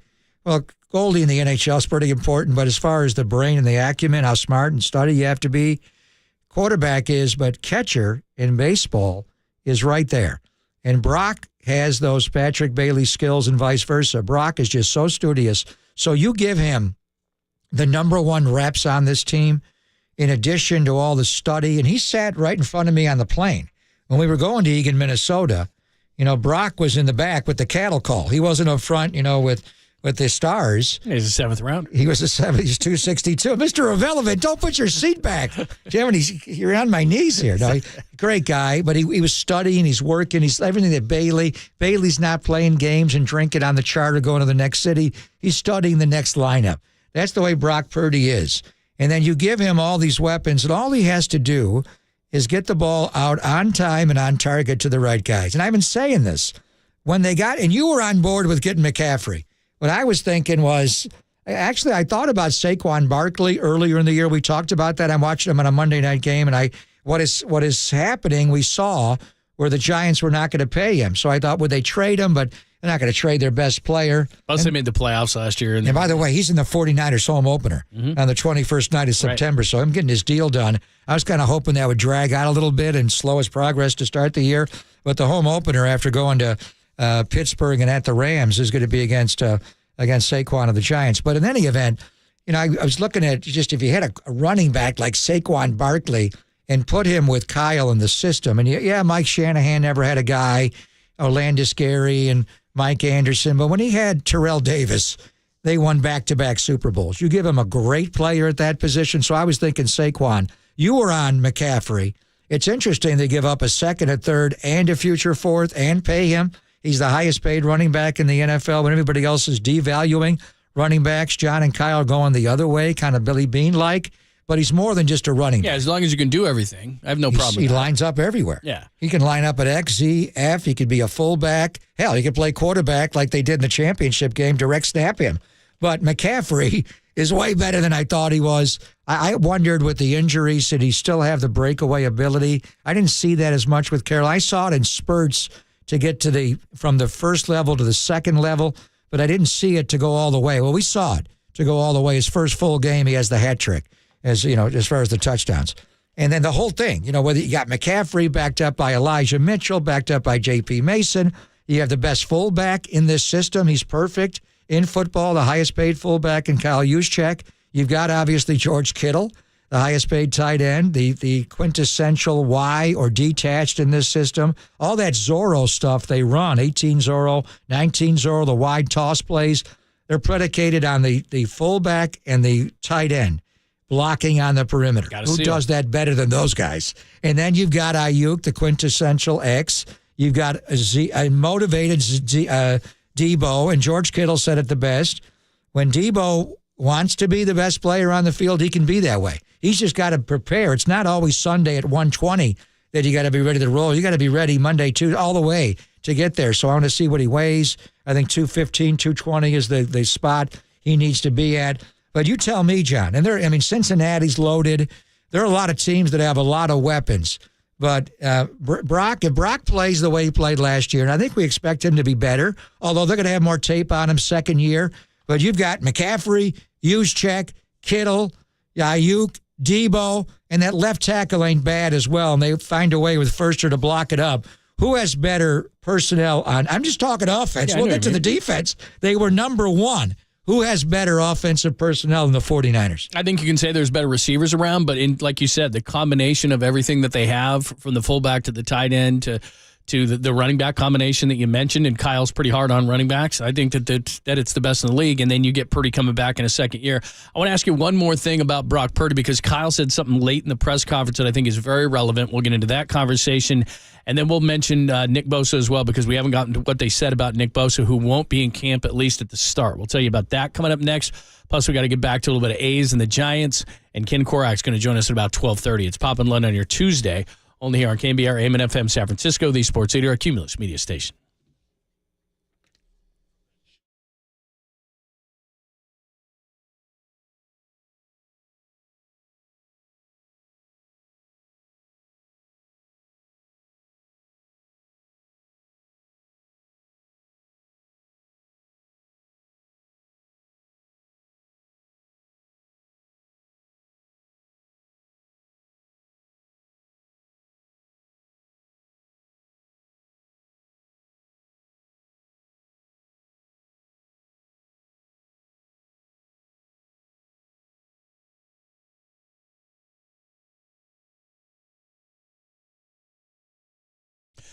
Oh, hey there. It's good friend John Lund from my good friends at the Dolan Law Firm. You know, you hear ads for personal injury and employment attorneys all the time, but did you know?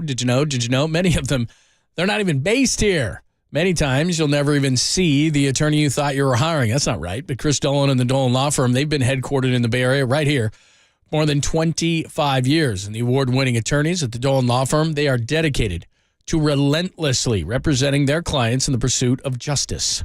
Chris Dolan and the attorneys at the Dolan Law Firm, they've been repeatedly recognized as the best attorneys not only in the San Francisco Bay Area, but in the entire state of California. And the Dolan Law Firm has recovered more than, get this, $1 billion in verdicts and settlements for their clients. Now, they know that a serious injury, harassment, or act of discrimination can be devastating. They're going to evaluate your case for free, confidentially, with no obligation on your part, never charging you an hourly fee. They get paid when you get paid. The Dolan Law Firm. They live here. They work here. They win here. Online at dolanlawfirm.com.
Listen to the sports leader anywhere, anytime. Download the all-new KNBR app. We are your proud home of 49ers football. KNBR 104.5 FM and 680 AM. I would expect he's not here to start off. We're working diligently to try to come to an agreement. I think the challenge is you're talking about a real special player. You're talking about one of the better players in the league. You could argue that could simplify things, but I think at times it's just finding that sweet spot and where the right spot. And we're committed to working towards that. We're going to keep things private. I always appreciated that as a player. I feel like there's some sanctity to those things. You don't want everything being aired out. And so we've agreed with Brian and Nick to keep our dealings private. So I think that's the extent of what I'll say. And when there's updates, we'll give them to you. There's John Lynch. John Lynch, general manager. Kyle Shanahan, head coach of the 49ers, spoke about an hour ago. Recapping that for you. Bottom of the hour, good friend Ken Korak is going to join us. Unite the Bay at Oracle Park between the A's and the Giants. And if you're watching on YouTube or Twitch, watching the show today, welcome. Thank you very much.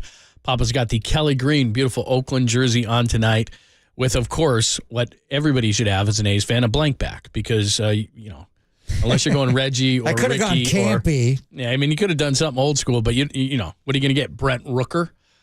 So anyway, very nice. He was an all-star this year. He was an all-star, and he got a hit, too. He was pretty good. He did. Sell the team. Yeah, very nice. The team. A young man that you may know is in the bullpen today, and we have the bullpen cam during the breaks with one of those sell shirts on. But anyway, Nick Bosa, they don't sound concerned. I'm not concerned. I'd like Nick to be in camp, but Nick stays in such good shape. Not overly worried about it. So they're going to try to keep this thing quiet, but I'm sure they'll get something done. They have a good, as John Lynch said, they have a good track record. But until he gets a new deal done, he's not going to report. And as Kyle Shanahan said, he said, I wouldn't. So yeah, but you could do the hold in. One thing, David Lombardi, and David's going to join us later on. What time's David? 1:15. Because Kyle mentioned something about the fifth-year option, and that's the reason he can't be there. I'm not aware of that rule.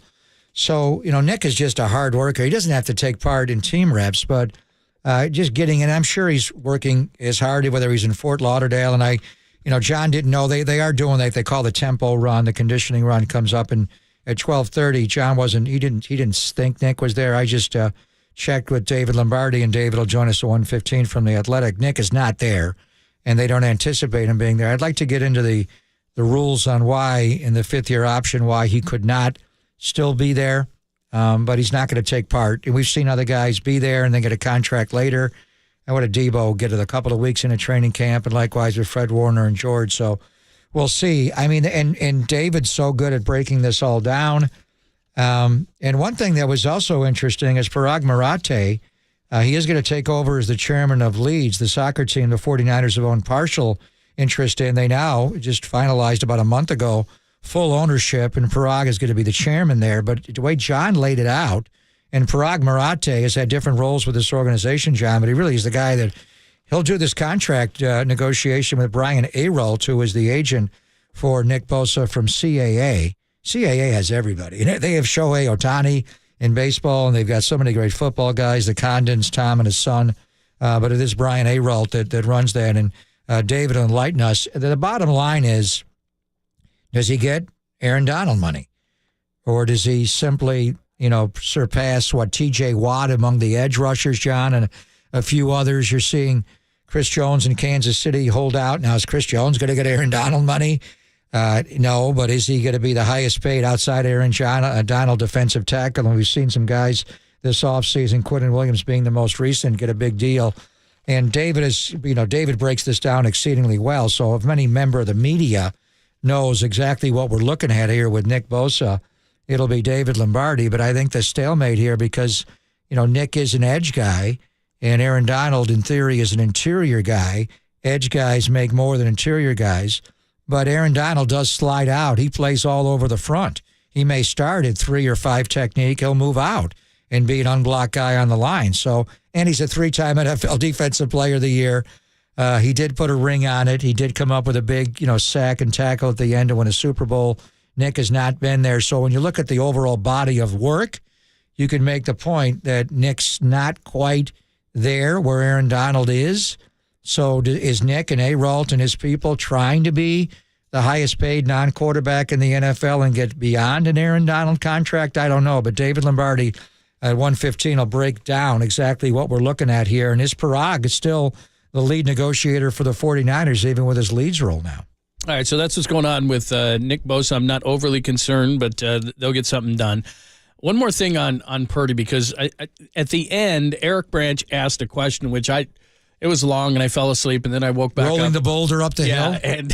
And Kyle was answering the question. But what Kyle was talking about essentially was, it's hard to restart this thing. In the last 2 years, they've been in the NFC Championship game, and he you don't think it's on the top of his mind. First, he went, well, if we make a 2nd and 1 and 3rd and 1 in L.A. and that one guy catches the interception, that's different. Obviously, he's talking about Tart.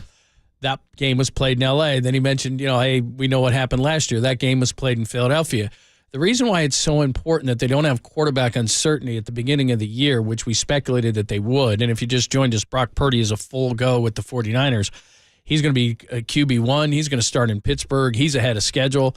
Is that they start in Pittsburgh. That's a coin toss game. It's a tough place to play. They go to L.A. They take on the Rams. As you pointed out, the Giants are a playoff team. That's going to be your home opener.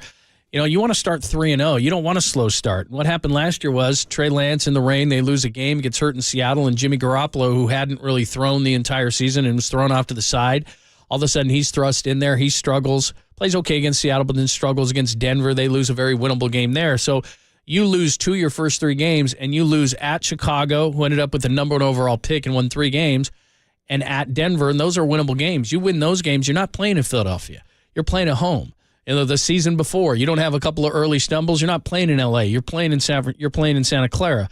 So the point of it all is this is massive news, because your QB1, the guy you want, is going to start in Pittsburgh and give you a much better chance to win those early games. And that's the reason the last 2 years you've been on the road in the NFC Championship game. And the last time you had that thing at home, you went to the Super Bowl. Right, after the 8-0 start, 8-0 bro, in 2019, and rollicking fun against the Vikings and Packers all the way to the Super Bowl, and the game in L.A. that Kyle's referencing, it was a 2nd and 1 and the 3rd and 2 where they got stuffed and blew a 10-point lead going into the fourth quarter, and then we know about the injury in Philadelphia. So, I mean, the talking point of the offseason, which we made during the State of the Franchise, is you want the NFC Championship game this year to be in the South Bay and not in South Philly. And there's other teams that are going to be involved, but I think heading into it, John, the 2 best teams in the NFC, and I think Seattle's going to be a problem, not only in the NFC West, but they could be one of the top 3 teams in the NFC. Right. Seattle, the Lions, everybody's on them, and we'll see about Dallas. But your point is exactly right. You want to host that game and not play it on the road. And why did you have to play the last 2 on the road? Because you got off to a 3-5 start 2 years ago. You got off to a 3-4 start last year. You ran the table after that, but you missed by 1 game, where Philadelphia had a 1-game better record. You mentioned at Pittsburgh, at the Rams, home to the Giants, right away Arizona, how bad are they going to be this year? But then Dallas on a Sunday night. Then you go back-to-back to Cleveland and Minnesota, and then you got Cincinnati coming in before the bye. And we know about later in the year when you got them all stacked up at Seattle, at Philadelphia, home to Seattle, tough games all the way through.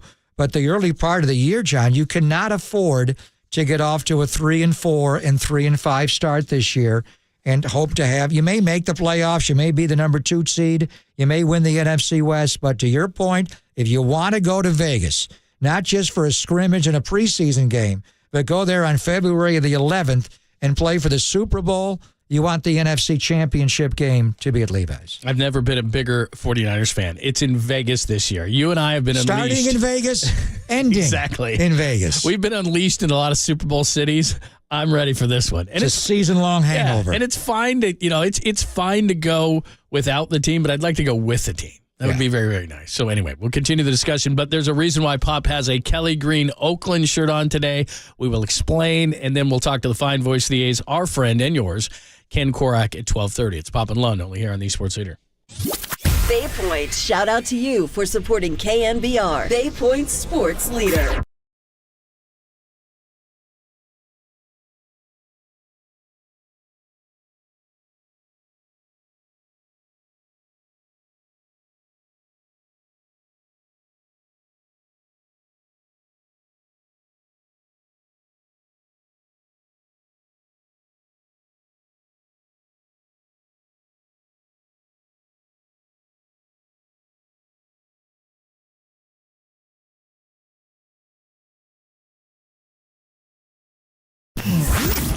Here's what's trending now. Trending now.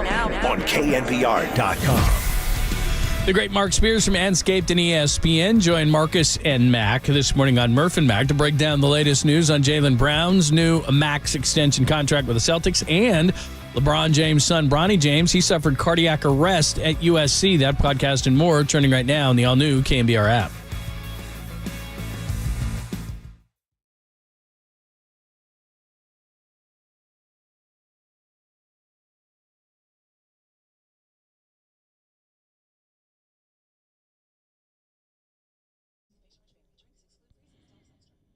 It is always great to talk to our friend Steve Moskowitz and Moskowitz LLP. And Steve, this is a common problem. What happens when people can't pay their taxes? They needlessly ruin their lives and hurt themselves and their families and their businesses. In so many cases, it's so easy for us to fix it for them.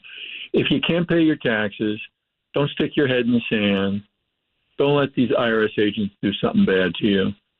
Just come to us.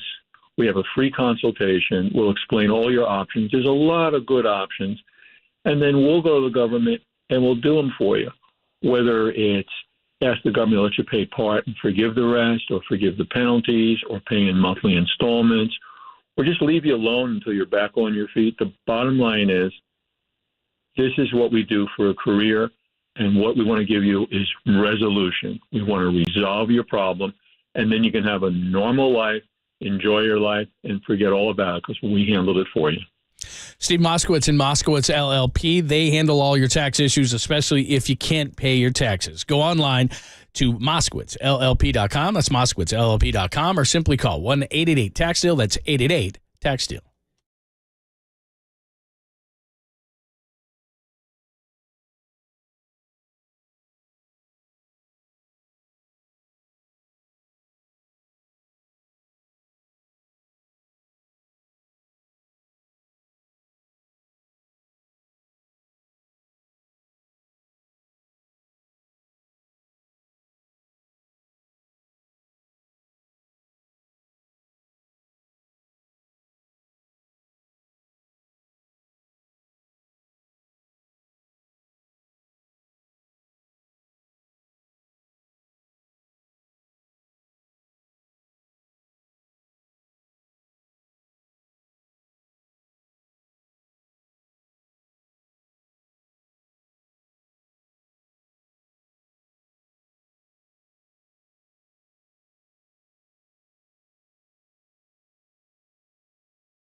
And now, time for the Protect Your Assets with David Hollander Business and Technology Report.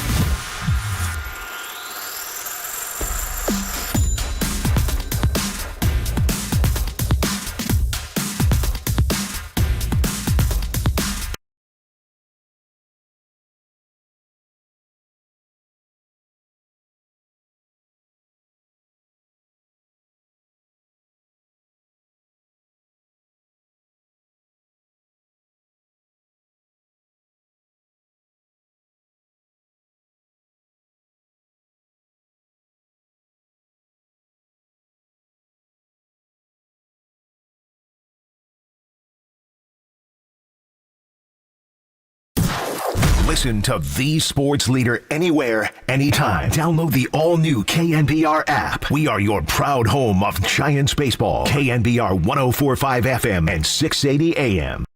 The Oakland 68s and Last Dive Bar once again have come together to hashtag Unite the Bay. Here's what you need to know about what's going to go on July 25th. On July 25th, the San Francisco Giants and the Oakland Athletics will be starting their Bay Bridge series at Oracle Park. This is a friendly rivalry that goes back as far as we all can remember. But on July 25th, this isn't about who runs the Bay.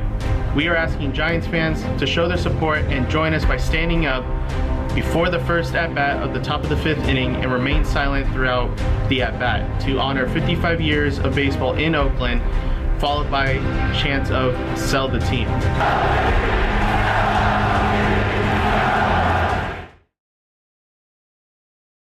All right, Bay Bridge series with a twist. Unite the Bay. Is that going to happen? Gabriel Hernandez says it is, John. We just heard him. I mean, I understand, and I thought it was cool in Oakland when they did it. Generally speaking, and it's been interesting on the text line getting the mix. So I know we just talked a bunch of 49ers, but at the beginning of the show, we were talking about it, about Unite the Bay in this 2-game series. 415-808-5627, 415-808-KNBR. I'd be interested to hear from both Giants and A's fans. Are you going to unite tonight? Are Giants fans going to chant "Sell the team"? Are you going to follow along with this whole thing? I'm sure some will. Because some will not. Most Giants fans are like, get out of town and we get the market to ourselves. I'm ready. You know what the worst part about coming in studio? The best part is being able to see you. The worst part is the text line. I got to deal. Where's Charles Barkley when I need him? I'm like, stop. It is my real hair, by the way. Would you stop with that? I'm not Dick Stockton.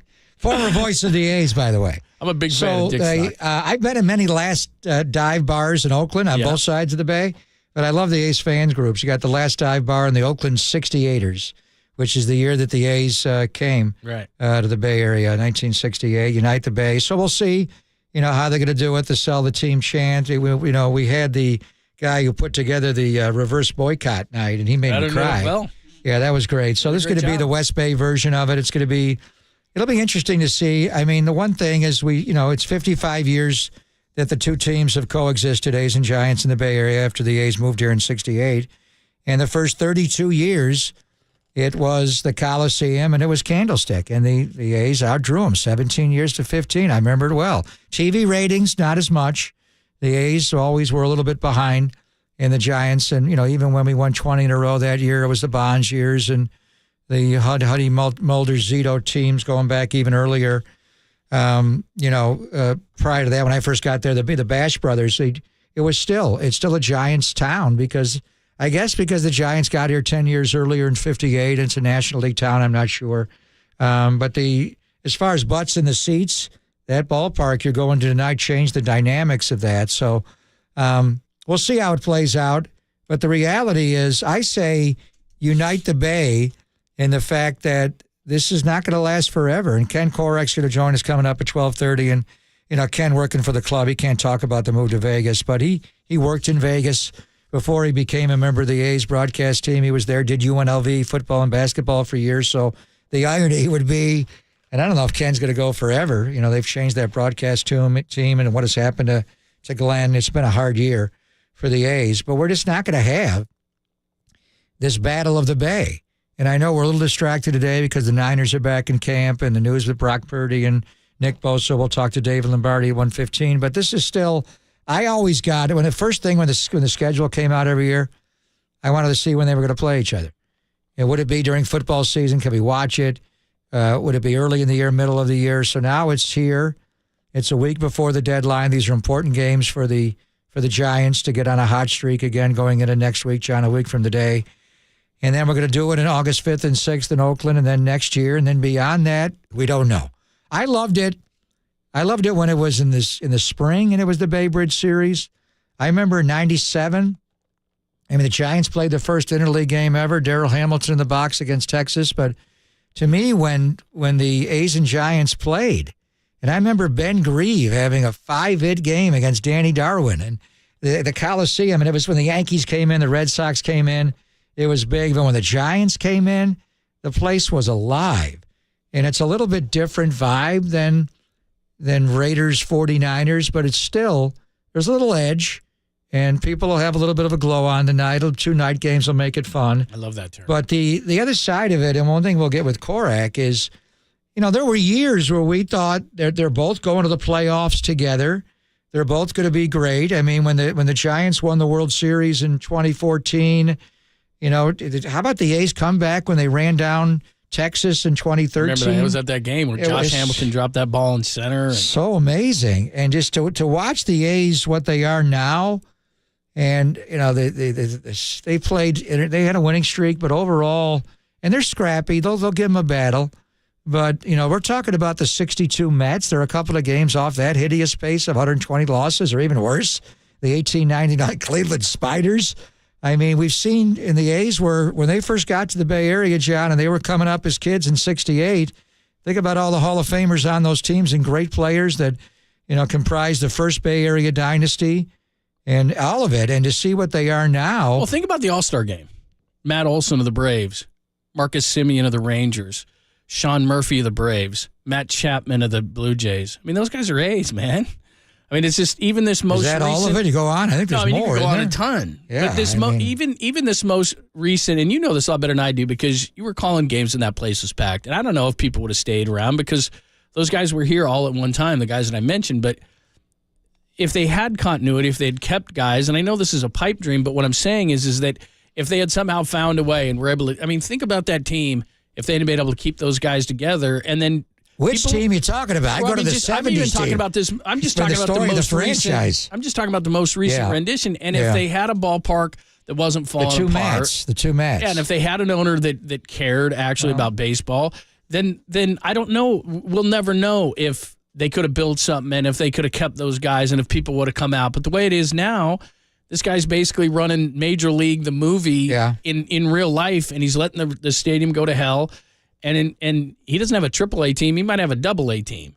So it's too bad. Well, I mean, this is the history of the franchise, going back to Connie Mack. And I don't know, if because of the Philadelphia Phillies were a more dominant team, but the Philadelphia A's were, they won with Home Run Baker the early part of the 20th century. Connie got rid of all those guys, came back, reinvented himself with Jimmy Fox, and that team. And the 27 Yankees, but the 29 Philadelphia A's, the 31 Philadelphia A's, as dominant as any team in the history of the sport. And then you got the Kansas City years were bad. But when they got here in 68, and Charlie O was the GM. He didn't have a GM. He and his brother ran it all. That was that was going to be a dynasty, a Yankee, and it was. They won 3 World Series in a row, but they won the American League West 5 straight years. The year that they didn't, in 75, they lost to Boston in the championship series that year. But in 76, now Catfish is gone. He's a Yankee. You trade Reggie to Baltimore. He becomes a Yankee, and it goes on. Then you reinvent yourself with Billy Ball. You come back, have a little bit of a spurt. Tony gets hired, that great ownership.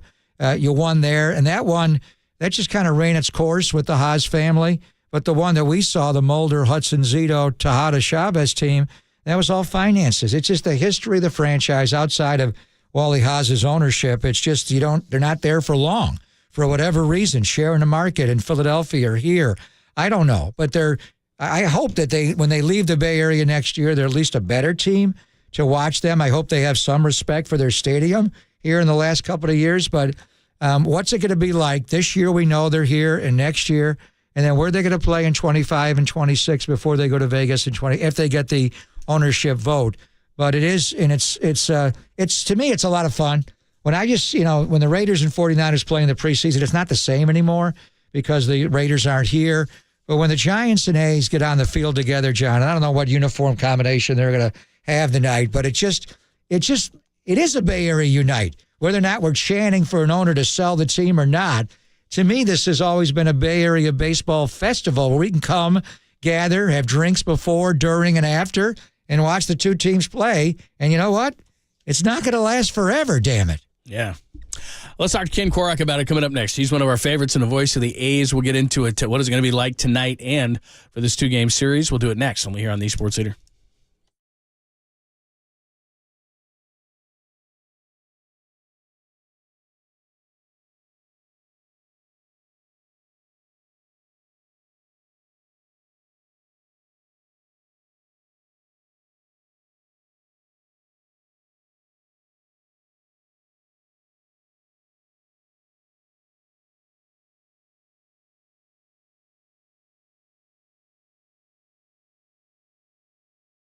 Hey, it's Greg Papa here, and you know where I'm going on August the 2nd. I'm going back to my friend Dr. Craig Bindi in the Laser Ice Center. They got one last tune-up before the start of the football season. It was a year ago at this time that they took care of me. Initially, last summer, I had the CLR procedure, custom lens replacement, and basically in 20 minutes in the chair, my eyes went from 20/60 to 20/20. John Lund heard me talking about it. John had the same procedure done in the fall of last year. Now, both of us are ready for the football season, and we're sick and tired, have been for years, of wearing glasses and readers and bifocals. We don't need them all. So they've taken care of so many people in the Bay over 25 years, including over 100 NFL players, and now they want to take care of you as well. So give them a call right now and find out if you're a candidate for any of their modern vision correction procedures. Maybe you're a candidate like John and I were with the CLR procedure, have the custom lens replacement. It's amazing. So call now, schedule your free consultation, 877-GET-2020, or you could visit them online. That is the Laser Eye Center of Silicon Valley, online at BayArea2020.com.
Listen to the sports leader anywhere, anytime. Download the all-new KNBR app. Now back to Papa and Lund live from the KNBR Casino Matrix Studio. Casino Matrix Progressive Jackpots are here. Where are you? Just drop in. Please play responsibly. 1-800-GAMBLER.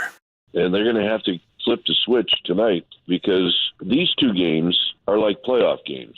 I mean, whenever you play the team across the bay, it's like a playoff game. And in all honesty, maybe this is exactly what this team needs, is to get the atmosphere that you're going to get tonight and tomorrow. That, of course, is Dwayne Kuiper this morning with Murph and Mac. A's and Giants uniting the Bay tonight at Oracle Park. And one of our favorite guys, and we don't get to talk to him near enough, is the great voice of the A's, Ken Korak, and he joins us courtesy of the Umaga sign. What's up, Kenny? How are you? Hey, John. I love hearing Kipe's voice, by the way, so it was really cool to hear that. And you're going to see him. And I'm going to see him tonight. Yeah, we always look forward to that. Yeah. Seeing the whole crew, it's really kind of a reunion for us, for sure. Yeah, I go back to 97, obviously, when it started. And I love this matchup when the A's play the Giants, a couple of this week here on the west side and then over to Oakland in August. Just going back through it all the years you've been a part of it, what does it mean to you when, and I don't know if you're riding the bus or how you're coming over here, but when you guys come over and cross the Bay Bridge to play the Giants? Well, the first game, I think, Greg, and I'm sure you were there, was like 26 years ago, right?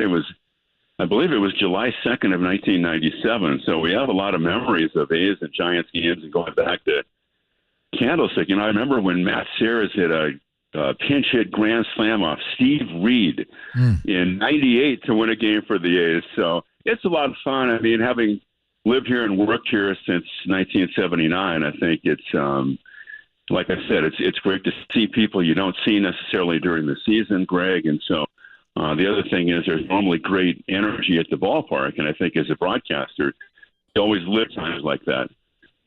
Ken Karak is joining us, A's and Giants tonight at Oracle Park, and then they'll return the favor in a couple of weeks. From your standpoint, what is the rivalry like? Because to me, it's not Raiders Niners. It's not nasty. I think there's some respect there. But how do you view this whole thing? I don't get too, honestly, Sean, involved in the rivalry. I think to me it might mean a little bit more if the teams were in the same division. In other words, it's an interleague game, and although the A's are out of contention, obviously, this year, you'd love to have games head-to-head where it really impacted your division. So I think it's more fun to me than anything else, and I think from the A's standpoint, looking at this year, guys, I think it's more than anything, it's a good test for the A's young players. So that's the way I approach it. When there's intensity in the ballpark, and as Kuiper said, these are really huge games for the Giants because they've been struggling. How do the A's young players match up? So that's kind of my perspective on it right now. Well, you're taking me back to July of '97, going back all that way. Yeah, July of '97. Come on, man. Candlestick. Yeah. Well, how about the game? It was I think it was Labor Day weekend. Was it his rookie year or the next year when Ben Grieve? Remember Ben Grieve had a 5-hit game, and I think he had like 3 or 4 hits off of Danny Darwin, Kevin. Yeah, well, Eric Burns hit for the cycle. That's right. That's right. In a game that might have been started by Danny Darwin, and I think he had a triple in his last at-bat off Felix Rodriguez. The one single moment that stands out to me the most, and this is one of Bill King's most incredible calls, like the greatest call of all time, was when Olmedo Saenz hit the walk-off home run off Santiago Castillo. I remember that well. With John Jaha at second base, and Bill said, the only way they could score Jaha would be for Saenz to take it deep. And he might have. Holy Toledo. I remember that one so well. Yeah, that was really fun. That's incredible.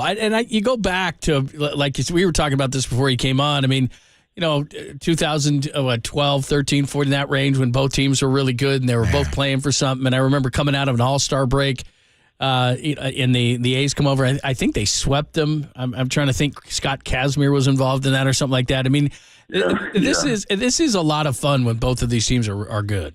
I've always said this, John, and there may be people that disagree. I think it's great for the Bay Area when both teams are good. So when the A's are good, I hope the Giants are good because the more people that talk about baseball around here, the better it is. So I've always been a great fan of when both teams are in contention. I think it makes it more compelling for sure. I listen to you all the time, you and Vinny and Johnny, and I obviously with the Giants and A's playing this week, I've been listening to you even more and more. And you're at the height of your powers and the top of your game. And but just speak to the challenge a little bit. And I had good teams and I've had bad teams, and to me, I don't care if one person's listening or 100 million. You still have that standard you set. But, you guys are talking the 62 Mets and the 1899 Cleveland Spiders and all that. I know. Do you get involved in, I know it doesn't as far as the professionalism of the broadcast, but how does it change that you're, broadcasting a team that's not doing well up here, as opposed to all the teams where you were there for the 20-game win streak, that team? Well, I'm glad you mentioned Johnny D, by the way, Greg, our rookie broadcaster who spent 30 years in the minor leagues. And he's done a great job, man. He's been thrown into the fire this year and actually did a couple of games for the Giants last year. I think it changes and it doesn't in a way. I remember talking to Ernie Harwell during a couple of years in which the Tigers were really struggling and were losing over 100 games. And I said, how do you deal with it when your team is having a really tough year? And he said, every game's its own chapter. So I think you kind of start with that. I still enjoy broadcasting baseball, Greg and John. So that's the main thing. We hope for a really good game. And then, as Vince likes to say, if the games aren't so great, then you have diversionary tactics. So there may be times when you have to be a little bit more creative. After all, our job is to entertain the listeners. And so, yeah, there are things that don't quite come as clearly into focus, like the standings and how are the Astros doing or how are the Rangers doing, because that doesn't, the implications aren't as strong as they normally would be if you're in a pennant race. But still, it's broadcasting baseball, and I still enjoy it.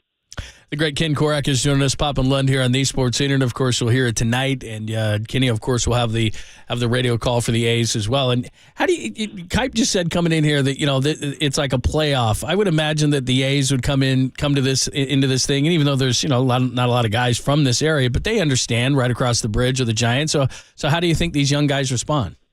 Well, that's a great question, and I think they've been playing better. We're not callous to the fact that it's been a tough year, but if you look at like the most recent series against the Astros, which, of course, at this point in the year, all the series are huge for them. And even though Houston won 3 out of 4, John, they only outscored the A's by 2 runs in the 4 games. 2 of the games were 2-run games. The other was a 1-run game. So ironically, I guess, the A's have responded against some of the better clubs. They won 2 out of 3 against the Braves at the Coliseum. They swept Milwaukee in Milwaukee. They won a series on the road against the Pirates. They split 4 against Tampa Bay. So it's a great question. I think we're starting to see a little bit of at least hopefully, the foundation being built with some of the younger players. Soderstrom's only been here for less than 2 weeks. Geloff's been here less than 2 weeks. So I'm curious, and I'm sure Mark Kotze is, just to see how those guys respond to the atmosphere tonight. What's interesting, obviously, is the connection in the front office with Farhan Zaidi and, for Billy for years, and now David Forrest. And this time of the year, we wonder about what's going to happen a week from today. Ken, at 3 o'clock our time on August the 1st is the trade deadline. And just looking at some of the guys that David may move, and how we may have a legitimate baseball trade involving players and not money involved between the A's and Giants, going back to Ernie Riles and all that going years ago, and Darren Lewis. But I want to ask you about Tony Kemp, because we're going to keep an eye on him. The Giants are without Tyro Estrada and Brandon Crawford currently, and Farhan has been on this station saying middle infield. I know Tony got off to a slow start, but he's picking it up lately. He plays second. He does play left field. Can he play shortstop at all? And just tell me, what kind of player is Tony Kemp, Kenny? Well, I'll start with this. And first of all, I can't speak for David Forrest regarding any ideas the A's might have regarding moving Tony, but we have not seen him play shortstop except for maybe a couple of innings. So his primary positions have been second base and left field. He's actually a very accomplished left fielder, and he's very good at second base. He's extremely athletic. And I will say this about Tony, parenthetically, he's an absolutely fantastic guy. Very involved in the community. His head's in the right place and has a wonderful perspective on life, not just baseball, but on things outside of baseball. So it's the second straight year that he's gotten off to a very tough start, but now he's hot. He's hit well over 300. His on base is around 400 for the last 5 or 6 weeks. So he's playing really well. I think he could help any ball club right now. Hey, Kenny, you mentioned a couple of guys, and I was a little bit surprised. Tyler Soderstrom came up. He was a high pick. Zach Geloff, a couple of their top prospects. Tell us about those guys, and what was the reason behind bringing these guys up? Well, first of all, I think it was time. They were playing well in the minor leagues. You want to call people up when they're hot in AAA, and that was the case with both those guys. And Soderstrom has a local tie. His dad was drafted by the Giants in the first round. And local kid, Turlock High, so it'll be a really cool thing for him, I know. Might even be emotional for him to be out there. I'm sure his dad will be there tonight. And first-round pick in 2020, and Geloff, second-round pick, college selection out of Virginia in 21. So there was a need for them in terms of the way the A's were playing. I think they were looking for an infusion of energy and also look toward the future. But they deserved the call-up because they were playing well. Specifically as it pertained to Soderstrom, their backup catcher, Manny Pena, has only played a couple of games this year, had to go back on the IL. And then Ryan Noda has been hurt. He's been playing most of the time at first base, and so Soderstrom catches and plays first, so he's kind of filled the need there as well. And also Geloff, he's played every day at second base. He's their second baseman right now, and he reminds me of maybe it sounds like a bit of hyperbole, of the Chapman, Pinder, Matt Olson, Ryan Healy, that group that came up and were so impactful in the minor leagues. I think he has a chance to be that kind of an impactful player. Kenny, as you know, the Giants are struggling. They've lost their last final games of the road trip, and 4 of the starts have been against left-handed pitching. And curiously, you're going to start 2 lefties, Waldichuk tonight and Hogan Harris. I love that name, Ken Waldichuk tonight. So what's the scouting report on the 2 lefty starters the A's will throw at the Giants? Well, Harris came up through the organization, Ragin' Cajun from Louisiana Lafayette, and Waldachuk tonight is a St. Mary's kid. So it'll be cool for him to be out there, although he's from down in the Southern California, San Diego area. But fifth-round pick out of St. Mary's by the Yankees. Greg came over last year in the Frankie Montas deal. He needs to take the next step in terms of his command. He has good stuff. He's kind of vacillated between pitching out of the bullpen and also in the rotation. It wouldn't surprise me. I guess the A's have been using openers like the Giants have. I haven't heard anything regarding that, so I guess there's a chance they could use an opener today or tomorrow. So those are two guys that are really important. The A's have made a ton of trades, as you know, the last couple of years and gotten a bunch of pitching. They're two guys the A's really believe in, especially because they're lefties, like you said, but each guy needs to take the next step. Kenny, as always, our pleasure. Look forward to seeing you over at Oracle Park tonight. Thank you so much, and we'll do it again soon. Thanks, guys. Always great to be with you. You too. Thank you, Ken. We don't talk to Ken Korak enough. He's the best. Maybe the most underrated play-by-play announcer the Bay Area has ever known. You and him. Me being that's the what I most think. overrated, Ken being the most underrated. Wouldn't you say? No, I wouldn't say you're the most overrated. No, I'm talking about him. Oh, I'm talking about him. No. I'm not even rated. What the hell? But Korak, he is such a pro. He's awesome, man. You know, there was a time when I was doing Ace TV and I missed a lot of games. Ken would do television, and they're rotating around. Vinny does some TV. Johnny does. Ken never goes on. Ken was outstanding when he did television. Was he? Yeah, I mean he's great on radio, but it's interesting that a little like Bill King. Bill did not, and Hank Greenwald hated television. It got in the way of his stories, and Scully embraced it, but and John does both. But Ken, he just never made the transition from radio to TV, and I thought he was great on TV. I'm thinking of the Coco Crisp play in the playoffs. I'm thinking of, it's unfortunate, like you said, because the calls. How about the Josh Hamilton misplay? Yeah. I mean, that kind of stuff. He is so good. Yeah. And I know that you know this better than I do. At certain points during a game, you're going to escalate anyway. But, I mean, those kind of moments where you're kind of saving the top of your zone, and he was just he's so good. See, I go right away. Opening kickoff. I'm coming out of the chair. Now, Korax, when he gets excited, like Lon Simmons, when Lon got excited, it's like, what the hell? Yeah, you knew. This must be the greatest play ever. Yeah. So we love the captain, Ken Korak. All right, some big news out of 49ers camp, and that'll lead us into David Lombardi at 1:15. Brock Purdy status, if you missed it. Nick Bosa, John Lynch, and Kyle Shanahan spoke on the first day of training camp. What did they say? What do you need to know? We'll tell you next on the Sports Hitter.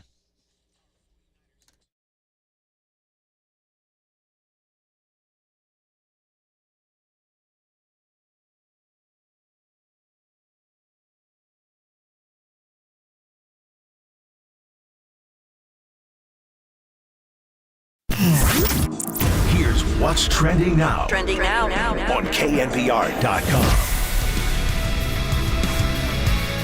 49ers kicking off training camp. All you need to know. That story and more trending right now on the all-new KNBR app.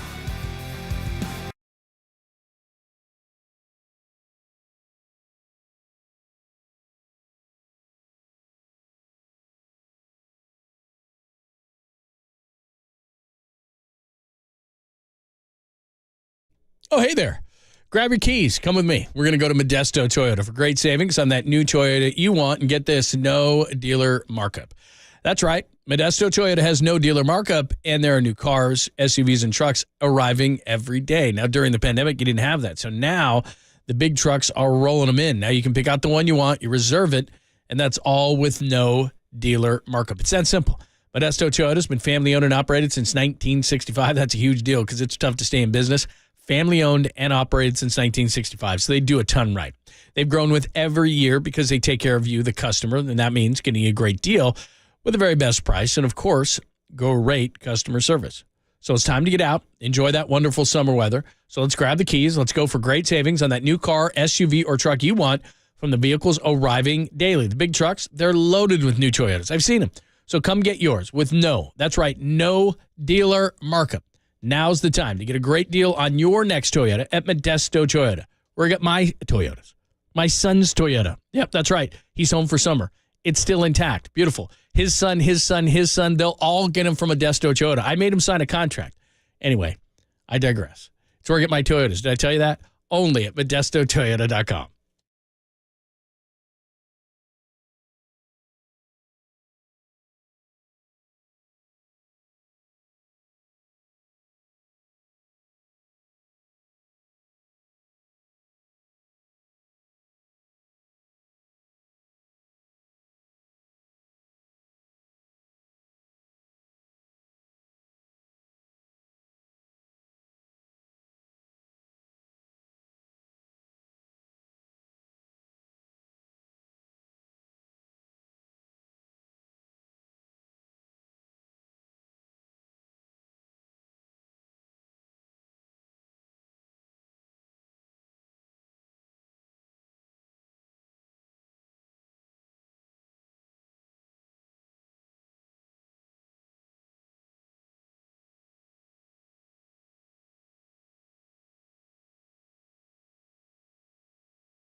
Faithful, there's a party happening on our podcast page. Hear every interview from every show on demand at knbr.com/podcast. Now on with the show on the sports leader.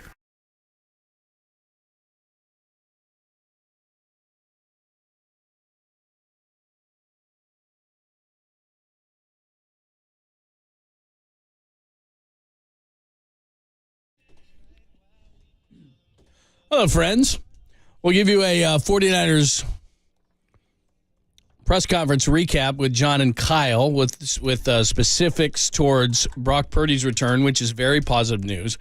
A little Nick Bosa as well, and a couple of other things you need to know from the press conference. We'll do that in 5 minutes.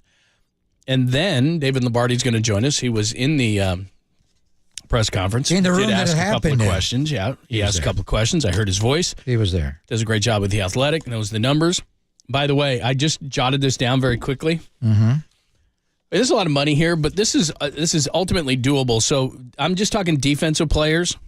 The longest contract going right now, Khalil Mack secured a 6-year contract.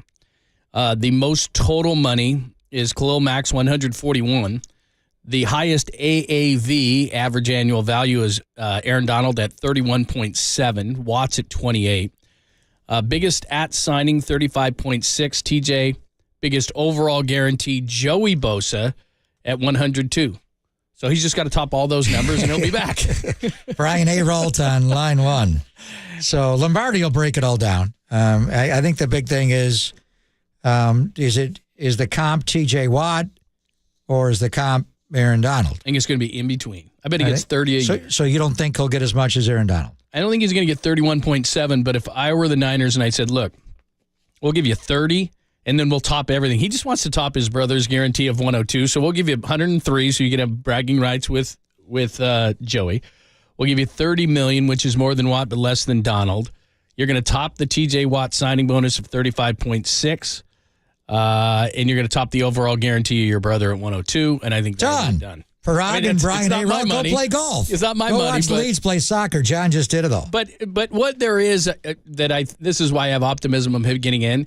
There are parameters, and we just went over all the parameters. And if he tops everything but the average annual value, if he comes in around 30, which is higher than Watt but less than Donald at 31.7, and tops all those other numbers of guaranteed money, which is really what matters, I think that he'll be back in pretty short order. Oh, I don't think it's going to be a long holdout. I don't either. In any event, that'll be a 115. David Lombardi will break it all down. No one is better with the numbers. John Lynch has gone up to David and been so impressed with how he breaks it down from a cap standpoint and the spending side. He knows the game inside and out so well, and David also knows the numbers, so he'll break it all down. That'll be at 1:15 in the 1 o'clock hour. We finally got to Afternoon Delight in the 12 o'clock hour with 5 minutes to go. Speaking of Will Ferrell, John, he's in Barbie. You didn't ask me about Barbie. How was Barbie? I went and saw Barbie yesterday. Did you do Barbie Oppenheimer? 15. I did not do Oppenheimer. Was not till 8:15. That's too late. It was too late. I couldn't do both, but I did do Barbie. So I loved it. Did you Margot really? Robbie is just Rhea Perlman's character at the end and the speech she gave. You know, being a father of 3 daughters and, you know, a brother to a sister and the script. It's not what you're thinking. There's a heavy script there about growing up and going from being a baby, a girl, to a woman in the world we live in now, and it's all about Kendom versus Barbie Land, and Ryan Gosling's character is just next level. Is that actually his body? Is that his 6-pack turned 12-packs? Did he have a pec implant? I mean, the body looks like that's not real, is it? His character, he played it well, and the hair was weird. The Kens were weird. Alan, Ken's buddy, stole the show. I thought Margot Robbie was terrific. Will Ferrell in the suits was really good. But Rhea Perlman at the end, it's not what I thought it was going to be, but it was deeper. The script was beautiful. I actually, being a father and a brother of a sister, a father of 3 girls, and a brother of a sister, younger brother, a younger sister, I'm the older brother. Anyway, I was crying like a baby at the end, John. And I thoroughly enjoyed it. I thought it was well done. I thought it was going to be more of a musical. It was not that. The script was really heavy. And I think, I'm not sure everybody's going to enjoy it, but I enjoyed it. The people that did not enjoy it were the couple that was next to me that were sound asleep. What? The entire movie. And the one guy, I mean, he must have smoked a pack of cigarettes before he walked in. Oh, really? Because he just reeked. But he fell asleep. Not only was he, and you get into those recliners. Oh, I know. They're so. Plus, the if you have a movie few was drinks over, like I do. and I'm staying at the end to get all of the, who all was in it. I'm getting as I left the movie, I'm the last one there. They're still in there, sound asleep. I don't know if they were sleeping off a hangover or what. They didn't see one moment of Barbie. They slept during the entire movie. But Will Ferrell, underrated and strong. So I didn't even know he was in the movie. He's in the movie. He plays one of the suits, the Mattel suits. Oh, that's impressive. And he's got a movie coming out, an animated movie where he's a dog, I believe, as well, coming out. Really? Yeah, it's Will Ferrell. Wow. Maybe I'll go see it because my wife was all over me about it. I loved it. And I thought it was going to be some hokey movie. So I just said, hokey. That's a heavy story. I said, I'm not going to do it. I'm not going to go. And so she's going to take her daughter, I think today. Maybe I'll tag along because I do enjoy the venue because it's basically out in San Ramon. You're talking the lot. Yeah, the lot. And they bring you food, drinks, like the whole thing. You're basically in a restaurant watching a movie. Well, I saw it in San Jose at one of the Westfield malls, which is nice? the bougiest mall I've ever been to in Northern California. Nice. Way more than it's like a Southern California mall. It's all Gucci. But anyway, yeah, I love the script. I thought the script was really. It's just, you get into the whole thing about Barbie and the impact that Barbie. Wake up, sir. Would you get your popcorn off of me? I can't believe the guy was like. I mean, and he smelled, and he's right. He was like curling up. The thing is, the recliners are so wide, he didn't get near me. I'm looking at him like, Are you hungover? What the hell's the deal? The movie was over. Everybody's leaving. They're sweeping up. He and his wife are still in there, and even his mother. I don't know. They were still sound asleep. I'm stepping over him. I don't know. She's sleeping. Mom, they got drool coming down. Let's go to the theater. He was not an old guy. He was a young guy. I couldn't tell how old the woman was. She was asleep. I would imagine. I'm speculating. I know nothing, of course. I was not with you. Yeah. But I would imagine that if you're sleeping through a whole movie, you're either high or drunk or both. I don't know. Passed out. I don't know. He was tired. He was tired. Clearly. But I mean, you don't have to pay $20 for a nap on one of those recliners. Although those are nice. How do you nap with Margot Robbie on there? You even got America Ferrera and Katie McKinnon. It was great. She was strange Barbie. Anyway, right. Barbie, very solid. Take a look. Very solid. Way better than Mission Impossible. Yeah, I've not seen Indiana Jones yet. I got to see Oppenheimer. I haven't gotten Indiana Jones. Oppenheimer is not. You see Mission Impossible? Nah, I'm not a Tom Cruise guy. Yeah. Didn't we have him on a show or something years and years ago? Didn't we have him at a Super Bowl or something? No. Maybe I'm getting Kevin Costner. Yeah, we had Costner. We never had Tom Cruise. Not a Cruise guy. Has he done a sports movie, Tom Cruise? Yeah, other than Jerry Maguire. Oh, Show Me the Money?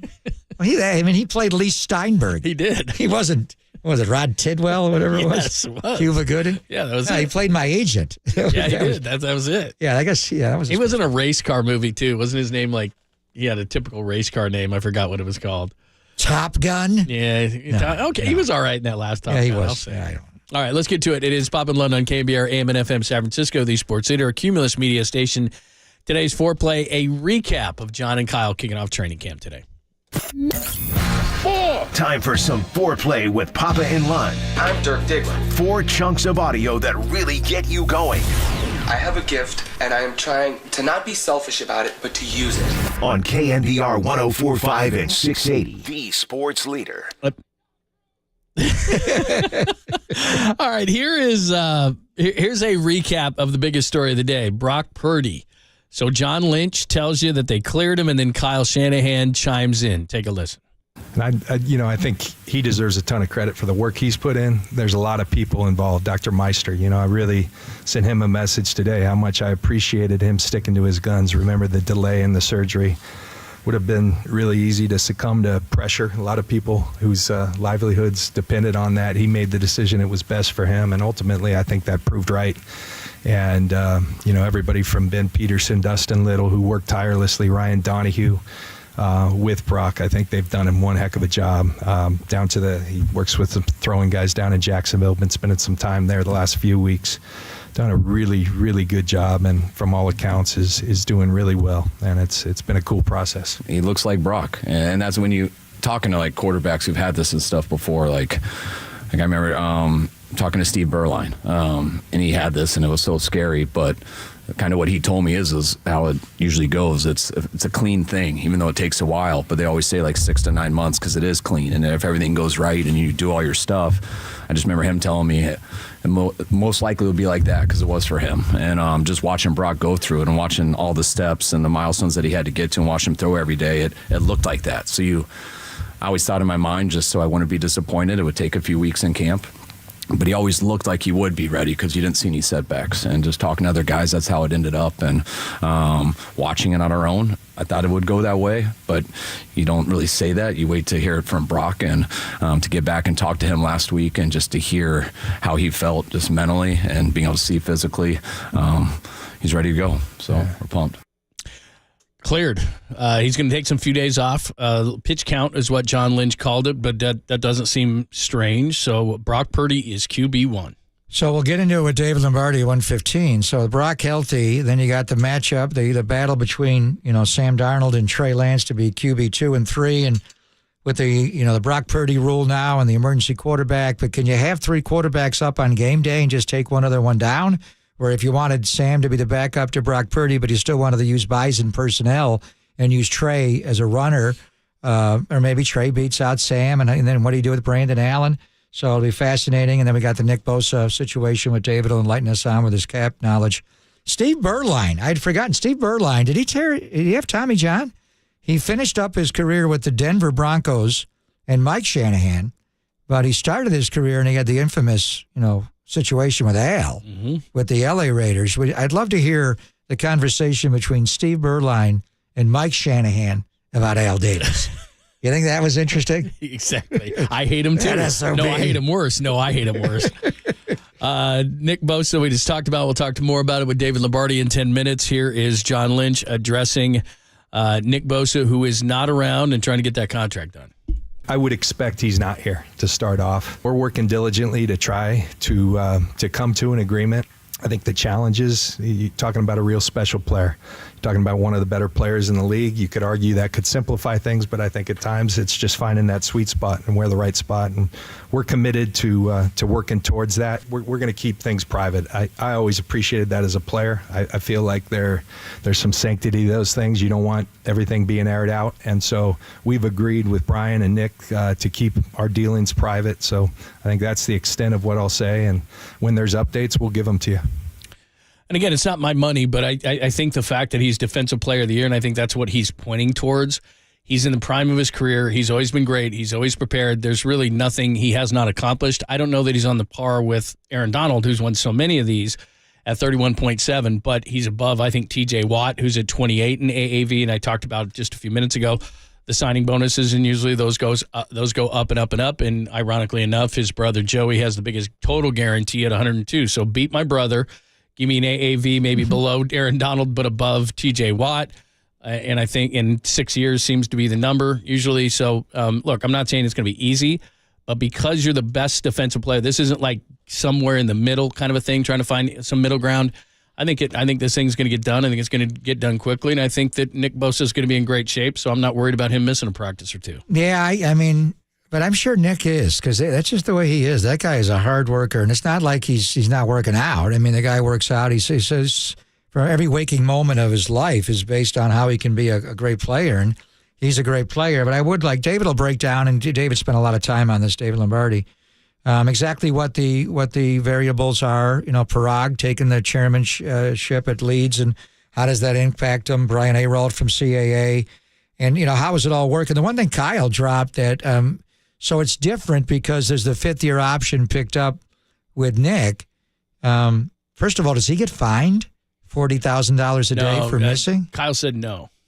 Kyle did address that and did say no, he wasn't. He's not going to be fined. But was Kyle talking about the fifth-year option, the reason he can't come in and work out? Right. And let's have David explain that. He was saying also that that's why he's not getting fined, because it's not like he's holding out to try to get more money. But he does have a contract. It's not like he didn't sign his franchise tender. But I think in the player contract, there's a difference between. So right now, Chris Jones of the Chiefs is holding out. He's holding out. He's going to get fined. Right. Nick Bosa is just trying to work out a new contract going into the fifth year option. He does have it. He does have a contract. He's under contract. But I know there's a difference between those two things. So we'll ask David Lombardi about that in just a few minutes and get the latest.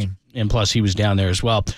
This is kind of interesting. Here is Kyle Shanahan on Debo Samuel being very hard on himself and sending all those pictures to him shirtless to prove that he's in much better shape this year. I don't think Debo had to be that harsh on himself to you guys, but it was cool to watch. Debo's one of the best players in this league, and anytime he doesn't play like one of the best players in this league, everyone's going to be disappointed, including himself, and I think that was the case. It's a fine line to say that he was awful.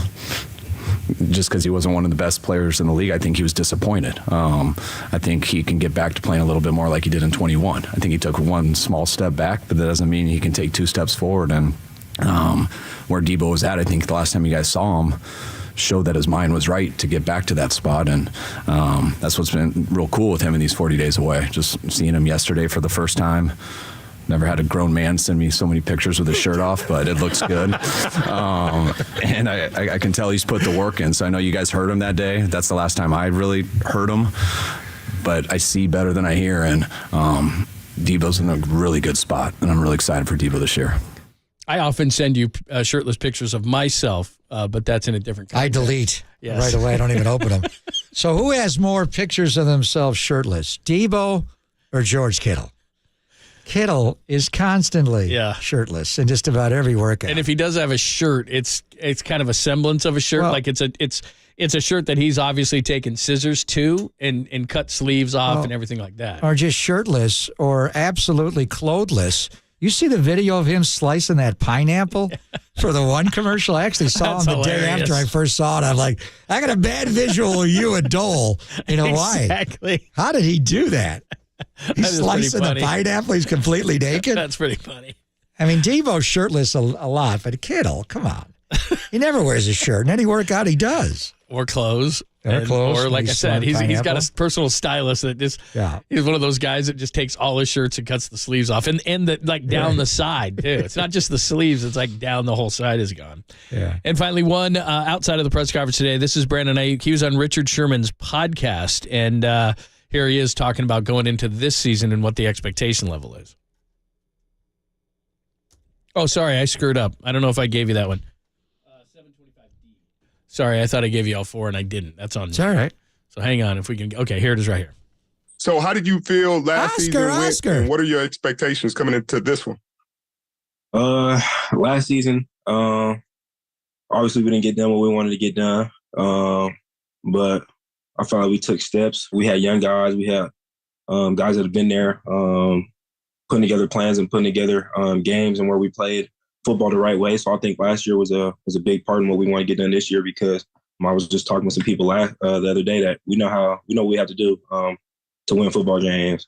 So even starting off when you was up there, I think we kind of put together a plan of figuring out how we have to play, how we have to practice, how we have to go about our business to be successful on Sunday. So I think we have a core group of guys who understand that, and we could take that from last year. So we're looking to take that into this year and start off that way.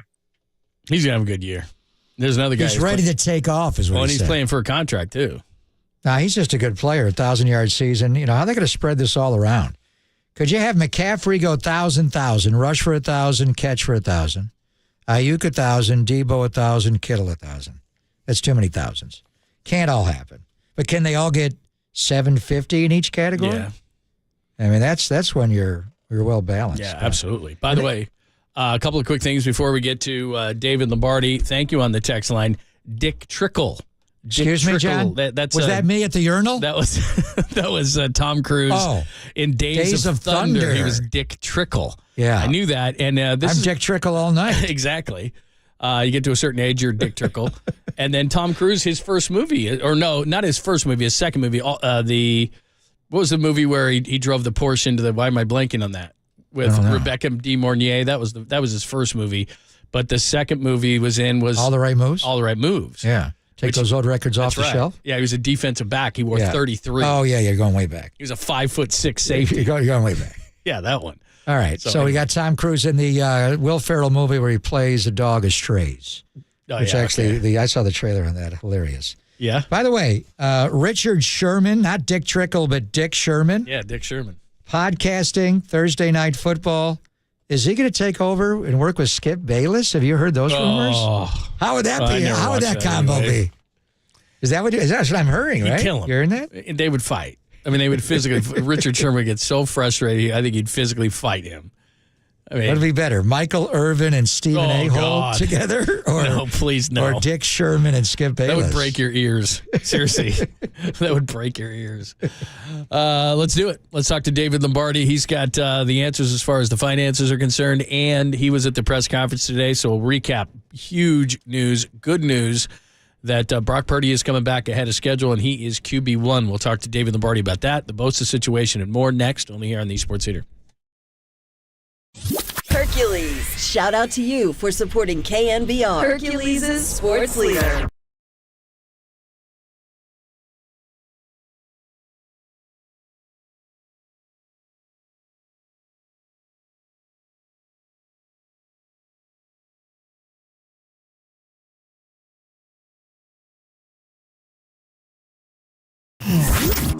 Here's what's trending now. Trending now.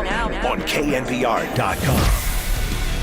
Brock Purdy is a full go. What does it all mean? That story and more trending right now on the all-new KNBR app.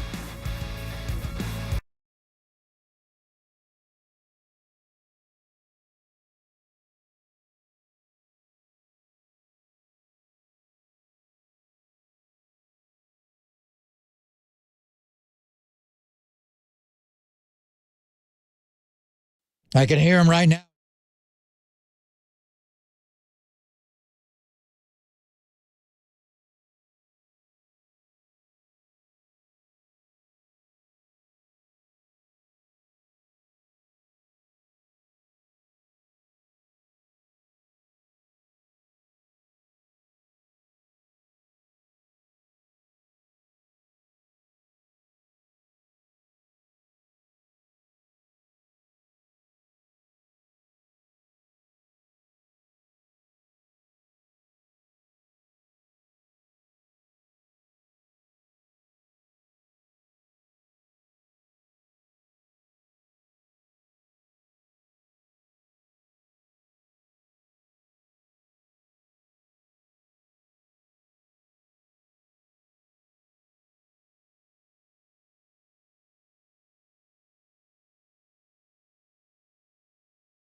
And now, time for the Protect Your Assets with David Hollander Business and Technology Report.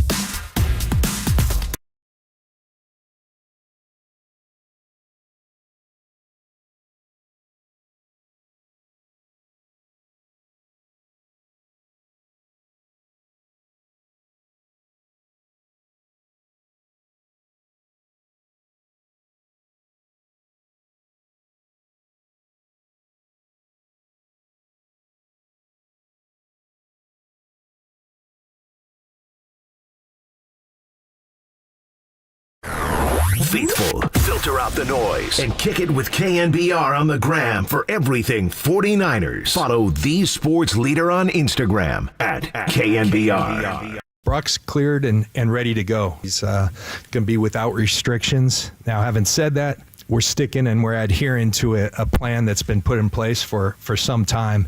He got after it the last couple of days. We upped his pitch count, so it was kind of the peak of the buildup, and so he'll take off day one. And but we believe in that plan, so he's cleared without restriction. There will be some time off, due to pitch count and all that. Sticking to the plan, but the great news is Brock has worked his tail off and he's ready to go. John Lynch, Kyle Shanahan, they kicked off training camp with that. Brock Purdy is cleared to go. He's QB1. They're going to have a pitch count, like you said, every few days, but looks like he's going to be QB1 in Pittsburgh. Some Nick Bosa news, other injury news, and the such. David Lombardi was there, at Lombardi himself, and he and the entire crew for The Athletic, Matt Barrows, and everybody does a great job covering the 49ers, and I'm sure they'll do it again this year. David joins us courtesy of the Umagessign. What's happening? How are you? I'm good. I'm glad to be back. Glad that we got back in the facility today. They're getting ready for Taylor Swift out on the field. A bunch of semi-trucks getting the stage ready. So 49ers won't be practicing on the Levi's field for a few days, I can imagine. They're going to be outside tomorrow. But you know what? I think for a team that has really striven to build as much quarterback depth as possible, as much option power in that room as possible, the Brock Purdy news is the best case scenario for the 49ers. Obviously, his recovery has gone tremendously quickly. He had the surgery on March 10th. We're about 4.5 months past that, and he's been fully cleared. But because they're going to not rush him back and they're going to kind of slow play and continue to adhere to the rehab plan from before, he's going to take every third day off. And what that's going to do is it's going to allow Trey Lance, Sam Darnold, and Brandon Allen to have more reps every third day, and Lance and Darnold to have those reps splitting first-team duties. So, I think that the 49ers have this set up to get Purdy ramped up, but they also have it set up to determine who the best backup is going to be and to really foster that depth in the room. So I think that they're very pleased that Purdy's recovery has enabled them to really clear the table for training camp in such a way. Yeah, we had heard going into the day today that they were hopeful that he'd be able to take part in the joint practices with the Raiders in a couple of weeks in Vegas, and now certainly he will be, and he's full go, but he will be off every third day, which does lead to, assuming he's QB1, and certainly based on the way he played, he earns that and deserves that, and the battle between Sam and Trey to be QB2 and 3. But one thing I want you to explain, because you and I were texting in the offseason when you were traveling the globe with your new bride. The new rule, and it's pretty much the Brock Purdy rule based on the injury in the NFC title game and the fact you can't have 3 quarterbacks, the third one being an emergency quarterback. But let's just say Brock's QB1, Sam Darnold beats out Trey and he's QB2, but they still want to run Bison personnel, which is what they did with Trey during his rookie year, when he came in through the touchdown pass to Trent Sherfield in Detroit in the opener and the touchdown late in the first half and the home opener against Green Bay. Could they have one other player be down on Sundays, David, and not have an emergency third quarterback that could only come into the game if the other 2 quarterbacks are injured, and then they could not come back in? Could the 49ers just have all 3 quarterbacks up on game day? Well, if they wanted all 3 to be able to play, that would all 3 would only be eligible if the other 2 were hurt. If the other 2 were medically declared out for the game. So it would have helped them in an NFC championship game. But you'd have to you could always have all three up. It just got to take that roster spot for the third quarterback, because the third quarterback rule is only for injury emergencies. And I'm sure that the 49ers would consider having all three of those quarterbacks active just as standard 53 or 55-man roster players on game day. But the only way that QB, that third quarterback, doesn't count if you want to take advantage of the rule and can play is if the two guys ahead of him both get hurt. David Lombardi's joining us. We'll get to Nick Bosa in just a second, but just a little bit more on Brock Purdy, because to me this is huge, because the last couple of years they've started off slow, and last year obviously with Trey getting hurt after the Chicago game, gets hurt in the middle of the Seattle game, you got to throw Jimmy Garoppolo in there. The reason that game's in Philadelphia is because they got off to a slow start. 2 years ago, Kyle referenced this. The reason why that game's in L.A., they get off to a slow start. This year with Brock Purdy being QB1, they're going to be good right out of the gate. Pittsburgh at L.A., you got the Giants as the home and opener. Those first few games, maybe they won't start off so slowly this year. Well, I think that's the hope, because they're going to be going through some transitions on the defensive side of the ball, new defensive coordinator and Steve Wilks. And I know, well, every year it seems that we've been talking about the 49ers offense having to replace some assistant coaches, and then now you're talking obviously about the quarterback situation with the injuries, and then all the shuffling that happened there last year might have led to a slower start. Well, what if the defense gets off to a little bit of a slower start? You're going to want the offense to pick up some of the slack, and if you're the 49ers, you would love to see the offense that when it was healthy at the QB position down the stretch run of last year, it was scoring 35 points a game. You want to see that same offense carry over its success into 2023. So I think that's a good point. I do think, though, that Kyle Shanahan runs such a precise system, and he does a lot of setting up for other things later in the year. Kyle plays the long game. He's playing a chess match over the course of an NFL regular season. I think there's also something to that behind the 49ers' second half success. Just naturally, as he gets into his flow, as he starts to see tendencies of defenses and he watches more and more tape, he can exploit them as the stretch run comes. So if that's the case, then the 49ers are naturally going to get better throughout the course of the season. But of course, you're going to want to be as sharp as possible come week one.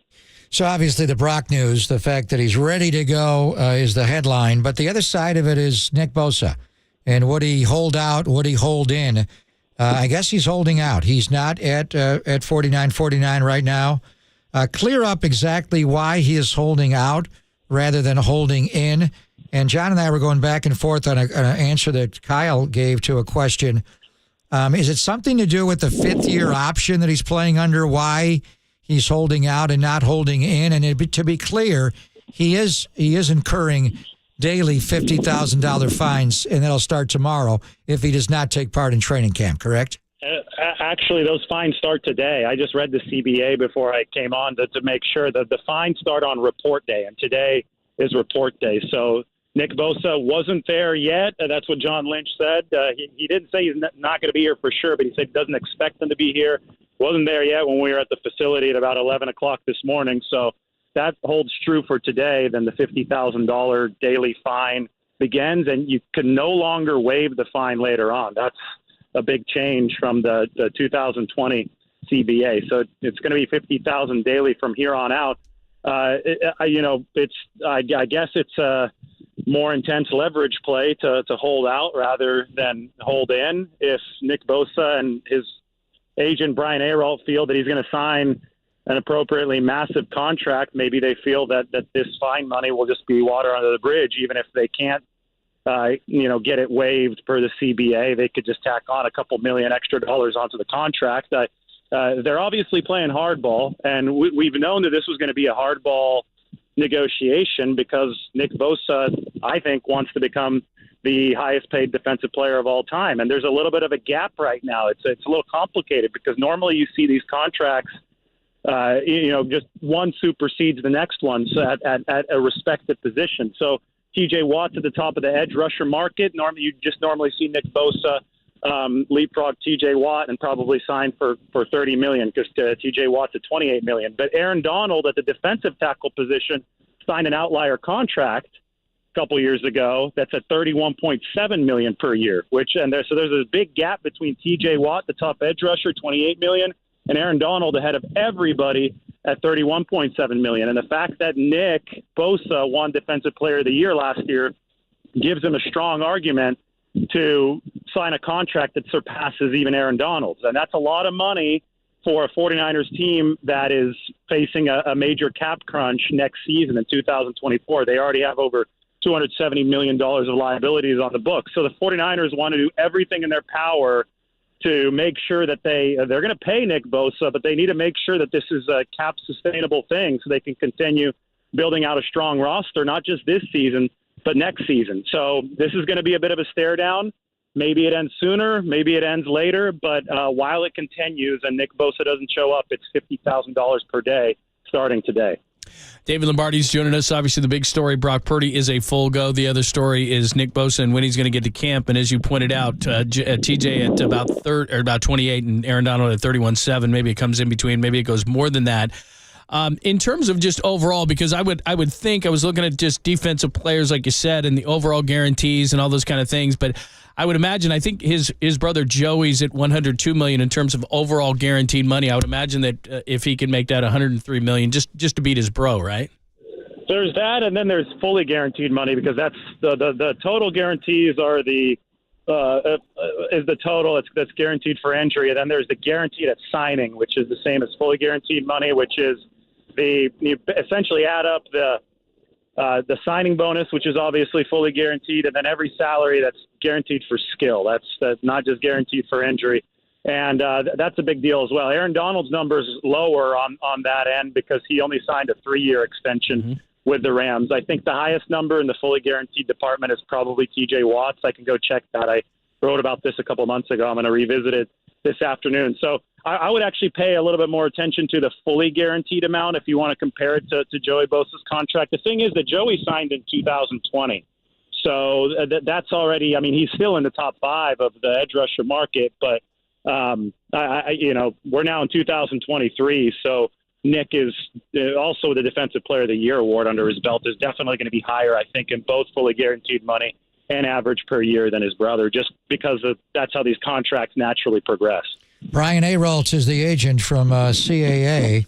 Parag Marathe, and I think it was you that was asking the questions to John. Parag is the one that's in charge of negotiating contracts and the cap, but the 49ers a month or so ago overtook the full ownership of Leeds, the soccer team in England, and Parag is going to be the chairman.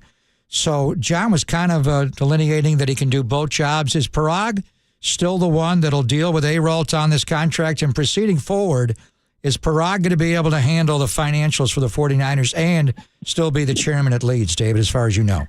Well, John's answer to me was interesting, and I think it's true. He says, well, Parag has been handling both jobs for a while now because the 49ers had minority investors in Leeds United for several years. They have just now become the owners. They purchased out the rest of those shares. So now Parag's role is much more visible, but he's been flying back and forth working on 2 franchises at the same time here for a few years. And he's not the only person negotiating contracts for the 49ers. He's just the head of that department, right? They also have their entire salary cap crew, and there are several very, very talented people that the 49ers have. They've had to be very talented because they've signed so many big deals here over the past few years, and they still have managed to remain cap sustainable. Now, the biggest challenge is looming, and that's 2024, and the biggest piece that can threaten balance if they don't do it right is this Nick Bosa contract. So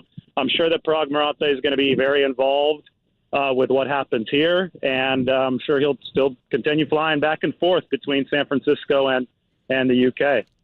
You know, it's interesting, too, because as we're looking at this team and how they can improve with Brock Purdy going into his second year and Aiyuk, I think, playing for a contract and having Christian McCaffrey here for the entire year, I think is going to improve everything. But it was interesting, Debo Samuel saying basically he played awful last year, but sending him all those pictures, and Kyle made a joke of it to kind of prove to me that, hey, I'm in really good shape. And we saw a couple of years ago what Debo can do when he's motivated and in shape, and it certainly sounds like that's where he is again this year.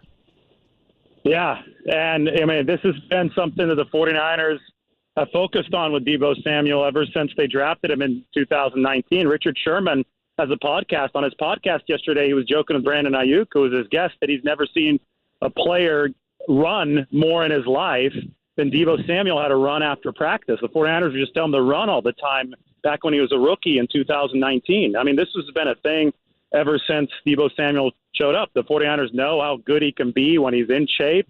2019, as a rookie, they obviously got him to that point, and obviously Debo Samuel's work got him to the point of a really good rookie season.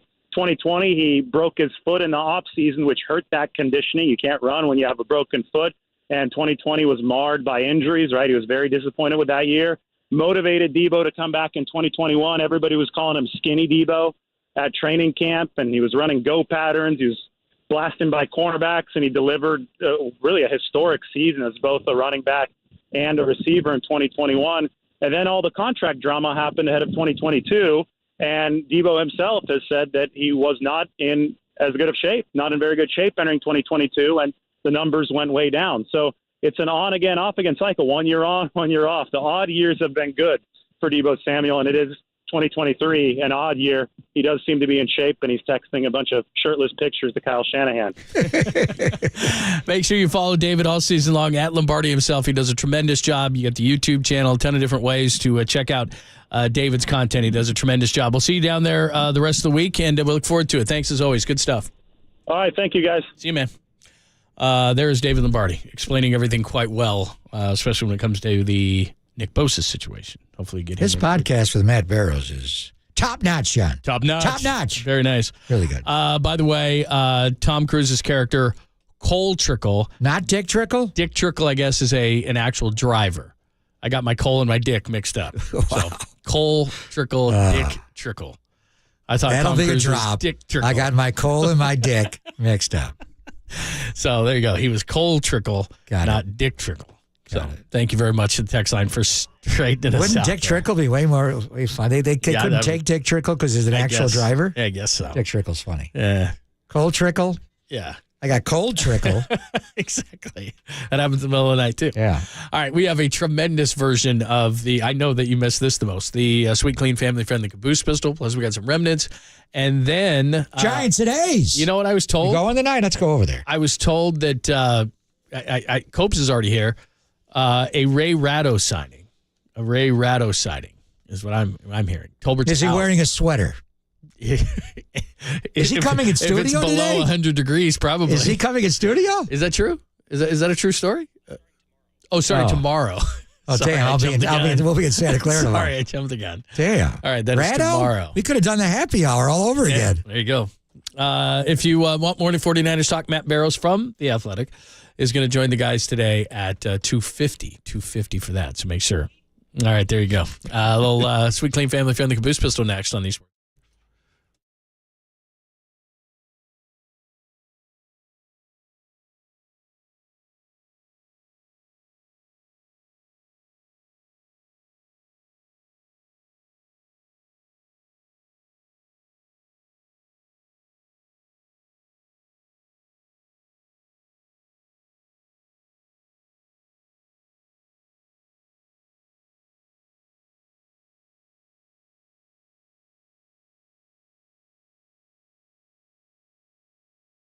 Hey, John Lund here, your old friend, for my good friends at the Dolan Law Firm. And it was a rough winter for many of us. The heavy rains, dangerous driving conditions, and unfortunately, our friends at the Dolan Law Firm, they saw a sharp increase in accident and injury cases as a result. Now, the bad weather wasn't the only thing that made this winter difficult, as we saw, of course, people affected by the mass layoffs, especially in the tech industry. Now, the Dolan Law Firm's employment practices group also saw an uptick in unlawful terminations, discrimination, sexual harassment cases. But now that the bad weather is behind us and the good weather is here, that brings out pedestrians, motorcyclists, scooters, bicyclists, and children playing. So let's work together to make sure the Bay Area is a safer place. And for you employees, go to DolanLawFirm.com to learn more about your rights. The award-winning firm has secured over, get this, $1 billion in verdicts and settlements on behalf of their clients. $1 billion.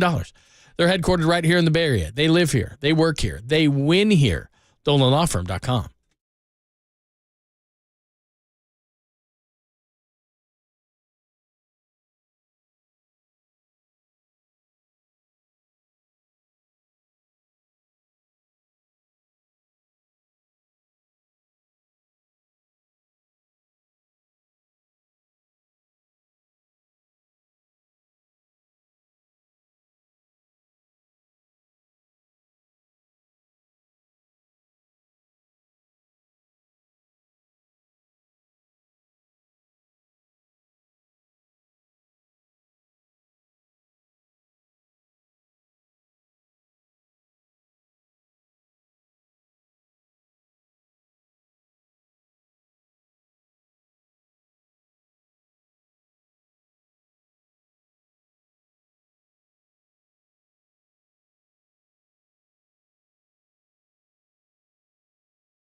Listen to the sports leader anywhere, anytime. Download the all-new KNBR app. Now back to Papa and Lund live from the KNBR Casino Matrix Studio. Casino Matrix Progressive Jackpots are here. Where are you? Just drop in. Please play responsibly. 1-800-GAMBLER.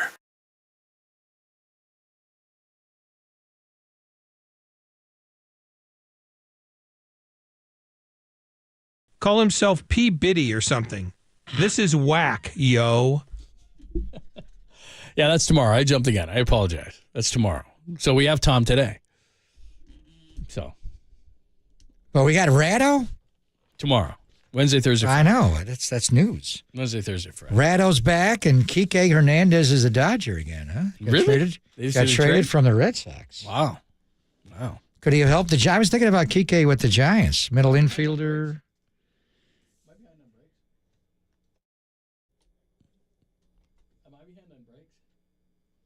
Okay. Just checking. I was checking on something. Sorry. What were you checking? I was just doing a little on-air producing.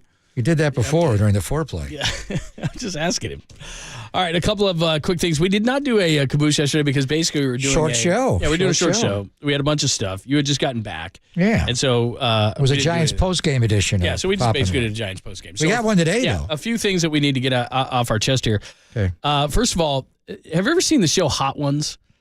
Basically what happens is actually, I was reading about it. Celebrities will take on these challenges of eating hot foods, like wings and things like that. Mm-hmm. And on Thursday, Steph Curry will step in.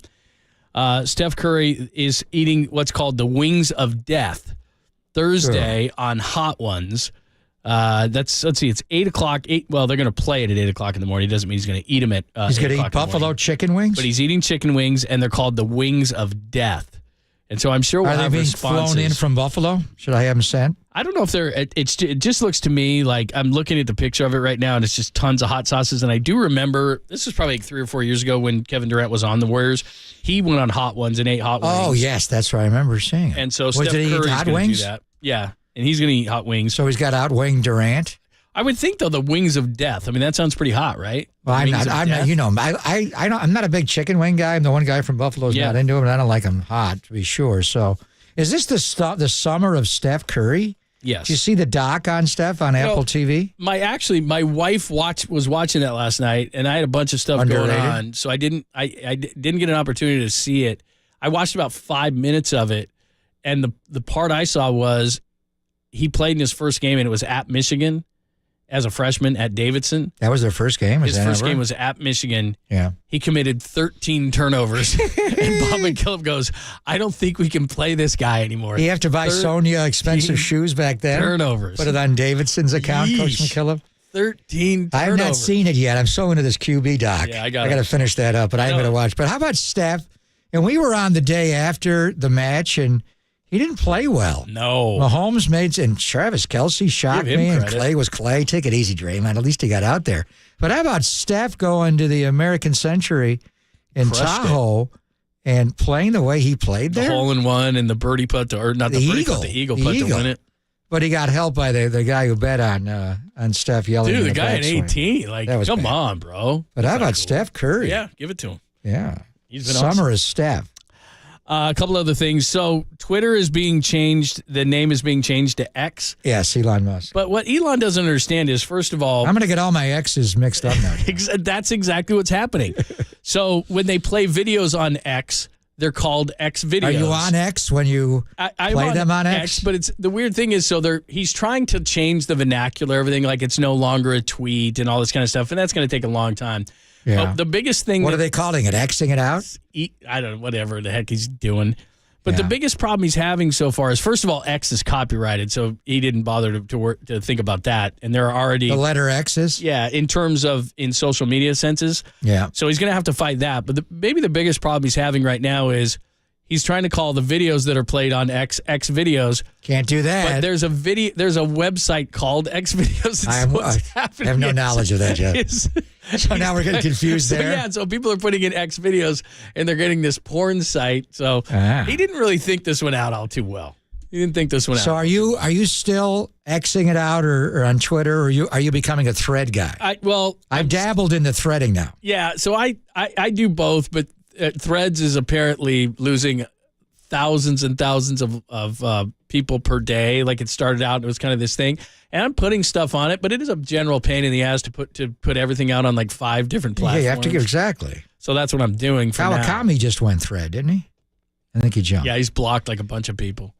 Of course he has. But not his good friend Kyle Shanahan. No, he of just dropped a Kawakami cast with Kyle. Yeah. I got to check. So exactly right. Yes. Remember, you were just saying how much you liked Barbie. So there's a New York plastic surgeon, and he offers the Barbie of your dreams experience, and it's only $120,000 for a full body makeover. And he'll do this for a Ken or a Barbie. Which Barbie are you going to look like? He'll do this for a Ken or a Barbie, whatever you want to do. How about an Alan? Alan's my guy now. He stole the movie. Oh, Alan is that right? Alan is so funny. So now I got to go see this. Yeah, you got to see it. Because you saw this. Yeah. You want to So $120,000. I'm trying to see what that gives you. Let's see. It says, with interested patients from all around the world trying to book appointments, this doctor clarified only 3 individuals have paid and scheduled their Barbie package, with one being a Ken, so 2 women and 1 man. This is their choice of 3 different body surgeries and 2 minor face surgeries. My goodness, man. And you come out looking like Margot Robbie? Yeah, apparently so. That sounds like a bargain to me, by the way. For $120,000. You got to have a Barbie party. You want to have a Barbie party? What does that entail? We're going to dress up like Barbie. And there's many different versions of Barbie. There's weird Barbie, and that's the whole point. Oh, is that right? Yeah. So there's different versions of it? Well, I mean, yeah. How high do I got to get? As high as the couple that was sound asleep next to me in the theater. The last 2 seats, and you fell asleep for the entire movie? Here's this story is interesting. I would think that just by reading what this menu item is that you would know to stay away from, but apparently somebody doesn't. It says everyone has different culinary preferences for spicy food, but one San Francisco Bay Area's restaurant Dragon Balls dish is so spicy that a diner filed a lawsuit after eating the balls. Okay, why don't we have Steph Curry on Hot Ones, forget the chicken wings, and go Dragon Balls? Well, what are Dragon Balls? This is a place in Los Gatos, and they're called Dragon Balls, okay? It says right on there that they are very, very spicy. It says it's a true revelation of your senses. Fireworks light up your mouth from our traditional menu that puts the true Thai back in command of Thai food. So you would think... So it's a spicy chicken ball? Yeah, and it's called Dragon Balls. Fried with mint, shallot, green onion, cilantro, and it lime. Says, yeah. Now, this would be a problem for you. These Dragon Balls were so spicy that this person suffered burns on their vocal cords, esophagus, and nose. See, I can't do that. It's an occupational hazard. I'm not allowed. That'd be a violation of my contract if I inhale so don't any eat Dragon Balls. I can't have any balls, John. You can't have any Dragon Balls. Because have your I had them before and I didn't know? Well, first of all, your vocal cords, you need those. I do. You certainly need your esophagus and you need your nose. So anyway, I would say that no Dragon Balls for you. Okay. I was reading about these. Can we have that on Hot Dragon Ones, though? Balls for you. Would that qualify, Dragon Balls? Is that hot enough? It sounds like it to me. Spicy chicken. They're an appetizer. So it's going to spoil dinner. The dish was advertised as spicy, so she asked her server to have it made with less spice as she does not tolerate spicy foods. The dish arrived and the plaintiff began to eat. Almost immediately, the plaintiff found her entire mouth, through her mouth, her tongue, her throat, and her nerves burned like fire. She began coughing and said that they needed yogurt or something. What do people eat? Does milk really work? Like if you get like Steph is going to be on this show Thursday. Does milk hot work? Ones. Yeah, he's going to be a hot one. Before you do it. Now, is it after? Right after you take it. Yeah. You know, the one thing about Barbie, no Dragon Balls. Since she's an actual doll, she can't drink milk. So she wakes up in the morning and she's going to have her breakfast and it says milk, and she's a doll. She can't open her mouth? No, she can't. Well, she doesn't swallow, Barbie. That's the problem with Barbie, John. She doesn't swallow. That's one of many problems. So she's a doll. Exactly. But I'm like, why is she? Wait a minute. She's not real. She's a doll. So yeah. You got to find the right Barbie, John, that swallows. Let me give you one more just because I think that you'll enjoy this. Yeah. It says, watching your wedding go up in smoke isn't necessarily a bad thing. With marijuana legalized in New York, Massachusetts, Maine, and a growing number of states, yes. Yeah. More couples are looking to take things higher with cannabis-infused cocktails and pre-rolled joints available to wedding guests. How about this? To wedding guests. I love that. What it says is couples are taking things higher with cannabis-themed Which couple's doing this? It's saying it's a big trend in the eastern part of the United States. course it is. Quote, people are starting to treat marijuana the same way they treat alcohol. It's not a big trend in the western part of the United States, like Colorado and California. This is focused, I guess, in New York, Boston, the northeast part. I like that. A wedding planner says he's planned weddings that incorporate the newly legal drug, but right now the law is really gray. You can have it, but it's not like getting a liquor license that tells you when and how much. And it's way cheaper than an open bar at the wedding. Oh, my God, is it ever? I paid for that thing. Wow. You ever been to a wedding that's not open bar? That's true. I wouldn't go. See you later. That's my first question generally. Yeah. Is it open bar? No. I got a thing. Bad call. Yeah, I can't make it. Yeah. So there you go. That's kind of interesting. That is the way. What you save in the bar, you would make up for in the food cost. Without question. Just put a bunch of Doritos out. I'm going to go. After that, John, I'm going heavy Dragon Balls.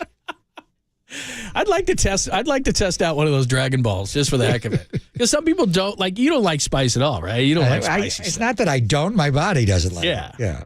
And I can't be on hot ones sucking down Dragon Balls. I can't wait till Thursday. Steph Curry on hot ones. Looking forward to seeing hot ones. All right, I'll save some of these stories for tomorrow. Tomorrow we're going to be down in Santa Clara. We are. For the rest of the week, day of training camp. I'm going. I'm rest living of the week, there. right? I'm down there Wednesday, Thursday, Friday. All right, make sure that you tune in, and we'll be there the rest of the week to give you everything that you need to know from training camp. And again, the big story today, Brock Purdy fully cleared. Let's go! He's ready to go, man. All right, we'll give you a couple of remnants before we get out of here, and then Tolbert and Copes. Tolbert's final day before Ray Ratto the rest of the week with Copes, only here on the Sports Leader. Get that straight, John.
Follow the leader on Twitter at KNBR. For once again, we are the sports leader. KNBR 104.5 and 680. I love the reaction to the caboose. Very popular. Barbie doesn't swallow. Very, very popular from the 415. The problem with Barbie is she doesn't swallow. Yeah. That's very good. People like that one. She cannot physically swallow. No, yeah, exactly. She's a doll. I mean, But at the end, the best line ever in the movie. Should I give it away? You want to go see it? I don't have a vagina. What's the best line? She's a doll. Get that drop, She please. she hasn't. Please but take at the that out of end- context. At the end, after Rhea Perlman allows her to have feelings because Yeah. it makes her a real person, she checks in. Now I goes- gotta go she see- now I checks gotta in. go talk to my The end of wife. the last line is she's going to see her gyno. So I think she cleared that up. Well, maybe I have to go. And see my it. next question would be, do you swallow now, Harvey? Talking about milk. Exactly. Homogenized Come on. milk. Get with it, people. Yeah, yeah. We got A's and Giants, John. We going over to the Excited. yard? Go to the yard tonight. Go to over to Santa Momo's. Clara tomorrow. Almost. Thanks to Sean Estes. You heard the Kyle and John Lynch presser. Ken Korak was great from the A's, and David Lombardi giving you great insight. Tolbert and Copes today, great guest list. Matt Barrows to talk about the presser today, 2:50. Tim Kirkchin at 3:50, and our good friend Brent Jones to talk Niners at 4:50. And then we got some Giants baseball for you against the A's. Waldachuk against Cobb. How much Chuck would a Waldachuk Chuck if a Waldachuk He's from could St. Chuck Mary's. would- St. Mary's guy. Yeah. Lefty. Good. All right, we'll see you in Santa Clara tomorrow. I'm We looking are. forward to You're it. showing up tomorrow? Yeah, I'd love to. I don't want to be fined $50,000, so I better Yeah, show if you up. don't show up, you're in trouble. I'm skipping the 50 tempo grand. run today, but I'll show up to avoid the 50K. Let's hear it. Let's go, Oakland. No, look at you. Don't break your hand go, again. Oakland. Thanks as always to Danny. People love that on the They on on the YouTube bridge today. now? It's very nice. Thanks to Danny. Thanks to Walter. Tolbert and Copes right now on KNBR AM and FM San Francisco, the sports leader, our Cumulus media station. No, I haven't had enough of Woody.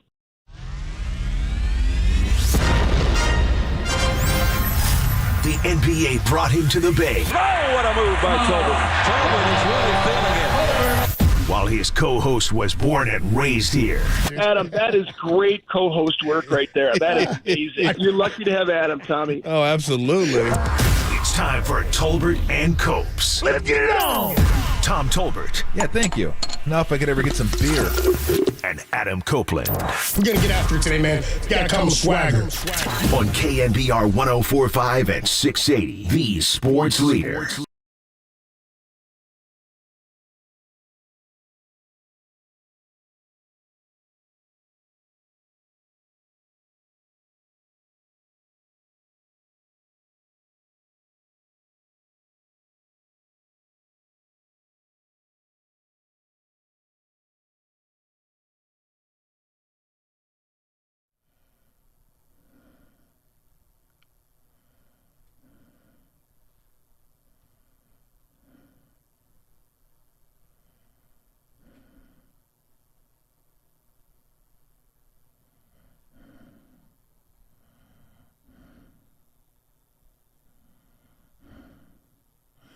What is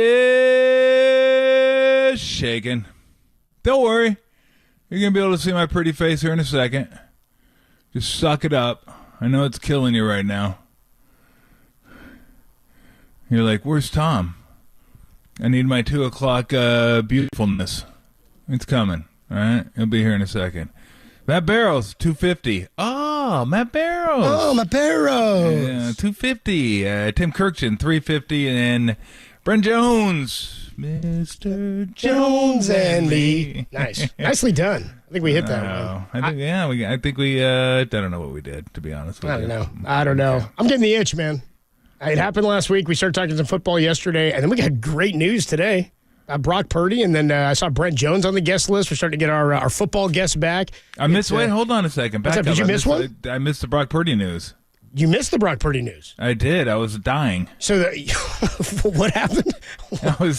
I went for because I'm leaving tonight to go to Tahoe. Yeah, so I missed it. I was dying now, but now I'm back. Yeah, I went for a walk that ended up being about 5.5 miles. So, I mean, I've been that, but it was a little, like, I don't know. My body just wasn't feeling it today, but I just did it because I knew I was going to be walking for the next few days. And I go, I'm going to get out there and wash Lori's car and my car. Ambitious. And, I just thought, you wash the car, water, fun. I was the only one out there. It became Soap a little bit bubbles, more. right. I was sweating, man. I mean, I was just like dripping. I was like, I'm going to need another shower because idiot me took a shower between doing both those things. So I go, okay, now I go wash the car because that's not going to be heavy lifting. It was a little more heavy lifting than I thought it was going to be. Yeah. I got to be honest with you. So I came in from that just completely drenched, and I was like, okay, now I got 30 minutes to go to the store. I had to go to the store because I had to get batteries for my rangefinder because the last time I went to get batteries for my rangefinder, I got the wrong batteries for my rangefinder because I had the battery. I would have gotten the right battery, but I lost the battery going to the store, so I had to guess, and I had a 50-50 shot, and I kicked it, and I got home, and I was like, God dang it, I got the wrong battery. So I had to go back and get the right battery. So then I got the right battery, and then I realized that I didn't have enough gas. So I stopped and got gas real quick. And then I realized I'm kind of thirsty right now, so I stopped and got some tea, unsweetened, of course. Stopped. More tea. And so I got some tea. Come on, drink some damn water, Tom. What are we doing? Your asshole. Come on. Came home, got some tea, and sat my ass down, and now I'm ready to go. All right. Let me fill you in. Okay? So what happened? So this what is good. happened? So you just kind of went over, and then we got to break down. I'm like, we got good news today. Because usually I'm good flying, on this stuff, but I missed it today. I'm sorry. Tom was in over his head, dude. He was like, I was in way over my head today. I was like very ambitious and obviously too ambitious. Tom was like Debo at the end of last season. He's like, look, man, I didn't perform well today. I wasn't prepared for this. I know you guys paid. I just couldn't do it. So we talked to Matt Mayoko yesterday, who kind of alluded to the fact that today they were going to all report to camp. They'd have their physicals. We'd find out what the status of Brock was, whether he'd be on the PUP list, physically unable to perform. And they could take him off at any point during training camp, but it would be telling as to when he'd be available, or would they just say you're good to go or limited, whatever. They cleared him today, full go participant for training camp. Brock Purdy. Wow. He is a go, which changes the outlook, I think, heading into this season tremendously because the key question mark is the biggest question mark maybe in sports. Who's the quarterback this year? Who's quarterback week one? That's the biggest question in sports as it relates to the success of your franchise and across the board in the United States.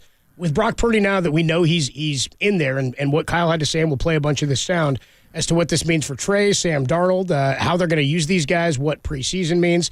It's pretty exciting. There's no huge news in terms of unhealthy players or guys who are not showing up, except Nick Bosa has also not reported to camp. So that was kind of expected. Why would you show up? And he may still show up and do the hold in, but he has not showed up yet. And why would you even do that if you're not getting the contract? Because that's not worth the risk. But the Brock news is the big news today. He is a full go for camp. Wow, I mean, that's good news. Unless you're Trey Lance. Unless you're Trey, right. That's not great news. He was like, God, dude, bummer. Son of a biscuit, I thought I had a chance. Sasha even says that to me this morning. I go, hey, Brock Purdy, he's a go. And she goes, oh, bye-bye, Trey. I was like, whoa, Sash, for the jugular. So, well, this is good. That's kind of what it is. Coming off an injury is obviously different, and he's going to get the reps, and we'll talk more about that. Kyle said, he got 3 reps a week for like a month to start last season. So this is already going to be more than he was getting at the jump to start 2022. But now that everybody's getting into training camp, and I heard John Lynch say this, and I was wondering about this, if you guys did anything when you get to camp like this. He said today is our endurance. I don't know if he said endurance or it's our fitness challenge kind of thing. He said we do our endurance run, I think was the term that John gave. And I was like, ooh, an endurance run doesn't sound good. It sounds like Tom doing a 5-mile walk. Tom did like an endurance walk and then car wash this morning. I'm going to do 1, and then I'm going to do 2, and then I'm going to tap out. That was a bad choice. 2 cars was a bad choice. And it's warm out, dude. I was leaking when I got to work. But did you guys do, like, when you reported to camp, like, I'm wondering differences from when you were young? I mean, obviously the unexpected when you're a rookie is just different because everything is new. It was easier than I thought. Really? It was. Yeah. NBA was easier. College was hard. When I went to UC Irvine, I thought I was going to die. I thought I was, and I was in pretty good shape. Like me and my buddies would go, and they'd run with me. We'd go to Lakewood High School and run the bleachers, like 10 sets of bleachers, and then do like sprints, 220s, 330s. Summertime in SoCal or fall in SoCal? Is that it? I was summertime, definitely summertime. I was in the high 80s, and then we treat ourselves to to Fuddruckers on Friday. And for those that don't know what Fuddruckers is, that was the make your own hamburger place. You get your hamburgers and you go put your toppings on it, all that kind of It's on a Union stuff. Landing. Yeah, there was another one. There was a Fuddruckers, and then there was one other one that was kind of like a Fuddruckers. Burger Meister? That was around for a while, no? We didn't have that down south. Meister I can't remember Burger the name for of it. Maybe it was Meister Burger. Burger Meister Burger? Burger Maybe it Meister Meister Burger from the Claymation Santa Claus. Yeah, we'd go there on Fridays, but I was in pretty good shape. But my God, like this deserves a my God, because I swear I thought I was going to die one practice. We had to run suicides, and for those that don't know what suicides are, it's line up on the end line. Baseline, right? You go free throw, baseline, half court, baseline, opposite free throw, baseline, and then full court. So it's quarter court, half court, 3/4, and then full court. That's one. And you got to do it. Yeah, and you got to do it in like 31 seconds or 30. I think we had 33 seconds. And then as soon as you cross the finish line, the guards go, and they got to do it in 31 seconds. I remember I upset the coach one time because I was like, you know what? That's great. You know, the big guys get 2 seconds more, but you also realize we get 2 seconds less to rest, right? He's like, get on the line. He wasn't like, what was you talking between suicides? What are you doing? No, that was after practice. That was after, yeah. How about back to the line? I couldn't talk. Like I was gasping, and I think we did. I want to say one of the first practices we must have done like 11 of them, and I was ready to black out. It was one of those ones where you do like 5 of them or 6 of them, and then somebody shoots a free throw. And they miss him. And he's back to the line. Oh, you're just like dying because then the same guy keeps doing the free throws and they just keep missing him. It's like so. I that's as close as I ever came to crying, like on a basketball court. I was like, God, somebody just shoot me. Just shoot me. I wanted to die. I like literally my breathing was like.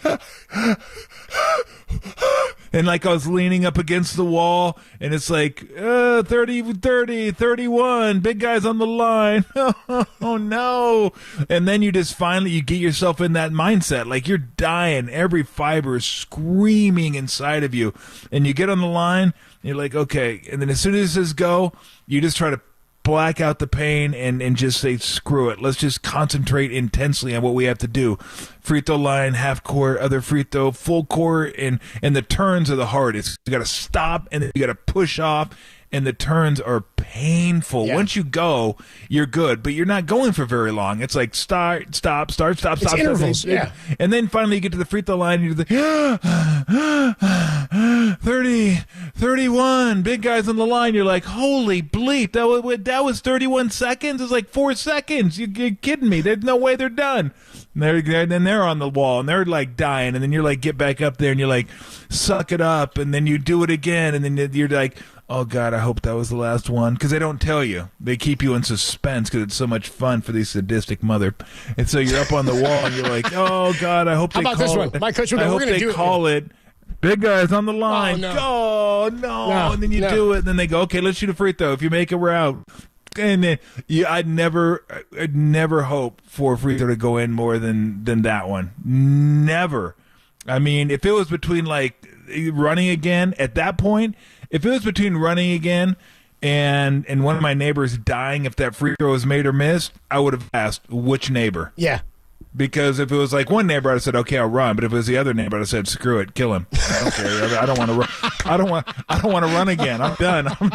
I can't do it anymore. So Irvine was the worst. Arizona was tough. There were some tough times at Arizona. But those early the fountain to hide in Arizona. Irvine. Yeah, you can hide in the fountain. I hid in the fountain at Arizona. Cool, but Irvine, I get chills just thinking about it. I mean, I that was the most pain, I think, other than my dislocated hip. That was the most pain I've ever been in, and it was a prolonged pain, like a 12 minute. And again, the suspense just kills you. I hope we're done. Big guys on the line, and you just want to die. I was thinking about that. I'm like, Trent Williams showing up today. He's like, we got to do that endurance run. They're like, not you, Trent. You're okay. You're good, Trent. You're good. Brent Jones is going to join us at 4:50. I'm intrigued by what sort of endurance stuff they would have had to do way back when. I mean, those early, the 80s, 90s football I bet you they teams. had to. They're doing like 2 and 3 days back then. They were doing wild stuff. So Tim Kirkchin at 3:50 to talk a little bit of MLB's trade deadline, which is coming up next week. Giants and A's back in action tonight, and we'll have pregame for you. And then Matt Barrows coming your way at 2:50 to talk more about this news. Brock Purdy has been cleared to play in training camp. Kyle and John both met with the media today as they opened training camp. I guess now we can start talking about legitimately. He's got 6 weeks from about now until week 1. Guy went 7-1 as a starter last year, took him to the playoffs, was fantastic, undefeated in the regular season. Some people thought he should have won Rookie of the Year. I think now he's got 6 weeks. We know he's healthy. He's cleared. There are expectations for Brock Purdy this year. Now, there were expectations around the team, but that was a question mark. Not so much. We'll talk about Brock and what the expectations are within the organization from the fan base. Is he expected in year 2 to go win a Super Bowl? Talk about it next on the Sports Leader. San Rafael, shout out to you for supporting KNBR, San Rafael's sports leader.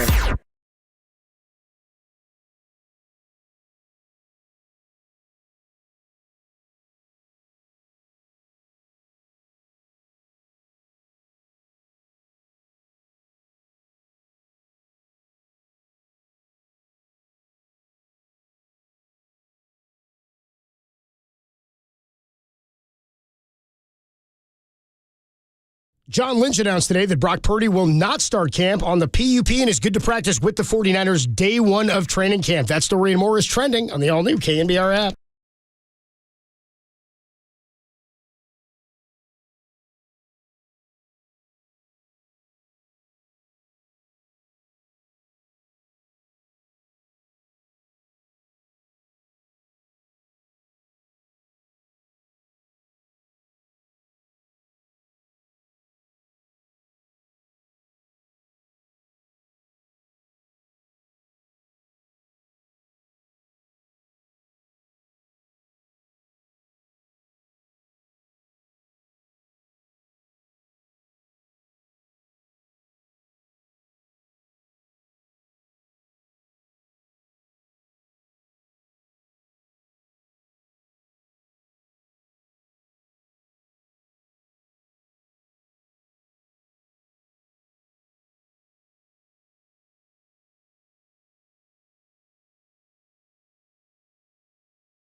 And now, time for the Protect Your Assets with David Hollander Business and Technology Report.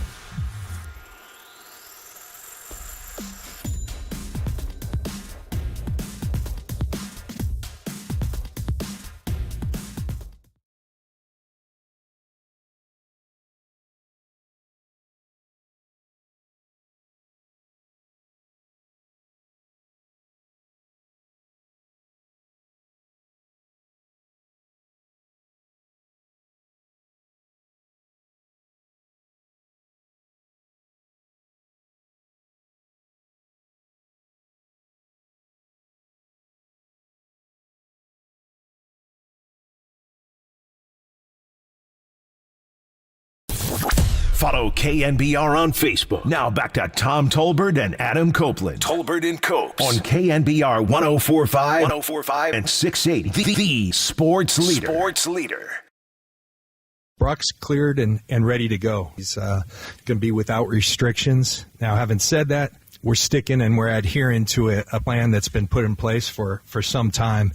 He got after it the last couple days. We upped his pitch count, so it was kind of the peak of the buildup, and so he'll take off day one.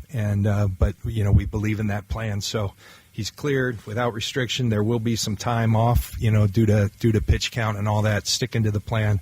But the great news is Brock has worked his tail off, and he's ready to go.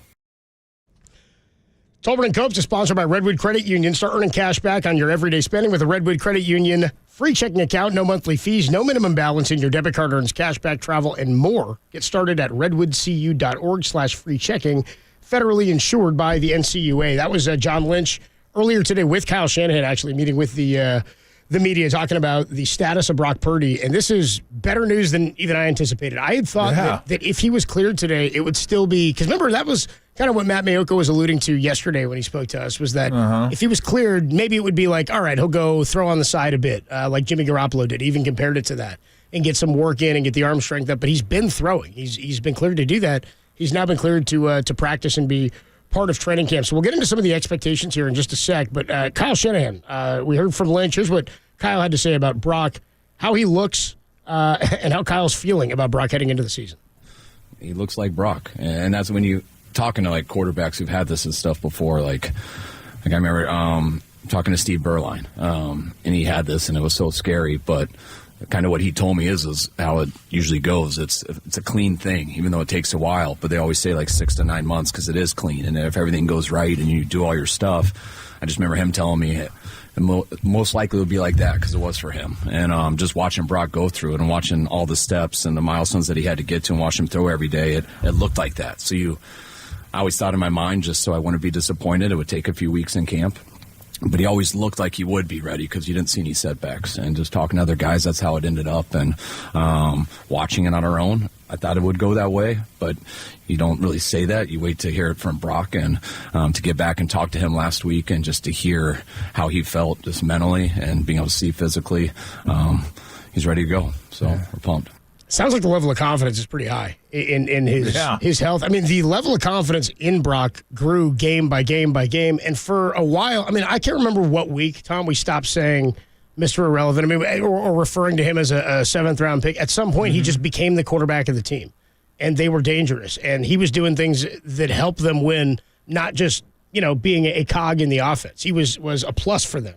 At times, looked much better than Jimmy did earlier in the year when there were moments where he played well. So the expectations for him this year, I mean, one, this is a huge surprise, but my expectation now is number 1 seed in the NFC, nothing below 2. I mean, Kyle talks later in the presser about getting home field throughout, that's the goal because the ultimate goal is winning a Super Bowl. You get the best roster in football. You now believe your quarterback's going to be healthy entering the season. To me, it's Super Bowl or bust for this team. Yeah, no, I agree. I do. They've shown they can do everything but win the Super Bowl. So, and that I don't know how did you phrase it? Did you say that was good news or great news? I said I said first I said we got good news about Brock, and then right now I said this is as good a news as we could have had because it's better than I anticipated. You undersold it with good news. That's great news. Well, I thought you knew about it first. I didn't know it was such a surprise. I did. And I was like, whoa. It's almost alarming to me. Excellent. This morning, yeah. I thought maybe best case scenario he'd be able to make it back by the end of camp. Yeah. And maybe start game 1 because he had 2 weeks under his belt without playing a preseason game. Or maybe play like a quarter of game 3. I never thought this would be. I didn't think this was on the table. So and like this is the way you do it. To me, from an organizational standpoint, this is the way you do it because if you promise something and underdeliver, everybody gets all upset, then the questions start coming.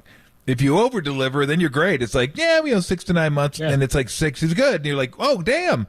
See, I mean, now we're hyped. I'm not even a huge Niner fan, but I mean, so if I'm like pumped, the Niner fans like, oh, that's unbelievable. So, I mean, it doesn't mean anything. It doesn't mean that much in the long term. No, not really. But it's pretty nice to say, oh, damn, we get to open our gifts on Christmas Eve. Sweet, this is really nice. I like this. So, now that's excellent news. There really is because he last year.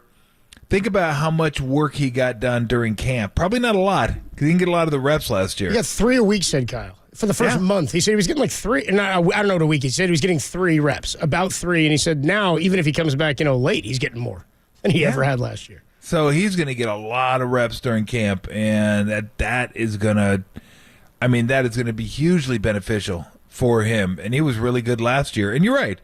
I mean, he'll always be Mr. Irrelevant to a certain extent just because it's kind of an oddity. If he's going to end up being this good to be the last guy drafted. But to me, it's kind of cool. It's better than being like the third to last guy drafted. Mr. Irrelevant -2. It's like, what? That's stupid. But Mr. Irrelevant, I mean, it's just kind of like, whatever. And then if you end up being like Mr. Relevant, then that just becomes kind of cool. I mean, there's a lot of stuff you can do with that. I'm sure marketers are already thinking about that kind of stuff. Mr. Relevant, yeah. Yeah, it's just kind of a neat thing to go from that to if he ends up winning a Super Bowl or if he ends up being a really good quarterback in this league for 5 years. And I've said it, and I've said it multiple times. I'm still not willing to say this guy's going to be a starter 3 years from now because I don't know. I've done it. I've seen too much. I've been around too long. And I've fallen victim to, this guy's incredible. Whether it's 1 year on the mound, 1 year behind center, just everything. Because things change. It's never linear where a guy goes from here to here to here to here to here to here. It doesn't always happen that way. So I want to see him do it this year. I think he will. I do. But it's not like...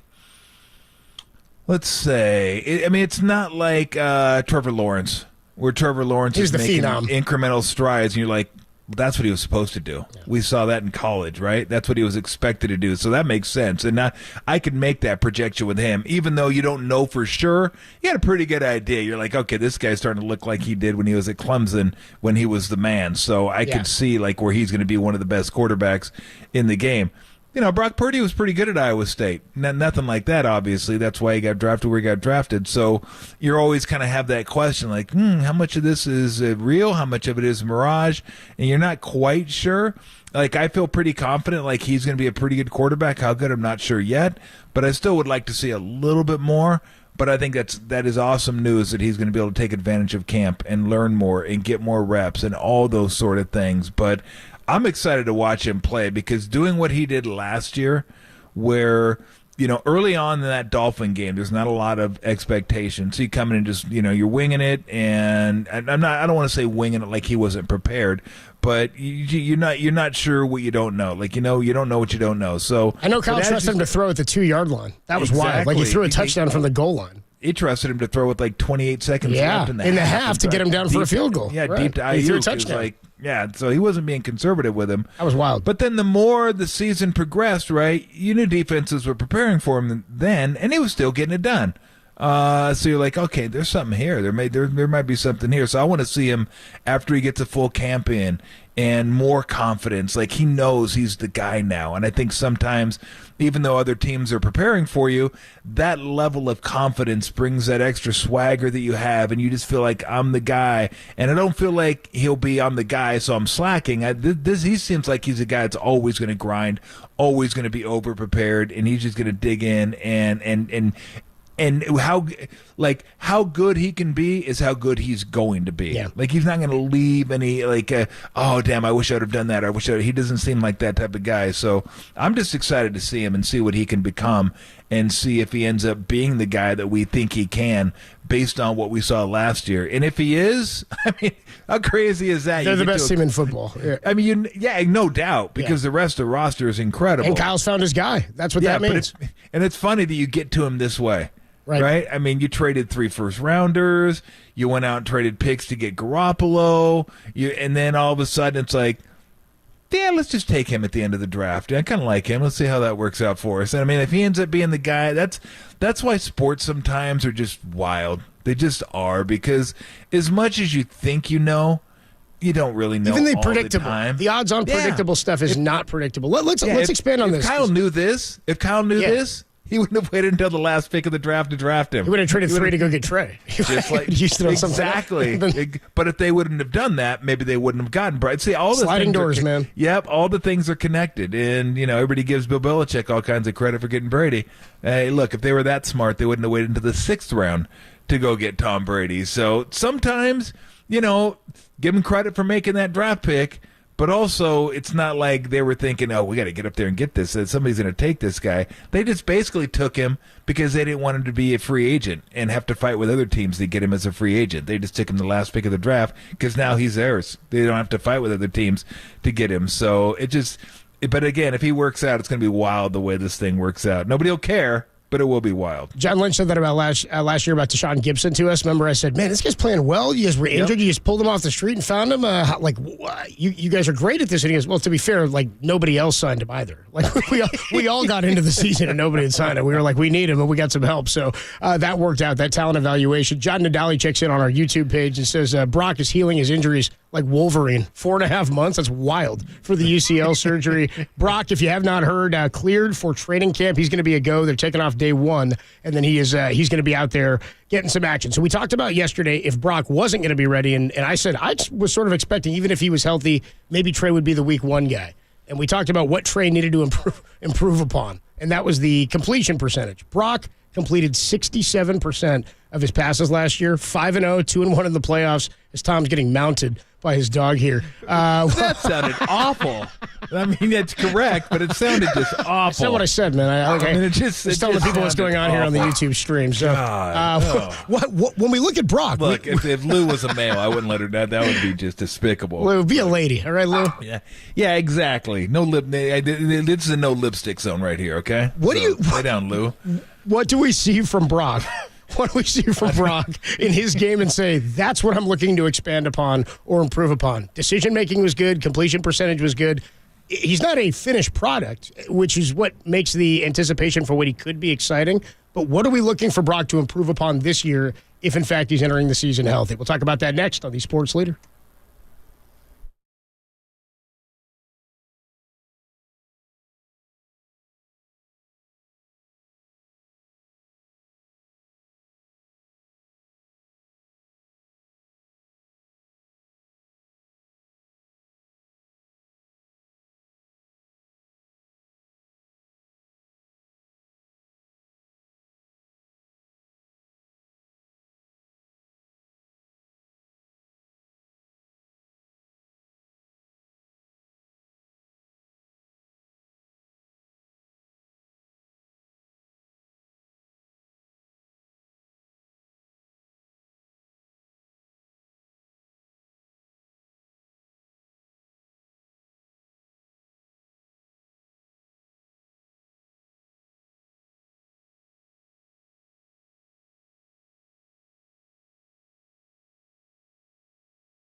Listen to the sports leader anywhere, anytime. Download the all-new KNBR app. Now, Tolbert and Copes continue live from the KNBR Casino Matrix Studio. Casino Matrix Progressive Jackpots are here. Where are you? Just drop in. Please play responsibly. 1-800-GAMBLER. He looks healthier. I think his feet look better. I think sometimes I'm not taking away anything from Jeff.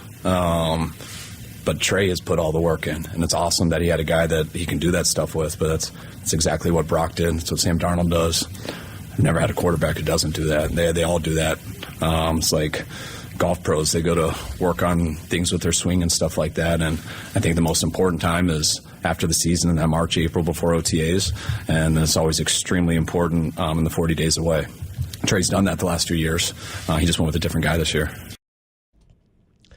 Kyle Shanahan just a few hours ago, obviously they're talking about Trey Lance and how he looks. He goes, yeah, he looks good. His feet look good. I was like, yeah, his ankle broke. I hope it looks good. I hope he's looking better than he did last year. So Brock cleared, which immediately then means, what does this mean for Trey Lance? It's sort of like when Patrick Bailey came up, started performing well. We saw what he could do behind the plate, and we're like, totally forgot about what was going on with Joey Bart down in AAA. Don't even know what he's hitting like right now or if he'll be here in a couple of weeks. Same could be said about Trey Lance, what this means for his future. Now, he's still an asset, and he's still an unknown asset, especially to the rest of the league, which is, I think, what still keeps some of that value and shine on him. But to what we were saying yesterday about what he needs to do well this year to improve, to create value for himself for either being a backup on this team or creating an opportunity somewhere else, he needed to improve upon his accuracy and decision-making, and we just still didn't even see enough of that on the field. Brock's decision-making was on point, and it seemed like when he took risks, they were calculated risks, and that's, I wouldn't have even said he was a gunslinger, at least at that point. Not to say he couldn't be, but gunslingers are usually guys who take risks. That's why Brett Favre threw so many interceptions and so many touchdowns. He was great, but took a lot of risky throws, or made a lot of risky throws. But in terms of what Brock has to do this year, and somebody checked in over the break on the text line 707 and said reading defenses and calling audibles. I don't know if he was bad at that. Yeah. To me, his perform, like if you're outperforming your expectation and you're leading team to victory over and over and over, and yes, you've got weapons around you. I'm not saying he was the key reason they won, but how are you not reading defenses if you're making the plays that are called for you and throwing balls into a lot of open space? So I don't know that he was bad at that. I'm not a good enough football mind to know that. I wouldn't pretend to know that. Just my naked eye, it's easy to see that Trey was not as good as Brock. And I don't know that I was ever as frustrated with Brock as I was at times, even with Jimmy, with some of the decisions he'd make. So is there anything off top that you think about you want to see expand upon with Brock's gameplay? No, just the natural progression. Just, get a little bit better at everything you do. The tough thing about trying to dissect football, basketball to a lesser extent, not so much baseball, and hockey, I wouldn't even know where to start. No. But you don't know, in football specifically, you don't know what everyone's assignment is. So if we're going to critique people and say, oh, why would you do, but how do you know that's what he was supposed to do? Maybe he was covering up for somebody else that screwed up what they were supposed to do. Like, there's a lot of times I'm sure the interception is on the receiver, but the quarterback throws it, and he's got to eat that one. Like Steve Young always says, once it leaves my hands, it's on me. Doesn't mean it was necessarily my fault, because if a guy runs the wrong route and I put it right where it's supposed to be, what am I going to do? But I'm the quarterback. It's on me. His point was, I'm the leader of this football team. It's on me, period. And that always resonated with me, because I thought that was always an incredible way to go about being a quarterback and being a leader and just taking it. Even if that wasn't on you. The receiver knows it wasn't on you. It doesn't matter. I'm the guy that let the ball go. It's on me, period. Moving on. So we don't know what these guys are supposed to do. Was he supposed to run a 12-yard route, 14-yard route? Right. Did he break it off too soon? Did the guy block with the what way do you he's want to supposed do block? here? What, is it a decoy route? Some stuff isn't even intended to be part of the play. I don't even know. So, but we can see the stuff like accuracy.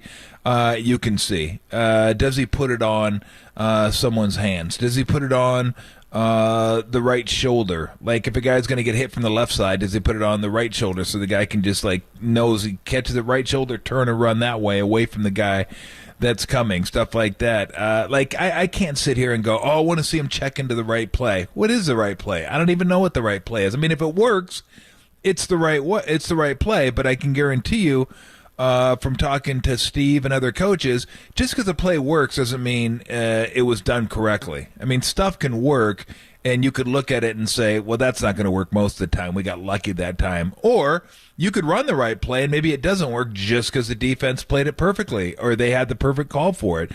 You can't judge everything by the result in sports. There's a process these guys go through to get to stuff.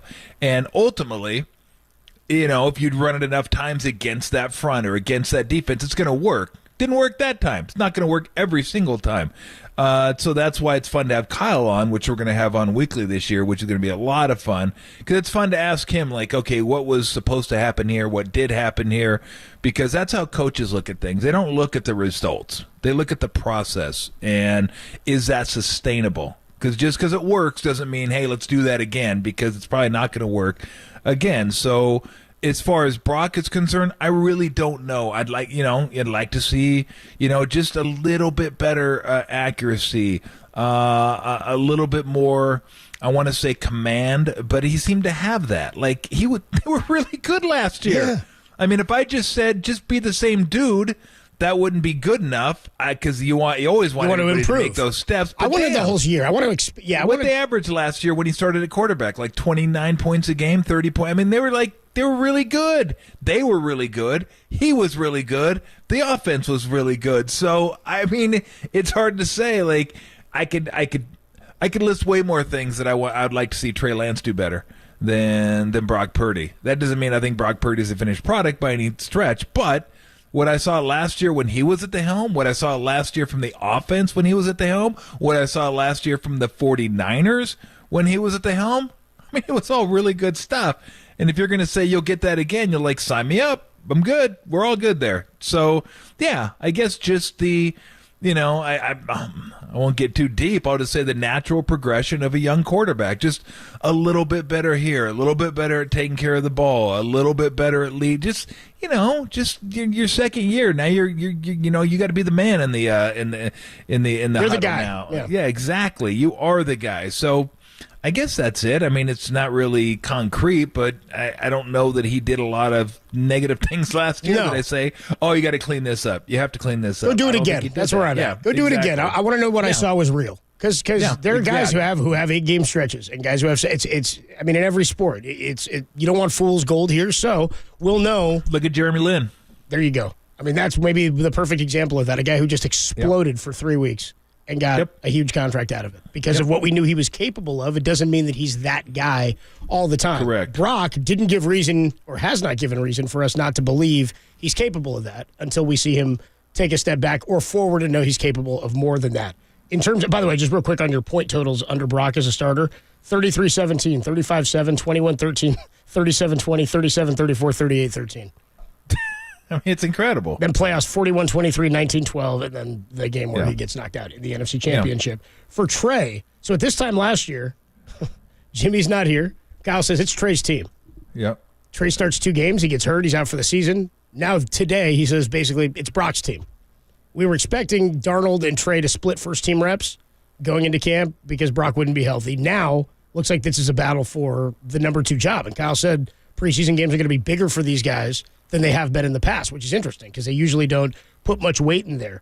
It's Darnold has the experience now of being a backup. He's a more experienced quarterback. Trey, we just don't know. I can't imagine a scenario where both guys are on the roster. They also have Brandon Allen. I don't know. I'm trying to imagine a scenario where both guys are on the roster to start the season and one of them is serving as the 3. In that scenario, I'd imagine it would be Trey because if Darnold's going to be your 3, you'd probably move on from him, release him, let him go, trade him, give him to somebody else who needs QB help if you think Trey's still an asset for you.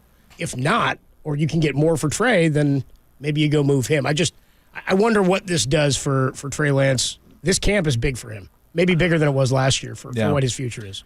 Well, after last year, I'd keep all 3 of them. I don't care what the hell's going on. And you can dress 3 now, so maybe they would. Yeah. Maybe they would. Bro, I'm sorry, I got to keep you. And I know you want to go somewhere else. Sound like I guaranteed money. Maybe he would. Maybe I got to keep you here. You got to stay because I don't know what the hell's what's gonna transpire. So, hey, you can suit up 3. So you just got to ask yourself, can we have 3 quarterbacks without feeling like we're taking away from other position groups that do we have something we need that we're going to deprive ourselves of because we want to dress another quarterback? If that's the case, then I could see where you're like, okay, let's just dress 2 and go out and get, I don't know, another safety or another lineman, whatever it is you feel like you need. But if you feel like you're set everywhere, yeah, I mean, you can go ahead and do that in dress 3 and go from there because it wasn't that long ago.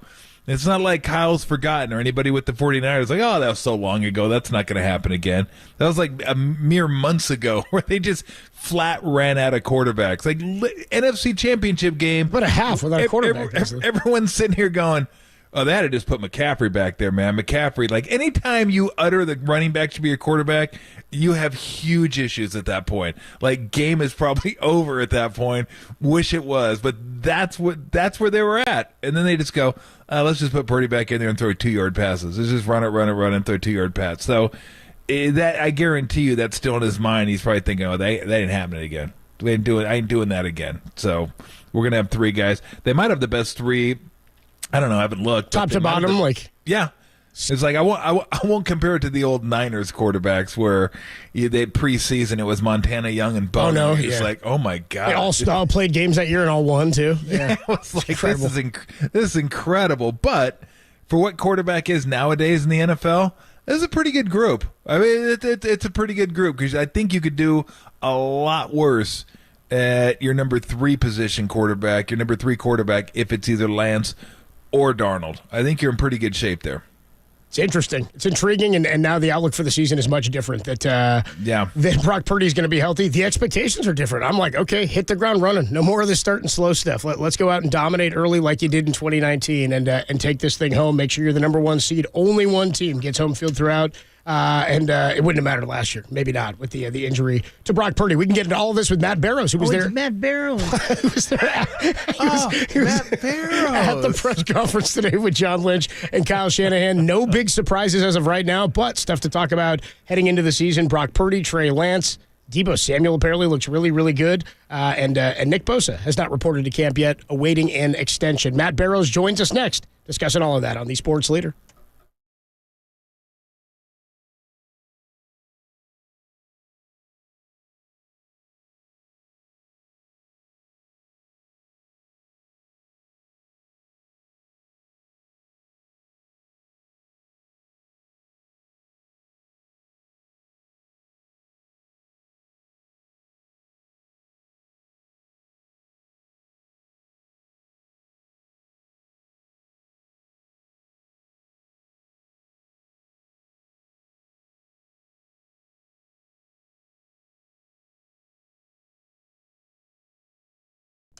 Nick Bosa did not report to training camp today and will not be practicing until he's given a new contract extension. That story and more is trending on the all-new KNBR app.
This is KNBR, and they are Tolbert and Copes. Listen to us here and follow us on Twitter, Instagram, and Facebook. We are KNBR 104.5 and 680, the sports leader.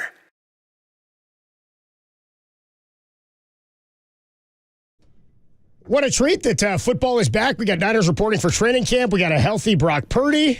And we got Matt Barrows, covers the 49ers for The Athletic. Joins us courtesy of the Yuma guest line. What's up, Matt? How are you, man? Good to have you back. Long time no talk.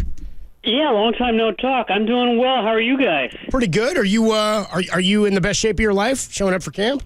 No, I'm like a bear emerging from hibernation, where you're coming out of the cave and you're yawning, and I've got to get my transcription ears going.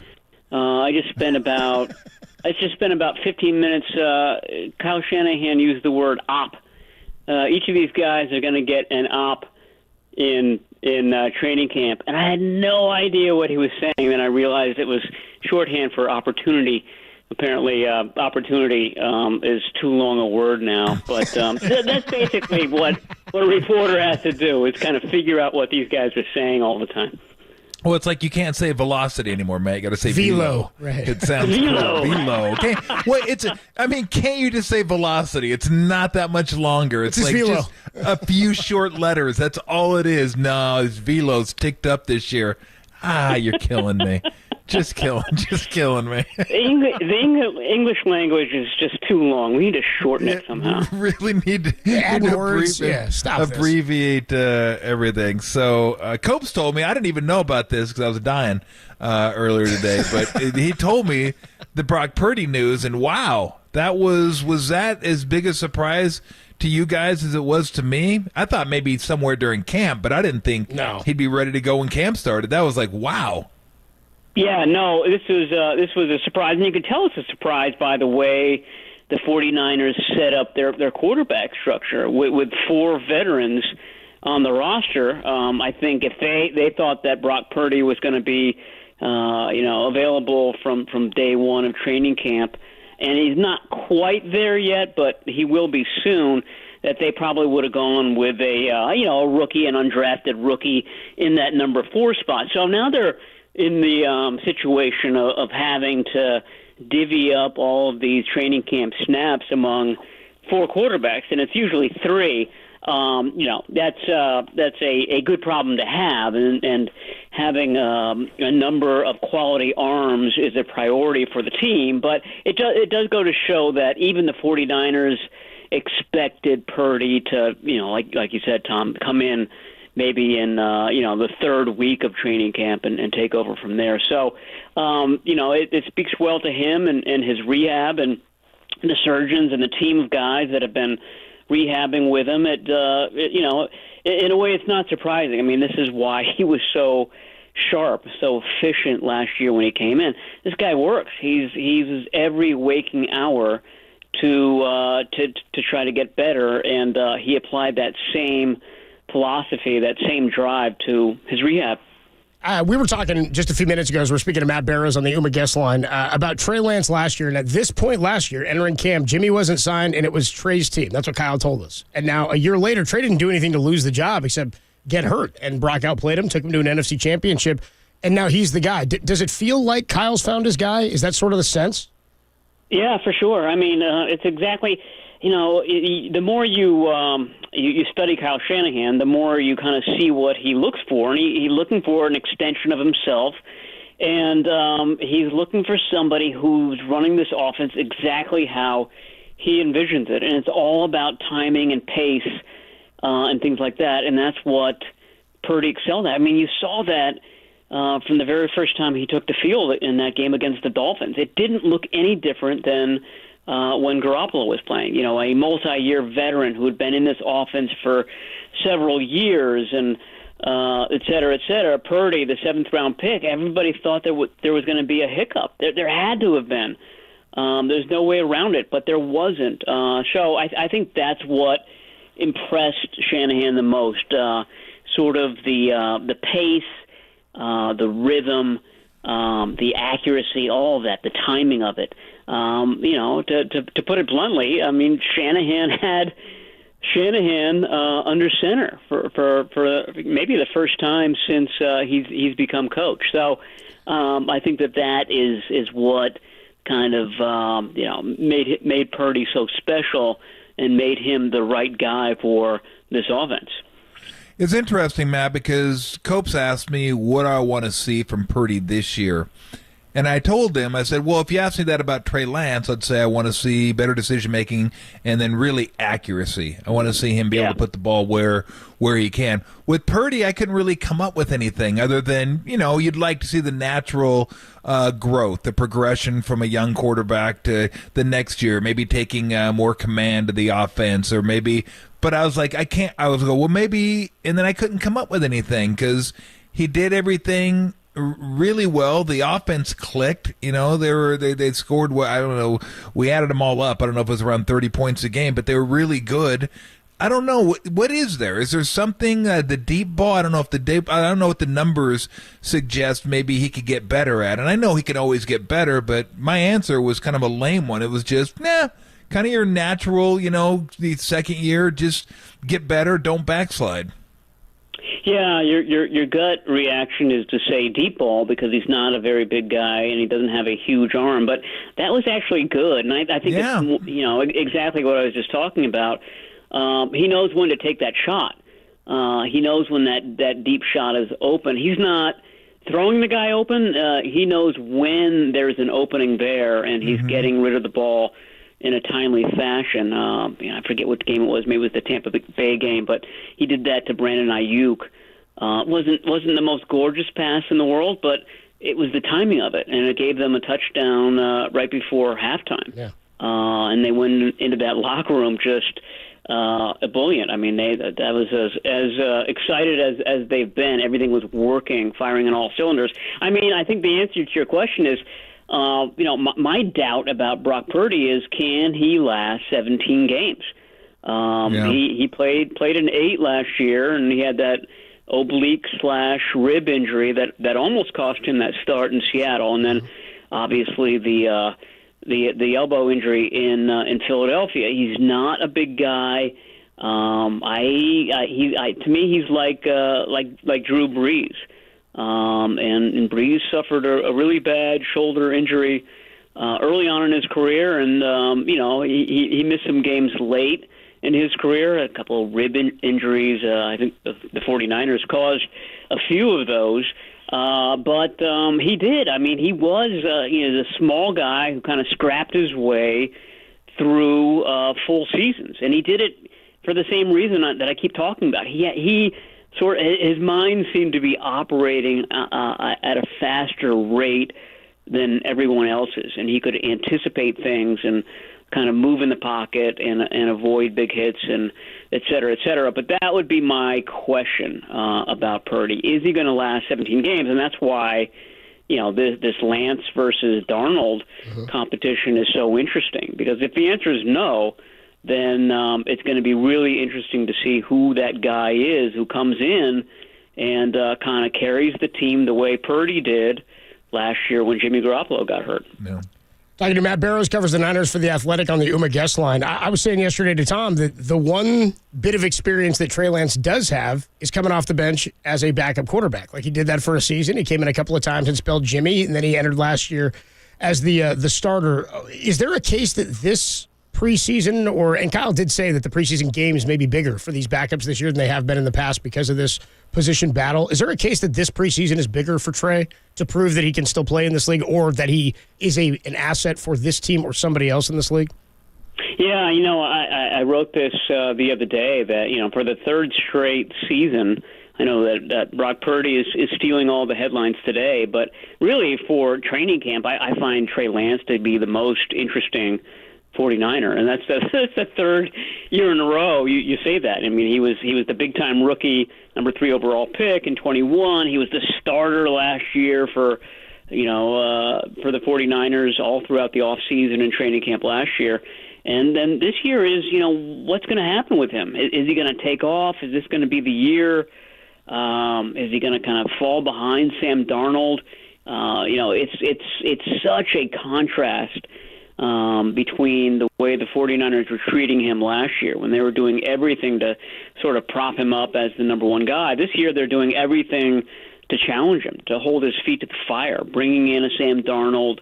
You guys noted it in the beginning of this session that there are going to be days that he's essentially getting number 3 reps, and that's scant reps in training camp. This isn't the 1980s and 1990s when there were 2-a-days and the practices were 3 hours long and there were tons of reps to go around. You really have to figure out how to give each of these guys enough snaps so that they're getting better, that they're learning the offense. And so that's going to be a challenge. It's going to be a challenge for Trey Lance and certainly something that he wasn't dealing with a year ago.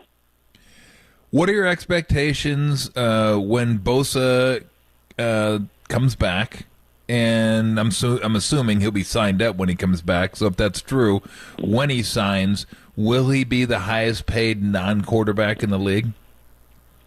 Yeah, I think so. I mean, I think that's what the agent is shooting for, and that'll be the sort of that first tweet that the agent gives to Adam Schefter or whoever it is will kind of highlight that. But as far as the timing, Nick Wagoner from ESPN pointed this out. I don't want to take credit for his idea, but that first padded practice, which is Sunday, has been a target for a lot of these contracts in the past, and so that seems like just reading the tea leaves, and I really don't know. I mean, I almost make it a point not to try to ask people questions about this because you just get a one-sided story when it comes to contract negotiations. But reading the tea leaves of what Lynch said today, it doesn't seem like they're awfully close right now. But I would say Sunday, having him on the field when they put on pads for the first time, that's sort of the symbolic beginning of training camp. And that would be a good time for Nick Bosa to make his debut. I will note that in 2019 I forget what it was. I think it was an ankle injury, but he basically missed all of training camp. High ankle sprain is what he had then, right? Yeah, right. And then I remember that first game in Tampa. He brought Jameis Winston to the ground a couple of times. Yep. My point being is that Nick Bosa, of all the 49ers, probably needs training camp the least to operate at a very, very high level. So even if he misses a week, it's absolutely not the end of the world for the 49ers, for their defense, and for Nick Bosa. I think he's going to be just fine this season. I imagine training camp's like relaxing for Bosa relative to like what he's doing back home with his brother and his dad. You know what I mean? He's out there. I assume it's like Rocky and Rocky IV. He's like chopping down trees and running through snow, but the Florida version of it. Whatever he's doing in the offseason. Matt Barrows is with us on the Yuma guest line. Moving to some other position groups. Colton McKivitt's going to take over at right tackle is the expectation. I know John Lynch was asked today about replacing McGlinchey, and he said they're confident in where they are. Still a pretty young line. How do you think they played last year? And what do you think about the depth of it this year? Burford over there at right guard. You got Aaron Banks there. Still Trent Williams on the left side and Brendel, of course. But McGlinchey, the big exit from the line. What's the level of confidence you think in that position group? Yeah, well, on paper, it should be better in pass protection because you have those three guys that you just mentioned, Banks, Brendel, and Burford, were all first-year starters. I mean, the first time that they've were the regular starters at their position. So you would think that they would be even better in year two in that regard. And I will say that right guard that seemed to be the position where Shanahan and Lynch just scrimped their first few years with the team. I mean, they'd kind of bring in a journeyman and sign that guy and kind of cross their fingers. Burford has real talent. I think he showed that last year. I think it's very hard for a rookie to start on that offensive line. Chris Furster, the offensive line coach, has really high standards, and everybody knows about sort of the gap between college offensive linemen and NFL offensive linemen. It takes them a long time to learn the position, to do it right. And Burford, he didn't play every snap, but he started 16 of 17 games. He's the most physically gifted of any right tackle that they've had since the Lynch-Shanahan regime began in 2017. So, like I said, on paper, that should all be better. And the 49ers really believe that McKivitz is at least as good in pass protection, if not better, than McGlinchey was. That was where McGlinchey struggled, obviously. They don't think that he's going to be as good a run blocker. He just doesn't move as well as McGlinchey does, and McGlinchey was one of the top tackles in the league in that regard. So I think that they secretly think that they will be better in protecting pass protection on that right tackle spot than they were last season. Might there be only one position battle when it comes to camp? That be the edge rusher opposite Bosa?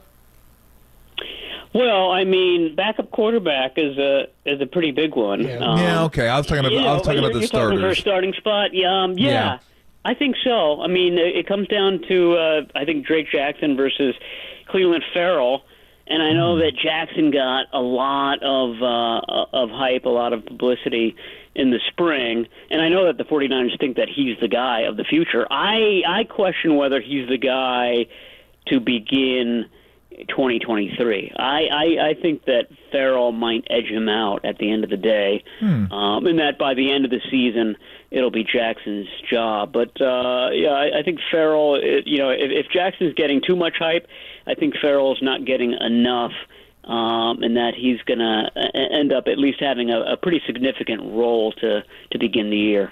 Can you give me your assessment on Farrell? Because I think everyone who follows football, especially in this part of the country, we're clouded by where the Raiders drafted him, and that's all we ever heard of Farrell was like, he got drafted way too high, and look, he's not getting to the quarterback, and he only has this many sacks, and he's a bust. And was he a bust by where he was drafted? Yeah, but I mean, obviously that's not his fault. But I mean, what's your assessment of him? Because he was really good at Clemson, but it take away that cloud of where he was drafted and underperforming and all that. Like, what are expectations of him, and what can he do? What can't he do? Yeah, I mean, I think that's a great point, is that we're kind of holding him up to the light of where he was drafted. Yeah. He seems like a disappointment, but in terms of production, he's been pretty good. I mean, it certainly hasn't been Nick Bosa levels or first round pick levels, but the 49ers don't need that. They need somebody who's good on that other side, because the rest of that line is so powerful. And he looked good in the spring. I mean, the spring is really, really hard to assess when it comes to offensive and defensive linemen and linebackers. It's a time when quarterbacks and wide receivers and pass-catching running backs tend to shine. But having said that, I mean, Farrell is the guy that stood out at that position. He looked good, and that's why I say that he might surprise some people and become the starter in Pittsburgh. I think they're going to rotate like they always do, but he seems to be have the three-down skills that you need at that position. So that's what they're looking for.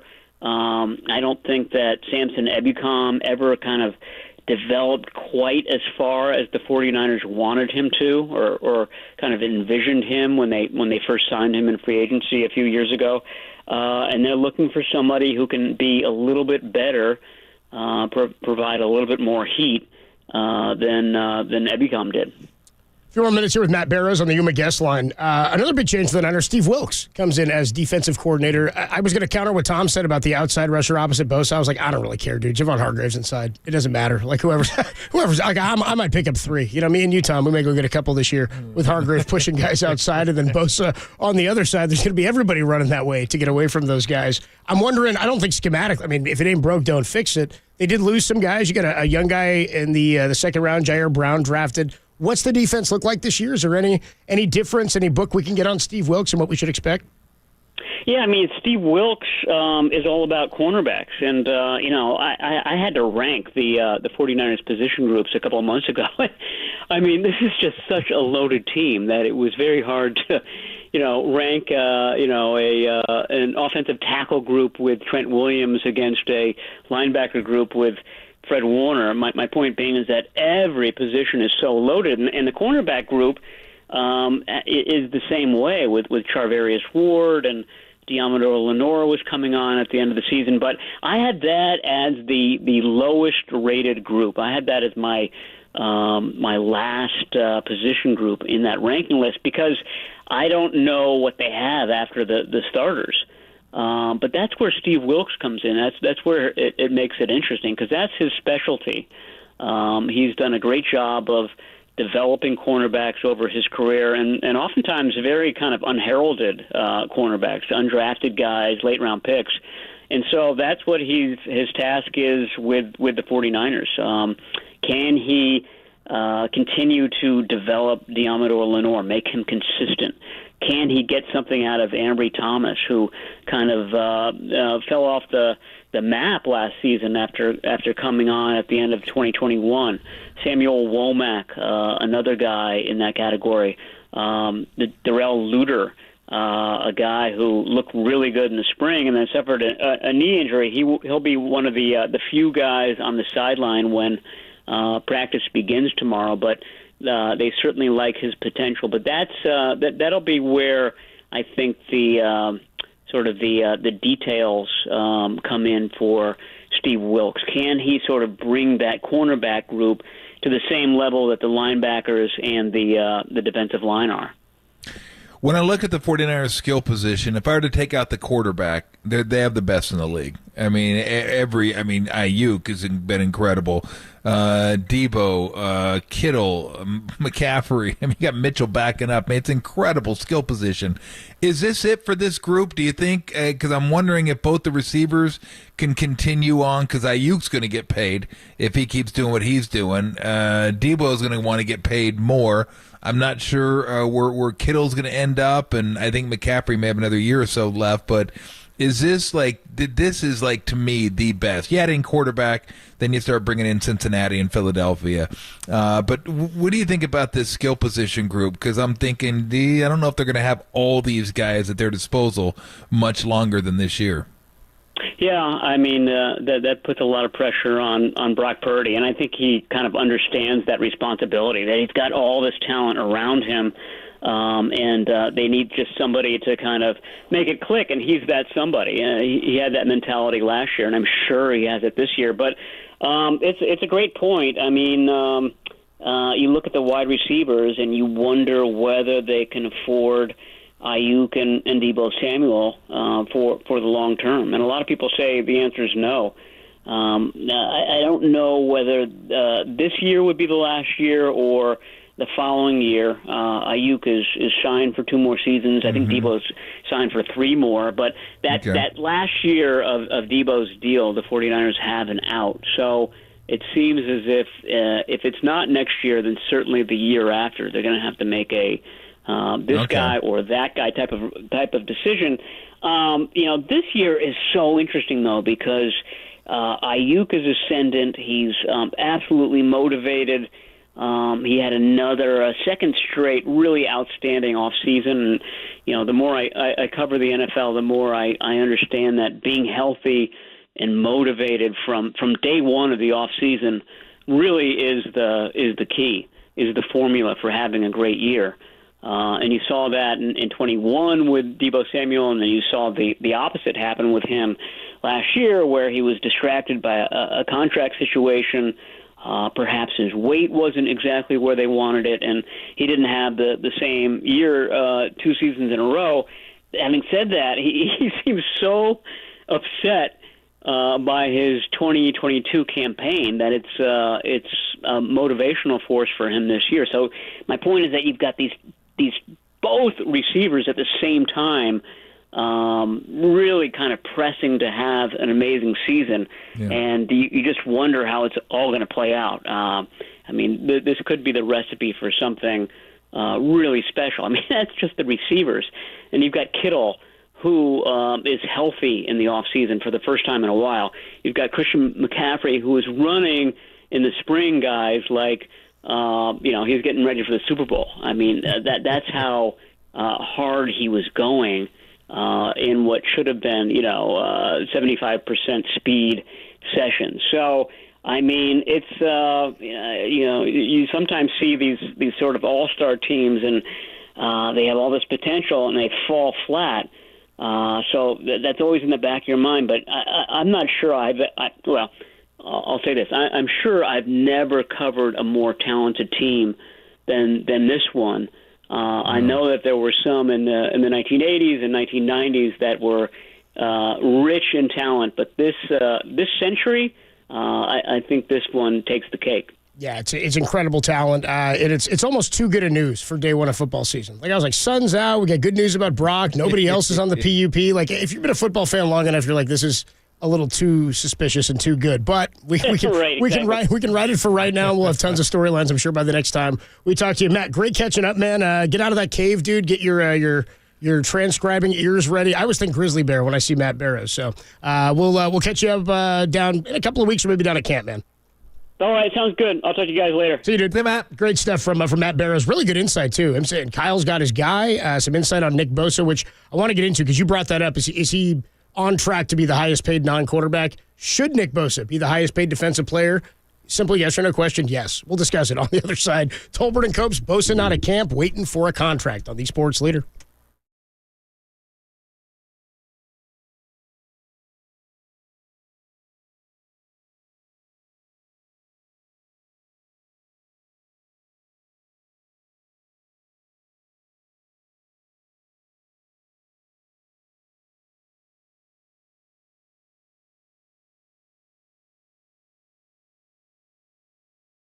LeBron James' son, USC freshman Bronny James, is in stable condition after suffering cardiac arrest while practicing on Monday. That story and more is trending on the all-new KNBR app.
Nation, wherever you are around the globe, stream Gold-Blooded Radio 24/7, 365 on KNBR.com. This is the sports leader. I would expect he's not here to start off. We're working diligently to try to come to an agreement. I think the challenge is you're talking about a real special player. You're talking about one of the better players in the league. You could argue that could simplify things, but I think at times it's just finding that sweet spot and where the right spot. And we're committed to working towards that. We're going to keep things private. I always appreciated that as a player. I feel like there's some sanctity to those things. You don't want everything being aired out. And so we've agreed with Brian and Nick to keep our dealings private. So I think that's the extent of what I'll say. And when there's updates, we'll give them to you. Do you expect him to get on the field and practice with his teammates without a new contract? I wouldn't. That would surprise me. Can't agree more. I wouldn't. The Nick Bosa holding. Tom, I'm so glad you hit that. So I listened to this live. We carried the press conference. That was John Lynch and Kyle Shanahan earlier today, meeting with the media as the Niners open training camp, reporting today. And they'll get after it. I guess they did some endurance stuff today, and they'll get on the field, start working some stuff tomorrow. Brock Purdy cleared to participate, and it is good to go. I mean, this is all great news. But I'm listening to this earlier, and John gives that long answer, and I thought the follow-up was just kind of the same sort of question, but what's your expectation? Do you expect him to? Is that what you think? And then I wouldn't. Kyle's I wouldn't, followed up by the gap of pause, and then immediately saying, I don't expect him to show. I thought immediately Kyle's like, I'm going to screw myself day one. Like Mike's, like there's going to be who's the guy? Pro Football Talk. Who's that guy at Pro Football Talk? Mike Florio. I was like, Florio's going to have he's going to have a thesis written on Kyle not wanting to show up to camp until he gets a new deal. That's why he had to rephrase. They parse apart. Well, yeah, do you expect him? I wouldn't. But also, I don't think Kyle would. He's like, man, this guy's looking for the biggest contract for a defensive player maybe ever. So the way it sits right now, 2020, and this is sort of around the time this has happened. So the Niners have given out big contracts in this era, like in this regime, a lot. Kittle, Fred Warner was one. Debo. So here you go. 2020, they give George Kittle. Didn't happen until August 13th. Okay. Did George Kittle hold out? I can't even remember. I don't know. I don't even know. Maybe Derek will remember. If George Kittle held out, or somebody on the text line remembers. Debo obviously was a holdout until he got his done. So when Kittle got his contract, 5 years, 75, with $18 million signing bonus, he did not hold out, by the way. Made him the highest paid tight end in the league. I can't imagine he did. Doesn't seem like a holdout guy. George Kittle. Does not. Seems like he's dying to get on the field. Last year, Debo, July 31st, signs the 3 year, $73.5 million contract with 58.1 guaranteed. Again, that was July 31. So that was closer. That was after the draft, because remember, we were all thinking he was going to get traded draft time. The pressure of it happened a little bit different back then. So currently the highest paid defensive player is Aaron Donald. He's making $31.5 with 95 is it 300? What is it? It's the numbers off here. 95 million guaranteed. 31.6 is the number per year here. Okay. Bosa's earned the right, I think, statistically, force-wise. Football's one of those things where you talked about assignments earlier. It's why it's tough to grade how good a guy is for us who don't know what's going on inside. Remember we thought Trent Williams was tipping plays last year? Turned out he was, and people were freaking out. And then he goes, but if I say it's a run play, which one of our 70 runs is it? like it's not a practical edge to just know, okay, maybe it's a run, or they design throws that look like runs, or do, so just knowing he does that on a run play doesn't help you. Is it play action? Is it an option play? You have no idea where he's going to go.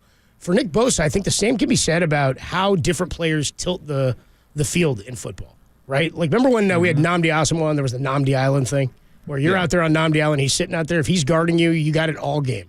And they would just sit him over there. Richard Sherman early on, too. You're playing one side of the field. You're not following anybody. We just can't throw over there. If we want to move our guy off of him, that's what we have to do. Bosa, I feel like, does the same thing in that you have to game plan and account for him so much that you don't even – he doesn't have to impact the game by actually creating tackles for loss or sacking the quarterback or batting down passes for the game to be changed by what he does just by being out there. So I think – by having him on your roster, and the defensive end position is the defensive version of the quarterback now, right? It's the most important position. It's where you invest your money. If you can have the best one, why wouldn't you pay him like he was the best quarterback? That's where I'm at on that, because he doesn't have to he doesn't have to perform every game for him to change your defense for the positive. And I think with the addition of Javon Hargrave, he's going to have games and seasons now like we didn't know were possible for a defensive end. Yeah. I think he deserves to be. I mean, that's just the way things go. He deserves to be the highest paid guy. Position group, all that. In the league, non-quarterback edition. But if you were to give me one defensive lineman for this year to have, I'd still take Aaron Donald. I still think Aaron Donald's the best defensive lineman in the game. I mean, he is a damn game wrecker. And so is Bosa too.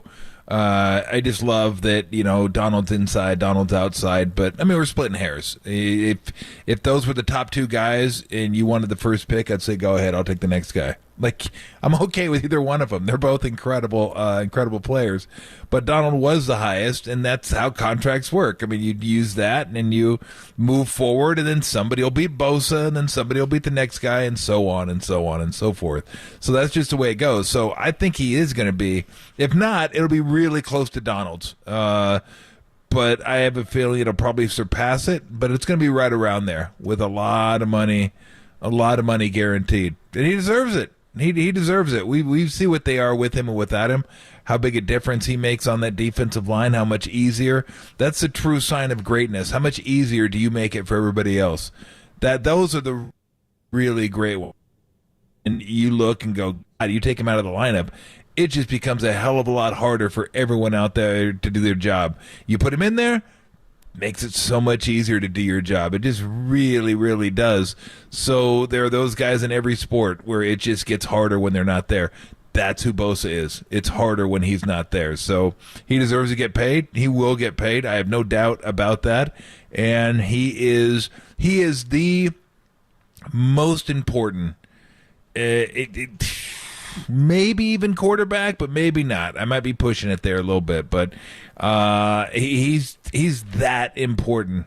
Where if you lose him, they still got some really good guys on the defensive line. Hargrave. That's remember how hard they tried to get one. I mean, remember when Buckner was here? He's racking up like 11 sacks from the inside without anybody racking up. Like he led the team in sacks internally and was pushing the pocket. It seemed like every game, and that's why Justin Smith and Aldon Smith were so incredible, because Justin Smith could just like hug two guys together and like throw them backwards, and then Alton would come off the edge and lay guys down. And that's, I think, what we're going to be looking at with Hargrave. I mean, Chris Jones also up for a contract. That's another one. So he and Bosa could be kind of in that same boat. I forgot. He's a monster he's too. Right there with those three, and he's looking for a big one. And Myles Garrett too. Yeah. So there's a few of them out there. I was saying Donald and Bosa, but I guess there's probably 5, maybe 6. But it's like the quarterback. It's like quarterbacks. Yeah. That's what I mean. It is the quarterback of the defense. It's either your big tackle, who's your best defensive lineman, or your edge guy. I mean, I feel like teams are paying one of those dudes sometimes too, but you can't max them both out. If you get a good quarterback like that, there'd never be a question about whether or not you paid him and made him the top guy. For Bosa, that's kind of where I'm coming down. So we'll keep monitoring this. But I love Steve Wilkes showing up. He's like, got this defense. He's like, Bosa's not here? You guys didn't figure this out yet? That's a sackaroonie, baby. This is part of my sackaroonie. This is part of your pitch. I was getting Nick Bosa and Javon Hargrave in this defense, and now I'm here, and Bosa's not. So we'll see when he reports. But again, the George Kittle deal didn't get done until August the 13th, and they've been known to get these deals done sometimes a little later. The cap stuff is getting weird. It's why I asked about the Debo trade earlier this week or late last week. Also, McCaffrey. He's got a lot of years left at a pretty high price tag, but he's still maybe a top 3, top 2 running back in all of football. We'll see what happens with him also. Let's jump into some baseball, because Tim Kirkjian is going to join us. Let's do it. Coming up at 3:50. Baseball. Thank you. Thanks, Grandpa Joe. We got Giants and the A's tonight, a 6:45 first pitch, 5:45 pregame, and we'll get you ready for that at 5:45. Let's get into some players maybe the Giants might go after, not named Shohei Ohtani. Everybody get to do some trade talk, not Ohtani related? Like, who are some realistic guys not named Ohtani the Giants could get? There are guys in baseball who aren't Shohei Ohtani. What? We'll tell you about the guys who aren't Shohei Ohtani next, because the Giants might get a guy. What? Whatever. The Sports Leader.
Listen to the sports leader anywhere, anytime. Download the all-new KNBR app. Now, Tolbert and Copes continue live from the KNBR Casino Matrix Studio. Casino Matrix Progressive Jackpots are here. Where are you? Just drop in. Please play responsibly. 1-800-GAMBLER.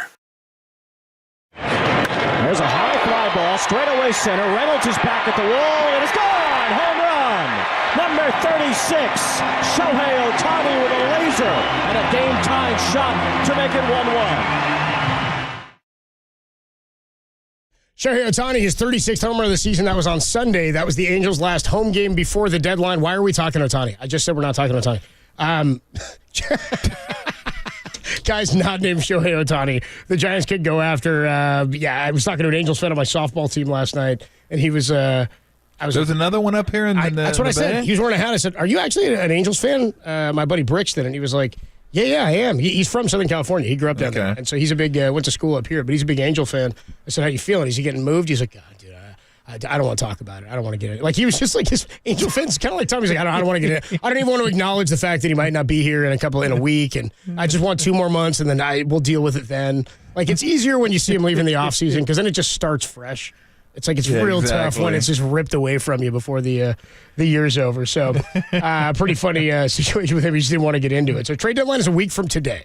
So when you come back next week, we'll be getting ready for the deadline, and it'll go down. I think I come back Monday. I think that is the trade deadline. No, it's Tuesday. It's Tuesday. Oh, it is. Oh, nice. It's August the 2nd. Perfect. So I think it'll go down during the show. I think it ends. Wait. Is it it's the first? But that is Tuesday. Sorry, I'm mixing up my dates. The first is Tuesday. That is the first deadline. is Tuesday. The 31st traditionally was, but I think they want it to not be a Monday or a weekend. I don't know why they've now moved it up to do that. So you to have 2 days. Yeah, and then it happens during the show, doesn't it? Yeah, they did last year. We were like getting moves going on. Nice. It ends at 3:00, so we'll end an hour into the show. We'll know what's going on last couple of minutes of the deadline, which is great. So I'm wondering if your scope on what the Giants need to do has changed at all. I don't know if we think they need a bigger bat, if we think the bats will come back around a little bit to what they were doing. We've seen this happen this year where they've hit spells for 5 or 6 games. This is the longest losing streak of the year, and then pull themselves out of it. I'm wondering, though, the pitching is still my bigger concern. I've moved into the area of not just a defensive player or a bat or both and a starter. I kind of think they should go get 2 starters. I think that's where they should go. I think that should be the focus. I think it should be a defensive or a veteran guy who can play for you and you trust. Like I said, Paul DeYoung is kind of where my mind is. There's some other names out there, and I'll throw a few at you in terms of guys you could get offensively, but you're not looking for anybody long-term beyond this year. And I do not think, as close as we are now, anybody has proven that you should have confidence in them going forward in the rotation, Ross Stripling included. Like, I'm more confident. And if he played himself into being a 3 that you felt good about, sure, that's great. That's why you paid him. But I think we were talking maybe Verlander or Stroman or I don't know, Carlos Carrasco's out there, Jack Flaherty's, a bunch of guys. I think you need 2. I think you need one great one, and I think you need like a middle of the rotation. Farhan said they didn't want a 5 guy or a 6th inning guy. I think you need a 3 or a 4. I think you need 2 guys kind of the same level or one way up and one just below them. If you do that, you can help yourself out in not needing as much offense. That's where I'm at. I like it. I do. I do. I have faith in the offense. Okay. I know it sounds weird coming off 6 runs in 9 games, or 9 runs in 6 games, I guess is what it was. But that's pathetic.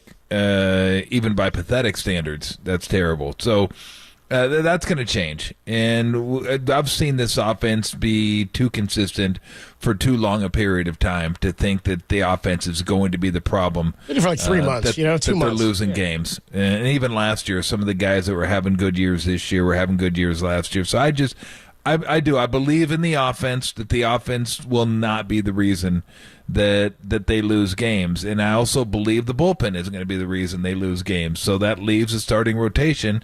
And, we've been pretty consistent with that over the last month or so. That's where they need to look. That if you're going to get somebody, that's where it has to be. And, if they want to get 2, beautiful. 2 would be great. I think they need at least 1. Can they get – I mean, there's difficulties with getting all these guys, right? You got Stroman. He can opt out after this year. Rodriguez from the Tigers. Stroman's just a free agent. Rodriguez can opt out if he wants to after this year, which he most likely will do based on based on his numbers. Verlander doesn't have an opt-out until after the next year, but he makes $40+ million, which is like gulp. So you'd have to ask the Mets to go ahead and pony up a little bit for that. Eat the Mets, eat some of that contract. We don't feel like we're kind of full. We don't want the whole steak. Maybe cut off a little piece, and here you take that, and then we'll take this. Giolito, Dylan Cease are those guys that are going to be up for sale. So I don't know who all the guys are. I know the A's have a couple guys that may be up, but there are just so many damn teams. I don't know who. There's so many guys. They were saying Keller, that the Pirates may be willing to talk. If you get Keller's like an under the radar guy that we haven't mentioned a lot. He's not a huge name, but he's pretty damn good. Like he'd be, and I don't know what his contract status is. I don't think he's a free agent after this year, but he could be. He probably is. I'll get that for you in a second. I've got him on my. Let me give you a couple of guys because I've got him on my list. I like Keller. I've seen him pitch a couple times. I like him. He's where I'm at. I'm looking like, remember when the Giants went out and they got Mike Leake? Like that was their deadline pick because they had a stacked rotation and they're like, we need another guy, and he wasn't great and he left after the year. Yep. And I think that's the one they give up Adam Duvall for. I think that one kind of stunk, trading him out to Cincinnati. Yeah. That's kind of though the market I'm in right now. I don't think there's that many. Like you don't need a number one. You've got Logan Webb. If you can get another number one, you'd be really dangerous. You got two number twos or a guy like Mitch Keller, who's a one for a struggling team right now. He's got a 1.19 whip. He's got 137 strikeouts and 128 innings pitched. He's 9-6 with a 4.01. You slot this guy in as your number three, he immediately becomes your third best starter. Immediately. Yes. He's better than Stripling. He's better than Alex Wood. And the other side of this that I'm looking at is I wonder, and I saw Robert Murray from Fansided talking about this. He covers the Giants, talking about if there's any of those pitching assets the Giants have that they would be willing to unload to teams that might look at one of their pitchers and say, you know what, we actually are in the market for something of lower tier than you are. A guy like Alex Wood, who has a good track record, is a lefty, wants to start. He's got a starting track record. Has pitched well in his career in terms of strikeout numbers and in some big games. Threw okay in the playoffs last year. Was really sharp at the beginning of last season, and it's just not been anything like that this year. I don't think anybody takes DeSclafani. A lefty's more valuable. I could see that happening. I could see that as part of the reason why they've let him start a game this week, and maybe they'll do it again this weekend to see if they can curry some value there. We've seen Farhan get value out of guys who had been bad all year and then get something for Drew Pomeranz. We saw Drew Smiley throw a handful of starts off an injury and get something for him. Like, that shouldn't come as a surprise. Lefty guys this time of year, especially ones with experience, are a commodity. So no doubt about I could it. see him move Alex Wood. Another guy, Michael Lorenzen. We've talked about him. Lorenzen, saw him pitch a lot last year for the Angels. Solid. He's solid, just a solid 3-4 type guy. Big fastball. It didn't go deep into a lot of games last year, but yeah, I mean he's definitely a guy. Definitely a guy that slots into a rotation. You feel good about him depending on where he is on the ladder there. I think you could do a whole lot worse than having a 3 or a 4. Like as a 4, your money. Absolutely. He's 3 the fourth is guy. like, okay, we're good. But yeah, if he's a 4, then you're like, I like our rotation. I like it a lot. He's having a good year. 5-6 with a 3.49. Yep. Not a ton of strikeouts. 76 Ks and 102 innings, but a 1.09 whip. He's been really good. Better than I thought, because he had been a reliever early in his career. He tried to do the two-way thing. He was playing outfield at one point for the Reds and pitching in relief. They were letting him play both, and was just never. I mean, he had some pop, and he's real long and lanky. He's got a relationship with Blake Sable. Played in the minors with his brother. He's good friends with the Sables, and Sable hit his first career homer off of him. I'm with you that this is a guy that he profiles Tom as a. Does he profile more as a number 4 guy? Like I don't want him to be my buy. I want him to be part of something. If they're getting a couple. The Tigers are an interesting team. They're an intriguing one. Because the front office there in Scott Harris. Another guy, Tommy Edman of the Cardinals. He's under team control for 2 more years. Plays multiple infield positions. Cardinals have mentioned him a couple of times, and teams, I think, have asked, and he's been mentioned. But they don't want to have to give him up because he's controllable, but they also want to set themselves up for next year and beyond. So if the Giants were looking for real help in the infield beyond just this season, too, you've got a guy with 3 years of big league experience. Only a 695 OPS this year, but does have a decent track record of being okay at the plate and is a good defender. You figure Crawford's probably gone after this year. Casey Schmidt's getting like 115, and Crawford's got a 200 batting average. It's you need more, even if one of those guys goes away and Tyro comes back. I'm thinking you could maybe give up some prospects that have some value if you're getting something that's going to be here beyond this year. We've basically just talked Shohei. I think it could happen with some other pieces as well in terms of Tommy Edman, Lorenzen, and so on. If the Padres continue to struggle, do you think they'd be interested in dealing Snell in the division? I do, because isn't he a free agent after this year as well? He is. Snell, I do. If he was beyond this year, they'd say no. Baseball division's too weird because you play each other too much, and it's so competitive, one game at a time.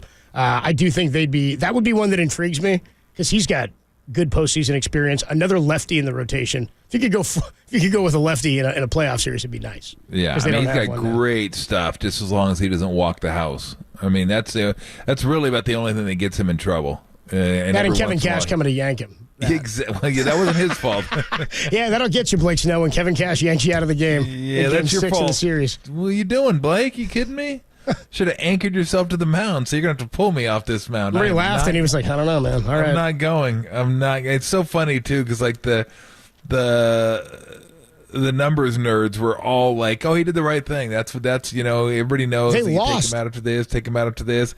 Well, the whole thing I said was, well, if you're going to use analytics, at least use them correctly, because he was facing Mookie Betts when he took him out, and Mookie Betts was better against right-handers that year than he was against left-handers. Yep. I'm like, well, if you're going to use analytics, you can't just use I'm not going to use this one, but I'm going to use this one. I mean, you at least acknowledge the fact that, hey, well, you know what, maybe we could have left him in, but here's the overriding factor.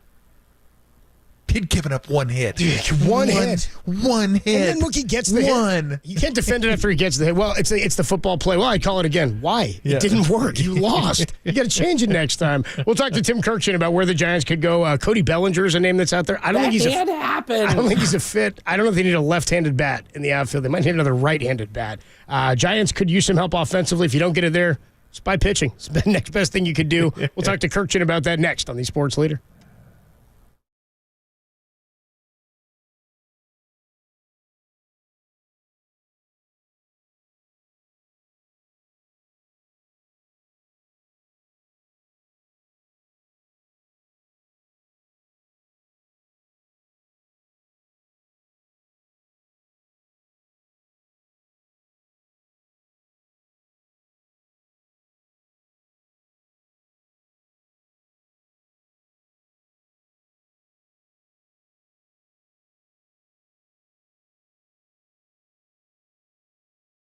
The great Ken Korat joined Papa and Lund today and discussed the potential of this being the last Bay Bridge series in San Francisco. That podcast and more is trending on the all-new KNBR app.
Tolbert and Copes. Tolbert and Copes. Now continue. Follow us on Twitter at KNBR. This is KNBR 104.5 and 680, the sports leader. Tolbert and Copes is sponsored by Redwood Credit Union. Start earning cash back on your everyday spending with a Redwood Credit Union free checking account. There's no monthly fees, no minimum balance, and your debit card earns cash back, travel, and more. Get started at redwoodcu.org/free checking. Federally insured by the NCUA. All right, one of our favorite baseball guests and baseball minds, Tim Kirkchin, going to stop by here on the UMA guest line.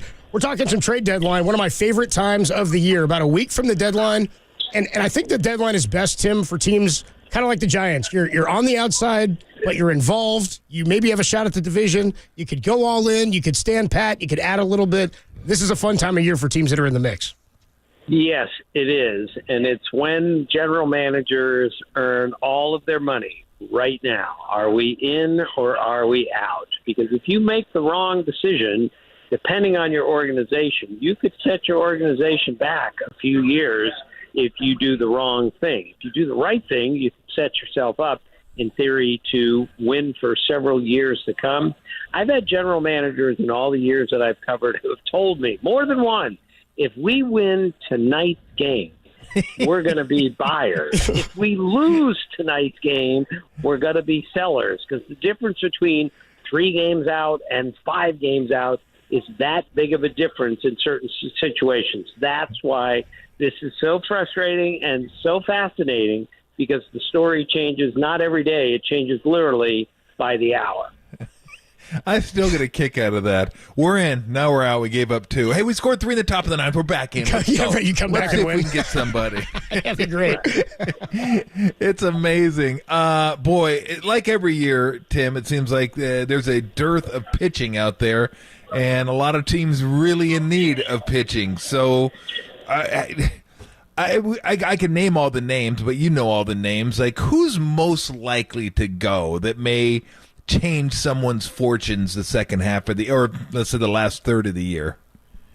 Well, we're still not positive if any of these guys are going, but Marcus Stroman of the Cubs has had a very good year.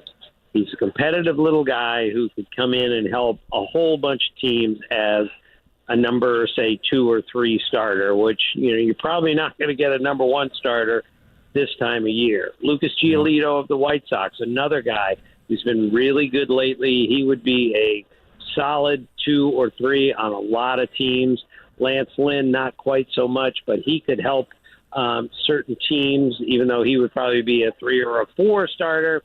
And, of course, there's Shohei Ohtani, who would be a number 1 starter if indeed he's moved. But this is part of the problem with this, fellas, is you're told all along so-and-so isn't available, and then on the last day, John Lester is traded to the Oakland A. Yeah. I mean, out of nowhere, a small market team acquires a big-time pitcher from a big market team. That's why this is such a fascinating time of year, is just when you think you understand how the market's going, you don't. Tim, does the market feel, and last year, because the Giants weren't really in it, we were more monitoring whether or not they were going to move Carlos Rodon, and they ended up holding on to him. I'm wondering if there's a book or a way to go about the trade deadline nowadays because of the extra team that's in. You've got an added team that gets in, might be a little bit easier. Hell, the Phillies won it with 87 games, won the pennant last year, getting into the playoffs. I just wonder about the aggressiveness, lack thereof. Do teams think they can get farther with less? Has anybody figured it out yet?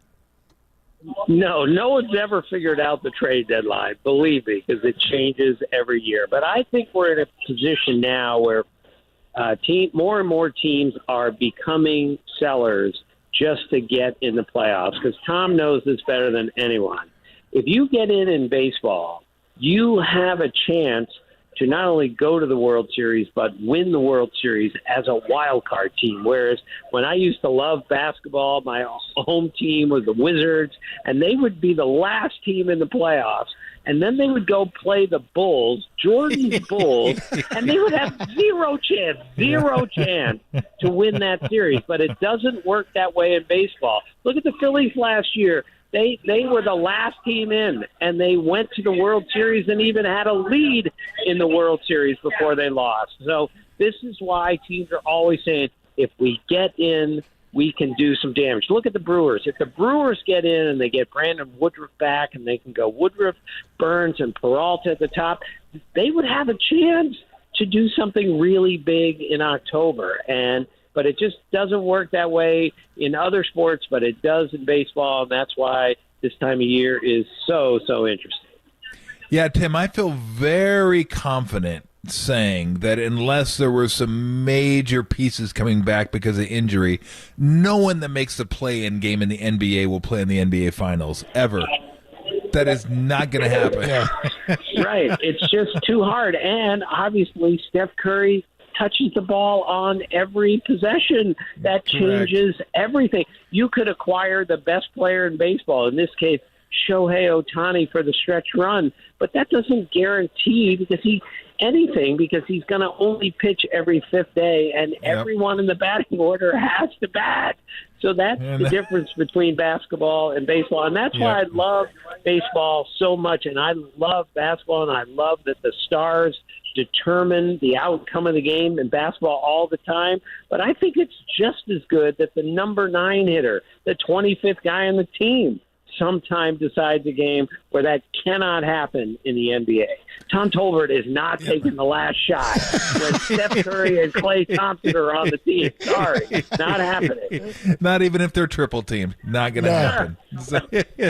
So let me ask you this, because we've been talking about this a lot, Tim. I'm an Angel fan, and I've been talking about Ohtani and what to do with Ohtani and what Marino wants to do with Ohtani. And if they're within striking range, they're going to keep him. I can't say that's a mistake. I would prefer them to trade him because I'm more interested in building a team for the future, and I think he helps you do that.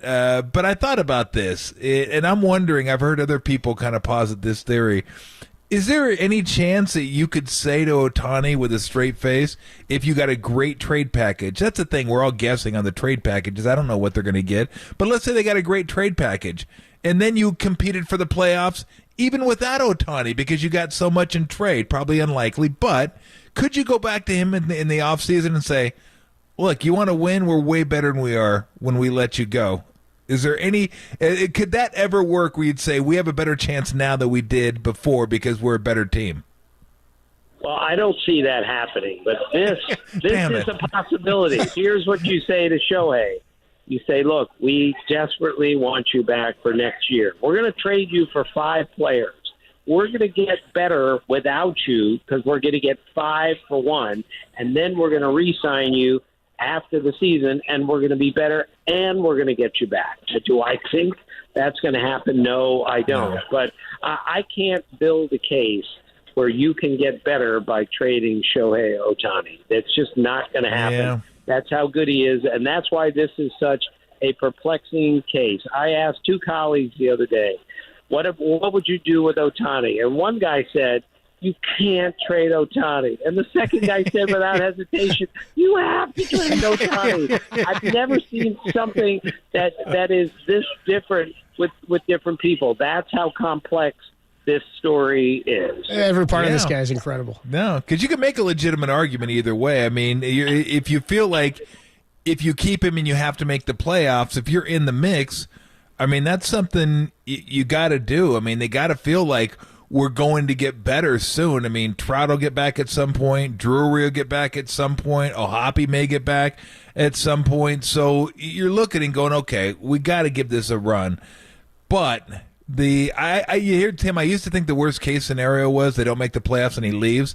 I think the worst case scenario is they actually are buyers at the deadline, give away some of their assets, then don't make the playoffs, and then he leaves. That's the worst case scenario. And that is possible. Almost anything is possible here, and that's why it is so interesting. And yeah, it really is. Imagine trading the most remarkable player any of us has ever seen, and then whoever you trade him to wins the World Series, and you traded him away when you still had a chance to make the playoffs. And yet the other side of that is you hang on to him, you try to win, just like you said, Tom. You add people, you give up the farm system, then you lose them and you get a draft choice. Now you're looking around going, what were we thinking? Well, there is no clear thought at this because I can build a great case to keep him. I can build an equally great case to trade him away. The owner literally couldn't make a decision, Artie Moreno, on whether or not to sell the team. So it's no surprise that this is sort of complex. Talking to Tim Kirchin on the Yuma guest line. If Shohei Ohtani were traded to a National League team in season, who wins the American League MVP? Another really difficult question. He's so far ahead in the race from what I can tell. Right. And wouldn't that be interesting if he won the MVP when he's playing in another league? Acuna would be upset.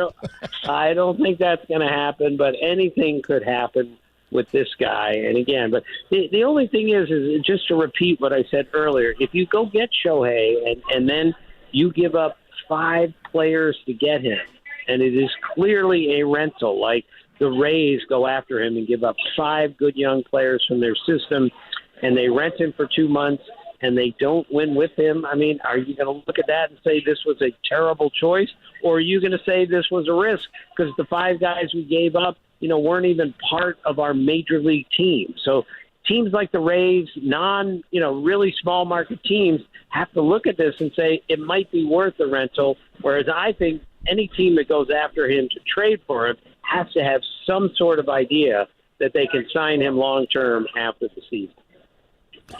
We've been saying, Tim, that we think the offense has been terrible the last 6 games, but we have a feeling it's going to get back on track. The bullpen's been really good. Copes was saying he thinks not just 1 but 2 starters the Giants could use. Do you see that the main thing the Giants need to shore up come the next week or so? The maybe 3, 4, 5 slots in that rotation. They definitely need another starting pitcher, but I'm sorry, I'm not sure this recent offensive issue, 9 runs scored in the last 6 games. Mm-hmm. I think they need to go get another hitter also. Okay. And part of the problem is everyone else out there is looking for a hitter. Even other than the Braves, just about every other team could use another bat in the middle of the order, and there's just not that much out there. So the Giants are in a very competitive National League, and I think if they're going to make the playoffs, they're going to have to go get a hitter and a pitcher. Now, maybe it's not the best hitter on the market and the best pitcher on the market, but I think they need an upgrade at both spots if they're going to make the playoffs in the National League. Are the Mets, does it look like the Mets will move Verlander, and or is there potential for Scherzer being moved too? Yeah, certainly it's a possibility that one or both will move, but my guess is neither one of them is going to move. First off, they're 38 and 40 years old. Neither one of them has been great this year, and the Mets are going to have to pay to trade one or both of those.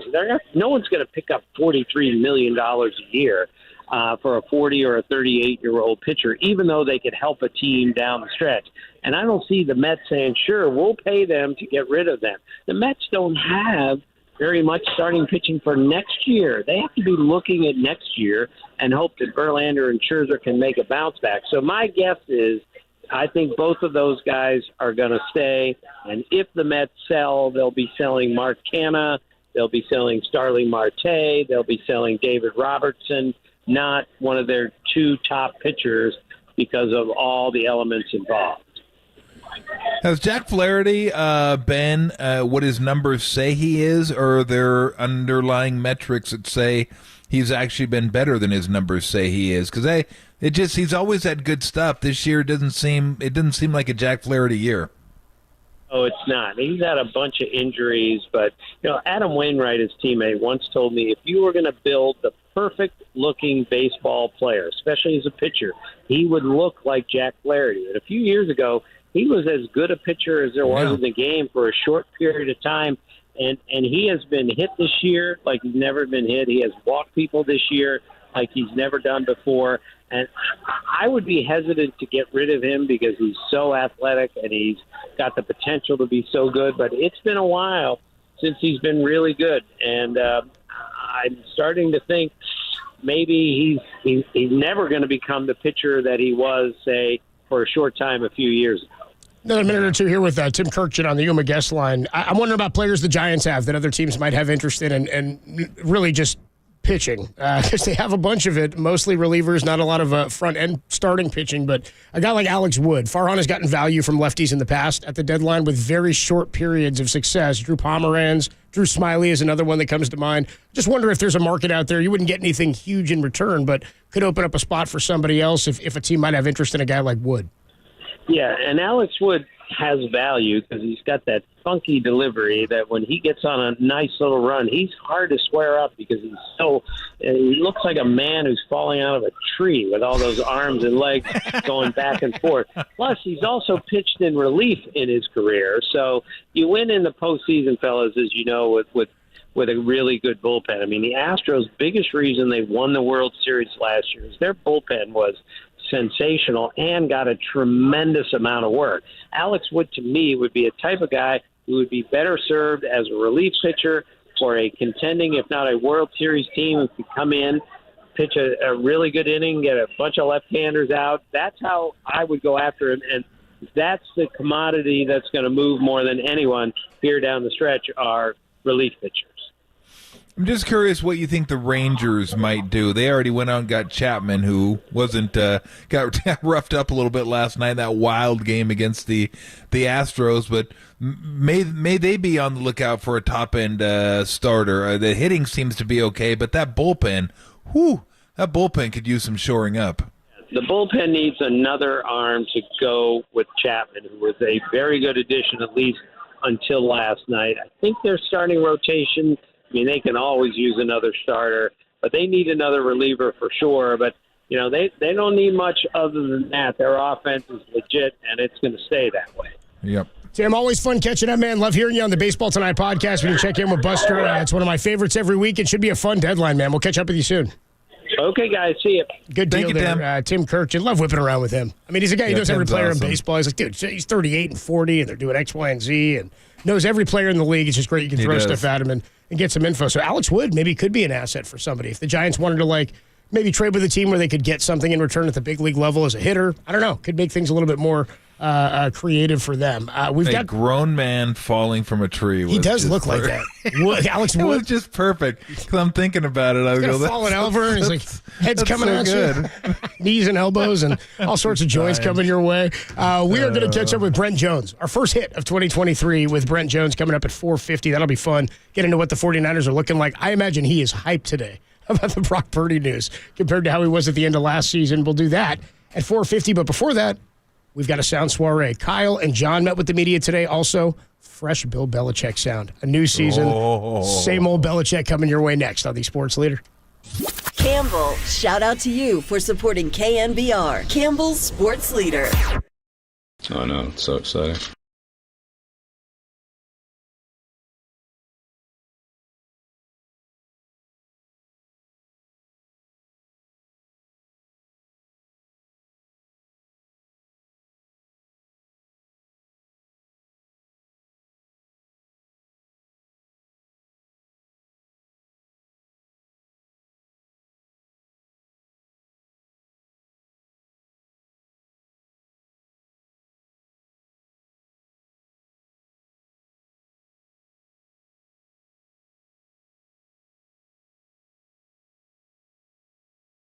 John Lynch announced today that Brock Purdy will not start camp on the PUP and is good to practice with the 49ers day one of training camp. That story and more is trending on the all-new KNBR app.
This is Tolbert and Cope's Sound Soiree. No, I've whipped up this nasty little soiree.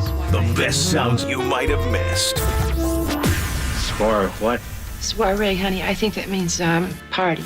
On the sports leader.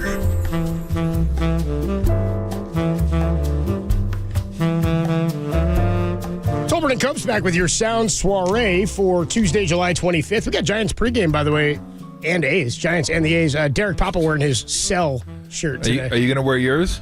Sell? Yeah. I was going to say buy. I just want the Giants to buy the team, buy the A's, and we'll just split up we'll divvy up their assets. You're going to be the angry Giant fan. Just like, screw you. Screw Unity. I'm not coming out here to help you guys out. Suck it. No, what I will say is, hey, Dave Cavill, if you want to meet me at the corner of 3rd and King tonight, I'd love to have a conversation. Ooh, now that would be... No, come on out, Dave. You come to the game. No, I'm not saying violence. I'd like to berate you publicly. That would be more than I do on the radio. Before I get the Sound Soiree completely, since we're talking baseball, I got to say this real quick. Talking because I'm watching the Angels Tigers, and the Tigers just played the Giants yesterday. Angels are up. Tigers, I don't know. They haven't shown the score yet. I think the score is broken. But the Tiger uniforms, they are so clean. There's like nothing super special about them. The old school D is sick. That's a really cool logo. The old English D is awesome. And just the white, and I'm not sure what that, it's like a navy blue, but it's like a dark blue, I guess. But I don't know what it is about those jerseys. I look at them and go, God, those are awesome. Yeah. There's like nothing like super cool about them that like jump out at you, but for some reason the white they must use that new Tide because they get their uniforms really white. But that with the colors, I mean, I just wanted to say because I've 2 days. It's a cool uni. It is. It's really, really cool, man. Just it is good. Really, really cool. That's how I feel with the Raiders. I see the Raiders wearing I feel that way about Raiders wearing white. When I see the Raiders wearing whites, the Raider whites. I just think it looks so clean. The white, you get the silver numbers. Dude, it looks so cool, man. Yeah, the silver numbers they're cool. Yeah, I'm a big fan of the Raider whites. We got throwbacks coming this season for the NFL. Yeah, we should talk about more of those next week because we knew about the Steve Largent Seahawks unis are coming back. Yes. Those are pretty cool. Those are pretty sweet. Love to see They're gonna look real cool laying on their backs at Levi Stadium. You know, it's gonna look great when the Niners are high stepping over them to the end zone. Can't wait to see the Colts throwbacks. Oh, wait a minute. Are they gonna play in Baltimore? That's like Penn State throwbacks. Are they gonna leave in the middle of the night when they fly out? They're going to go to Baltimore and fly out in the middle of the night and leave early? Yeah. In the upper quartile of winners, we're in the top quartile of that upper quartile. Let's get through. There's your Ursa. There's your throwback for the Colts. We'll go. Let's go to a Sound Soiree. And I guess you had an entry to the Sound Soiree today, Tom, from 2012. Is that right? Oh, yeah. It was 11 years ago today. We'll have to dig up exactly the scenario, but it's Carlos Gomez. Correct. Name, right? Carlos Gomez of the Milwaukee Brewers. I remember this. Remember he's kind of a hot dog. Yeah, he was a hot. He was definitely a showboat, flashy. You want to say he was an outfielder, right fielder, he's center fielder for the Astros, and he had high ups. He had upside. He was supposed to be good. Yes. And then had some pop and was okay. I remember this game. Who was he playing in this game, Tim? Do you know, or did you see it? I think it was the Reds. Brewers in Cincinnati is who it is. Yeah. Okay. And he hits a home run, or so he thinks is a home run. Why don't we just go to the call and let everybody hear? Good. 2012, 11 years ago today, Carlos Gomez of the Brewers hitting a home run, or did he? Gomez 1 for 5 yesterday, and he launches one deep to left field. Will it stay fair? That is hooking, and it is a foul ball. Gomez still running. Thinks it's a home run. Does he? He has no idea it's foul until right now. He rounded the bases, dude.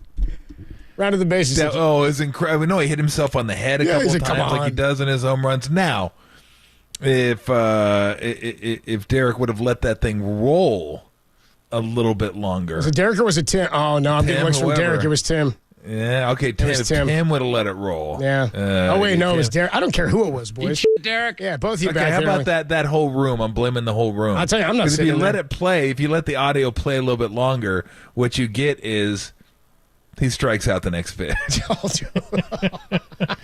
I mean, you want to talk about from the penthouse to the outhouse. You're like, I'm the man. I just crushed one to left field, home run, and then you realize, oh man, everybody's laughing at me because they were playing in Cincinnati. So it's like having a good yuck.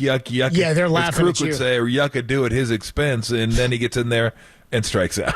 It's like, oh, as God. bad as it could be, as bad as it could have been. You just want to quit, like right there. Like I'm going to take the rest of the day off. I don't want to go back out there. There was the opposite of that was Sunday. I think it was the Astros were in Oakland, and they were playing the A's.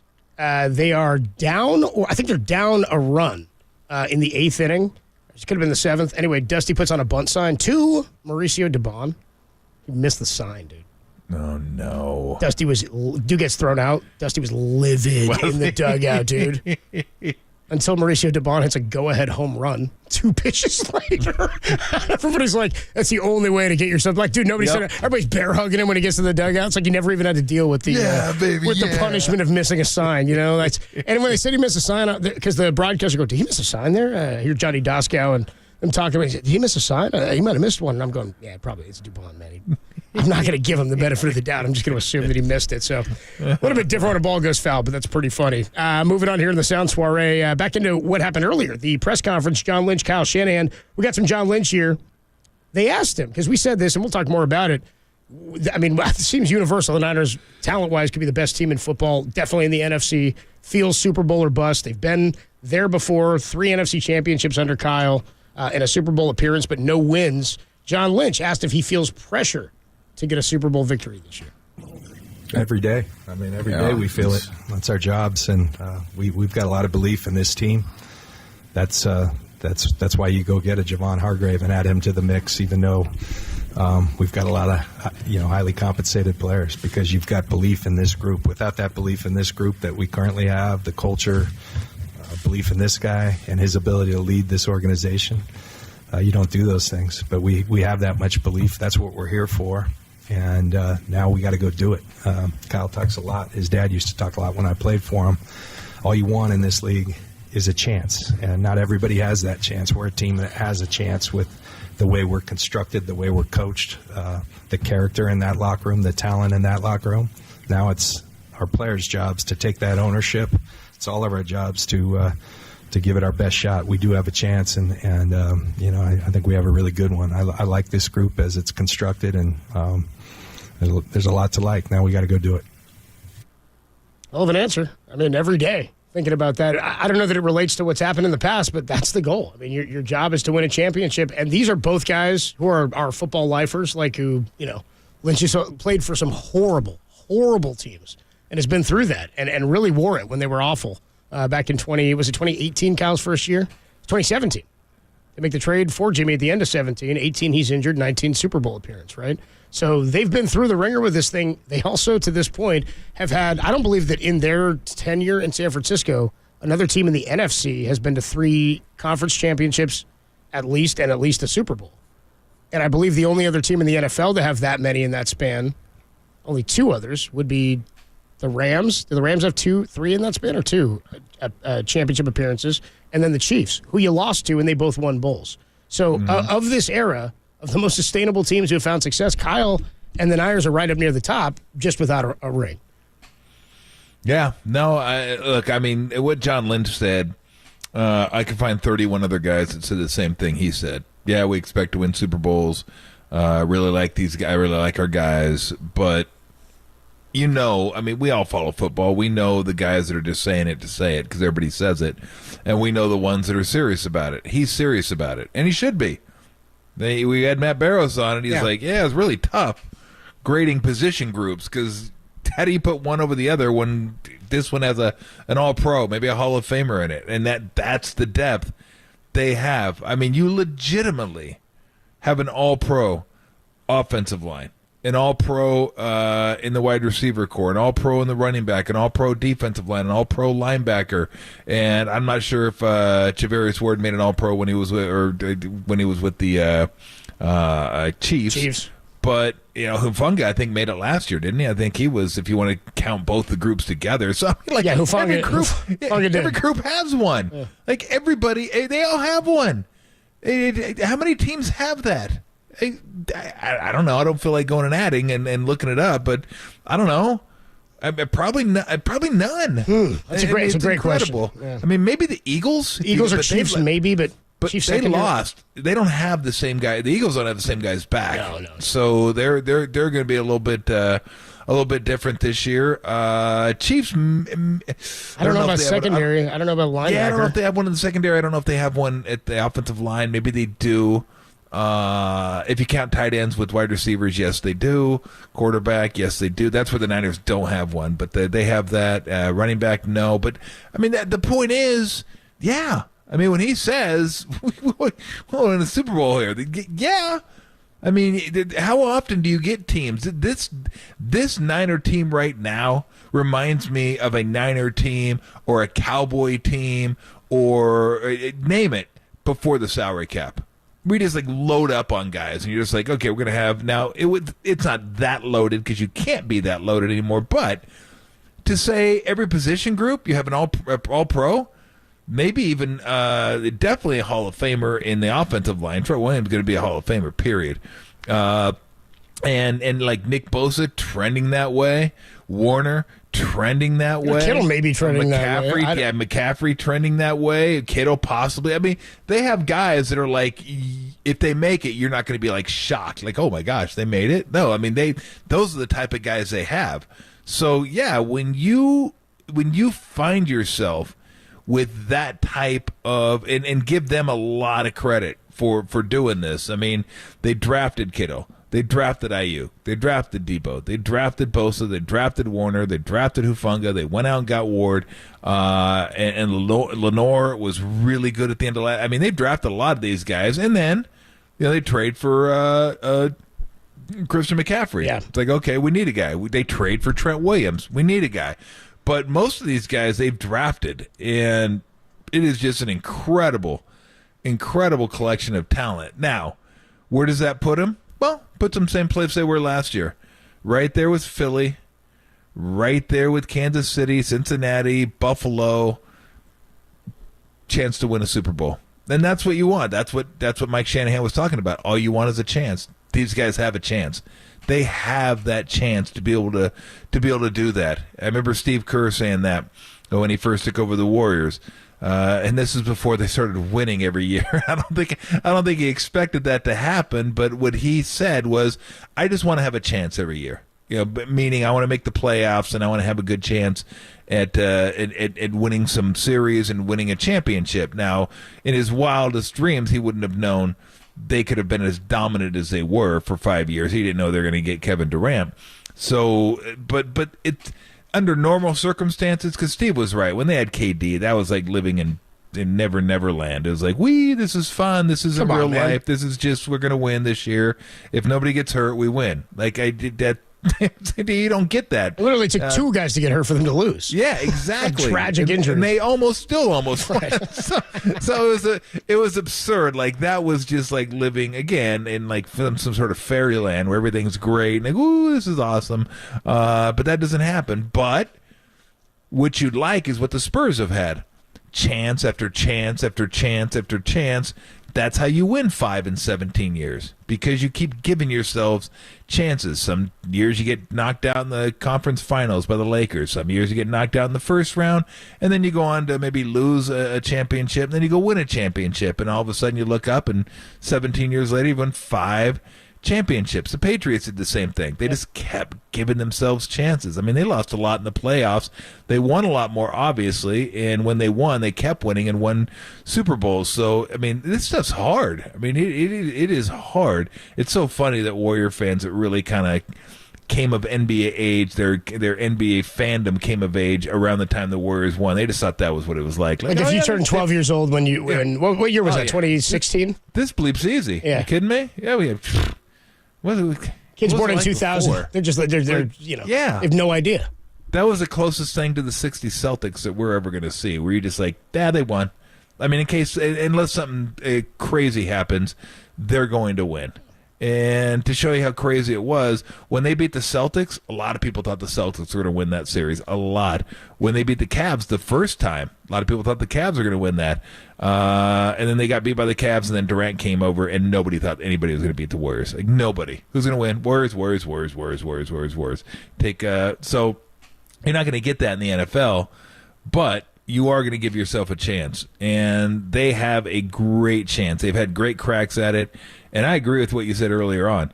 It is Super Bowl or bust. I usually don't say that. I usually say, like, you got to separate the regular season from the playoffs.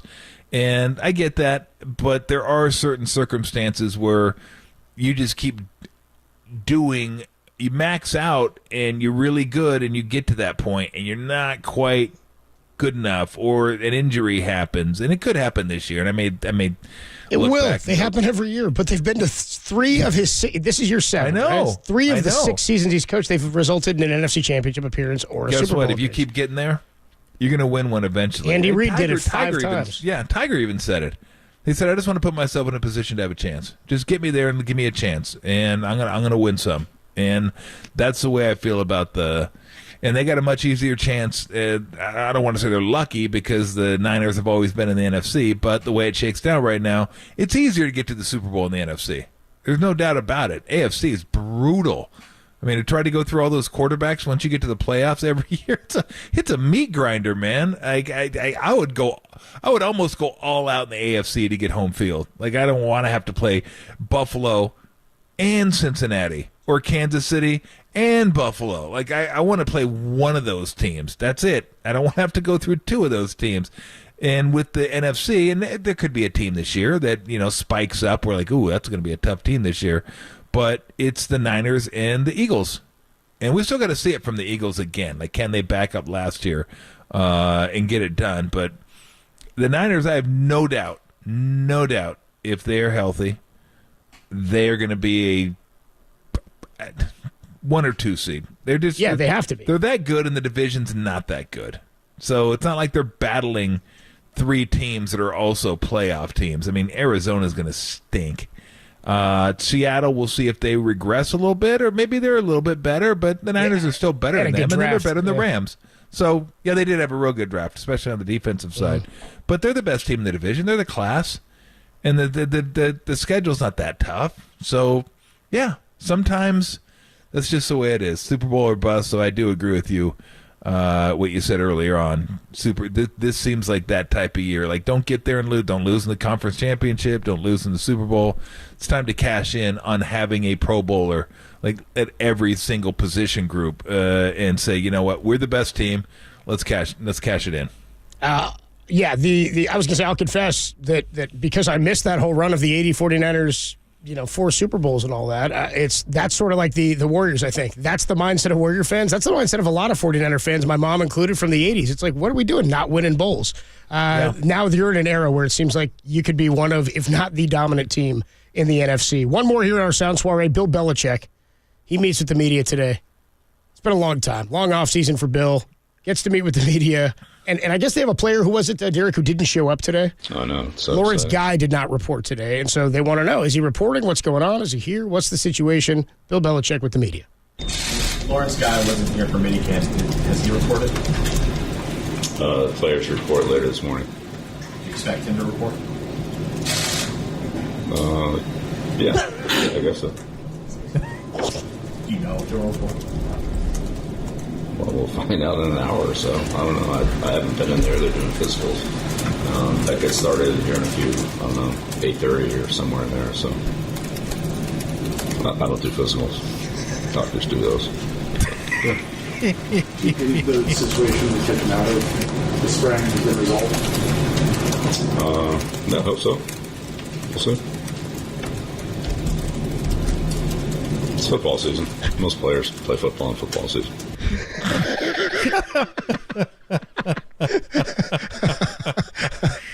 I don't do physicals. Doctors do those. Is he going to play? Is he going to practice? It's football season. Most players play football in football season. It's an incredible line. It's like a shtick now. Like everyone knows it's coming. So we know it's a shtick. We've seen him outside of it. We see him interact with people outside of football. It's crazy. So you were mentioning the AFC and the quarterbacks. I don't do physicals. And what a gauntlet it is. I don't do physical to get through. And how I was saying the Niners have done things differently. They're the only team that's gone to 3 NFC championship games in the span that they've been here. They also, outside of Jimmy, haven't paid full on the market price. When Jimmy got paid, he was the highest. Then everybody surpassed right after that. We got 3 quarterbacks this offseason who've gotten over $200 million. The latest, Justin Herbert, was paid about 20 minutes ago. Over $200.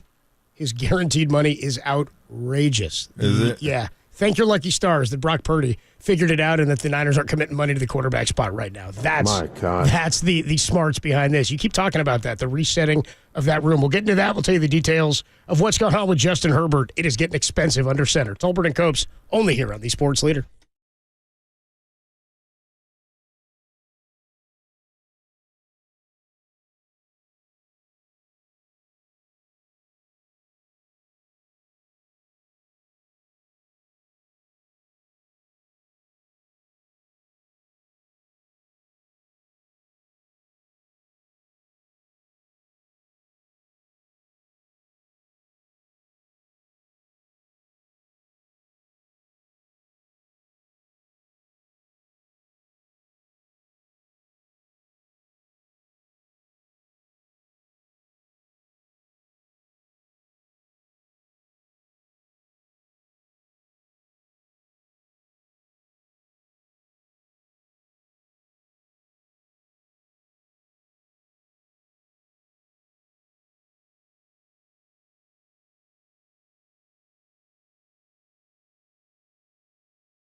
Listen to the Sports Leader anywhere, anytime. Download the all-new KNBR app. Now, Tolbert and Copes continue live from the KNBR Casino Matrix Studio. Casino Matrix Progressive Jackpots are here. Where are you? Just drop in. Please play responsibly. 1-800-GAMBLER. I don't do physicals. You know who does do physicals? The LA Chargers. I got it right. I don't know that I've ever said LA Chargers correctly. It's still weird to me. I'm sure weirder to you, Tom, being that you grew up a fan of the team. Justin Herbert, who one of my favorite young players to watch.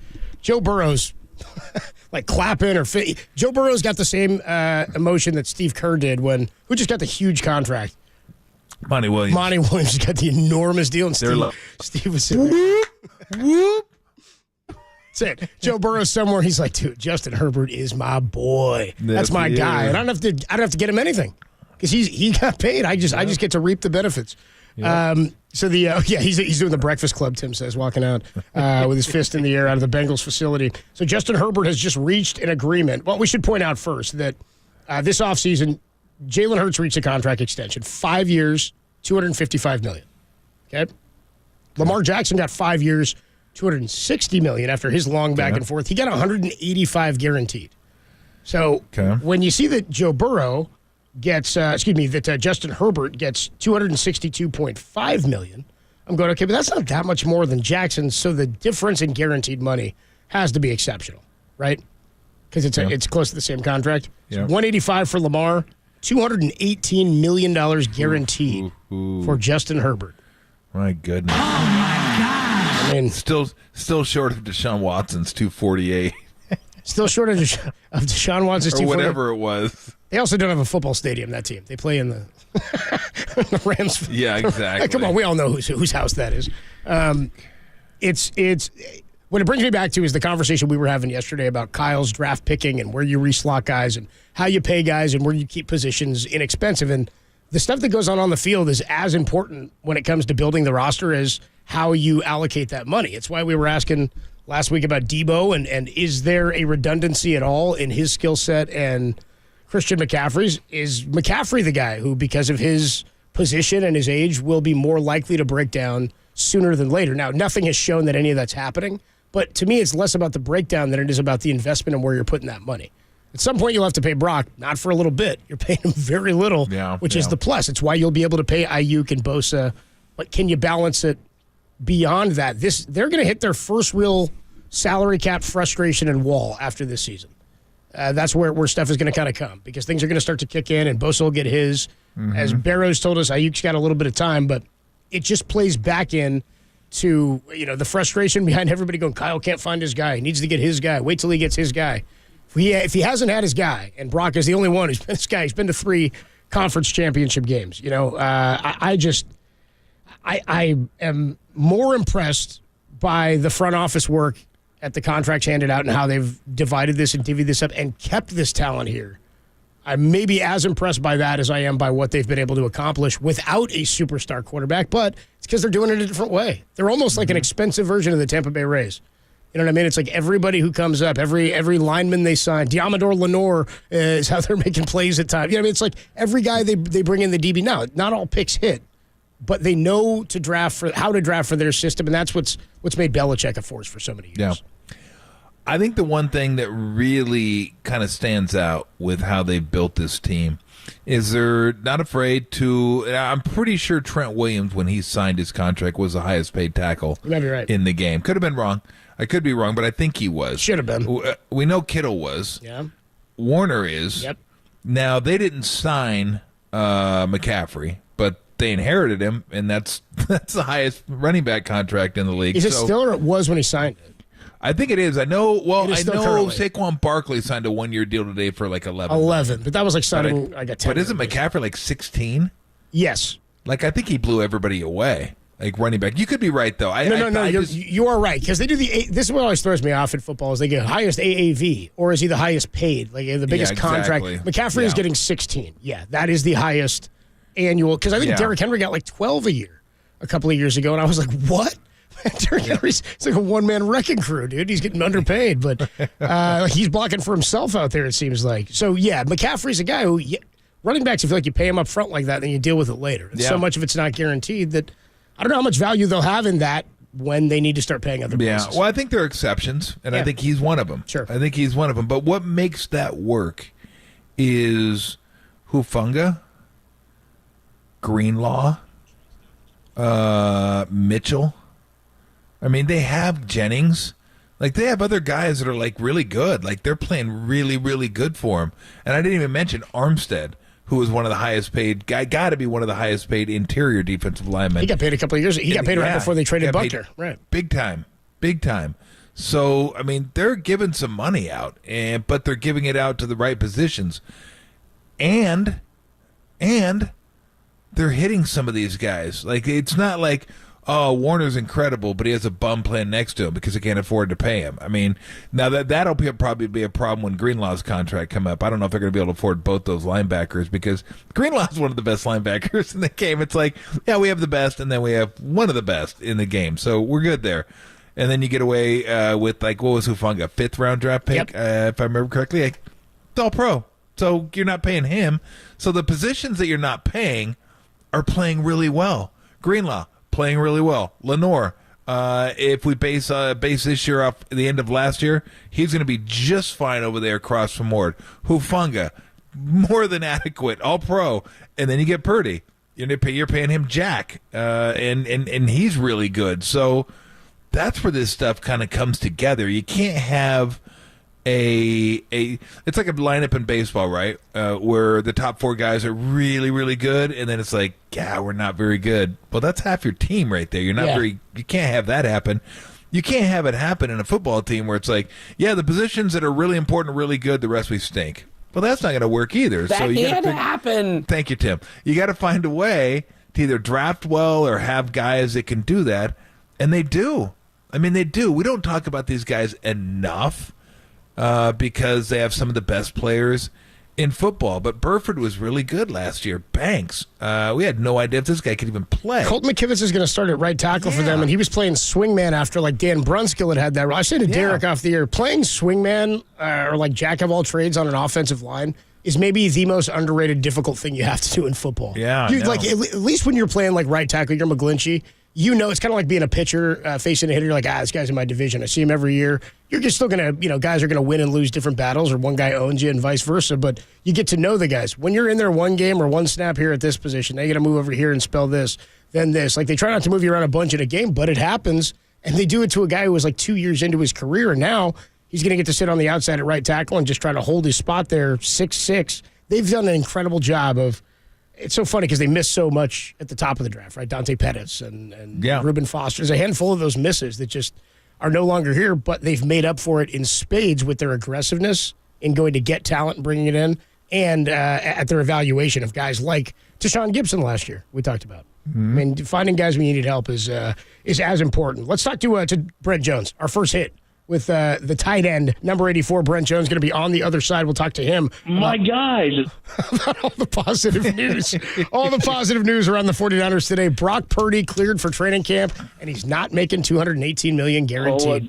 Lovely. Yeah, lovely. Brent Jones next on the Sports Leader.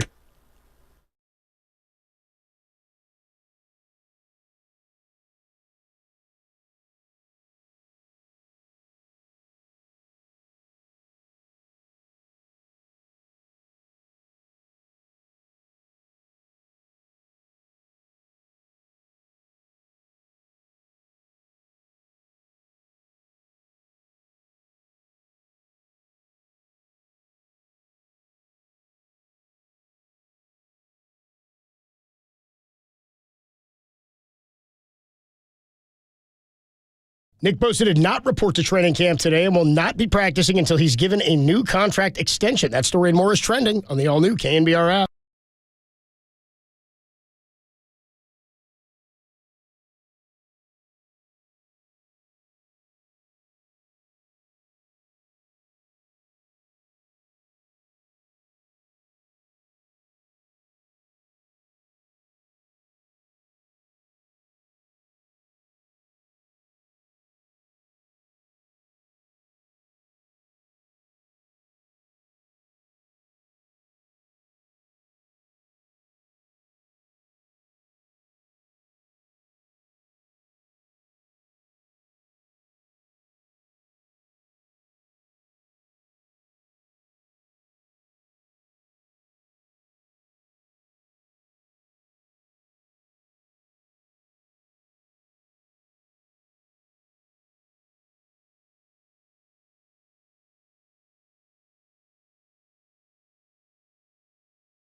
Listen to the sports leader anywhere, anytime. Download the all-new KNBR app. Now, Tolbert and Copes continue live from the KNBR Casino Matrix Studio. Casino Matrix progressive jackpots are here. Where are you? Just drop in. Please play responsibly. 1-800-GAMBLER.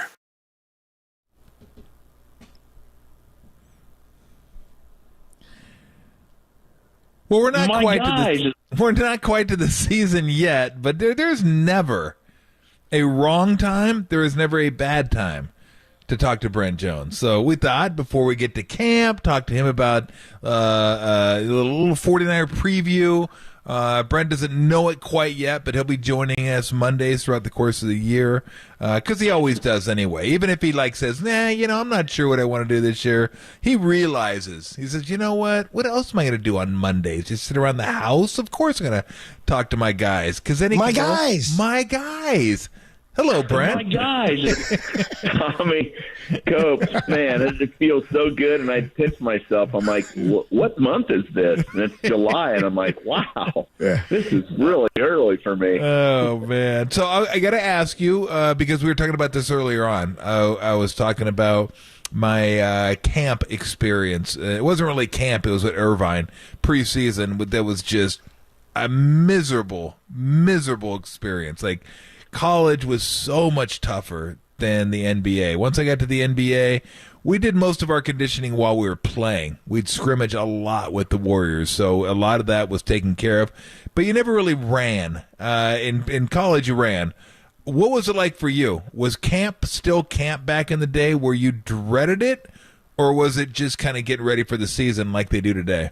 No, I dreaded it like you cannot believe. It was miserable the first I want to say all the years, but certainly the first 4 or 5 years, because the players had no rights back then. We didn't have limited practices or limited pad practices, and so you beat the crap out of each other every day, twice a day, a lot of the times, and it was just rough.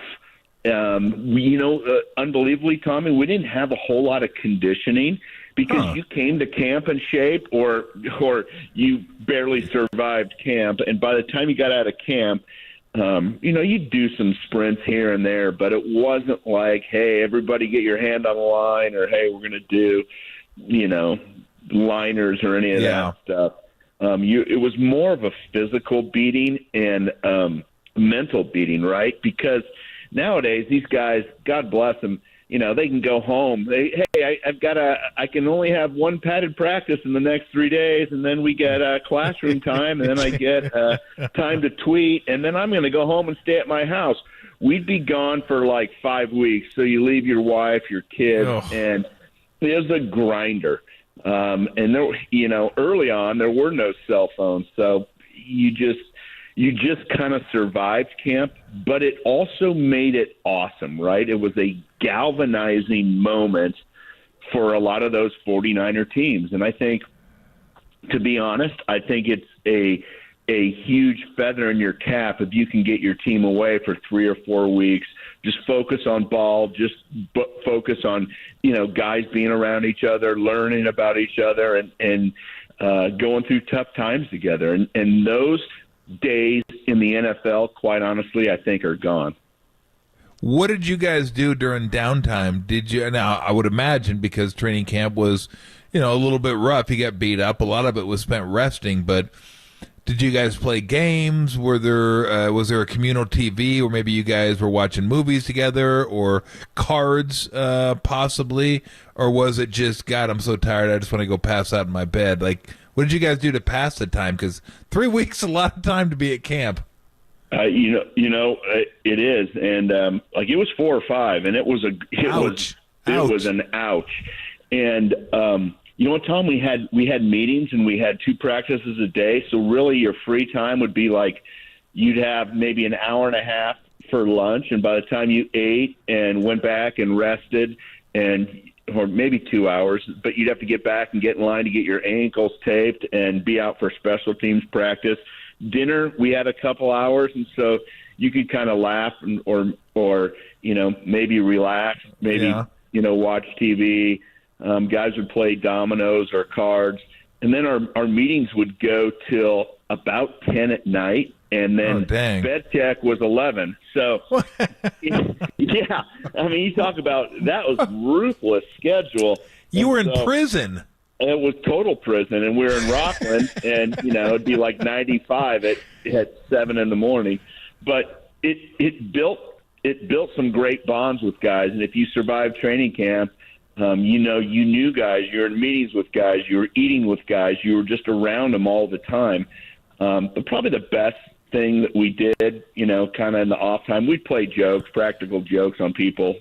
Joe was a big joker back in the day. He was the guy that you wanted to stay away from. He would be ruthless, and quarterbacks had more extra free time, so they could always have time to mess with you. But did you tell Bill? Did you tell Bill? Go, hey Bill, when are we doing the license plates? We gonna do those? Is that morning or afternoon? We're doing the license plates. So we're like hammering away at the license plate. I was like, we're going to prison. I never used the word "Hey Bill." Hey Bill. Quite honestly, I was too afraid. Some of the older guys would. I remember Russ Rand used to be like, "Bill, what the hell are we doing?" Like, you can't say that. Go to jail for that. That is hilarious. It's so funny how things have changed in all sports. I mean, in every single sport, let's put it frankly, it's easier. Whether it's health reasons or just the unions are stronger, it is way easier than it used to be. So be that as it may, we are where we are, and we're talking about this 49er team, Brent. They have a Pro Bowler in every position group, like not a Pro Bowler, like an All-Pro guy in every position group. It's incredible the talent they have this year. I mean, when you look at this team, we were saying, I usually don't say this, it's Super Bowl or bust, because usually I try to separate regular season from postseason. But with a team that's this talented, I think that is that's the goal, isn't it? Get there. I mean, not the goal. Every team's goal is that, but that's almost expectations. Yeah, I think realistically this is a Super Bowl or bust organization right now, for sure. And everybody can say that, but there's probably, maybe 6 teams that can really, really, truly think that. And the talent on this team and the things that we're capable of doing, clearly, I think that is absolutely, it's a failure if we're not in the Super Bowl this year. Now, the game itself, you can't say, we've got to win the Super Bowl, but we've got to get there. We've got to be the best team in the NFC, or it's a down year, in my opinion. In terms of Brock, we're talking to Brent Jones on the UMA guest line. In terms of Brock, because Tom and I were yesterday talking a lot about Trey, going, okay, if he ends up starting a game or two, or what's the improvement we want to see from him, the development, because there just hasn't been much. We were talking accuracy, decision-making, completion percentage. When it came to Brock, and we found out he was healthy today, Tom and I were both kind of like, yeah, just keep doing it, kid. Like, I want him to solidify my thought on what he was last year and what he can be, because if that's the baseline, and Tom talks about making incremental improvements, Brock has got a long way to go to being a great quarterback, and Kyle may have found his guy. Year 2 for a QB, what's he looking at in terms of challenges? It's so great for Brock to have a year under his belt. And you know what, you guys, I was caught off guard today when he didn't come in and was immediately on the PUP list, the physically unable to perform list, and they cleared him. And I thought, wow, that's great early news. I mean, that's clearly putting him, 3 weeks ahead of his schedule, and to have no limitations. I mean, doctors don't just say that unless things are really progressing well. Now, I know they're going to hold him back, give him a little bit of a pitch count, so to speak. But that's great news. And in terms of your question, Copes, I think in year 2, just being more familiar with where people are and the coverages. I mean, he did a great job last year of finding the open man and delivering. But I think in terms of development, he's going to have to probably challenge defenses more downfield. And I think he will, but just to have the confidence in throwing the ball downfield, longer completions, taking some shots deep. I don't know if he did. He did a little last year, but not as much. I think that's probably the next level for him. Checking out on protections. I mean, he did a pretty darn good job. I mean, he really felt and this is shocking to say, but he felt like a veteran under center last year. And just looking at the things that he did and accomplished, it was a pretty remarkable grasp of the offense. Now, I'm sure we're going to have more complexity to it this year and other options and opening up, probably deeper into the offensive game plan in the passing game, some plays. But I think that's probably it for him, and just to be able to, maybe take some bigger chunk plays and opportunities along those lines. Sort of branching off of that, how much did the playbook change year to year when you played? Like, I know there's stuff comes in and maybe goes out, or evolutions and things, branch off of each other. But when you're talking about learning and understanding where guys are better, I understand understanding the playbook better. How much does he have to learn still? How much changed and evolved back in your day? Gosh, I'd say there'd probably be, maybe 20% iterations, different things, different concepts, maybe different personnel that we'd like to take advantage of, a Ricky Waters per se that, would give us a greater run look, and then we could run more play action off of that, or a specific, third wide receiver where we could run, single back with three wides, maybe motion, and just probably a few new concepts, and then probably several iterations and formations, and just kind of maneuvering around that. But there'd be stuff to learn every year. Of course, we'd go over the basic stuff, and for the first 3 or 4 days, you're just like, oh my gosh, I can't believe we're doing 2 + 2 = 4. But you have to do that for new linemen, for new running backs, new receivers, and even new quarterbacks. And so it's just good. I mean, we did plays over and over and over and over, so much that you could run them in your sleep if you were around the team 3 or 4 years. But it's always nice to focus on new plays, new packages, new things. And so it's almost invigorating as a veteran to have new stuff, because you just don't want to get complacent with the old stuff. I'm curious, and this is going to be a little wordy, so bear with me here, because I'm really curious about this question. How much of the second year, him starting, he will have maybe a more commanding presence in the huddle? How big a difference is that? And lastly, have you, if you can give us examples, you don't have to give us names. If you want to give us names, that's fine. But I'm curious what it's like to have a quarterback in the huddle that's maybe not super commanding and doesn't give the guys the greatest sense that we're going to get this done, as opposed to a guy who is just owns the flat-out huddle, it's mine, and makes you feel like we are absolutely going to get this done. Yeah, that's a great question, Tom, and it kind of goes deeper into the psyche. I think certainly he's going to command a lot more respect within the huddle, because he's done it now. He was the guy last year, and he stepped in as a rookie and took the team to the NFC Championship. That gives you an awful lot of respect in the locker room, and I just think his probably his body language, his command of the huddle will probably be 50% greater, just because he's done it. He's almost earned that position at this point. And I think back on that question, I came in with Joe, and Joe ran the huddle, and you didn't mess with Joe at all. And he wasn't necessarily overly loud, but if he got upset, you did not want to be in his eyesight. Steve, I think, being a newer quarterback and coming in and kind of getting his first year under his belt, I felt like he probably, I don't want to say timid, but maybe less commanding early on.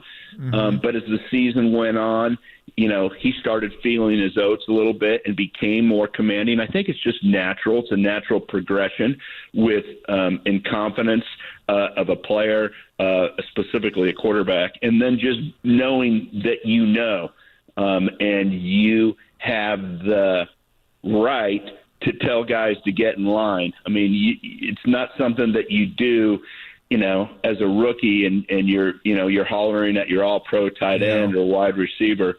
But certainly this year, he has the capacity to do that, and almost the responsibility. And Steve progressed the same, and so a lot of success helps that versus a guy that's unsure of himself or is unclear in his position ranking, right? If there's a quarterback controversy or there's a guy that's, waiting in the wings, it's really tough to have that true command of the huddle and get that respect out of the guys when they know that, you might not be in the huddle in the fourth quarter or in the next game. Yeah.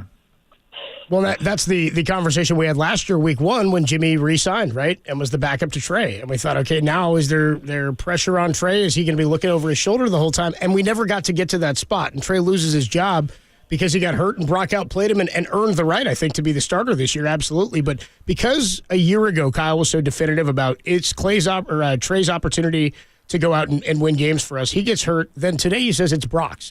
This is Brock's team. It's his job. All but saying these guys are in a competition for that number 2 spot. Is there a situation this preseason or this training camp where we get to a spot where you think it's beneficial for Trey to move on or for the Niners to move on from Trey? Copes, I don't really think so. I mean, I think we're paying him what we're paying him. We drafted him. As we've all seen in the current iteration of the NFL, you've got to have, if not a third quarterback, you better have a second quarterback that can step in and play during the course of a game, a season. You never know. And so I would love to see Trey continue to develop. And you know what? Maybe next year, if the quarterback competition is wide open. I guess it depends on how Brock performs, how Trey elevates himself in practice and in whatever in this year's preseason. But it's so early to predetermine an outcome of any of these guys. Both Brock and Trey are young players. They're learning. Sam Darnold's been around a little bit longer. It does feel like he and Trey are battling for the backup spot. I know Trey has worked awful hard this offseason with his motion, with his delivery, with his reads, with his pocket presence. And so I would love to see him develop. This is one of those situations where you root for everybody to be good and for everybody to be healthy. I think that there's a part of me that feels like Trey's had an unfortunate first couple years, but I don't think that necessarily means that he's not a potentially great quarterback down the line. He's obviously got to do things and develop, but I just would hate to close the door on somebody, so darn early. It would be painful, I think, to see him go to another team and be really successful. Now, on the other hand, if Brock's the man, we go to the Super Bowl this year, then it might just be that, hey, this town's not big enough for the both of us. So maybe it's one of those situations. I hope that we experience that. But I just think anybody with a definitive perspective right now is jumping the gun with these young players. Do you think when Trey found out that Brock was healthy and ready to go, he went, "Oh, God"? Yeah, I think he slammed his stuff down and said, "That's BS." Where's my chance? So tough damn because, it! The funny thing is you compete against guys at your position, but you enjoy them too, and it's always a strange dynamic because you're with those guys most of the time, and so. Yeah. I mean, sometimes you can't stand them, but anyway. No, let me ask you. since we're not quite to camp, I want to ask you a question, a bigger picture question, just about your career, because I've always wondered this. Because I was watching the quarterback on Netflix a couple nights ago, and Patrick Mahomes said the same thing that I've always said. Not that I suck, because he would never say that, but he said athletes always remember the losses more than they remember the wins. They just do. The losses always hurt worse than the wins feel good. And I don't know why, just the way it is. But so I'll ask you 2-part. What was your favorite non-Super Bowl win? And what was a loss that every once in a while you might still think about today and go, God dang it, I can't believe we didn't get that one? Man, those are good questions. So NFC Championship games are always so exciting because it's all or nothing, right? You're going to the dance or you're not. And I don't know that it was my favorite, but it's my most memorable. The year that we played the Bears in the 88 season, it was probably January of 89. And it was 28 below wind chill, and everybody was saying 49ers had no chance. Those suckers, they're sissies. They can't play in the cold weather. And I remember thinking, that's BS. I've been to Tahoe before. I can hang. And I've been to Tahoe. 28 below with the wind blowing in your face, like you can barely think. You can barely function. And I think to myself, why am I out here? Oh yeah, we need to win. I want to go to the Super Bowl. And it just like running into guys on the other team is just like with their frozen helmets and shoulder pads just hurt. But winning that game, Jerry caught a curl route early on and turned it into a touchdown. And we just we came out and we plastered those Bears. It was great. They all come out with their no sleeves on with their arms all greased up. How'd that work out? I mean, I had pantyhose on, 8 layers, glove warmers. I was like, I'm not going to die out here. And it was such a great win, and it was. I don't want to say it was unexpected, but we weren't favored, and certainly the weather favored the Bears. So that was a great one. The worst loss ever was the Giants. We were going to win 3 Super Bowls in a row. Yeah. We were the better team. We were the best team in the NFL, and the whole trajectory of the 49ers organization changed after that. But, the other guy that does a radio show on KNBR came into the huddle like a deer in the headlights. He had no idea what play he was calling, what he was doing. And I think I've told you guys this. It's 3rd and 19. I don't know how the heck. Well, Joe had got Saka hurt. We did something on the second down. Steve's eyes are big. He's calling a play in the huddle. It's 23 Texas. We've run it a bunch. Now, if it's too deep, I got a shot for 25 yards and down the seam. And I get up to the line of scrimmage, and the Giants were pretty basic. I mean, you could tell what their coverage was. And he was, he could barely function. And I was yelling at the line of scrimmage. I stood up and I yelled at him, too deep, just so he'd know. And Lawrence Taylor was pointing at me, saying, "You got to watch Jones." And it's weird, like it was in slow motion. And I ran a seam route, and Steve threw it on the money for 25, 30 yards. First down, inside 3 minutes, clock ticking. I got up, and Tom, I never copes. I didn't trash talk unless a guy was out of control, but I could if I wanted to. And I dropped the ball, and I walked right past Lawrence Taylor, and I said, "LT, I'm going back to the Super Bowl." Oh, no. Dude, nice. Yeah. Nice. I'm going back. Yeah. Oh, yeah, that was nice. Yeah, nice. Then 2 plays later, the ball was on the ground. They recovered it, went down the field, kicked a field goal, and I wasn't going back. You weren't going to the Super Bowl. I was not. That was one of the few times I talked to LT. Did he say anything after that? You talked to him after that? He never came up and said, "That's what you get for trash talking, you punk." Sure said, "I want me to leave you a pair of tickets." That's what would have been a good line. I can leave you a pair. I actually stayed in the house for 2 weeks. Yeah, that's a tough one. That had to be hollow. Yeah. I mean, that's the worst when you know you're the better team. You just know you're the better team, and you lost because I just say it's sports. I always use the term in baseball, right? This is a term I always use. I just go, baseball. That's baseball, right? You hit a rocket right at somebody, out. Or you just hit a ball, the pitcher just owns you, and you flip it over the third baseman's head. It's baseball. Come on, really? That's a hit and the other one wasn't a hit? Well, sometimes sports happens. There's no way that's going to happen again where Joe fumbles or Roger fumbles or Joe gets – I mean, just all those things had to line up for you guys to barely get beat. And if you guys played that game 10 times, you probably win 8 of those times. Because if those factors that I just mentioned go in your favor at any point, you guys are better, and you get the breaks, you win by double digits. But they needed that. They got it, and give them credit. I mean, their defense was really good, but I can imagine that one was probably a long off season. Thinking about that, it was really brutal, and things started to change after that. And some guys moved on, and some it just Joe was his arm was still hurt, and everything started kind of breaking apart after that. And I think back to that moment, you go, that nobody's won 3 Super Bowls in a row to this day. And just to think that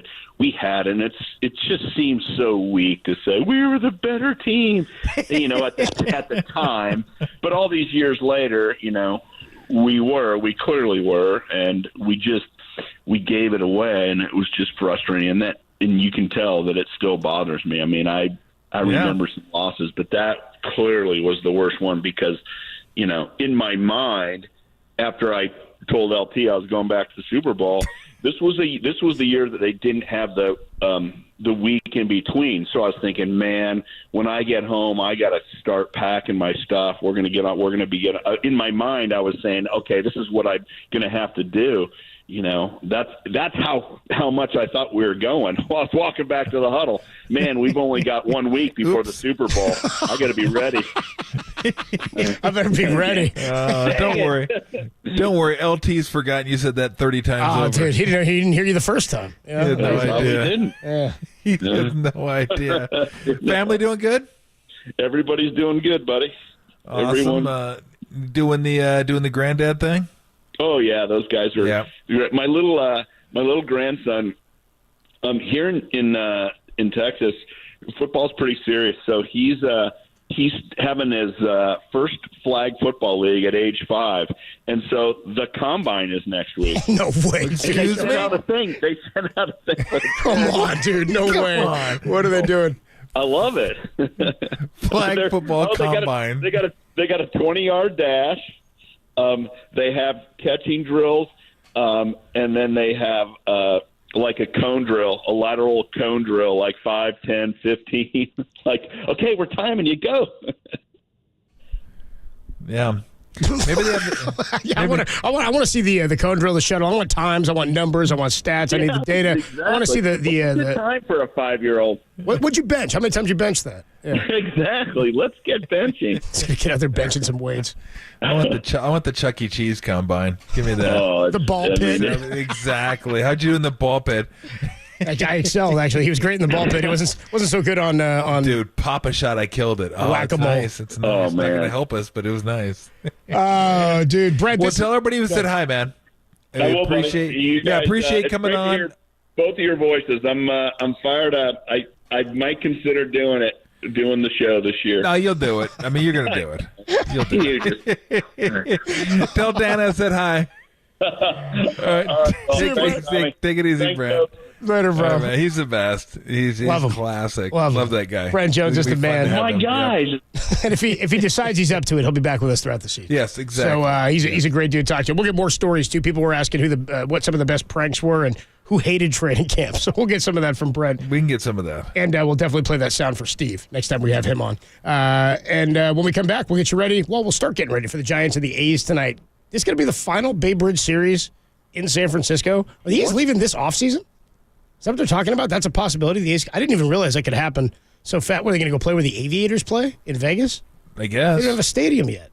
Play in the ballroom at the Trop? I don't know. We'll figure it out next. Giants and the A's getting ready for a 6:45 first pitch, 5:45 pregame. Is it the final Bay Bridge series in San Francisco? We'll talk about it next on the Sports Leader.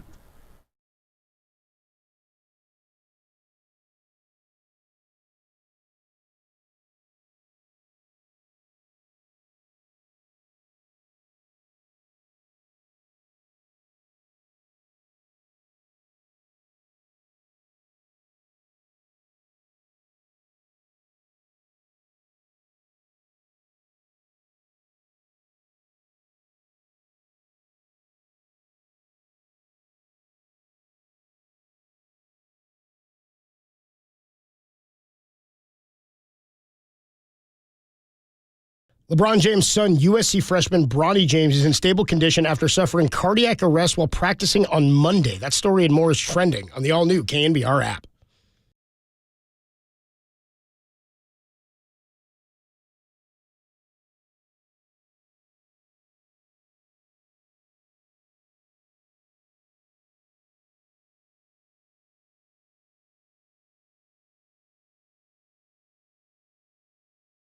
Hey, everybody, Mr. T here for NorCal Honda. It's summer.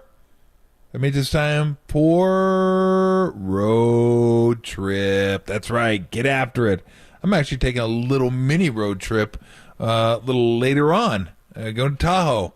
Love driving up Tahoe in my Pilot, which I've had for a number of years. Why? Room. My friend that I'm going with is almost as big as I am. So need the room for us, for the gear, for the clubs, for the beer, for everything we're taking with us. Safety? Yes. Safety, absolutely. Got to have safety. Got to have the rear view angle cameras. Got to have the Honda lane sensing. Got to have the brake if you're like not paying attention, which I will be. I'm always paying attention. I'm always a very good driver. I'm very, very, very just keep going. Gas mileage, of course. Already filled it up. Already good to go. And I won't be able to make it up and back on one tank, but I'll be able to get close. Because I'm not paying that much for gas. I get a Honda Pilot and I get the regular gasoline. Perfect. And then whatever we want to listen to, whatever we want to watch. Like what I like to do is we'll both sit in the front seat and watch a movie. And it's kind of an autopilot, but I don't do that, of course. But I get to listen to whatever I want to. And on the way up to Tahoe, so you get all the gadgets. You get great gas mileage. You get all kinds of room. And you get Honda's legendary reliability. The best ability is availability. That goes for cars, too. If it's in the shop, it doesn't matter. This one isn't in the shop. I can't even count if I've ever taken a Honda Pilot into the shop. I always have it at my disposal. So, if you're looking for a good road trip car, look no further than Honda. Look no further than a Pilot. For more information, ask anyone who owns a Honda, like me, or visit NorCalHondaDealers.com.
Listen to the sports leader anywhere, anytime. Download the all-new KNBR app. Now, Tolbert and Copes continue live from the KNBR Casino Matrix Studio. Casino Matrix progressive jackpots are here. Where are you? Just drop in. Please play responsibly. 1-800-GAMBLER.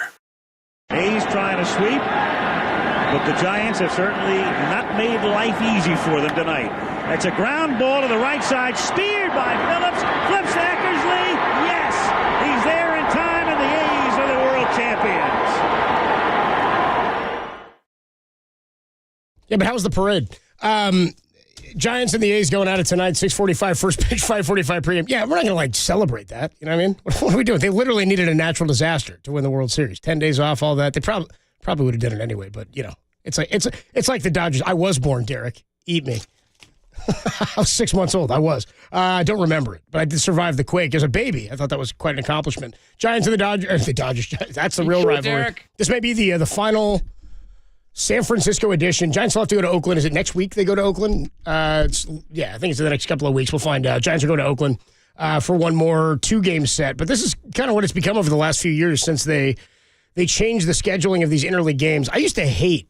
I really did before they balanced the schedule the way it is now. And it's still not totally balanced. It's not like an NBA schedule or an NFL schedule is not perfectly balanced. But I do think the NFL has the best system going year to year for schedule making for competitive balance across the league in terms of giving teams an opportunity to make a run when they're kind of a surprise team. And then you've got teams that are good that have to be dominant against the great ones. Well, with the Giants and the A's, I used to hate in the early 2000s. I think I probably called in the KNBR a couple of times about it, complaining that the Giants and the A's, the Giants had to play the A's every year. And the A's were a far better run organization than, say, the Cardinals, who got to play the Royals every year 6 times. I was like, you're playing 6 times against a team that nobody else gets to play. And my team was playing a team that was winning 20 games in a row, winning divisions, going to the playoffs every year. And even when they weren't, they were a far better team, producing more talent. It was the whole A's or the farm system for baseball situation. And then they've, quote, balanced it now, but you're still going to play that same team every year. So I wonder if the A's go to Vegas, if they're just going to leave them here with the Giants. Because, Seattle plays San Diego. That's not a geographic rival. And that's why I hated it, is it wasn't legit across the board. And now we don't really need it because we're playing every team every year anyway. So I'm a little bit surprised we still have this geographic thing. I like that they do because it's only 4 games, right? I like that they shortened it. Yeah, I'm okay with that they shortened it. That's fine. So, the Angels, Dodgers get it. The A's, Giants get it. And then, you have your goofy ones. Who do Rangers and Astros get? They don't know what the hell. Yeah, Rangers, Astros, Mets, Rockies. Yankees. So I think Rockies get the Rangers, maybe. Who do the Rockies? And you could be right. Because it used to be the Rangers get the Astros. No, they they're used the same to. division. They used to get. What am I thinking? That's what I mean. It's weird now because they're 15-15. I think you're right. I think Rockies do get the Rangers. Who did the Astros get? Did they get the Cardinals? Maybe. I thought the Cardinals got the Royals. See, that's what I mean. You're right. I don't think Orioles used to get the Nats, and then the Nats moved to Washington D.C. from Montreal, and then I think they started getting them. Maybe Baltimore got them before. But I think it was Montreal because maybe you've been Montreal and Toronto before. It's probably the Marlins, Tampa. See, that's an easy one. Some of them are easy, and some of them are just. It's why it's sort of random, but it's more balanced than it ever was. I'll say this, and I don't think it's that strong of a take. I don't think we're losing a lot with A's Giants geographic. I think it's cool when you've got 2 teams in the same market. And the A's leaving is the bottom line of this, is that it's not great to have Oakland lose all of its sports teams in a 6 or 7 year span or whatever it's been.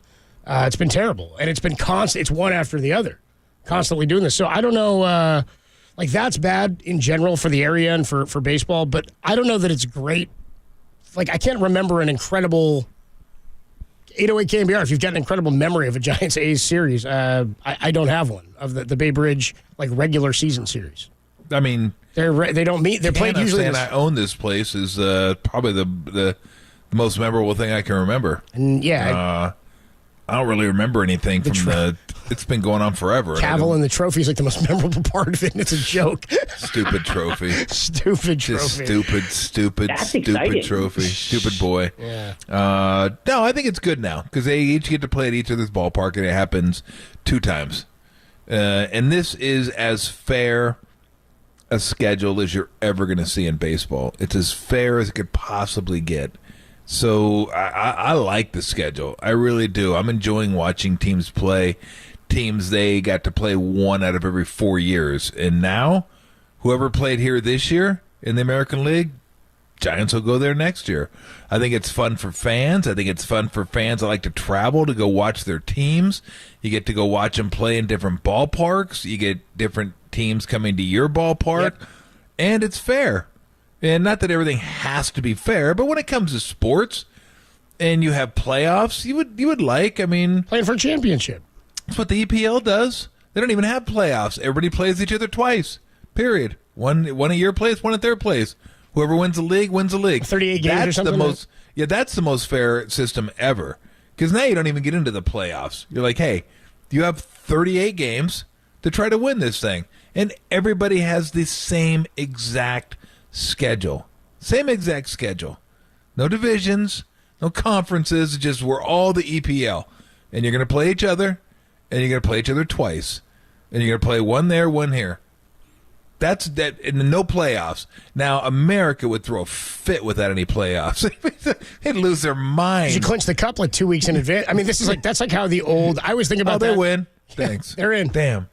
We got 3 games left. Yeah, but they get the Champions League. That's different. What they get. What we don't have because there's not enough football over here. There's not enough anything over here. There's nothing over here that we could do anything remotely close to that. Nothing. They want it with basketball. Silver wants it, but you got to go global first. And maybe that's where we're headed in 50 years, where you've got NBA Africa and NBA Europe. And I mean, maybe that's the path we go. And then you don't have countries like a World Cup. You have teams. You'd have the Warriors playing,